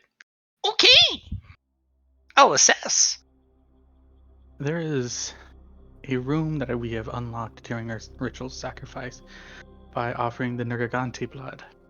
It's been looted! Successfully cleared! Interesting. Mm-hmm. I'm assuming that was the flaming sword? Mm-mm. Oh. Rune of Wrath! Fascinating. S-tier adventure party clear! Well then, I believe I do not. Then Esley's gonna pull out the map again. Mm-hmm. And pull up the notes on the Wrath of Kali. Yeah, that room has been obliterated in a single try. It's basically an overuse of force. Yeah. It's overqualified S-tier lance of adventurers walked in and went, I don't know what to expect, but we're so fucking overgeared and overleveled for this shit. If one of you dies, you fucking deserve it. And Esley's gonna like, I believe I do not have any information, secret information then about the temple. Actually, you do. You have secret information about the temple. Oh? You do. You discovered something fascinating about the temple that's really, really important. But only I'm not going to allow you a roll, and I'm not going to give you any hints. There's this extremely important piece of information that you can sell at the highest premium about the temple, but you have to, as a player, remember it. And it is something you discovered, and I talked to you, and I told you about it at the time we uncovered the Temple of Kali and the discoveries you made. And unfortunately, it's been a couple sessions. Yes. Can you figure it out? Temple of Kali has to be, in order to open the blood, you have to open it with bit of fate. We offered blood. The blood of Kali was rage. And so I was just kind of like thinking this out loud.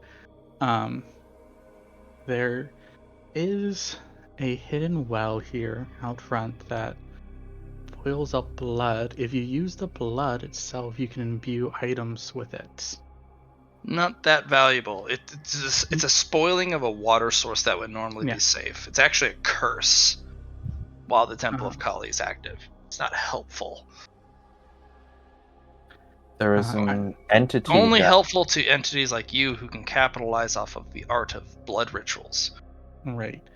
There's an Otherwise, entity it's who just controls a the curse. dungeon. What was it, Phil? There's an entity that controls the dungeon. Every dungeon has an entity that controls the dungeon, Phil. Yeah. You silly goose.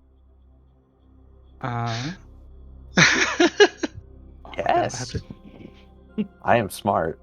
You are smart, Martin. Phil. We love you. Martin. Friend. Food. Best friend. Rock. Gulper loves you. Gulper is your best friend. Smart. Let me.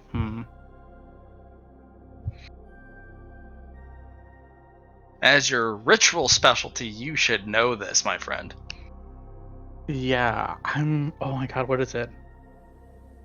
I'm pretty sure it had to do with what went down when you did the sacrifice. Just saying.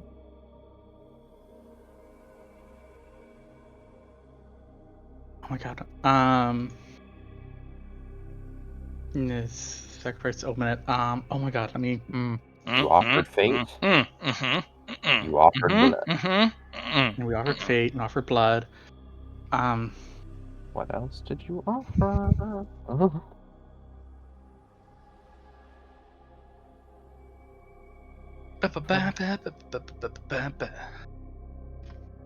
Fate, blood. We offered the blood of a legendary creature that opened the hidden room. From your ritual.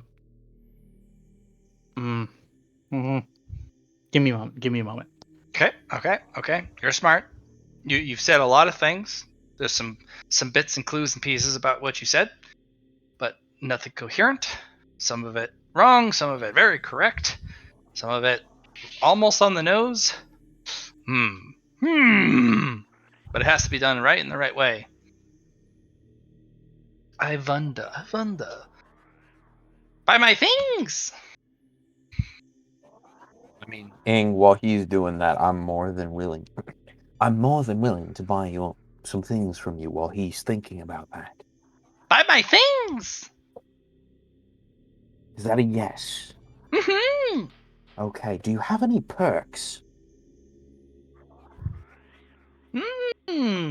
I do. Very expensive. Barter only. Oh, okay. And he will, from his vest, pull out a little keychain that has 3 perks on it. Best offer. What do they do? Revive on death. Very expensive. This one. Imagine. Okay. Go fast if hurt. This one. Return to sender. Very expensive. I imagine. How much is... Barter only. Best offer. Barter only. I offer you, Ing, in exchange for return to sender, enough of my flesh and blood to... You'll die. I was going to say to reset the dungeon, but... You'll die. 2 times. Oof.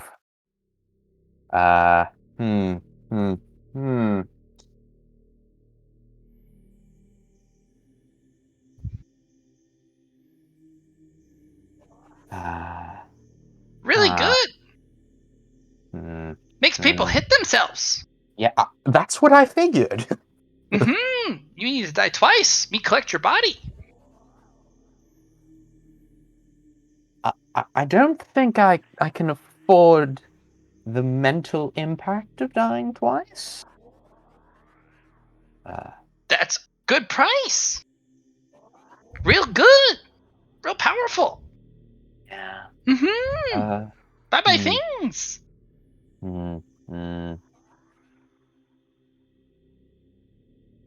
Okay. I'll think about that, Ing. No one buys. Very expensive. What if I gave you my perk Mm-mm. in exchange? Mm-mm. Well, how much Need would it more. lower? Well, how much would it lower the price? 1%. Well, shit. Oh, new F word. tier perk. This is S tier perk. So strong. Oh, strong. Deflect even S tier attack.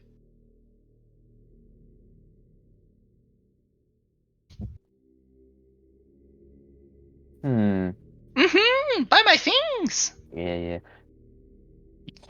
Do you have the ability to expand a storage space? Expensive. Puts away the perks. Pulls out this kind of glitched cube in a glass box. Barter only. Best price. Best offer. Oh. I remember. You remember? I remember. Okay. Let's pause our transactioning. It would Puts appear away that the cube. No. would appear he Continue your remembers. transaction. I haven't. No. You should say it while it's fresh in your mind. Come on. No. So, like, if you want to, quote unquote, purify the temple, get the most out of it, you would have to offer up a high-ranking priest as a sacrifice.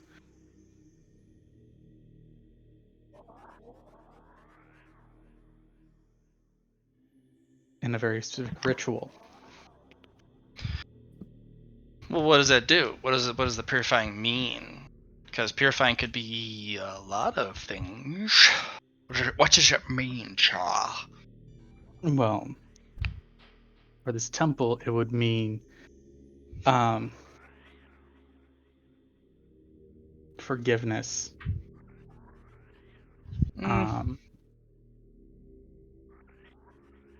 But what if an adventurer were to, or a hunter were to walk up and buy this information? What mechanically would that mean for them? What tangible benefit would they gain from forgiveness? Because it's a business transaction to them. Dungeons are business. Live with You'd receive themselves. the well, yeah, but you'd receive the blessing of Kali. Right. They also need to know what exactly the type of priest you're going to need or priestess for this. Oh,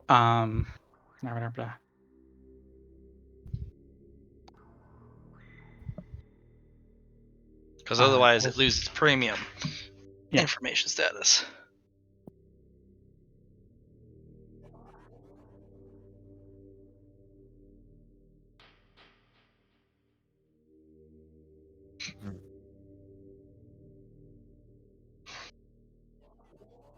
As I said, continue. As I said, continue transaction because it's, I'm trying to remember it all. You think again. Back to you. My Okay. things. So glitch cube thing. It brings out the glitchy cube thing. Best offer, barter only. Okay, Very expensive. So yeah, but it expands a storage space. How much? 10 meters. I don't need that much. That's the only one I got. One of a kind. One time use only. One person. That's only one I got. That's fair. They bought all of those ones. They bought all my things except for this one. Couldn't afford. Didn't want to buy. How much in ether stones? 3 flawless gems. Can't do it. Too much. Too much. Too much. He puts away the cube. Can we maybe trade favor? No. No. Okay. 100 life debts. So Christ, this is a hard bargain. Yeah, 10 meter cubic expansion for the blessing space. Not the humans bought it to increase their dimensional bag space of a single bag. This can be used for the monster dimensional space. You have a 1x1. This would make it an 11 by 11 meters. Or increase the dimensional bag space by 10 by 10. This is an insanely expensive thing. Is it more or less expensive than the perk? More expensive. You can buy all 3 of those perks and still be short for this item. Just fuck, I came underprepared. Ing's got some surprisingly incredibly valuable things, but hey, these items aren't going to just disappear. Asking for them, unless something miraculous happens, and somebody not only asks for the things but also has the ability and the willingness to pay for it, he's going to hold on to these for a really long time. So you can kind of work your way up to it. So it's information gathered. Yeah. Ing? Also, I get to play more Ing. Yeah. Ing, My things! yes. Do you have the ability to sell physical traits? And he pulls up a table from the back, from his backpack upside down, sets it right side up, with a bunch of individual itty bitty bottles with little tags, little tied around the neck is a string and then a paper tag that drapes down from the string, tied around the neck of each bottle. Each bottle is a sliver of this coalescing energy, kind of like almost like a wisp of a flame of different colors. What are you looking for? I was just curious if it was possible, honestly. What do you have? I have things! So many things! And he'll pull out another table, and another table, and a fourth table. So many things! So, question, is he basically selling qualities? He's selling stats, characteristics, skills, qualities. What qualities does he got? You're not sure. If you see it on the quality chart, ask me about it. I'll roll and see if he's got exactly that one. Does he have ones not on the chart? No. No. I'm Okay. not going to do that. He does have a couple legendary ones. But they are expensive. I imagine. They are so expensive. Buy my things! Do you have something that would allow me to... I know it. I feel it in my bones. Dragons might have the ability to affect the regions around them based on their elements. Do you have something that could bring that forth in me? Sure, what you mean? Well, the Desolators, the territory was on fire. I don't know exactly what that looks like for someone with my attribute. Oh, no word.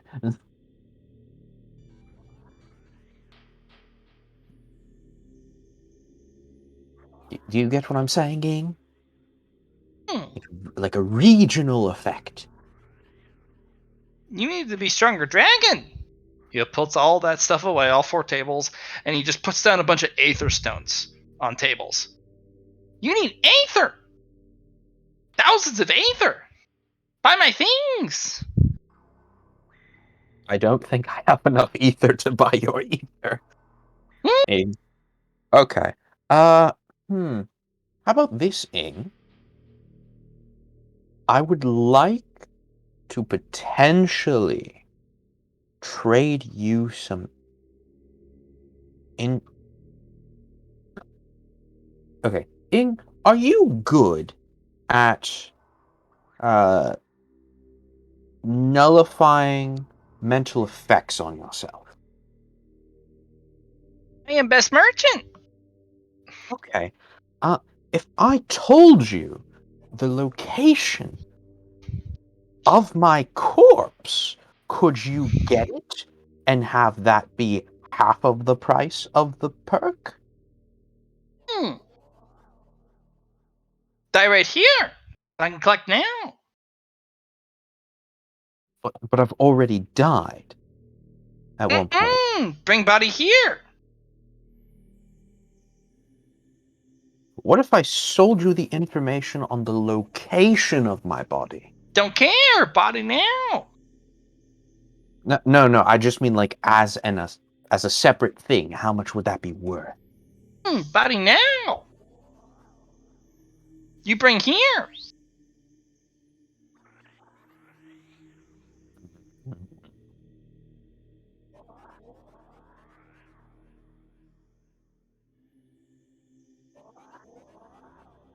Okay, Ing. How about this? Do you have a trait for sale that would let me grow a second pair of wings? Hmm.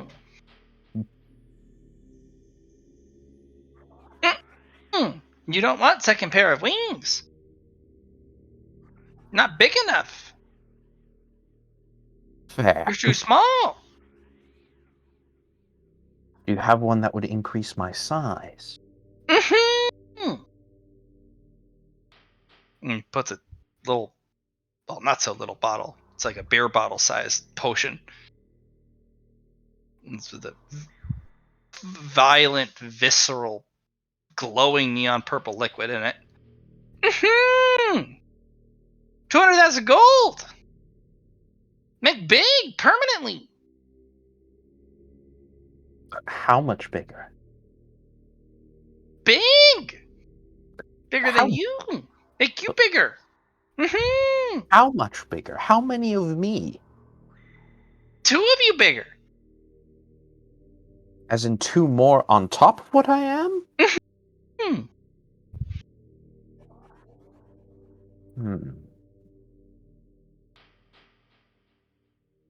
you add you and another you together, that's how big you'd be.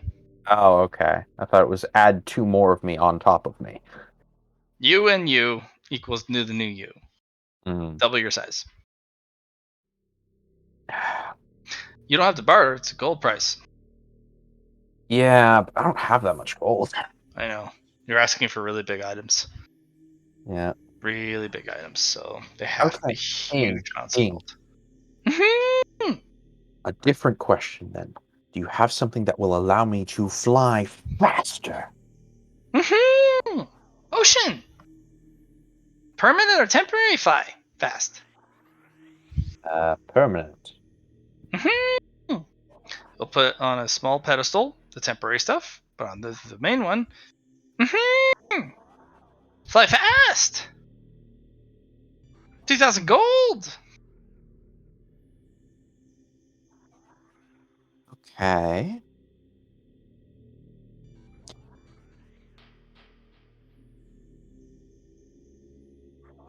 Wait, no. I tabbed out of the wrong one. How much does my hoard amount to? Outside of the ether stones. How much you got, dude? Like, that's I'm not gonna keep track. 884 ancient gold coins. That you are 2,000 almost ancient 1,200 silver. short gold. 2,000 ancient silver.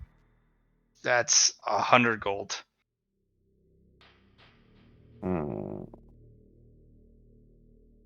So, or 200 gold, or yeah. So you are about 1,000-ish short for that potion. What this does simply is increase your flying speed by 1 degree. So if you have flying 3, it makes it flying 4. If you have flying 4, it makes it flying 5. So one-time use potion, you cannot consume multiple of these. It surely makes you faster.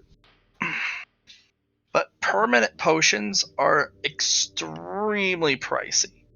Anything that permanently increases your stats or abilities or talents or traits, any of that, all of them, very, very pricey. They have to be. I take out, or first, my horde brooch appears around my neck. It's always there. No, it's in the subspace most of the time. Oh, you pull it from the subspace. Okay. Yeah, and I pull it so that it appears around my neck. And I take out from it one. The hell is it called? I take out one medium-sized high-grade ether stone. Potion yours. Nope, Yo, no, no, mate. no, no. Nope, not that. Not that. Not that. How many of these would I need for For the what? the return to sender? Return to sender. 1,000. Jesus Christ. Who the hell is Jesus Christ? Not important. Holy jort.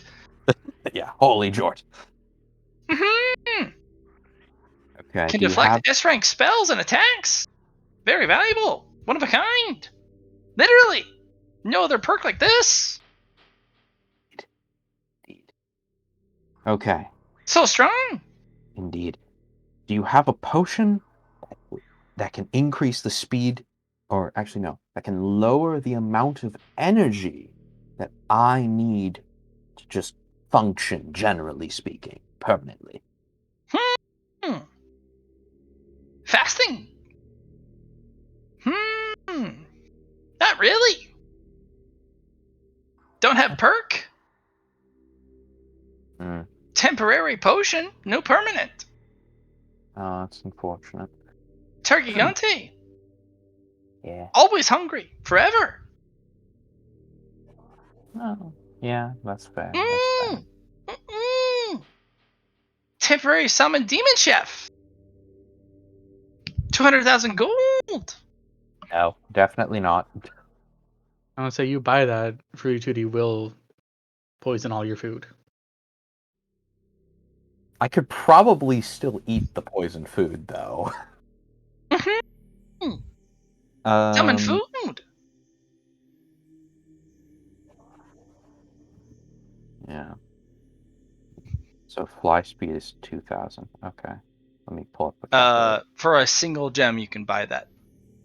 Oh, yeah. It's 50k. One gem's 50k, you told me. Yeah, 50k gold. You can buy a lot of stuff with that. I'm planning to. I'm keeping the other 4 for the emergency thing, right? That Goal advised about, but I could get potentially a massive boost in my personal power right now. Sure.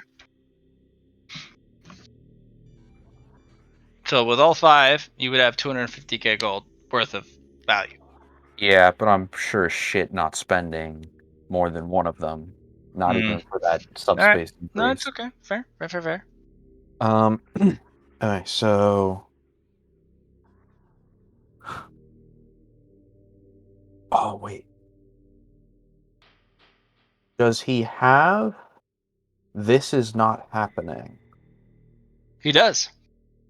How Barter much? only. Barter only. Best offer. Best offer. That's fine. That's fine. Does he have a potion that can permanently increase the speed of my regeneration? Yes, he does. 5,000 gold. Okay. It increases your regen by 1. Okay. Does he have a potion or something to increase or decrease the penetration quality of weapons attacking me? He does for 40,000 gold. How much He does it decreases decrease? it by 1. Fuck that. Maybe at a later point. It's an entire 1 pen. permanently. That's why it's so damn expensive. Hmm. How much to increase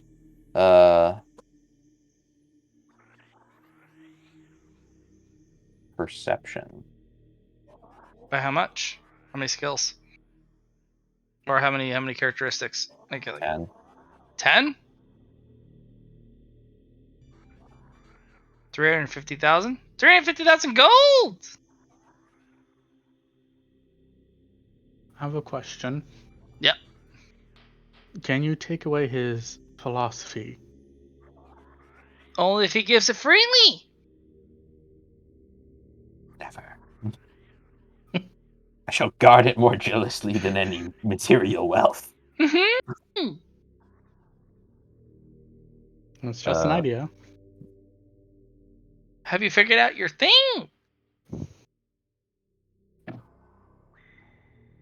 Etsy's been going through notes and trying to recall, and the only thing he can remember, because he's a skeleton, is that this place used to be a temple of respite where it would wash away fatigue. If they were able to cleanse this place and re-establish the temple, you would have a permanent foothold here. Right. That's not that valuable. People looking for wealth, repeatedly abusable wealth. Adventurers would rather let this place continue to persist if the value of wealth that they can accumulate is large enough and valuable enough. They don't fucking care about clearing this. This is a moneymaker. They just want the keys to the kingdom is what they want. Nope, don't remember. You don't remember? Nope. I do not remember. Phil, you remember? Do you remember? I think I do. Mm-hmm. Tell me. You sell, I buy. What will you give me for this information? If it's good, lots of things. Alright.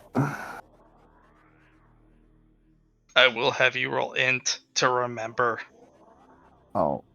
Well, Sorry, I don't even friend. know if I as a player remember. Let's start there. Well, let's start with what Phil remembers. Sure. What you do know is I that will someone re-roll else in your party knows. I will re-roll it. Like I said, I don't like I. Somebody else in your party knows. Yep. Probably Not Etsley, especially Etsley. He would know. He's a Skellerman. No, definitely not him because he doesn't remember. He said so. Oh, that's right. Susie knows. Or Grimald knows. Definitely Grimald.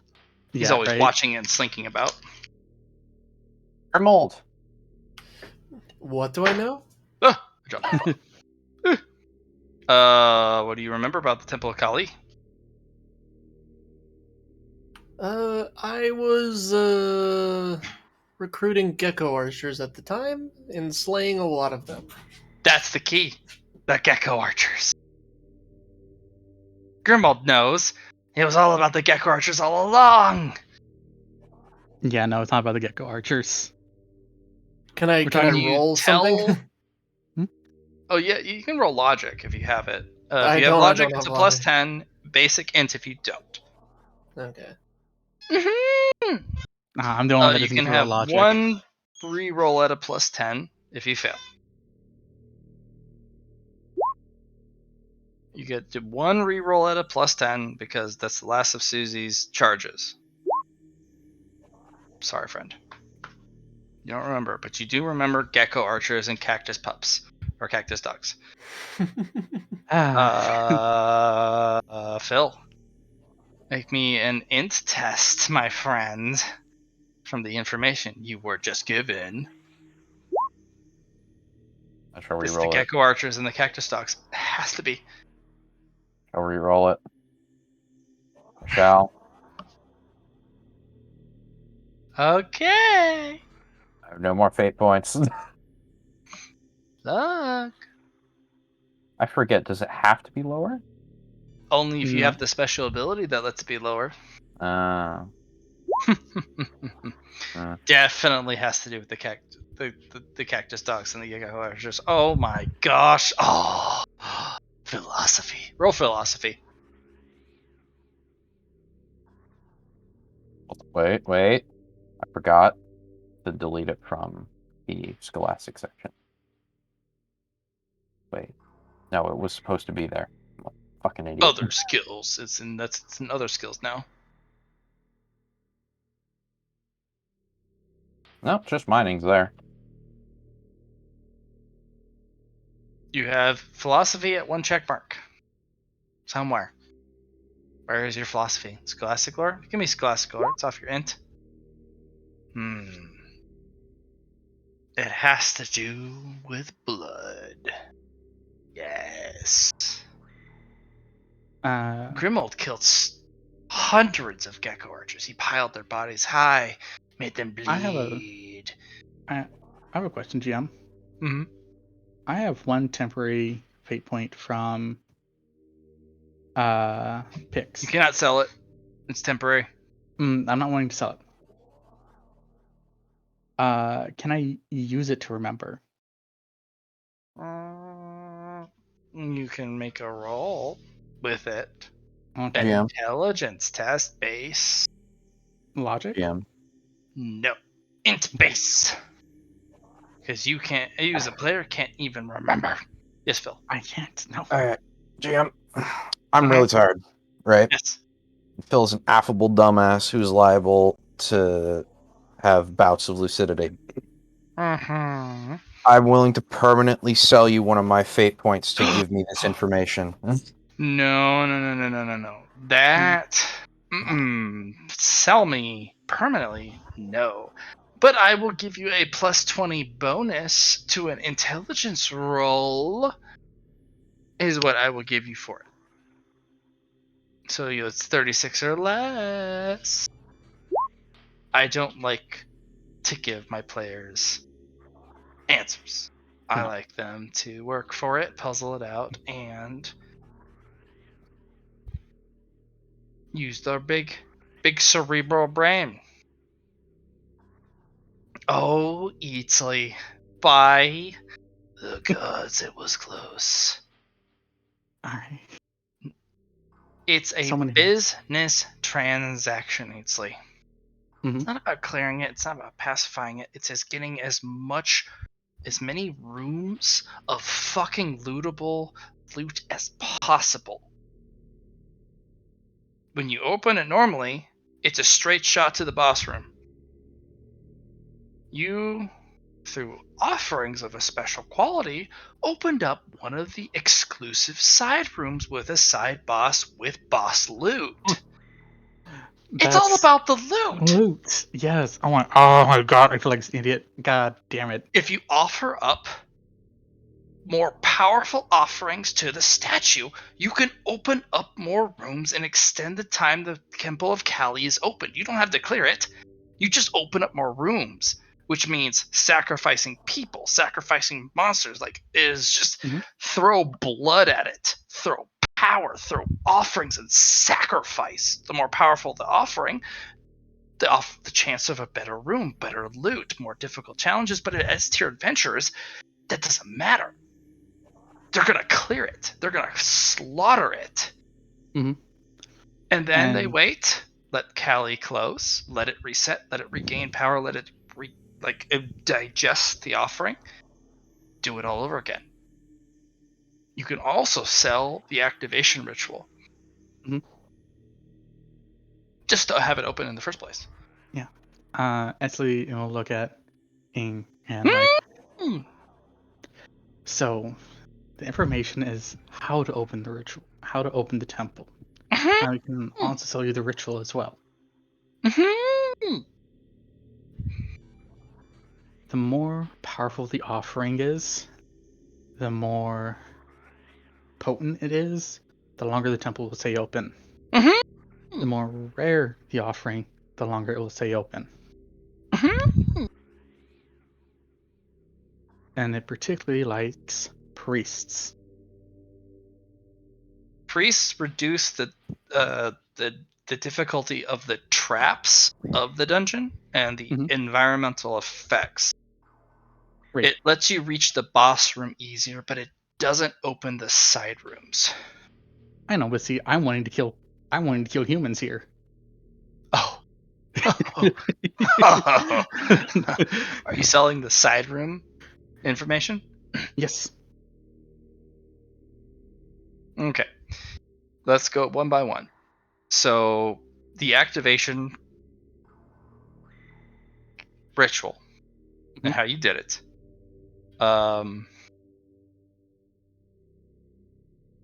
That's valuable. It's a barter valuable, because if you permit him to sell it to humans, that's where the real value is. Yes. But if you don't permit him to sell it to humans, he'll give you a gold price, because it's... I will permit him to sell it to humans. Okay. Big money. Because now humans will come by here, and there will be a permanent camp at Temple of Kali for them to abuse this thing, as humans do, because they found a source of wealth.